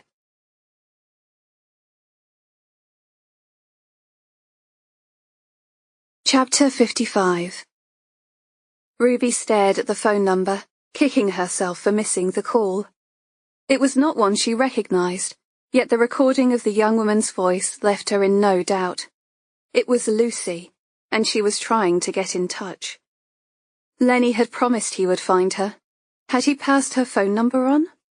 Ruby played the message back a second time. Silence fell as the answering machine picked up, followed by a resigned sigh. This was a bad idea, the caller said, before ending the call. Immediately she dialed the number.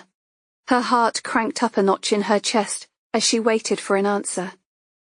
After 6 rings, she was about to hang up, when an unsteady voice came on the line. Ruby gripped the phone tightly to her ear, trying to distinguish its owner. Hello? The voice was frail, but far from young, and Ruby wondered if she had misdialed. This is Ruby Preston, she said authoritatively. With whom am I speaking? Hello? The voice repeated. Ruby tutted, wondering if it was one of those daft answer machines that played a trick on you by pretending to answer the phone. Is there anyone there? Ruby said. Hello? Ruby, is that you? The woman responded. Ruby's heart faltered as recognition kicked in. Surely not. How could it be? She took a deep breath. Mum, is that you? Yes, dear. Why are you calling? Have you lost your phone? Ruby rubbed her forehead as she tried to clear the confusion. Where was her mother? Was she still at the home? And if so, why was she answering the mobile phone that had just called? Have you got a visitor? Ruby said, her heart racing. It was the only plausible explanation she could think of. Either she was on someone else's phone, or her mother had been kidnapped. She prayed Joy's lucid phase would continue long enough to answer her questions. Pushing her hand in her pocket, she pulled out a set of car keys. She needed to get to Oakwood to find out what was going on. By the time Ruby got to the car, all she could hear was the background noise of teacups rattling on a tray, and the familiar sound of the inoffensive television programs that played on a loop in the home, Country File being a particular favourite. A muffled noise erupted as the phone seemed to switch hands, and the call was abruptly brought to an end. Swearing under her breath, Ruby redialed the number, but was rewarded with the deadening tone of a phone that was switched off. But she knew the number of Oakwood off by heart. Her nails tapped on the steering wheel as she willed staff to pick up the phone. It felt like a lifetime to Ruby, and at last a woman's voice chanted on the other end. Hello, Oakwood Care Home, how can I help you? Ruby was less gracious with her response, but her abruptness was fueled only by concern. This is Ruby, Joy Preston's daughter. Can you tell me if she has a visitor with her? I'm on my way over, but I've had a strange call from a mobile phone. Mum was on the other end. It was a slight fib, but Ruby did not have time to go into details of how she came across the number. Oh, I don't recall Joy having any visitors, but I'll go and check, the woman responded. Ruby set her phone to hands-free and allowed it to echo through the speakers of the car as she drove. It had not occurred to her to tell her colleagues where she was going, because she was too wrapped up in worrying about Joy. Was it really Lucy's phone number she had just dialed? And if so, what were her intentions towards her mum? Ruby felt jittery as the staff member's voice boomed through the speakers. She grasped for the button to turn down the volume. Hello again, dear. There's nobody with Joy now. I've checked the visitors book, and as I thought, there's nobody signed in for a visit, but... Yes, Ruby responded, growing increasingly agitated. Visitors had to pass reception to enter and needed to know the passcode to open the second set of doors. So how did her mum have a visitor without anybody knowing? Well, I've spoken to some of the other residents. They seem to think that there was a visitor with her earlier, a young lady, but they're not there now. I'm sorry, dear, but until we check the CCTV, we've no way of knowing who it was. Ruby sighed with relief. At least Joy had not been kidnapped. After recent events with the door-knocker killer, anything was possible. She replayed her late-night visit from Lenny in her mind. He had threatened to pay a visit to her mother if she did anything wrong. Had she said or done something out of turn since then? What about their recent rendezvous in the car? But he had looked more than happy when she provided him with the information of the proposed raid. Ruby chewed the cherry-red lipstick from her bottom lip. Oakwood was not a prison. Her mother was allowed as many visitors as she wanted. Sometimes old school friends would come, an occasional neighbour, or a distant relative. Ruby liked to keep tabs on people's comings and goings, and always checked the visitors book when she attended the home. Her continued acquaintance with Nathan ran the risk of Joy being a victim of a revenge attack. When the attacker could not get to the focus of their hatred, their nearest and dearest became targets instead. It was why they gave each other such a wide berth in public. And God knows she had made enough enemies in her own job. She would be speaking to management about this. If they did not tighten up their security, she would have to think about moving her mother elsewhere. But Joy was settled at Oakwood, and she did not want to put her through the distress of a new environment. After questioning her mother, the identity of a visitor was discovered. The same description as her suspect, slim, dark-haired, with sunglasses shielding her face. A woman who went to the toilet and left her mobile phone behind. By some miracle, Joy had answered the call. This was usually beyond her capabilities. Phone calls only served to confuse her. But today, Ruby had been in luck. When her visitor discovered Joy on her phone, she snatched it from her grasp and wasted no time in leaving. CCTV revealed a figure entering the home behind a large family, a good disguise for someone who didn't want to sign in. Upon leaving, all Ruby could see was the same dark-haired figure cloaked by a delivery man as he made his exit.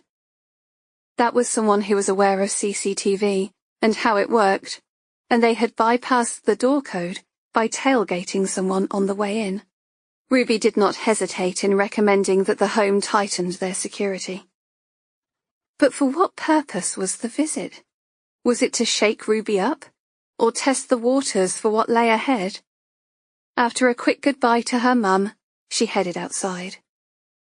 Rubbing the nape of her neck, Ruby was unable to shake off the sensation of being watched. She glanced around the tree-lined car park. The dining room was filling up, and as they sat at the window, some of the old-age pensioners were looking her way, but their gaze was soft and yielding. Ruby exhaled in frustration as she rooted in her bag for her keys. Was she being paranoid, or was Lucy closing in? Involving her mother had brought things to a whole new level, and she had to report the incident if she was to keep her safe. As Ruby drove away, she wondered how much longer it would be before all her secrets came tumbling down around her.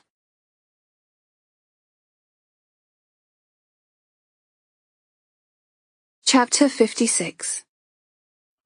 The hair on the back of Anita's neck stood sentry as the music box tinkled in the stifling air.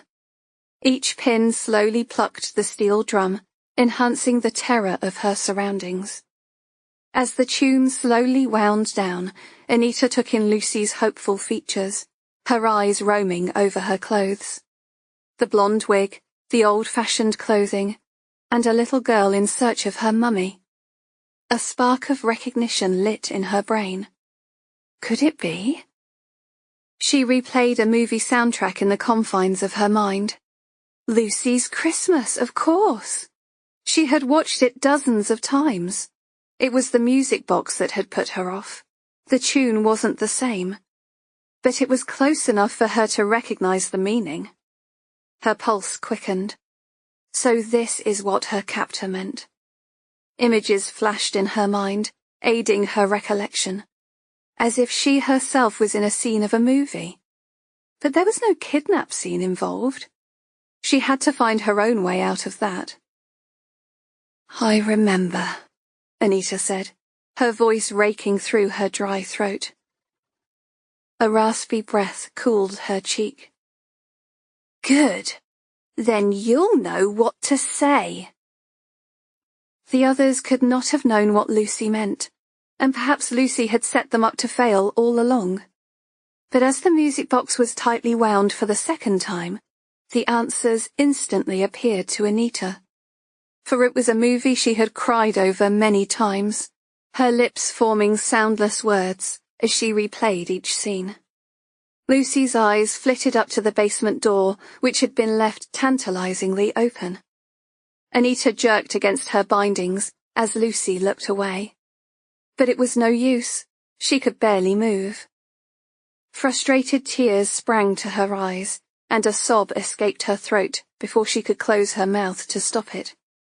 She hadn't eaten a thing, nor had she been allowed to use the toilet, and had suffered the shame of warm urine trickling down the thin material of her jeans. Each moment of discomfort made her heart ache for Sophie. Where was she? And how was she coping? She would not survive much longer, if indeed she was alive at all. She had to face the truth. Help was not coming. It was up to her to break free. Lucy's eyes narrowed as she turned to face her. Her voice was churlish, spoken in a tone better suited to a sulking child. "You're crying. Why are you crying?" Anita sniffed, delivering a watery smile. "It's because I'm so happy." Her heart faltered in the hope that she would be believed. Her voice was smooth, her words delivered in the same calm tones she had learned in her training as a counselor. Lucy regarded her for a few minutes before nodding her head and laying down the music box. It gave a little tinkle, the last strands of "Hush Little Baby" echoing in their darkened chamber. Her blonde curls looked freakishly out of place, and now that her face was scrubbed clean, Anita could see her for what she really was. "Are you ready to play?" Lucy said, tongue darting across her teeth, like an animal about to devour its prey. Anita nodded. She knew what would happen if she got it wrong. She wanted to scream Sophie's name, to know that her little girl was safe.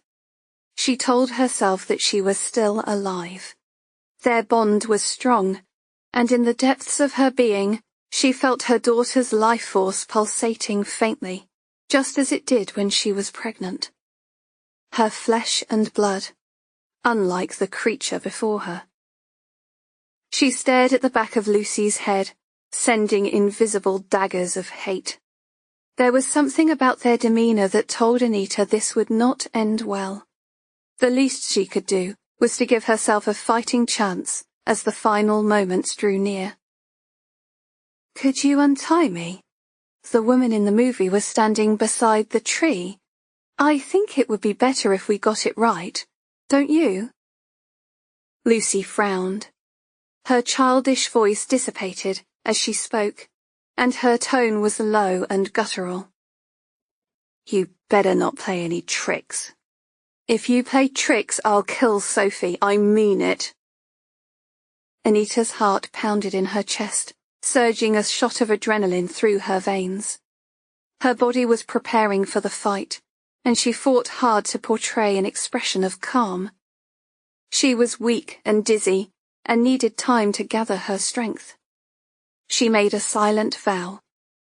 Once unbound, she would never allow Lucy to bind her again. "As I said, I've been waiting all my life to meet you. Why would I want to run away now?" Lucy delivered a narrow-eyed glance. It was a look that said she was not so easily fooled, and she turned to delve her hand into the shoebox she had rested on the shelf.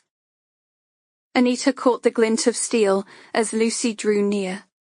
It was a boning knife, with a 6-inch blade. Anita recognized it, as she had a similar one at home. One she had lost. Or had she? Lately, things had been going missing. Objects had been moved. She had thought she was going mad, but now... Her eyes widened as Lucy approached. How many times had she been in her home before they met? Lucy's eyes held a manic stare, her tongue darting from between her teeth to lick her lips once more. "Please don't," Anita whimpered, as Lucy stood behind her, the cool blade kissing the skin on her wrists. Anita closed her eyes, blocking out the basement, the smells, and the lunatic tugging at her wrists, until all she could see was Sophie's face. If she was going to die, she would take love with her in her final moments, not terror or despair.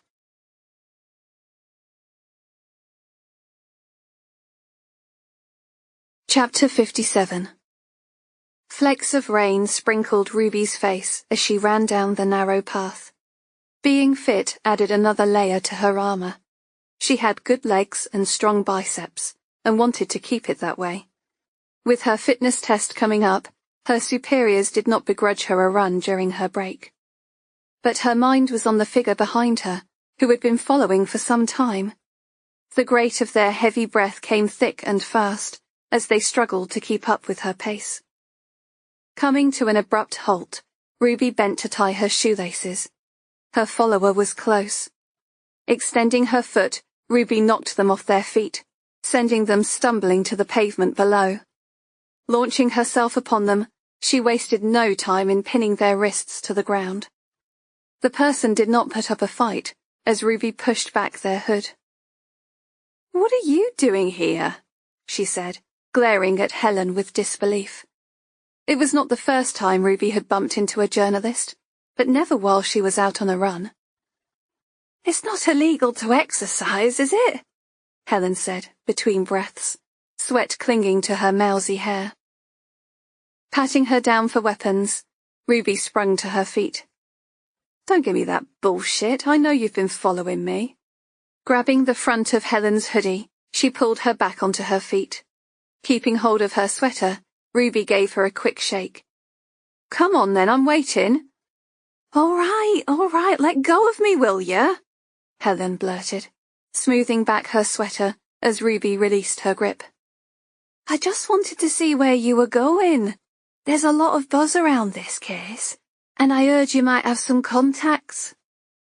"And I was going for a run," Ruby said, unimpressed. "Next time I catch you following me, I'll have you arrested for harassment." "Harassment?" Helen said, her eyes wide and disbelieving. "Just keep out of my way in future. I was going to give you a heads up after our chat in the cafe, but now you can go through the official channels like everyone else." It may have seemed harsh, but she'd had enough of people picking over the bones of her personal life. Lately, the lines between work and home seemed more blurred than ever. Ruby replayed their conversation as she clicked through her emails, trying, but not succeeding, to maintain a level of concentration. She hated admin, loathed it, in fact. But if she didn't get the overtime and leave requests signed off, she would be the least popular person in the station. Apart from Warrow, of course, although Ruby was back in her good books after coming up with the movie that seemed to fit the killer's MO. Luddy had been tasked with contacting the websites that sold it online. But there were so many, not to count the free online pirate sites where you could watch it for free. The killer could have obtained it any time in the last 20 years, and Ruby could not help but feel she had loaded Luddy down with another fruitless task. Her thoughts floated back to Lucy. Was she really capable of taking a mother and child? And if so, where were they? Outer London was a hive of rat runs, derelict council buildings, and vermin-infested squats. Could she be holed up there? Or were her claims of homelessness a cover for what was really going on? Her efforts at tracing the number that called her had come up blank.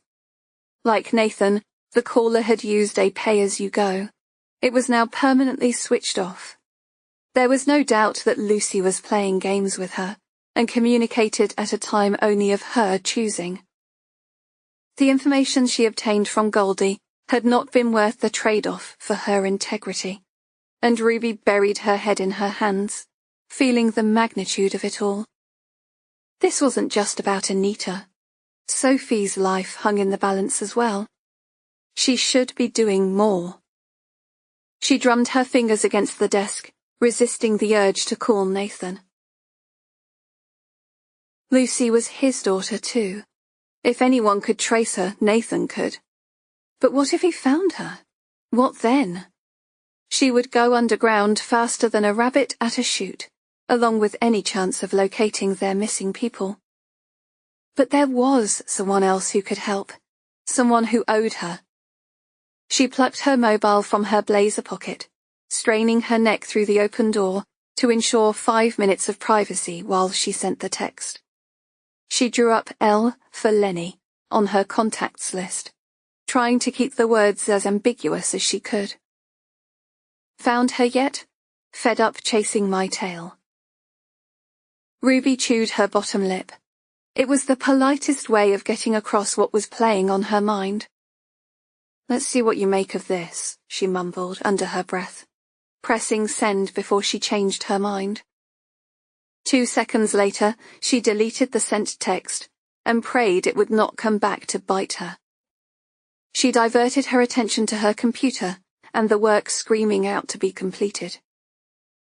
At the top of her bulging email inbox lay a response to an inquiry she had forgotten all about. The credit checks on Warro's frantic caller. She knew she was taking a chance investigating one of their own, but it was with good reason, although if she was picked up on it, she would have to come up with a valid excuse. Having a bad feeling about her superior did not qualify as a legitimate use of police systems, but she had made the inquiry on the grounds of the prevention and detection of crime. Downs had trusted her enough to authorize the request, so it was more than her neck on the line. As Ruby clicked through the file, it seemed she was right to be suspicious. She pored over the information, her mind working overtime.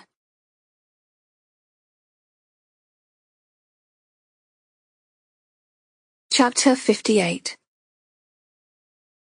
Death did not come as Anita expected. The tugging sensation lasted seconds as her binding snapped against the pressure of the knife. First her wrists, then her ankles. It took a few seconds for full feeling to return, and as Lucy stood over her, knife in hand, she knew it would not pay to aggravate her captor. They regarded each other with suspicion as Anita forced out a "thank you," rubbing the redness from her torn wrists. She wanted to cry, but she had to hold it together because there was still a faint hope of escape. Lucy's eyes never left hers as she took her place beside the tree, waiting for one false move. "Well, come on then, time to begin," Lucy said, still gripping the knife. Anita rose, feeling like something from an old zombie movie as she hobbled, stiff and erratic, towards the tree. One foot in front of the other, she thought, resisting the temptation to glance up at the open door. Freedom was so close, she could taste it, but she was not strong enough to run. Not yet.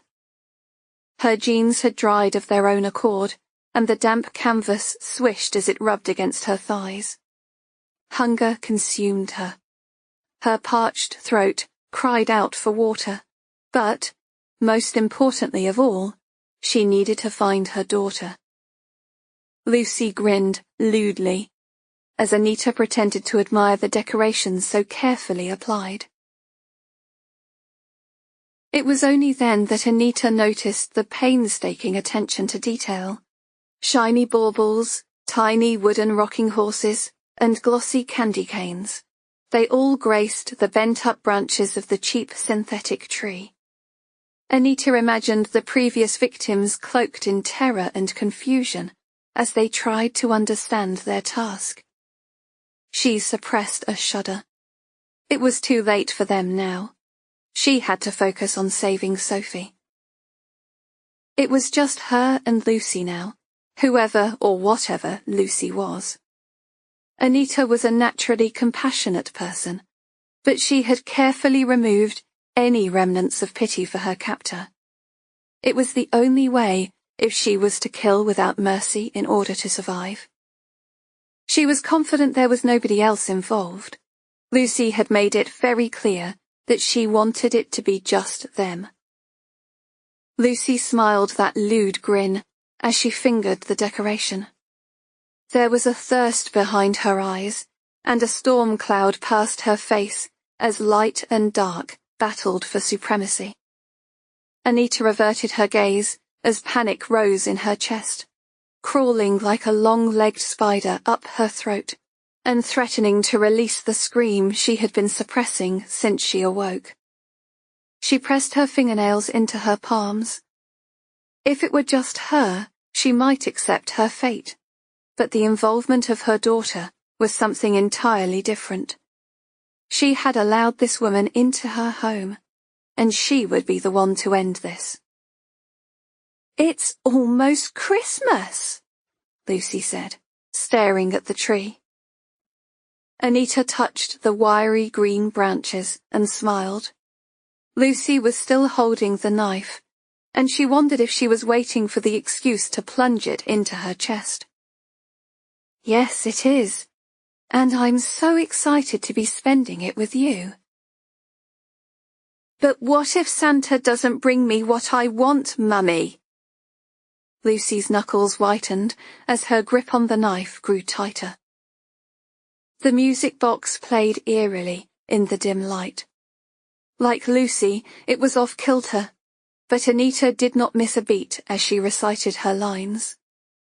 Eyes shining, she stared at Lucy, praying that behind the ghoulish smile and freakish wig, there lay a spark of compassion. Do you hear that? I played it the night you were born. I promised you the world. And it's time to keep my promises. She paused, placing her left hand on Lucy's shoulder, just like they did in the movie scene. Anita's face creased in a smile as she delivered the last line. My car's waiting outside, sweetheart. You're coming home with me. The music box wore down and came to a halt. Anita had delivered the line word for word. Lucy's expression was one of wonder. Anita's heart hammered as she considered her options. What now? You did it! Lucy whispered, her mouth open in amazement. With icy fingertips, she reached out and touched Anita's face. It was as if she had never considered what to do when she got this far. You actually did it. Of course I did, because every time I watched this movie I thought of you. Were you watching it too? Anita said, but her words were mechanical as fear robbed her voice of its empathy. Yes, I was. A shadow crossed Lucy's face and she narrowed her eyes. Why did you give me up? You said I meant the world to you, and you wanted us to be together. So why did you give me away? Anita's glance flicked from Lucy to the knife which she was now clutching tightly to her chest. Was she imagining it, or did Lucy seem disappointed because she had passed the test? I was 15 when I got pregnant. Mum had died the year before, and Dad wasn't coping. The first night I brought you home, he threw you onto the bed because you were crying. He could have killed you. He had a terrible temper when he drank, and I could put up with him hurting me, but not my little girl. So I gave you up to keep you safe. Anita sighed as she recounted the fake story, hoping she was delivering a convincing performance. The reasons behind the adoption were personal, and not to be shared with the monster she had come to hate. She blinked twice, conscious of the passing seconds as her daughter lay alone. You were so beautiful, a perfect child. It was the best chance you had of living in a normal, happy home. But I never stopped hoping that you would come knocking on my door. And now here you are. Here I am, Lucy echoed, but her expression was vacant as she withdrew into herself. Anita had dealt with many disturbed people, and she recognized the signs. Lucy was totally unpredictable and could react without warning. Anita glanced from the knife to the door, her heart sinking. It took all of her strength just to stand. The time it would take for her to reach the stairs would not ensure her safety. But how long was Lucy going to continue with this charade? She could not afford to wait hours, days, or weeks for this game to reach a conclusion. Perhaps it was revenge for years of abuse, a way of killing her mother for surrendering her to the wolves all those years ago. Anita knew deep down that it was not going to end well, because she could see that a part of Lucy relished the kill. She had no intention of returning her daughter to safety as promised, or of setting her free, because, despite Lucy's twisted desperation to recreate an idyllic family scene, in the real world, dreams didn't always come true. "Lucy," Anita said, bringing her thoughts back. "I need to use the toilet. Can you show me where it is?" She longed to escape the stench of the pit they were in, and raked in a breath as anxiety pressed down hard on her chest. "Do you like the decorations? They're pretty, aren't they? Especially these baubles," Lucy said, touching them gently. Fear tightened its hold, and Anita's chest heaved as the warm birth of panic made itself known. Slipping the glass bauble from the tree, she held it up under the light.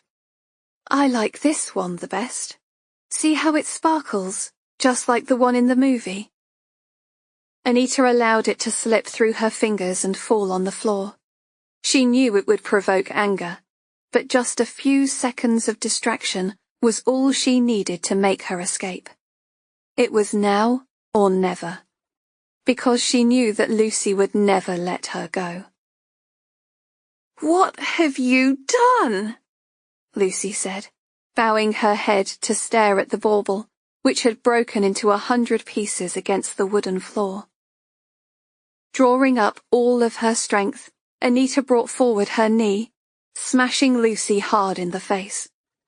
A strangled scream erupted as cartilage cracked upon impact. The clang of a knife reverberated in the room as she dropped the implement, clutching at her bleeding nose. Staggering back, her legs buckled, making her cry out as she hit her head against the floor. With shaking limbs, Anita darted for the stairs, taking them 2 at a time. Slamming the door behind her, she swiveled her head left and right, limbs shaking, eyes straining against the natural light. Just as she had imagined, she had been held captive in somebody's home. The scent of disinfectant overpowered her senses, but it was a blessed relief compared to what she had been forced to endure below. "Sophie, where are you?" Anita cried, barely recognizing the sound of her own voice as it rebounded around the cluttered rooms. A cat mewed on the landing, curling its tail around her legs. Anita drew away, clouded in confusion. Here, in the midst of all this horror, was a family pet, a symbol of everyday life, out of place with the monstrosity of the situation. She glanced at the back door, the promise of freedom so close to hand.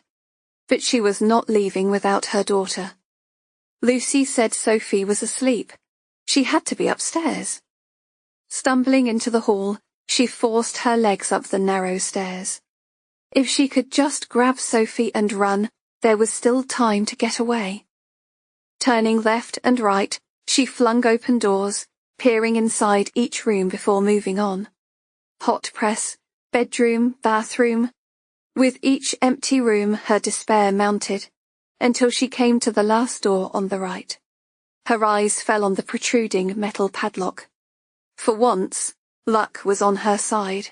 It wasn't locked. A cry of relief rose from her throat as she threw it on the floor. Slamming back the door, her jubilance was short-lived as she caught sight of the small figure on the single bed. "Sophie," she cried.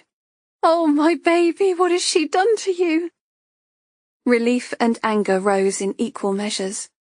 The cheap grey tracksuit Sophie was wearing was bulked at the crotch from the nappy underneath, and a thin layer of sweat glazed her brow. "Mummy's here," Anita cried, laying the tips of her shaking fingers onto her daughter's face. She was still alive. There was still time. Slowly she peeled back the plaster holding the drip in place. But as she did so, the image of a face fell into her peripheral vision. Heart hammering, Anita glanced to the side. A cold trickle of fear encasing her in an icy grip. It was not a person, but an array of wigs on styrofoam heads. Her lungs expelled the breath she was holding as she peered at the dresser to her right. Eyeshadows, foundation, perfume. Every spare inch was covered with makeup and jewellery of varying colours and brands. Above them, a dozen photos were sellotaped to the mirror. It was her, walking to school with Sophie, driving the car, and even in the supermarket on the weekly food shop. Time stood still as Anita glared in disbelief. The creak of a floorboard brought with it a renewed sense of urgency, and she babbled nonsensically, kissing her daughter's cheek as she scooped her up from the bed. Sophie was alive, but for how long? She had to get out before her legs gave way. She turned for the door, fear slicing through her like an icy spear. But it was not a wig that made her recoil in horror. It was the person in the doorway, standing with their fists clenched. "Help me," Anita whispered, clinging to her child with the last of her strength. But as the stranger advanced upon her, Anita knew that help was very far away.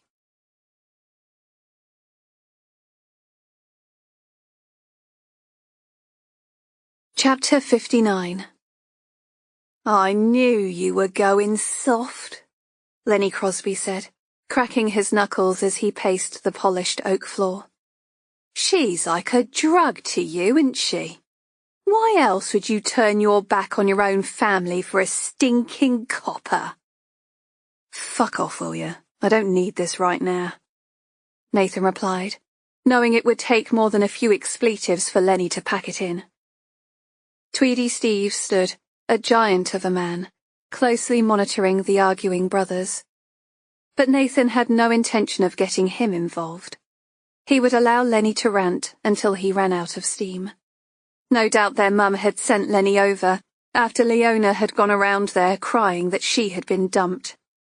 Nathan rolled his eyes as Lenny continued with his tirade, delivering his words with spittle-laced venom. "You want to end up penniless, is that it? Because that's what's going to happen. I can't run the family business on my own. The clue is in the name. Family business." Lenny elongated the word, driving his message home. "Jesus, Lenny, you talk as if it's the only way of making money. You got to move with the times. Look at the escort service. Half those girls are hooked on coke. You're only a few steps away from being like Frenchie. It's disgusting, that's what it is." Nathan took a step towards Lenny. Judging by his dilated pupils, he was amped up himself. There was no reasoning with him when he was like this. "So what about that nice bit you took on the other day?" Lenny said, a smile curling on his face. Nathan folded his arms across his chest. "It's because of her that I'm putting an end to it. We're taking advantage. It's not right." "Just listen to yourself, will you?" Lenny tapped his finger to his forehead. "Have you lost the plot? Since when did you start taking the moral high ground?" "Being in hospital gave me time to think. And it's not about Ruby before you ask. I've had enough of being on the wrong side of the law. We've made our money. We don't need that shit anymore." "You haven't got a clue, have you? Ruby the saint who hates what we do. Well, your precious Ruby's a bent copper, and she's been plotting against you all along." "What? No, you're lying," Nathan said, his face thunderous. "She's as bent as they come. Where do you think we got that intel on the raid? She gave it to me. Here, check my phone if you don't believe me." Lenny slid the mobile from his pocket, his fingers bringing up his latest text. The raid. It was because they had called it off that Nathan had got stabbed. It was a message from his suppliers, who thought he was reneging on payment.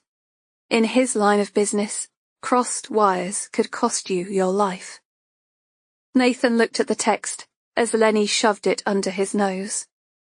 Found her yet? Fed up chasing my tail. He frowned as he checked the number. It was true. Ruby had texted Lenny from her phone. What's this all about? Nathan said, thrusting the phone back into his brother's hand. She came to me a few days ago. Said she had some intel that would be of use. Ask Mum if you don't believe me. She had the cheek to come to our house. Lenny paused to light a cigarette, savouring his brother's reaction. I wasn't gonna look a gift horse in the mouth now, was I? But she gave it to me on the proviso that I provide something in return. What could she possibly want from you? Something very precious indeed. And I delivered her, just as promised. He took a drag of his cigarette and exhaled a plume of smoke from the corner of his mouth. Don't tell me you didn't notice the resemblance. Lucy, your daughter, remember her? He was talking about their little girl, a subject guaranteed to wind Nathan up. Nathan strode over, clenching Lenny's jacket as he lifted him from his feet. Don't push me, brother. I've told you before, you're not to mention her name. The cigarette dangling from between his lips, Lenny broke his brother's grip. Don't shoot the messenger, bruv. I'm the only one telling the truth. He straightened out his jacket before taking a step back. I found Lucy and gave her Ruby's number, but she wasn't in any hurry to speak to her mum. Probably just as well, given she's gunning for her. Ruby's got it in her head that Lucy's the door-knocker killer. Nathan paled. This is bullshit. I don't believe you. Then he shrugged. So I thought I'd keep Ruby busy until I figured out what to do. I gave her a couple of leads, hoping she would come to her senses, but she's intent on sending her down. Your own flesh and blood. She didn't even have the decency to let you know. Nathan stared in disbelief as he tried to comprehend the words. It couldn't be true. Not Ruby.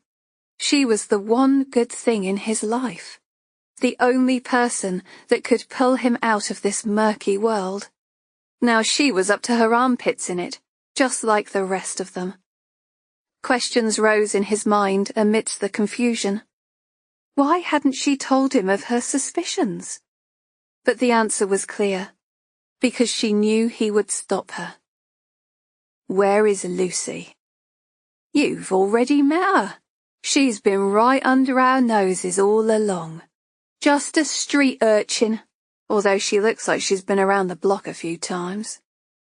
You're not saying, yeah, it's that bird you took on at the club. Kathy, her name is. I found her sleeping rough under a bridge. Told her that her mum was looking for her. She was embarrassed, wanted to straighten herself out, so I sent her to the club to ask for work. I thought it would be better for you to break the news that you're her dad and all. Jesus, Nathan said, running both his hands through his hair. And there she was, offering to take off her clothes for him. His stomach churned at the thought. Shame, Lenny said, taking a final drag on his cigarette before stubbing it on Nathan's oak flooring with the heel of his shoe. I was going to invite her round, but she's already gone out on a job. What job? I told her to stay behind the bar. Are you sure? Lenny sneered. Because as far as I know, she's gone to work on her back. She must have inherited that side of things from her mother. He glanced at the expensive watch decorating his wrist. Speaking of filth, you better get around there before the old bill turn up. Ruby's been keeping tabs. Where is she? Nathan said, between gritted teeth. Fat Barry's place. Tweedy was already standing by the door, car keys in hand. His muscles tensed, Nathan shouldered his brother aside. Hot fury had descended, leaving little room for rational thought. He had to get away. He could not be held responsible when anger like this took hold. His body shook with the need to expel it, but he had barely stepped forward when Lenny spoke in a low, gloating tone. "Turns out Fat Barry's more than happy to break her in." Fist connected with bone as Nathan swiveled around, punching his brother hard in the mouth. He followed it up with a winding blow to the stomach, taking Lenny to his knees. He had raised his bloodied fist, ready to pummel Lenny's head, when a pair of strong arms wrestled him from the floor. "Boss, come on, we've got no time to waste." It was Tweedy, and he was right. Gasping and choking, Lenny spit blood. "My tooth! You've broken my fucking tooth!" he lisped, clawing back the breath his brother had expelled. But Nathan was already halfway out the door. If what Lenny said was true, he had to get to his daughter. He had let her down once. It would not happen a second time.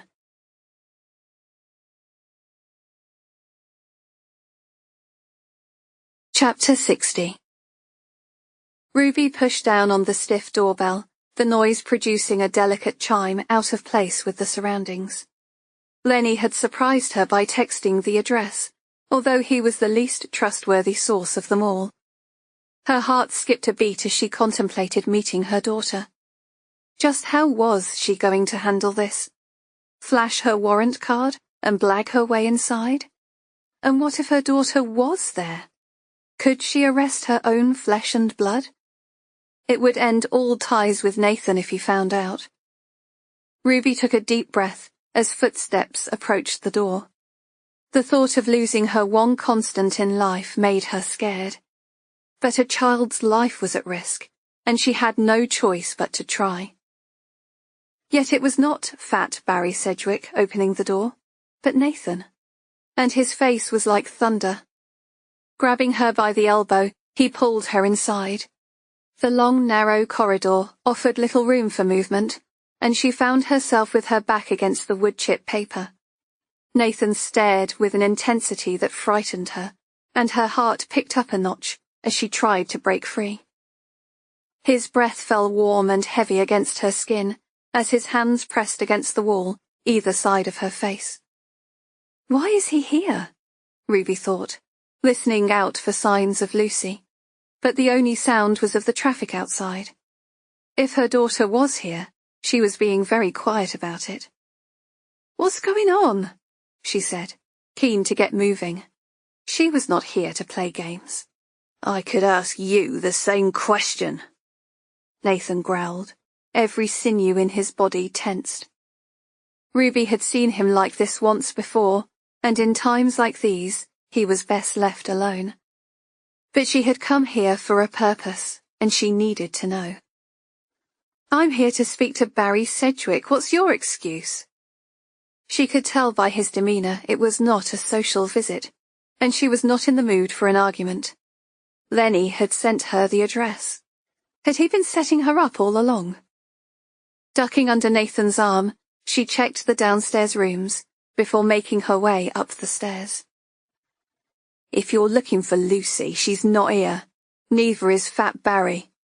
He wasn't too keen to speak to you, funnily enough," Nathan said, standing on the landing as she returned from checking the empty bedrooms. Ruby's eyes fell to his grazed right fist, and the blood splatters on his white shirt. "What's your problem, Nathan?" "I'll tell you what my problem is," he said, jabbing her on the chest. "You're my fucking problem. How could you do it, Ruby? How could you set up our daughter? Do you really think I was going to allow you to arrest her?" "How?" Ruby frowned, rubbing her breastbone. "What are you talking about? You're not making any sense." "What's the view like from that high horse of yours? Lecturing me on what's right, then trading information so you could nick our daughter for murder. And here was me thinking you were beyond reproach." Ruby's face fell as she realized what it looked like. She had been played, and Lenny was pulling their strings. I can explain. You knew how much I wanted to see her, yet you chose to keep it quiet because you wanted to take her from me all over again. What the hell? We both agreed, remember? Except Ruby knew that was not strictly true. Her mother's recent ramblings had brought Nathan's reluctance to light. Anyway, it's a bit late to start laying blame, don't you think? If your family had any sort of normality, we wouldn't have had to give her up in the first place. Ruby knew from the expression on Nathan's face that her words were hitting home. I had no choice, Nathan said, his voice choked by the anger backed up in his throat. Your mum railroaded me into it when I was at my lowest point. And what about you? You have the cheek to tell me my family is inferior to yours? At least my mum knows what day of the week it is. Ruby drew back her hand, slapping Nathan hard on the cheek. Nathan had grown up learning that pain does not come from the fist alone, and was adept at pushing her buttons. He carried on as if nothing more than a fly had landed on his skin.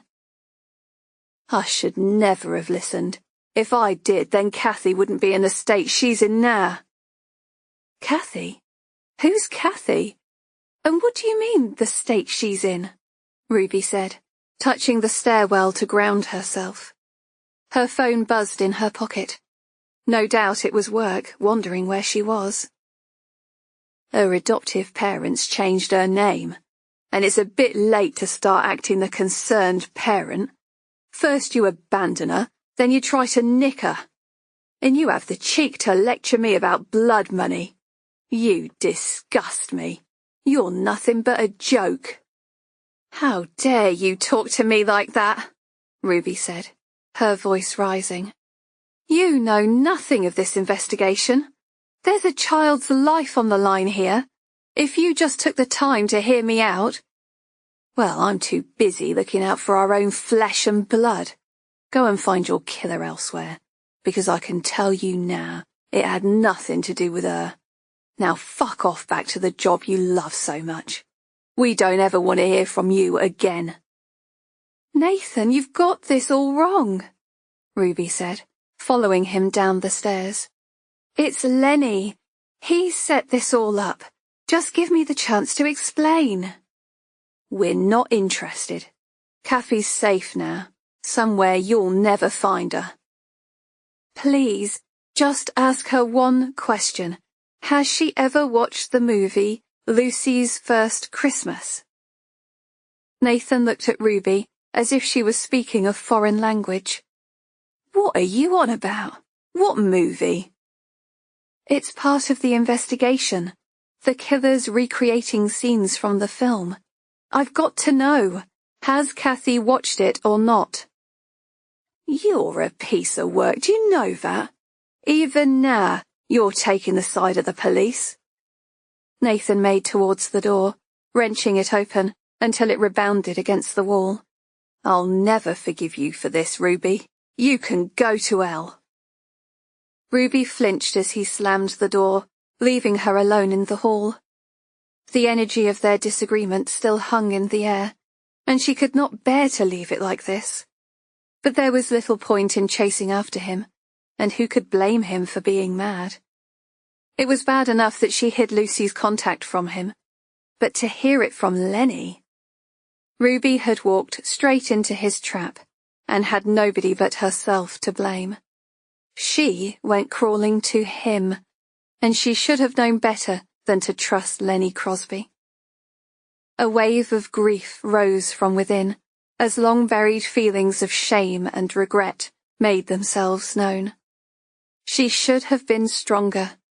Had she not given her baby up, things would be very different now. They could be together as a family. This was all her fault. Warm tears moistened her cheeks, and she swiped them away with the back of her hand. She would not allow herself to go there, at least, not until she had sorted out the mess her life had become.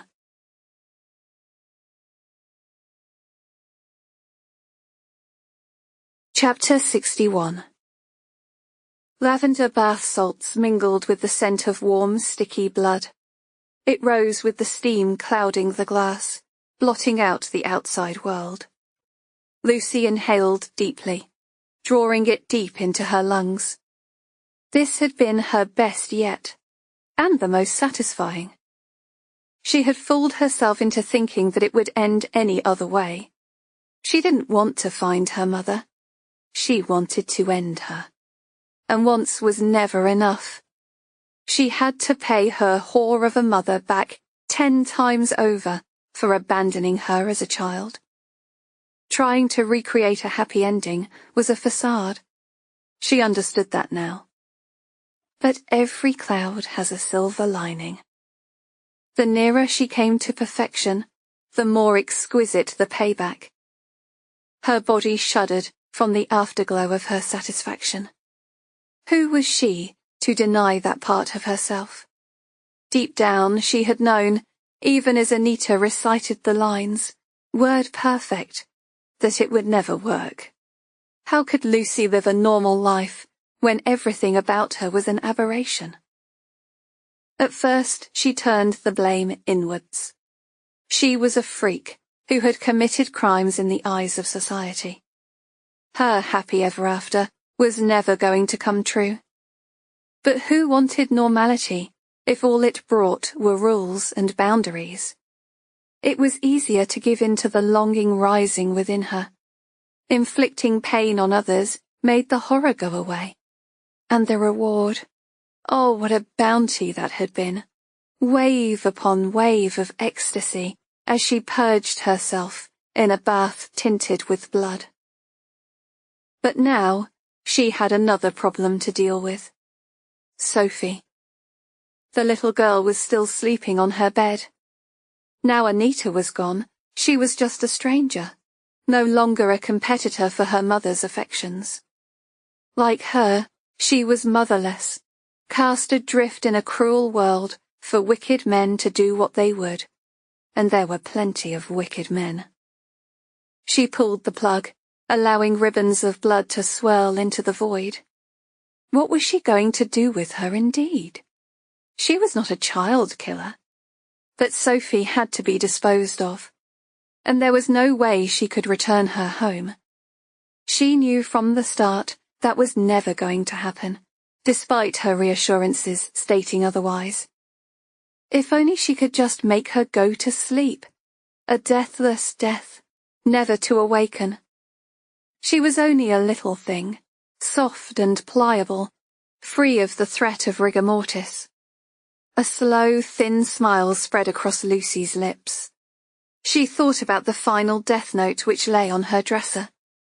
Sophie would fit nicely into the suitcase, and Lucy knew just where to take her.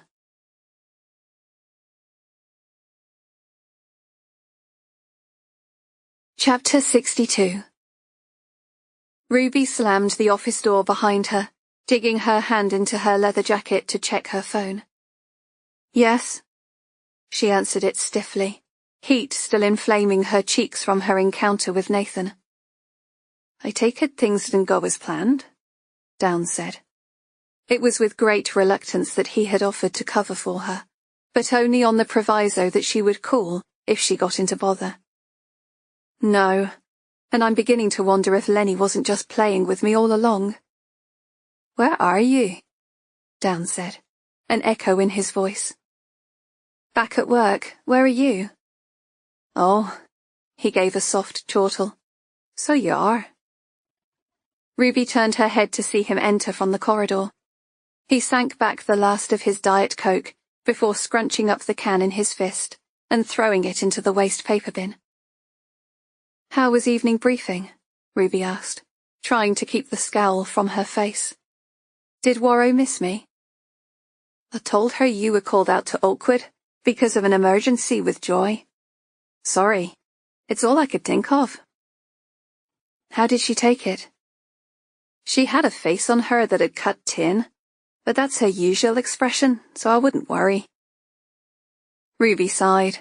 She hated to use her mum as an excuse, but it seemed a valid enough reason for her sudden disappearance. I don't suppose there's been any breakthroughs in my absence? Hands deep in pockets, Downs puffed out his cheeks as he exhaled. They're still going through all the CCTV, transport links and phone calls. We believe the women were stalked prior to abduction. The victims kept to a routine, and the killer's profile suggests she was aware of that. Ruby had seen the suspect profile, which was too broad for her liking. Let's hope they catch something on CCTV. Closed-circuit television was everywhere, and it was easy to build up a picture of someone's day, particularly if they had a set routine. Supermarkets, buses, trains, tube stations, and the streets of London, all sources of valuable information, with better image quality than in their rural counterparts. The team had already spent hours hunting down the victim's last movements. Armed with a vague description of the suspect, they were feeling their way in the dark, with a dimly lit torch. She needed to see Kathy, the person purporting to be her daughter. Then at least she would have something to look for in the sea of faces. Without a clearer description, Anita's stalker could have been any of the women recorded out shopping that day. I take it they've not got any further on my movie reenactment theory? It's a long film. The next placement could be from any number of scenes. Yes, but if Anita knows the movie as well as she should, the next scene should be the hotel reunion. Downs nodded. They've notified hotels and guest houses. They'll report anything suspicious. Ruby was in no doubt of that. Finding a corpse on their grounds was hardly good for business. The media had a strong grasp of the story, and she had read the headlines featuring the door-knocker killer all over the Metro newspaper that morning. But there was something bothering Ruby, a feeling of being played. If Lenny had set her up by giving her the address, could he have been responsible for sending the emails too? She couldn't see how the lost, young homeless girl, now in Nathan's care, could have the mental dexterity to carry out serial murders, particularly kidnapping a mother and child. But she would know for sure soon enough. Nathan did not trust anyone, and would have Kathy under observation 24 hours a day. Kathy. Ruby loved the name. It reminded her of her favourite book, Wuthering Heights. Could she really be her daughter? Or was it all part of some elaborate plan? Perhaps it had been a ruse to distract her all along. Ruby picked up the file containing the photographs of Monica's post-mortem. There were inconsistencies that had been bothering her, and now was the time to delve further.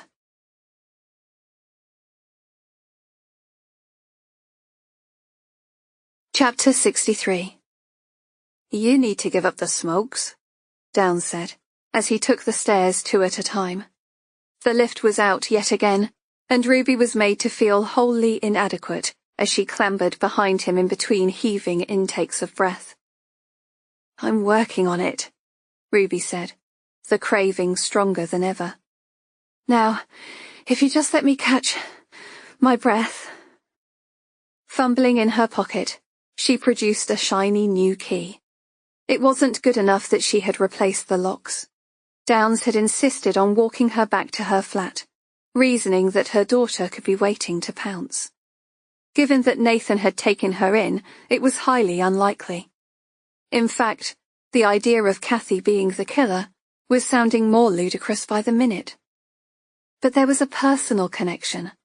How else would they have known her middle name? As her eyes fell to the floor, the world stopped turning. The black-edged envelopes were something she dreaded, and this one had been shoved under her door. A low groan escaped her lips. They were too late. Don't touch it, Downs said, as if they were dealing with a poisonous snake. Pulling a glove from his pocket, he pointed towards her bedroom. Check the rest of the flat, just in case they got in. But her search proved fruitless.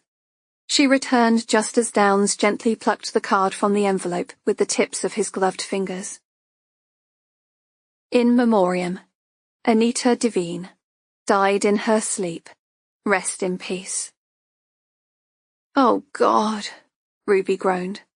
What about Sophie? What about the little girl?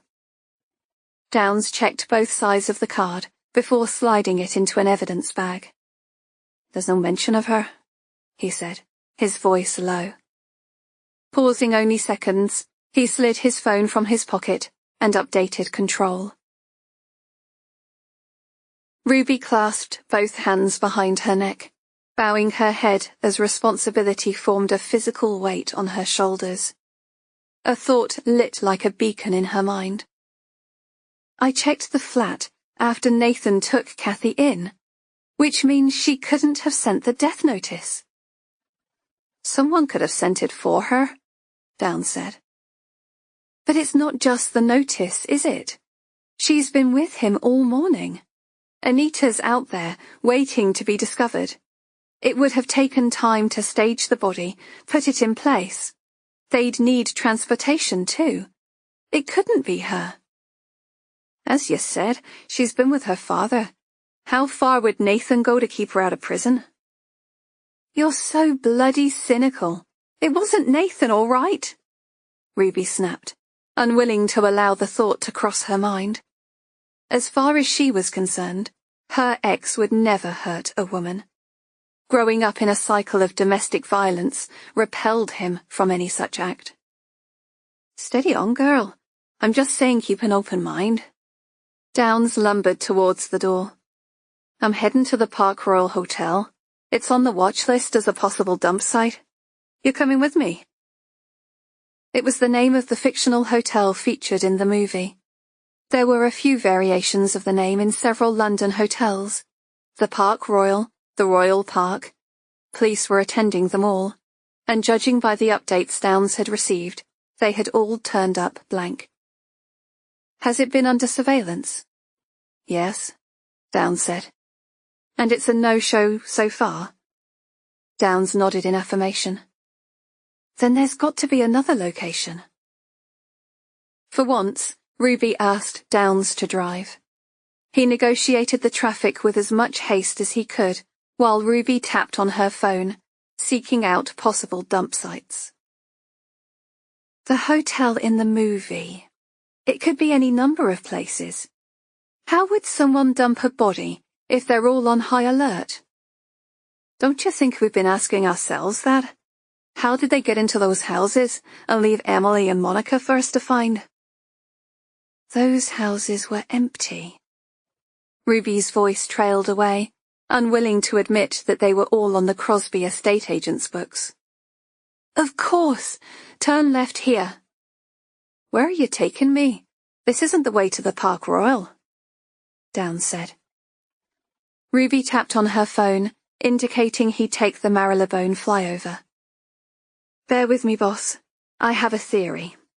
Emily and Monica, they didn't know the movie. That's why they suffered violent deaths. But Anita did. In fact, she probably knew it off by heart. Her husband said she used to watch it over and over. So the happy ever after wouldn't be the reunion in the hotel. It's where they drive off together into the sunset. Ruby was referring to the final scene. It wasn't set in a grand house or hotel, but a car. Having found her daughter, the mother of the little girl sat behind the steering wheel, waiting for Lucy to jump in beside her, before driving away. Except it's not a happy ending, is it? Downs said in a gravelly voice. We've just been served a death notice. I know, but maybe the killers come to the conclusion there's no happy ending to be found. Where does this leave Sophie? Is she a replica of the adopted child? Are we going to find her in the car too? Downs said. Maybe, maybe not.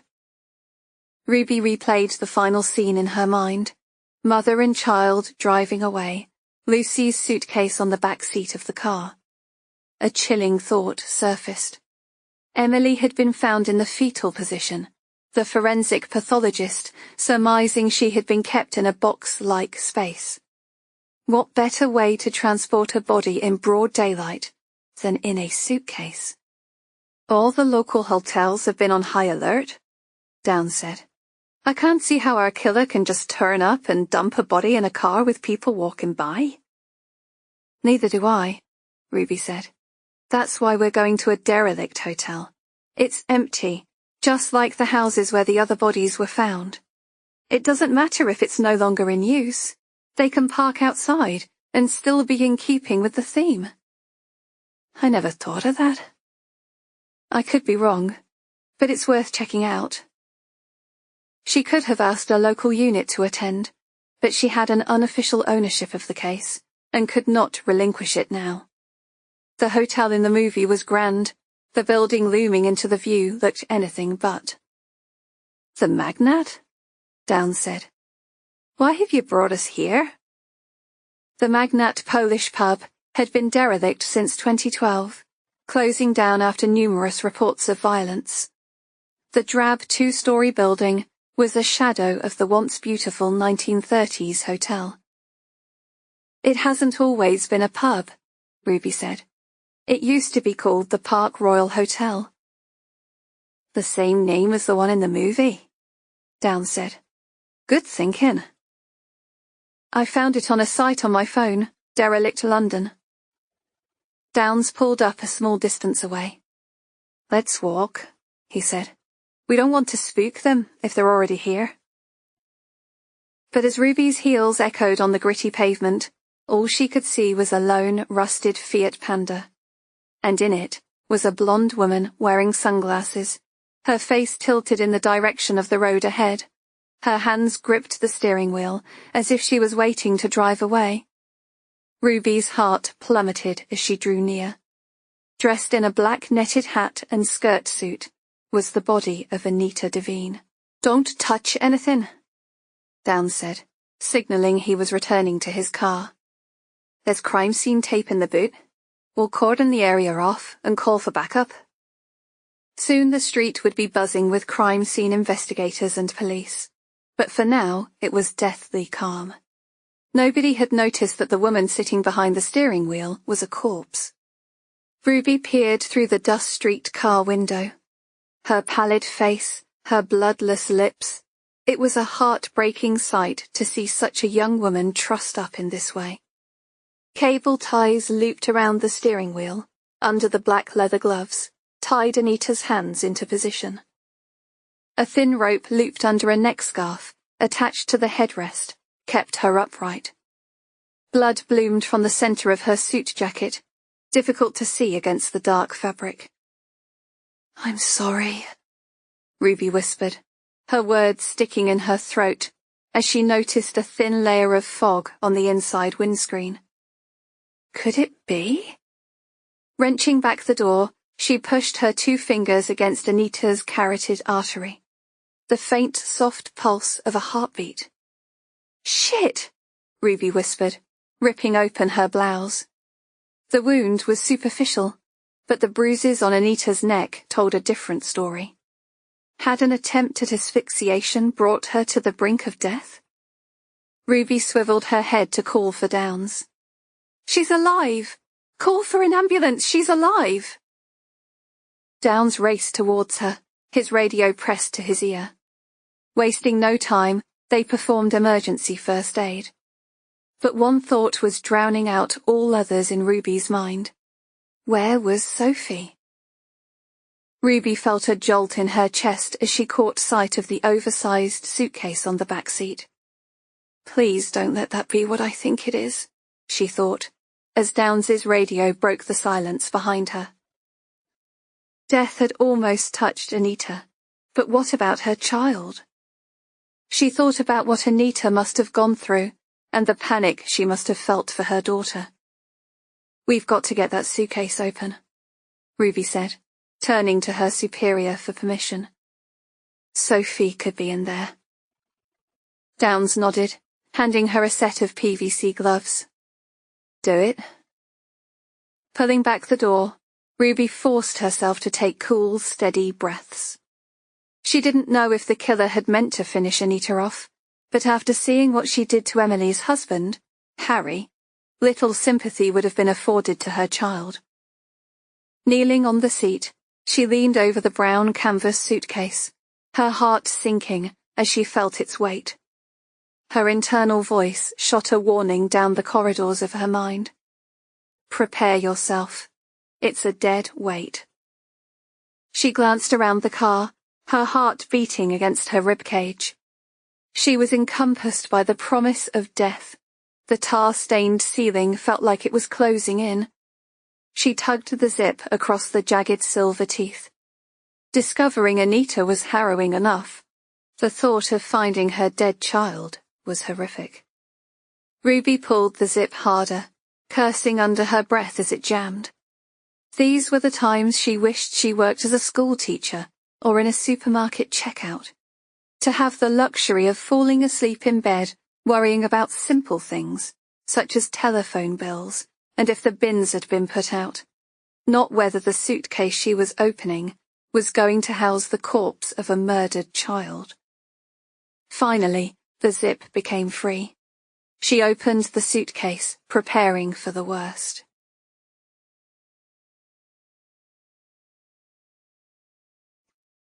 Chapter 64.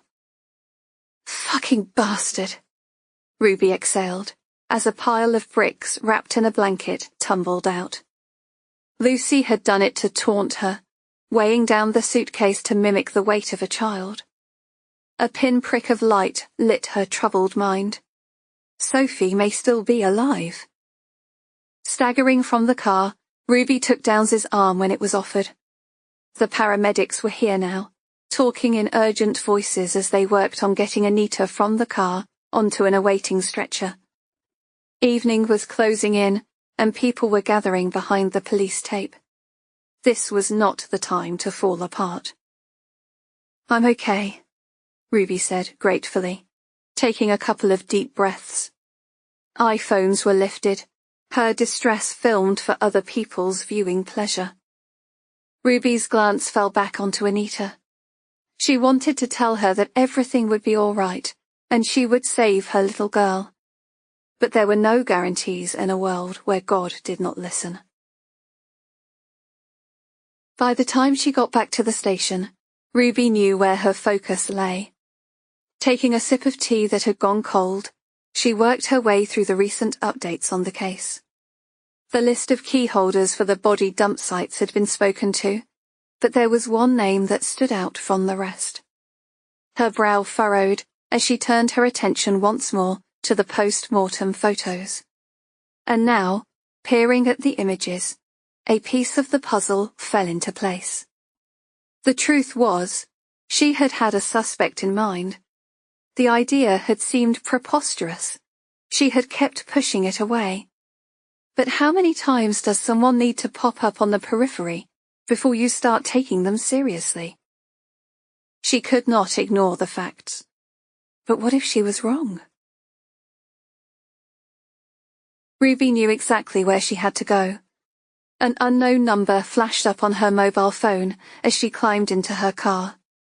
Her finger hovered over the answer button. She could not rule out the possibility that the killer was on her tracks. She answered, breathing a terse yes down the line. It was 10 p.m. This was not the time for pleasantries. Where are you? We need to talk. Ruby did not see the point in taking Nathan's calls. He had made his feelings perfectly clear during their last meeting. I don't have time for this, I'm in a hurry. Nathan replied flatly, as if she had never spoken at all. You're wrong about Kathy. I've spoken to her about the movie. She's no murderer, so don't come looking for her. I know, and I'd like to point out that you're the one calling me. So why don't you let me get on with finding the real killer? Ruby took a breath to accommodate the words erupting in her throat. And you can tell our daughter, if she is our daughter, that she can come and find me as soon as she's seeing sense. Now, if you don't mind, I've got work to do. Ruby terminated the call, pushing aside her anger. It was pointless hoping for a reunion. Nathan, Francis, and Lenny had made it quite clear that it was over. She had been silly to think things would work out any differently. As for her daughter, trust had to be earned in the Crosby family. Nathan may have readily taken Cathy in, but when his mother Frances got over her shock, she would not waste any time in having a DNA test completed. Ruby turned the ignition of her car. She couldn't think about that now, not while a little girl's life was hanging by a thread. The closer Ruby came to her suspect's home, the more she doubted herself. She thought about ringing Downs to voice her suspicions. But that's all they were, suspicions. What if she was so desperate to find the killer that she was plucking suspects out of the air? But a work colleague? Would they really be capable of such horrific acts? The idea seemed ludicrous, and the last thing she wanted was to be made a laughingstock. She pressed down her indicator, her mouth dry as she approached their home. She was just going to talk to them, get some feelers out there. A quick call wouldn't look out of place, given they were so heavily involved in the case. But as she parked outside the address, she had almost persuaded herself that she was wrong. What would the others say if they could see her now? Surely this was not the home of a murderer. She must have been mistaken. But killers took many guises, far removed from the bogeyman or horror movie villains. Many were people you wouldn't look twice at on the street. She pressed hard on the doorbell, the shrill ring drilling into her brain. Ruby was tired. She hadn't eaten in hours, and sleep was just a memory. Every day she hated her flat a little bit more. Would there be another letter waiting for her when she got back? The thoughts of going home alone made her flesh creep. The door opened, cutting into her thoughts. In front of her stood Christopher Douglas, the forensic pathologist. "Ruby," he said, his eyebrows raised. "What are you doing here at this hour?" "I was passing and—" Ruby sighed. "Actually, that's a lie. I came here because I need some advice. Can I come in?" Chris paused at the door, his features clinging to a smile that did not reach his eyes. "What am I like? Of course, come inside."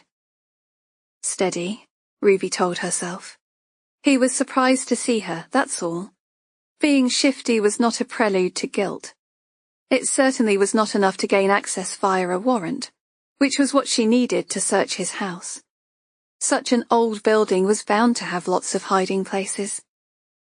She sniffed the air as she entered the hall. Isopropanol, the smell of the morgue. Chris turned to catch her eye as he led her inside. "Excuse the smell. I've been looking after the neighbour's cat. She's been shitting everywhere except where she's supposed to. I brought home a couple of bottles of disinfectant from work. You won't tell on me, will you?" "Not at all," Ruby said. "Gone back now, has she?" "She's at the vet's. Stomach problems. They're keeping her overnight. Can I make you a tea? Coffee?" "A cup of tea would be lovely," Ruby said, her senses on high alert. She had smelt enough decomposing bodies to believe he was lying through his teeth about the cat. 2 flowery teacups were placed on the table in the living room, where Chris insisted they sit. "Thanks," she said, wishing she had not set her phone to silent. Her unease was growing by the second. She shouldn't have come here. If he had the slightest suspicion the police were onto him, all evidence would be destroyed. "Biscuit?" Chris said, pouring the milk. "Oh, go on then," Ruby said, although her stomach was churning. The second his back was turned, she swapped the cups of tea. It seemed silly, suspecting her colleague of poisoning a harmless drink, but the minute she had entered the hall, he had become someone else. Ruby took a sip, smiling at Chris as he took a seat across from her. But her stomach was doing butterflies, and she forced herself to nibble on the ginger snap as he watched. "So, What brings you to my humble abode? Chris said, sitting bolt upright in the chair. He looked ready to jump up at any second, and his jitteriness was catching. Sorry, just let me check my phone, Ruby said, turning on the sound. No calls. She frowned before returning her attention to Chris. Her mind was racing as she tried to formulate a reason for her visit. It's Warrow. I was hoping for some advice, but it's a sensitive issue, she said. You're friends, right? Chris nodded slowly. Sounds ominous. Well, I can assure you, anything you have to say won't go beyond these four walls. I know. She took a mouthful of tea to ease the dryness in her throat. It's just that I overheard her having a heated phone conversation the other day. She mentioned her job being compromised. I'm worried something's wrong. Why didn't you ask her? It's not my place. Besides, I got the feeling she was trying to distance herself from whatever mess her friend was in. Ruby swallowed back another mouthful of tea. I dunno. I've been thinking of asking her about it, but I don't want her to take me up the wrong way. In my opinion, if you've got something to say, you're best off not pussyfooting around. You never struck me as a game player, Ruby. Why start now? Ruby fell silent. His words were leaden, delivered with a double meaning she could not ignore. He knew she was onto him. She raised her hands in mock surrender. You're right, I'm sorry. I came here with every intention of being upfront with you. I know it was you on the phone. Chris gave 2 slow nods of the head. So you've been snooping in on our private conversations. And the real reason for your visit is? To offer my help, of course. It was just the once, but you both seemed really stressed. I promise it won't go any further if you need to talk, Ruby added. Chris crossed his legs, squirming in his seat. I've had some unexpected outlays, but it's under control now, so you can bury that little problem. It won't raise its head again. Ruby was well aware of his finances. Chris was in debt for a considerable amount of money, and it had come on suddenly, plunging his credit record from full health to being in the red. Thanks, Chris. I didn't mean to pry. Ruby glanced at her watch. Gosh, look at the time. I'd best be off. She wobbled as she stood, blinking at the pinpricks of white lights which dotted her vision. The adrenaline rush that flowed through her veins had come to a halt, making her feel out of kilter. She glanced around the messy room, taking a breath to regain her strength. This is a nice big house. Have you lived here long? Oh, yes. Quite a few years. I was very fortunate to inherit it. I could sell it for a packet and live a bit further out, but I'm attached to the old place. It's got a bomb shelter, you know. I even found bits of memorabilia down there. Really? Ruby said, knowing she should leave while she could. But she needed to have a nose around while she still had the chance. Mind if I use your bathroom? She said, trying to shake off the feeling that Chris was onto her. Chris smiled, a slow, narrow-lipped grin. Would you like to see it? The bomb shelter, that is, he said, walking with her. I'll show you the bathroom on the way out. I'd love to, Ruby said, taking a wobbly step forward. Steady? Are you okay? You've got a funny colour. I've not eaten much today. I'll be okay, Ruby said, following him out to the hall. So you've got a bomb shelter, eh? That's pretty cool. Yes, it is.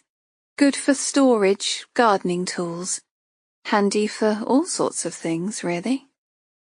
Walking to the cupboard under the stairs, He opened the door, then pulled back a rug to reveal a trapdoor underneath. "Here it is," he said, as the door to an underground chamber gaped open. Ruby peered into the darkness, wrinkling her nose as the pungent smell rose up to greet her. The liberal coating of disinfectant in the hall was no match for the overpowering stench from below.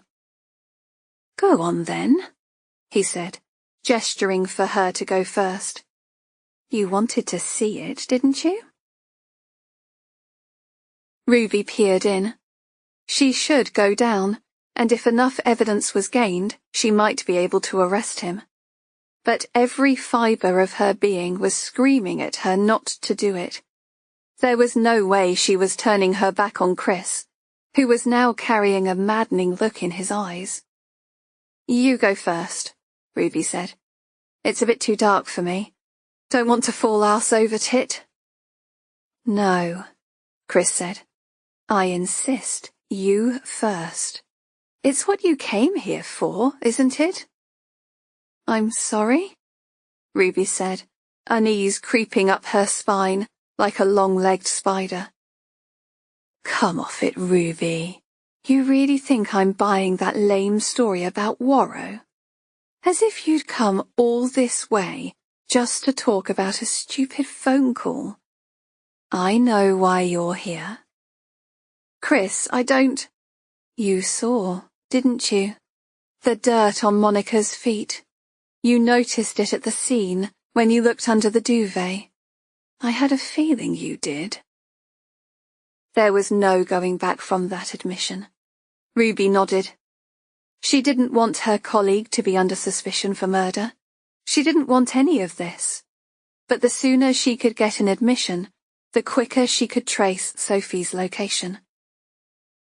I couldn't understand why the post-mortems were drawing a blank. So I checked and rechecked the photos. I was going to suggest soil sample analysis, because the soles of Monica's feet were dirty at the scene. But then when I checked the crime scene photos, her feet were clean. How did you do that? I know what I saw. Emma was there taking photos when we pulled back the duvet. How did she miss it?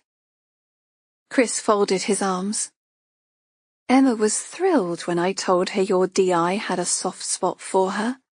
So when she followed you all out to the door, I cleaned Monica's feet with some wet wipes. When Emma came back in, she carried on taking photos.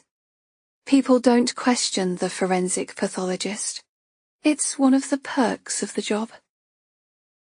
There was one last piece of the puzzle that was not fitting in. The door-knocker killer was reported to be a woman. She had to be invited into people's homes. But Chris had displayed enough guilt to warrant an arrest. They would discuss the finer details back at the station. Straightening her posture, she recited the caution.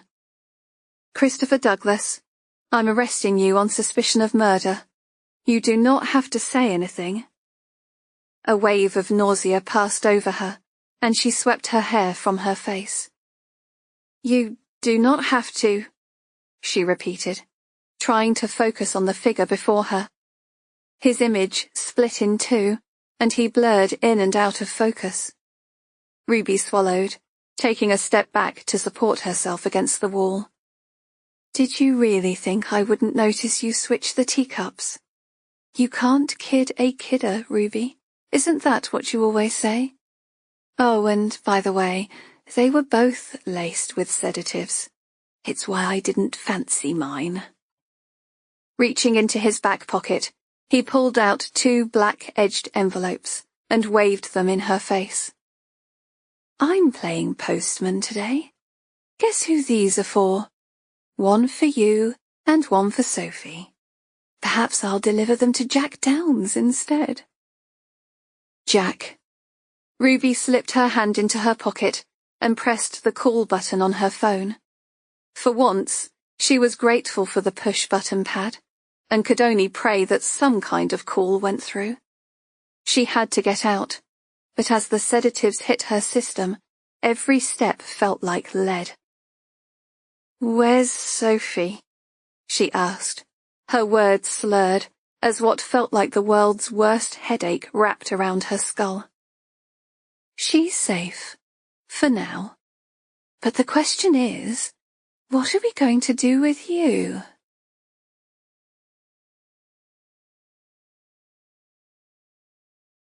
Chapter 65. What do you want? Downs said, his eyes narrowing in distrust. The last person Nathan wanted to turn to for help was a copper, much less the one Ruby had taken to her bed. But the phone call he had received left him no choice, and he used the swiftest way to get the man on side, as he uttered 3 words. Ruby's in trouble. How did you find my address? No, don't tell me. I don't want to know. Downs led Nathan into the living room of his 2-bedroom London townhouse. It still carried the feminine touch of the wife who had passed on a year earlier.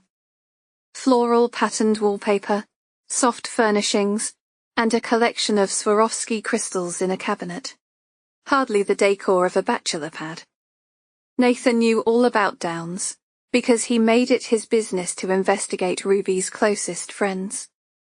The 2 men eyed each other warily as Nathan dipped his hand into the pocket of his black combat trousers. Not his usual weekend attire, but the concealed pockets were effective for carrying weapons, and he had a feeling that he might need them. I got a voicemail from Ruby. Listen. Ruby's muffled voice came into life as Nathan pressed the speaker button on his phone. He had listened to it 3 times now, and the slur in her voice set him on edge. Where's Sophie? A rustling noise ensued. Phone against cloth, or a pocket, Nathan thought. A voice responded. She's here. Would you like to meet her? Downs frowned as they leaned into the phone. Nathan caught his expression and mouthed, Who? Downs pushed his finger against his lips as the conversation continued. Why, Chris? Why did you kill those women? Nathan tensed as he caught a glint of recognition in Downs's eye. He wanted to get going, but he didn't know who Chris was. Was it a male or female name? It was impossible to tell. The conversation continued as Chris spoke in a taut voice. It doesn't matter anymore. It's over. Now down you go like a good girl. It's okay. You'll have company. I'm not going down there, Ruby replied, before the phone went dead. Where's Ruby? Nathan said. And who the hell is Chris? Chris Douglas, by the sounds of it. He's our forensic pathologist. I wondered what Ruby was up to when she requested that credit check. Downs rubbed the stubble on his chin. But how? All this time we thought it was a woman? Lacing his shoes, he craned his neck up at Nathan. I've got to go. You've had a drink, Nathan said, eyeing the half-empty decanter of whiskey on the coffee table before him. He would have gladly left without him, but he needed Chris's location. Nathan gave him a wry glance. We'll get there quicker in my car. Downs did not argue. Nathan's Mercedes SL400 was far superior to Downs's Ford, and having a detective inspector in the front seat would negate any police stops along the way. It would not do his street cred any good, but Nathan was beyond the point of caring. All he wanted right now was to find Ruby, and if he could trace the location of the missing child, then all the better. But as he tore up the streets, he had a feeling it would not end well. The car purred under pressure, attracting admiring glances from pedestrians as the grey metallic paintwork gleamed under the grimy streetlights. When did you last see her? Nathan said, flipping on the wipers to negate the shower of rain. A couple of hours ago, Downs replied. At work, he hastily added. But she's been getting death notes addressed specifically to her? Shit, Nathan said, his voice softening. Ruby. We have a daughter together. She thought she was to blame. But when I last spoke to Ruby, she said she was on someone else's trail. I know, Downs said. You know? Nathan repeated, his eyes fixed on the road. It added a new layer to their friendship. Ruby rarely confided in anyone, unless she was at a low ebb. So either Downs and Ruby were getting closer, or she was in a bad place. I was digging into local adoption records, so she knew I'd find out anyway, Downs said, easing into Nathan's concerns. She was getting emails. She thought Lucy was stalking her. His daughter had admitted to Nathan that she had rung Ruby once and visited Joy in the care home, just to say hello. Oakwood's address had been provided by Lenny, an effort to stir the pot. But further probing revealed that that was as far as it went, and no emails had been exchanged. And now she's been drugged by some psycho posing as our daughter. Fuck it, Nathan said, smacking the heel of his hand against the steering wheel. All these years I've been keeping an eye on her, and the moment I step back this happens. He jabbed a finger at Downs, taking him by surprise, as fury raged in his eyes. You were meant to be looking after her. Where were you tonight? She's being stalked by a nutter, and you let her find her own way home? It wasn't like that. She said she was working late. She was meant to get a taxi. Nathan returned his gaze to the road. You should never have left her alone. You're all the same, you lot. No loyalty. Well, let me tell you, if anything happens to her, Ruby's not an ornament you put aside to look at. She's your own woman. Downs turned his attention back to his phone, as units called to say they were en route. ETA in 5 minutes. That means, Downs said. I know what ETA means. Silence fell between them as Nathan navigated the road. Downs frowned, lowering his window to take in some air. Your family have caused Ruby nothing but grief. I know what you and your brother have been getting up to. The sooner he goes back to prison, the happier I'll be. Don't give me that, Nathan said. Ruby knows the score. If we weren't there to keep a lid on things, there'd be anarchy. If my brother's been involved in anything, it's been restoring order upon his return. Is that what you call it? Restoring order? And what about Ruby? Was he restoring order when he put a knife to her throat? What are you talking about? So you don't know? Is that how you do business then? I thought you two were tight. Nathan's jaw tightened. If you've got something to say, then spill it now. Lenny's got a screw loose. Ruby was going home when he pulled a knife on her in the lift. Threatened rape, by all accounts. So why don't you look closer to home before you start lecturing me about looking after her? Nathan shifted in his seat. He had no reason to disbelieve what Downs was saying. That must have been the night that Ruby went to the flat, and it explained why she took a knife to bed. Yet she had not told him. This was all his fault. I wanted to have him arrested, but she wouldn't allow it. Lenny threatened to pay her mother a visit and finish her off. Such a kind and compassionate man, your brother. Picking on women and the elderly. Yeah, I'd say he's a real asset to the community. What did you want me to do? Nathan said, pulling up to a set of traffic lights. Sort him out. If you won't, we will. Nathan inhaled a deep breath, his fists clenched over the steering wheel. He needed to regroup, focus on the task ahead. What's the killer's MO? Downs silently stared out the window, seemingly incapable of relinquishing the words. Finally, he cleared his throat to speak. The victims have died from stab wounds, with attempts at asphyxiation. They had ligature marks on wrists and ankles. Splinters of baubles were found in Emily Edmonds' stomach. What kind of weird shit is that? It's the kind of weird shit we're dealing with. Nathan negotiated the traffic until the streets of inner London melted away, bringing them to a tree-lined avenue on the outskirts of Greenwood. Thoughts spun in his head like a fairground waltzer as he tried to concentrate on the road. Why had he gone for Ruby like that when she was only doing her job? He'd come so close to giving up everything to be with her. Was he self-sabotaging because he was scared of letting her in? It was obvious Lenny was pulling his strings and had set the whole thing up.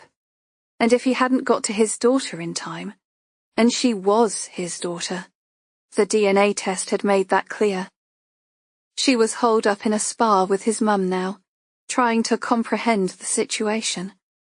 As much as Frances proudly referred to her as a Crosby, she carried her mother's dark features. Eyes you could fall into, never to return. Ruby. He needed her more than ever. He couldn't do this on his own. Turn left here, Down said, his ear glued to his phone. Nathan recognized the houses from his estate agent's listing. It was the same street Monica Sherwood had been discovered, one of the latest victims of the door knocker killer. It had not taken Downs long to find out Chris Douglas's home address, and they'd arrived on par with the police units he had alerted. The strength of Nathan's heartbeat swished in his ears as he abandoned his car to run up the driveway to Chris Douglas's front door. The steady thump of his 9mm Glock pistol thumped against his thigh as he ran.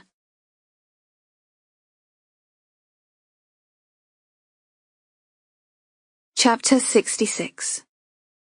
A vice-like pain gripped Ruby's forehead as she raised her head from the unforgiving floor.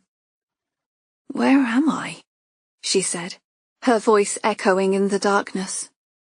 Waking up disorientated was not unusual, but the blackness of her surroundings grew fresh fears as she failed to seek out the chink of light that spoke of home. Groaning, she struggled to rise. A wave of dread washed over her as she realized her ankles and wrists were bound. Groping in the darkness, her fingers traced the outline of woolen fringes. It was a rug. Was she in the basement of Chris's home? She needed to think quickly in order to get her bearings.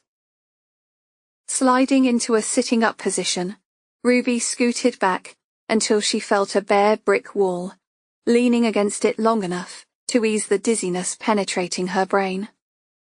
A dry, bitter aspirin taste permeated the roof of her mouth, but the full memory of her most recent event was slow in coming. She desperately needed to regain some focus. There had to be an opening, she thought, a doorway out. A sudden breath made her heart work double time. She was not alone. "Who's there?" she said, her voice echoing against the oppressive brick walls. Torchlight seared her pupils, and she blinked as she focused her gaze. Ruby recoiled as the memories finally returned. Chris confessing to being the killer, then admitting to drugging her tea. How long had he been sitting in the darkness with her? The figure chuckled as it watched her flounder. Ruby leaned against the wall, forcing herself to her feet. The room was a cavernous chamber, long and bare, with furniture cloaked in dust curtains further down. To the left was a staircase leading to a closed door. Slime laced the walls, and Ruby inhaled a fetid smell. Somewhere on the periphery, the urgency of the case made itself known. Sophie. What had he done with the little girl? Ruby gained enough composure to challenge her captor. "The police are on their way, so you'd better untie me now." Another low laugh. But this time, Ruby made out a feminine lilt. She blinked in quick succession, her eyes darting around the room for a weapon. The echo of footsteps filled the hollow chamber as her captor flicked on the light overhead. It was not Chris before her, but a woman. The white smock covering her dress, like a butcher's apron, was decorated in a smattering of dried blood. She stepped under the dim light bulb, revealing her identity, and in doing so, She stole the air from Ruby's lungs. "Goldie, is that you?" Ruby whispered, peering around the darkened room for her accomplice. At least she had been spared a gag. But then, why would her captor gag her when she had gone to so much trouble to reel her in? Goldie's smile lacked the gold-plated teeth and the beehive hairstyle. Now, with her shaven head, hastily applied makeup and peculiar dress, she didn't look like herself at all. "Hello, Ruby. Would you like to play a little game?" Ruby wanted to launch herself at her, to pin her down and extract Sophie's whereabouts. But she was in no position to fight. The only thing holding up her shaking legs was the firmness of the brick wall behind her. "Where's Chris?" Ruby said, seeking out Goldie's accomplice in the darkened room. "Serving her eye a purpose," Goldie said, still wearing a fiendish smile. "I thought it would be cosier with just us girls." "And Sophie?" "Asleep." She tilted her head to one side as she examined her nails. "How is Kathy, by the way?" "Kathy? Just what's going on?" Ruby said. If she could get answers to the smaller questions, perhaps she would get clues to the bigger ones too, such as Sophie's location. "You're dying to know, aren't you?" Goldie smiled. "You were placed in care," Ruby said, preempting her response. Just like with Anita, time was ticking, and she might not be as lucky this time. She bit the inside of her gum and was rewarded with a sting of pain that brought with it sharp focus. "Kathy and I were fostered by the same parents after her adoptive mum died. I'd forgotten all about her until she found me on Facebook and asked to meet up." "Oh," Ruby said, feeling a pang of sadness. Goldie was a born liar, but that piece of information made sense. "That's how you saw her birth certificate, wasn't it? How you knew my name and the time of birth?" She knew by the glint in Goldie's eyes that she had been responsible for the death notes, as well as the murders. "I went through her stuff when she wasn't looking. How could I forget a name like that? R.I.P. You looked so alike I thought it had to be you. Sure enough, when I tested the waters, you emailed straight back." "So you tried to pin the murders on Kathy? That's what it was really all about." "What it was about was finding my happy ending. But I had to get rid of the bodies, and Kathy was there." "Until you found out that Nathan was her father. I saw the look on your face when I told you he had a vested interest." As they were unmarried, Nathan had not been listed on the birth certificate. It suited Ruby at the time. The fact her daughter had originated from a family of criminals was something she had not wanted her to know. "So you switched the blame to someone else? Chris. You were blackmailing him because he was a client. That's why chunks of money kept disappearing from his bank account."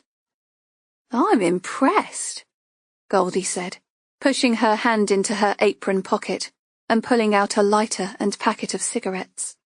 Her face lit in an orange fuse as the lighter clicked into life.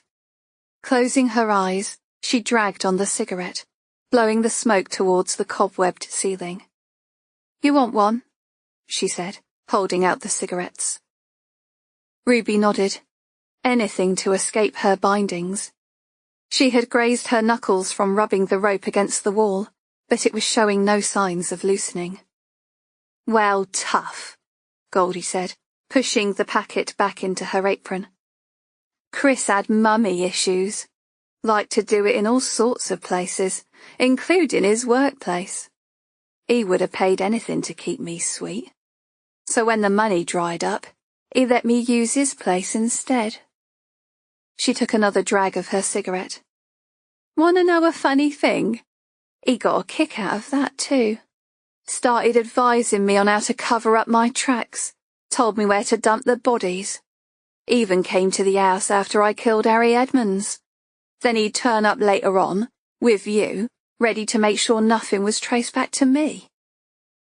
If you were such good friends, why was he ringing my DCI asking for help? Ruby said. Goldie gave a half-shoulder shrug. Doesn't matter now, it's all over. There's no happy ending. Not for any of us. Ruby felt chilled by the words. Goldie was referring to Chris in the past tense. He had outlived his usefulness, just like the others. I don't believe you, Ruby said, trying to buy some time. If backup was on its way, they needed Goldie to tell them what she had done with Sophie. Those murders took time. You said yourself that Frenchie never gave you 5 minutes peace. Goldie gave a low, mean chuckle. Frenchie's dead. I've been running the girls, not him. Chris helped me get rid of him too. We hid his body under the floorboards, but it isn't half kicking up a stink. It's not too late to recover this. What have you done with Sophie? But Goldie was gazing beyond Ruby, somewhere she could not reach. None of those people deserved to live. I gave them every chance and they all failed miserably, just like you. Ruby's heartbeat thundered in her ears. The room was quiet, too quiet. She needed the sounds of the streets, the scent of pollution, voices from the room next door. An insect scurried over her hand, and she pushed herself away from the wall, kicking off her heels in order to stay upright. Ruby forced her focus back on Goldie. You took refuge in the movie Lucy's First Christmas, didn't you? Waiting for a mother that never came. And I waited so long, Goldie said, her voice etched with pain. I'd sleep to the tune of my music box, praying I'd wake up to see her waiting to take me home. I really thought I'd found her this time. But Anita was just like all the others. Goldie pulled at her thumb, ripping off the prosthetic piece and throwing it on the ground.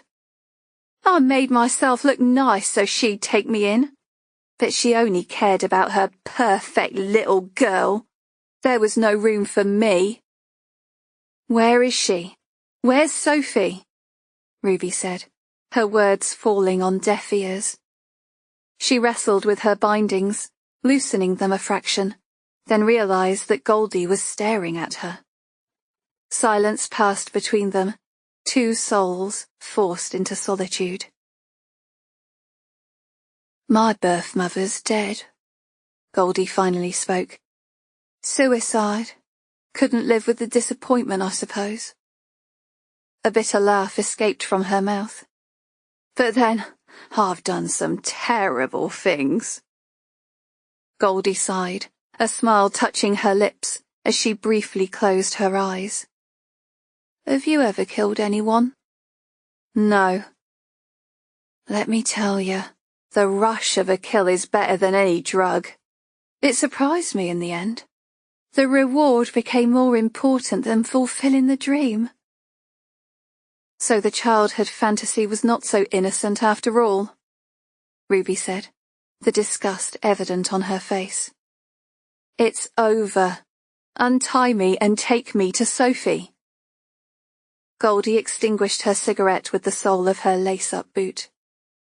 You forced my hand when you knocked on Chris's door. If you'd brought backup, she'd be safe in your arms now. Her death is on your head. Where is she? Ruby asked, her chest rising as she battled the rising tide of frustration. If she didn't get out of this place soon, she couldn't be held responsible for her actions. Goldie smiled. I told you, she's asleep, frozen in time like Sleeping Beauty. But the minutes are ticking away.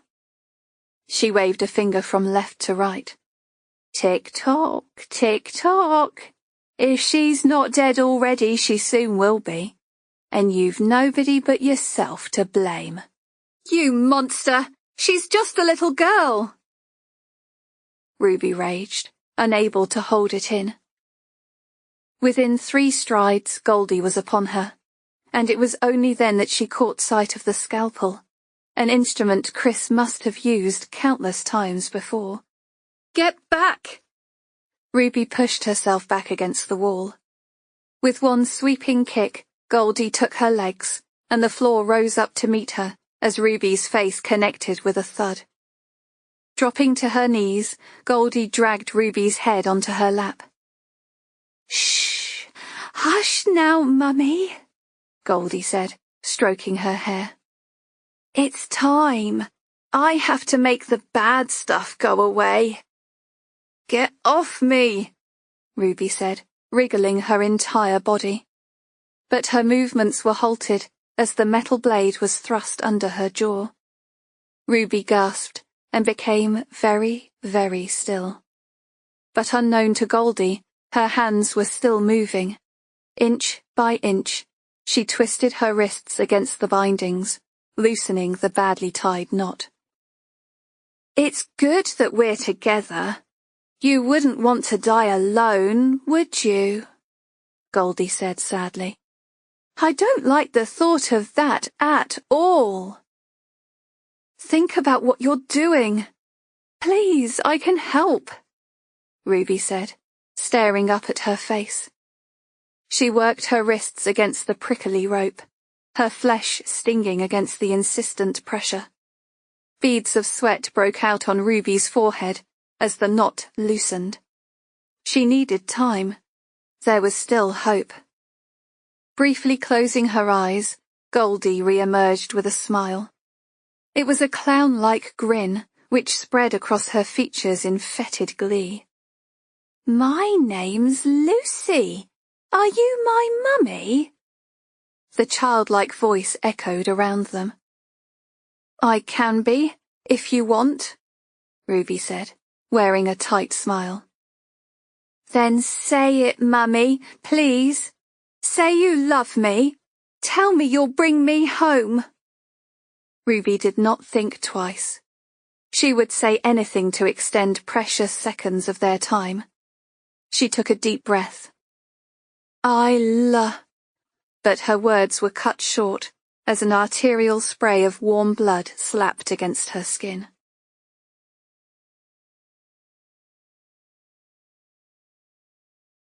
Chapter 67. Kathy was a good kid, and despite everything, she said she needed her mother. Nathan knew so little about her, but it was not too late to repair things, so long as he could get Ruby back safely. The thought of her being buried in a casket in the ground struck cold fear in his heart. It was an alien emotion, and he tried to shake it off as he followed Downs down the driveway of Chris Douglas's house. He curled his fists. Replacing the emotion with the familiar lust for revenge had sharpened his focus. If Chris Douglas hurt a hair on Ruby's head, he would blow his fucking brains out. Thundering behind the police unit, he and Downs pushed their way through the front door. Broken hinged, it had been battered to submission. The last thing he expected to see was a man lying in a pool of blood on the kitchen floor. Fuck, Downs said. It's Chris. But Nathan had no sentiment for Chris. His focus was solely on Ruby. A lump of dread rose in his throat and wedged like a hard ball. There must be a basement, Nathan barked at the officers. She said something about going down. Try the garden too. Downs gave him a look which told him who was in charge, but Nathan didn't care. The detective inspector might have to play it by the book, but he didn't. Nervous energy erupted in his bloodstream as he pulled back the door of a cupboard under the stairs. Here, he shouted, lifting a panel on the floor which led to an underground stairwell. Feeling for a light, he adjusted his eyes to the darkness. The stench of bodily fluids and human remains were overpowering. These were smells he had encountered from a young age, when he was forced to watch his father's work. He entered the bowels of the room, resisting the urge to draw his pistol. Carrying a firearm would land him a prison sentence, and judging by their sideways glances, there were lots of officers here who would be too glad to collar a Crosby. Flicking on the light switch, he descended the steps to the basement. "Ruby!" he called out, his voice echoing in the dank space. Nathan's heart plummeted as he gazed around the empty room. Nothing but a swivel chair, a bent-up Christmas tree, and some old stains on a splintered wooden floor. Sure, the basement harbored life. The rat droppings and cobwebs were testament to that, and the smell of death reeked from the floorboards. But if Ruby was here, she had since been moved. They had found their killer all right. But where was Ruby now? Police boots echoed on the stairs as officers warily followed him down. They did not question their superior about Nathan's presence, and Downs did not offer any explanation. Who knew what they would uncover from beneath the floorboards? But Nathan was not here to solve past crimes. Downs rubbed his chin, disappointment evident on his face. "Where's he taken her?" Nathan said. "You said he was a pathologist. Where does he work?" "We need to get to his office." "I'll take it from here," Downs said. "You're having a laugh if you think I'm stepping back now," Nathan replied, pushing past officers to hike up the stairs. But Downs was not far behind, matching him step for step. He must have known what Nathan was planning, because he was not allowing him out of his sight. Downs grabbed the door handle of his Mercedes and launched himself inside. Revving the engine, Nathan tore up the road. "Listen, we both have one thing in common, and that's Ruby's welfare," Downs said, pushing his seatbelt into its holder. "Just leave this to the police. If Ruby comes out of this place in one piece, then you've got your futures to consider. I won't come between you." "That's very magnanimous of you," Nathan said, bemused, as if Downs ever stood in their way. "I'm thinking of Ruby, and what she'd won for her daughter. Having you in prison isn't one of them. Drop me off and then go home. I'll call and update when I get inside." "Don't worry, Downs, I won't throw any punches. It's not how I do business," Nathan said. Downs raised an eyebrow, as if to say that was not what he had heard, but he stayed silent. Nathan pulled up outside the building and killed the engine of the car. Police sirens echoed in the distance, indicating they would not be alone for long. "I'll give you 5 minutes, then I'm going in." Downs nodded in acknowledgement. A thin layer of perspiration shone on his forehead. Scrambling out of the car, he took long strides in the darkness towards the building. Neither of them noticed the thin sliver of crepe which had come loose from the front door. Edged with white ribbon, the breeze carried it away, along with any clues to Sophie's whereabouts.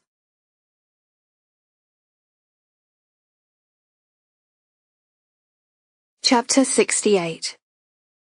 Ruby heaved a gasp, involuntarily swallowing the fluids which had sprayed on her tongue. Goldie's head connected with the floor, the clang of the scalpel jerking from her hand. Goldie knew exactly where to slice for maximum impact, and now she was as good as dead. Pulling and tugging on the rope, Ruby cried out in frustration. The more her head cleared, the louder the voices became. "You're trapped down here. They'll never find you. Trapped in the ground with a corpse and a million insects for company." "No," Ruby whispered, her skin clammy with blood and newly formed sweat. Shuffling over to the scalpel, she grappled for purchase, being careful not to touch the blood-tinged blade. Razor sharp, it could have her fingers off in seconds. Goldie twitched behind her, her strangled breaths growing weaker. Blood pooled around them, the last few beats of a dying heart pumping it through the open wound. Ruby could feel it providing warmth as it soaked into her trousers. Wrapping her fingers tightly around the handle, she inched the blade towards her bindings and sword. The rope parted with a satisfying crack, leaving her free to undo her ankles. Ruby was flooded with relief. It could so easily have been her lifeless on the floor. Pulling off her blazer, she wrapped the sleeve around Goldie's throat in an effort to plug the wound. It was like trying to stop the tide. But in this case, the tide was blood red. She had to leave, search the house for Sophie, and call for help. Goldie stared at the ceiling. Her lips parted, but devoid of breath. She had taken Sophie's whereabouts to the grave. Ruby rifled for her phone before rising to her feet. No signal. She needed to get out of here and call for help. Goldie's words replayed in her mind as she took the stairs, praying for an unlocked door. Just like Sleeping Beauty. The truth finally dawned. She knew exactly where Sophie was, and if she was right, she had just minutes to save her.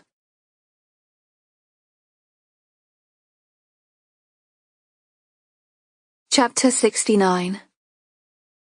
Ruby launched herself up the stairs, clinging onto the narrow railing for support.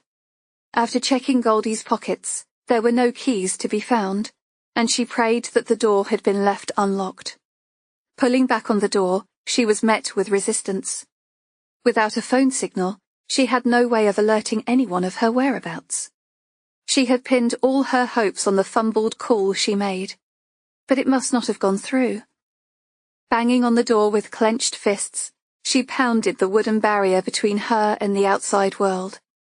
And then, in the silence, a crash of glass. Somewhere in the distance, someone was coming. Heavy footsteps drew nearer, approaching the other side of the door. "Help!" Ruby shouted. "I'm locked in, can you get me out?" "Ruby, it's me, Nathan. Stand back from the door." Ruby had never been so happy to hear his voice. She took a couple of steps down the stairs. Shielding her eyes, she waited as the crack of timber shattered the desolate air. Ruby caught Nathan on the top step as he kicked open the door. Drawing back a sudden breath, he took in her appearance. "You're hurt," he said, the words tumbling from his mouth as he checked her for injuries. Of course, the blood. She must have looked like something out of a horror movie. "It's okay," she said, batting him away as she stepped through the splintered door. "It's not mine, but we need to get to Sophie. I think I know where she is." Ruby wanted to ask how Nathan had found her, but such questions could come later. For now, there was a young life hanging in the balance. "Where's Chris?" Ruby said, throwing a glance over his shoulder. "He's dead," Nathan replied, leading her into the long dark corridor. So that was what Goldie meant when she said he was serving a higher purpose. Chris was her accomplice, and she had killed him to shift the focus from her. Ruby looked around the hall. It carried the same smell of disinfectant, but this was not Chris's house. "What? Where am I?" she asked, her words laced with confusion. Nathan frowned. "You're at the mortuary, don't you remember?" "I passed out. I thought I was in his basement." But as she got her bearings, she remembered why she was there. "But this is better. Come with me." Running with her bare feet slapping against the cold tiles, everything felt surreal. As if trapped in a nightmare, she galloped down the corridor, searching for the door which would provide her escape. She turned left. Pushing through the double doors, Nathan was right by her side. Laced with Goldie's blood, she must have looked a strange sight.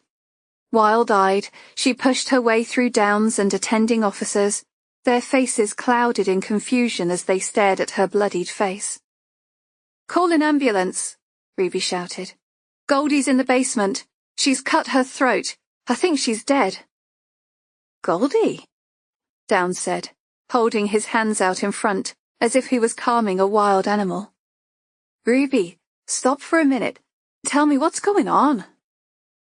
Ruby darted past him, making her way to the mortuary freezers, where the bodies of the dead were kept. I know where Sophie is. There was no time for questions. Downs and Nathan exchanged a glance before following Ruby in haste. You start down there, she said, pointing to the end, and I'll start here. Ruby grasped the handle, pulling back the long heavy drawer. It rolled on its wheels to reveal an elderly woman. Ghostly white, with sunken eyes, she was queued for the autopsy that was yet to come. But Ruby had no time to afford her the respect she deserved. Slamming back the door, she paused only to turn and pull out the next drawer. Nathan began in the middle, and Downs was at the end. Under the glow of strip lighting and the faint tang of disinfectant in the air, the only sounds were police boots pounding down the corridor to the basement, and the ominous rolling backwards and forwards of freezer drawers. Ruby, Nathan said, his voice flat.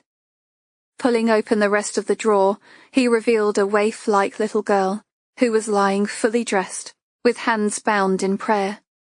Frozen in time, just like Sleeping Beauty. Help me get her out, Ruby breathed, clasping her hands under Sophie's armpits. She was cold, so very cold, and Ruby pressed her hand against Sophie's coat, praying for the comforting thump of a heartbeat. But there was nothing. Over here, to the radiator, Ruby said, as Nathan gently lifted her up. For once, she was grateful for the stifling heat pumping through the building. Placing her on the ground, Ruby pressed her cheek against the little girl's face. Touching the artery in her neck, she held her own breath, willing Sophie's to return. She gasped a sigh of relief. We've got a pulse. But the child was barely breathing.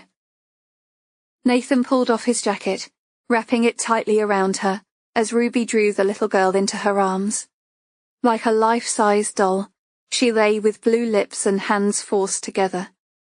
Reaching into his back pocket, Nathan drew out a Stanley knife, cutting the bindings and releasing her wrists. Downs stood, rooted to the spot, as he watched the couple try to breathe life into the little frozen girl. Your coat, Nathan barked at him. Give me your coat. Pulling off his heavy woolen coat, he threw it to Nathan, for once in his life devoid of words. Working together, Nathan and Ruby wrapped it tighter around Sophie. Pulling off her shoes, Nathan massaged her feet, then her fingers, cupping his hands and breathing hot air, pressing her to the radiator for warmth. Ruby drew her tighter, hugging her to her chest. Gently rocking, she begged in ragged whispers for the little girl to come back to them. You're all right. You're going to be all right. Please wake up now. There's a good girl. And then she heard it, a little sigh of breath, followed by a tiny flush of colour to her cheeks. Nathan wrapped the coat tighter, encouraging murmurs passing his lips. In those few seconds, it was just Ruby, Nathan, and the skinny little dark-haired girl. I'm sorry, Ruby whispered as she rocked, kissing the top of her head. But she did not know what she was sorry for. Was it for her own daughter, for Sophie, or for her mother, Anita, who was lying in hospital recovering from her ordeal? Downs turned to the window as he raised his radio to his lips, his face illuminated in the blue flashing lights. Ruby gently rocked the sedated child, unwilling to release her to the uniformed bodies bustling into the room. Police, ambulance and crime scene investigators flooded in. Head bowed, Downs updated his superiors by phone, pressing a finger against his ear as he engaged in conversation. It's okay, you can let go now, a soothing voice spoke in Ruby's ear. She swiveled her head to see the green paramedic uniform and a pair of outstretched hands, waiting for the precious bundle. She glanced at Nathan, tears pricking her eyes. And in that moment, they both saw the pain that giving up their daughter had caused each other. Getting to her feet, she allowed them to work. Her arms were empty, her body hollow. Nathan put a comforting arm around her and squeezed. Unconcerned by her witnesses, she allowed her hand to slip around his waist, taking comfort in his strength. "You need to go with them," Downs said, nodding at the paramedics. "I'm fine," Ruby said. "She's coming back to mine," Nathan spoke at the same time. "We need statements," Downs replied, his voice laced with disapproval. Nathan stared, hard-faced. "In the morning, you'll have your statements then." Ruby allowed him to steer her away. Downs would send someone to the house, have them bag up her clothes, and swab her face for forensics. A nod passed between them, and Downs let her go.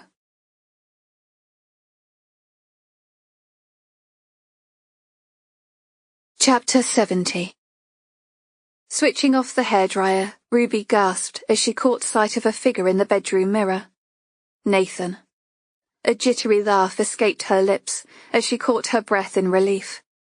Here, in the home he bought for her, she could not be any safer. It had taken guts for Luddy to attend Nathan's house last night, but it was worth providing a full statement to be allowed a late start today. Ruby had been prepared to go home, but, in his wisdom, Nathan had brought her here. He was right. It was their safe house, and she had never been more grateful for it than today. Exhausted from the emotional turbulence, she had fallen into a nightmarish sleep, her dreams filled with running barefoot down empty corridors, searching for her daughter. "I made you some coffee," Nathan said, his eyes falling on her hair. It had taken 3 boiling hot showers to satisfy her that all traces of blood were washed away. "Thanks," Ruby said, pulling the toweling robe around her, before following him to the sofa. "How did you find me? In the basement, I mean. How did you know where I was?" Ruby asked. She couldn't figure out why Nathan had smashed a window to gain entry to the back, while Downs and his colleagues were at the front. Nathan took a sip from his mug, staring straight ahead. "I was waiting in the car when I searched up plans of the building on my phone. As soon as I saw there was an underground basement, I went in." Ruby smiled. That was Nathan all over. Action first, ask questions later. "My turn now," Nathan said, giving her thigh an impromptu squeeze. "How did you know that Chris was mixed up in it?" "It was little things at first. He insisted the corpses had been washed, but I could tell by Emily's hair that it wasn't clean. Then I saw stamen powder on his coat when I hung mine up next to his at the post-mortem." Ruby lifted her feet and curled up on the sofa, hugging her cup for warmth. "There were lilies at Emily's address, but we wore forensic suits at the scene. Anyone can buy lilies, so I dismissed it from my mind." "What about the others?" Nathan asked. "Monica and Emily." "He disposed of any forensics during the PM. It worked out fine, until I saw Monica's dirty feet.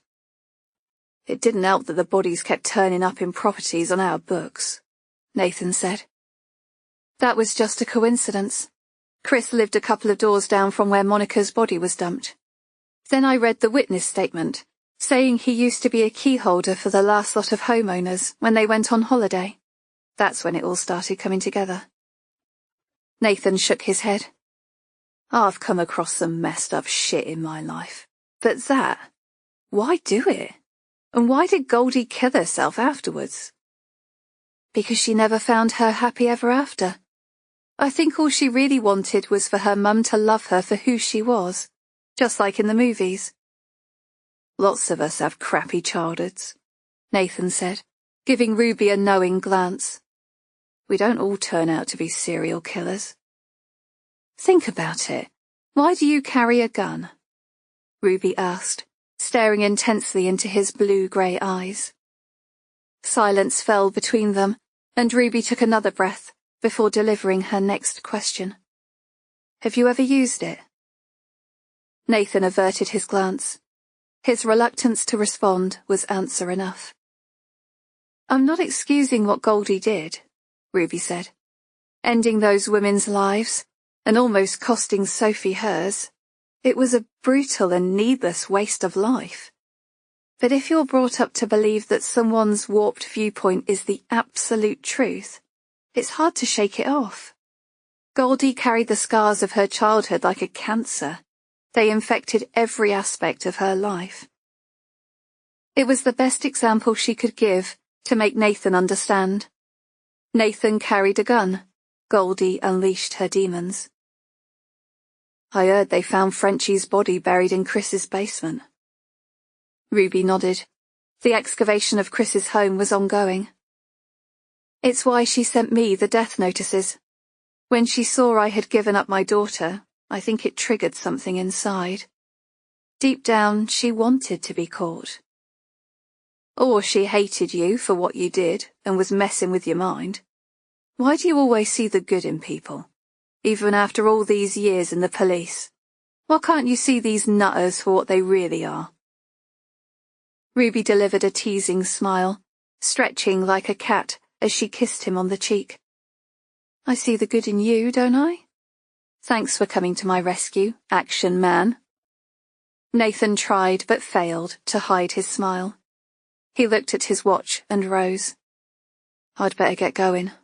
There's clean clothes in the wardrobe if you want to go to work from here." Ruby rose with him. "I'm still going back to my flat, you know. This isn't permanent." "I know." Nathan raised a hand as he made for the door. "Call me if you need anything." She stood wanting to call him back. The sight of Nathan leaving sent a bolt of regret. Why was she joking when her daughter had come home? "What does she look like?" Ruby said, the words feeling too big for her throat. Nathan paused at the door. "She's thin, dark hair, as your eyes, my attitude. She's a bit wild, keen to get involved in the family business." Ruby arched an eyebrow as he returned and took her hand. Drawn like magnets, one always returned for one last touch, one more word. She hoped that it would be the same for her daughter, that some way Kathy would find her way back to her. At least now she knew who had been visiting her mother at Oakwood. It gave Ruby hope that Kathy wanted to engage with her grandmother. "I'll make sure she keeps her nose clean. Help her get an education, a proper career." "It wasn't that long ago that you were telling me that being a criminal was a career," Ruby said, half joking. "It's not the one I have in mind for my daughter." My daughter, not ours. Ruby knew she had no right to be upset by his turn of phrase, but it hurt like hell anyway. She thrust her hands into the dressing gown pockets, swallowing back the tightness in her throat. "Will you tell her that I've always thought of her, that I'd like to meet?" "When she's ready to hear it, I will." He sighed. "She's a very troubled girl, and I'm going to need your help when she comes around." "I'll be right here when she does," Ruby said. "So what about you and Leona? I've heard you're getting married. I don't suppose you'll have much room in your life for me then." She knew what she sounded like and hated herself for it, but she had to know. "Me and Leona are through," Nathan said ruefully. "And what about you? I guess that Jack Downs doesn't seem that bad now I've met him." Ruby smiled at Nathan's efforts of being diplomatic. "Work relationships are messy. We're back on a professional basis only." It was a decision she had not been aware of until the words fell from her tongue. Nathan reached out and touched her hair, pushing an errant lock behind her ear. His knuckles brushed her cheekbone, sending a tingle down her spine. "I guess I'll see you around," he said, before turning and walking away. "Not if I see you first," Ruby called after him, her smile filtering through her words. She padded to the window, opening it wide, absorbing the noise of the streets below. London. The sounds of the traffic were her lullaby, the scent of the streets her perfume. She did not know what the future held, but as long as she was here, she was home. She leaned on the windowsill, basking in the morning sun. Her phone beeped in her dressing gown pocket, alerting her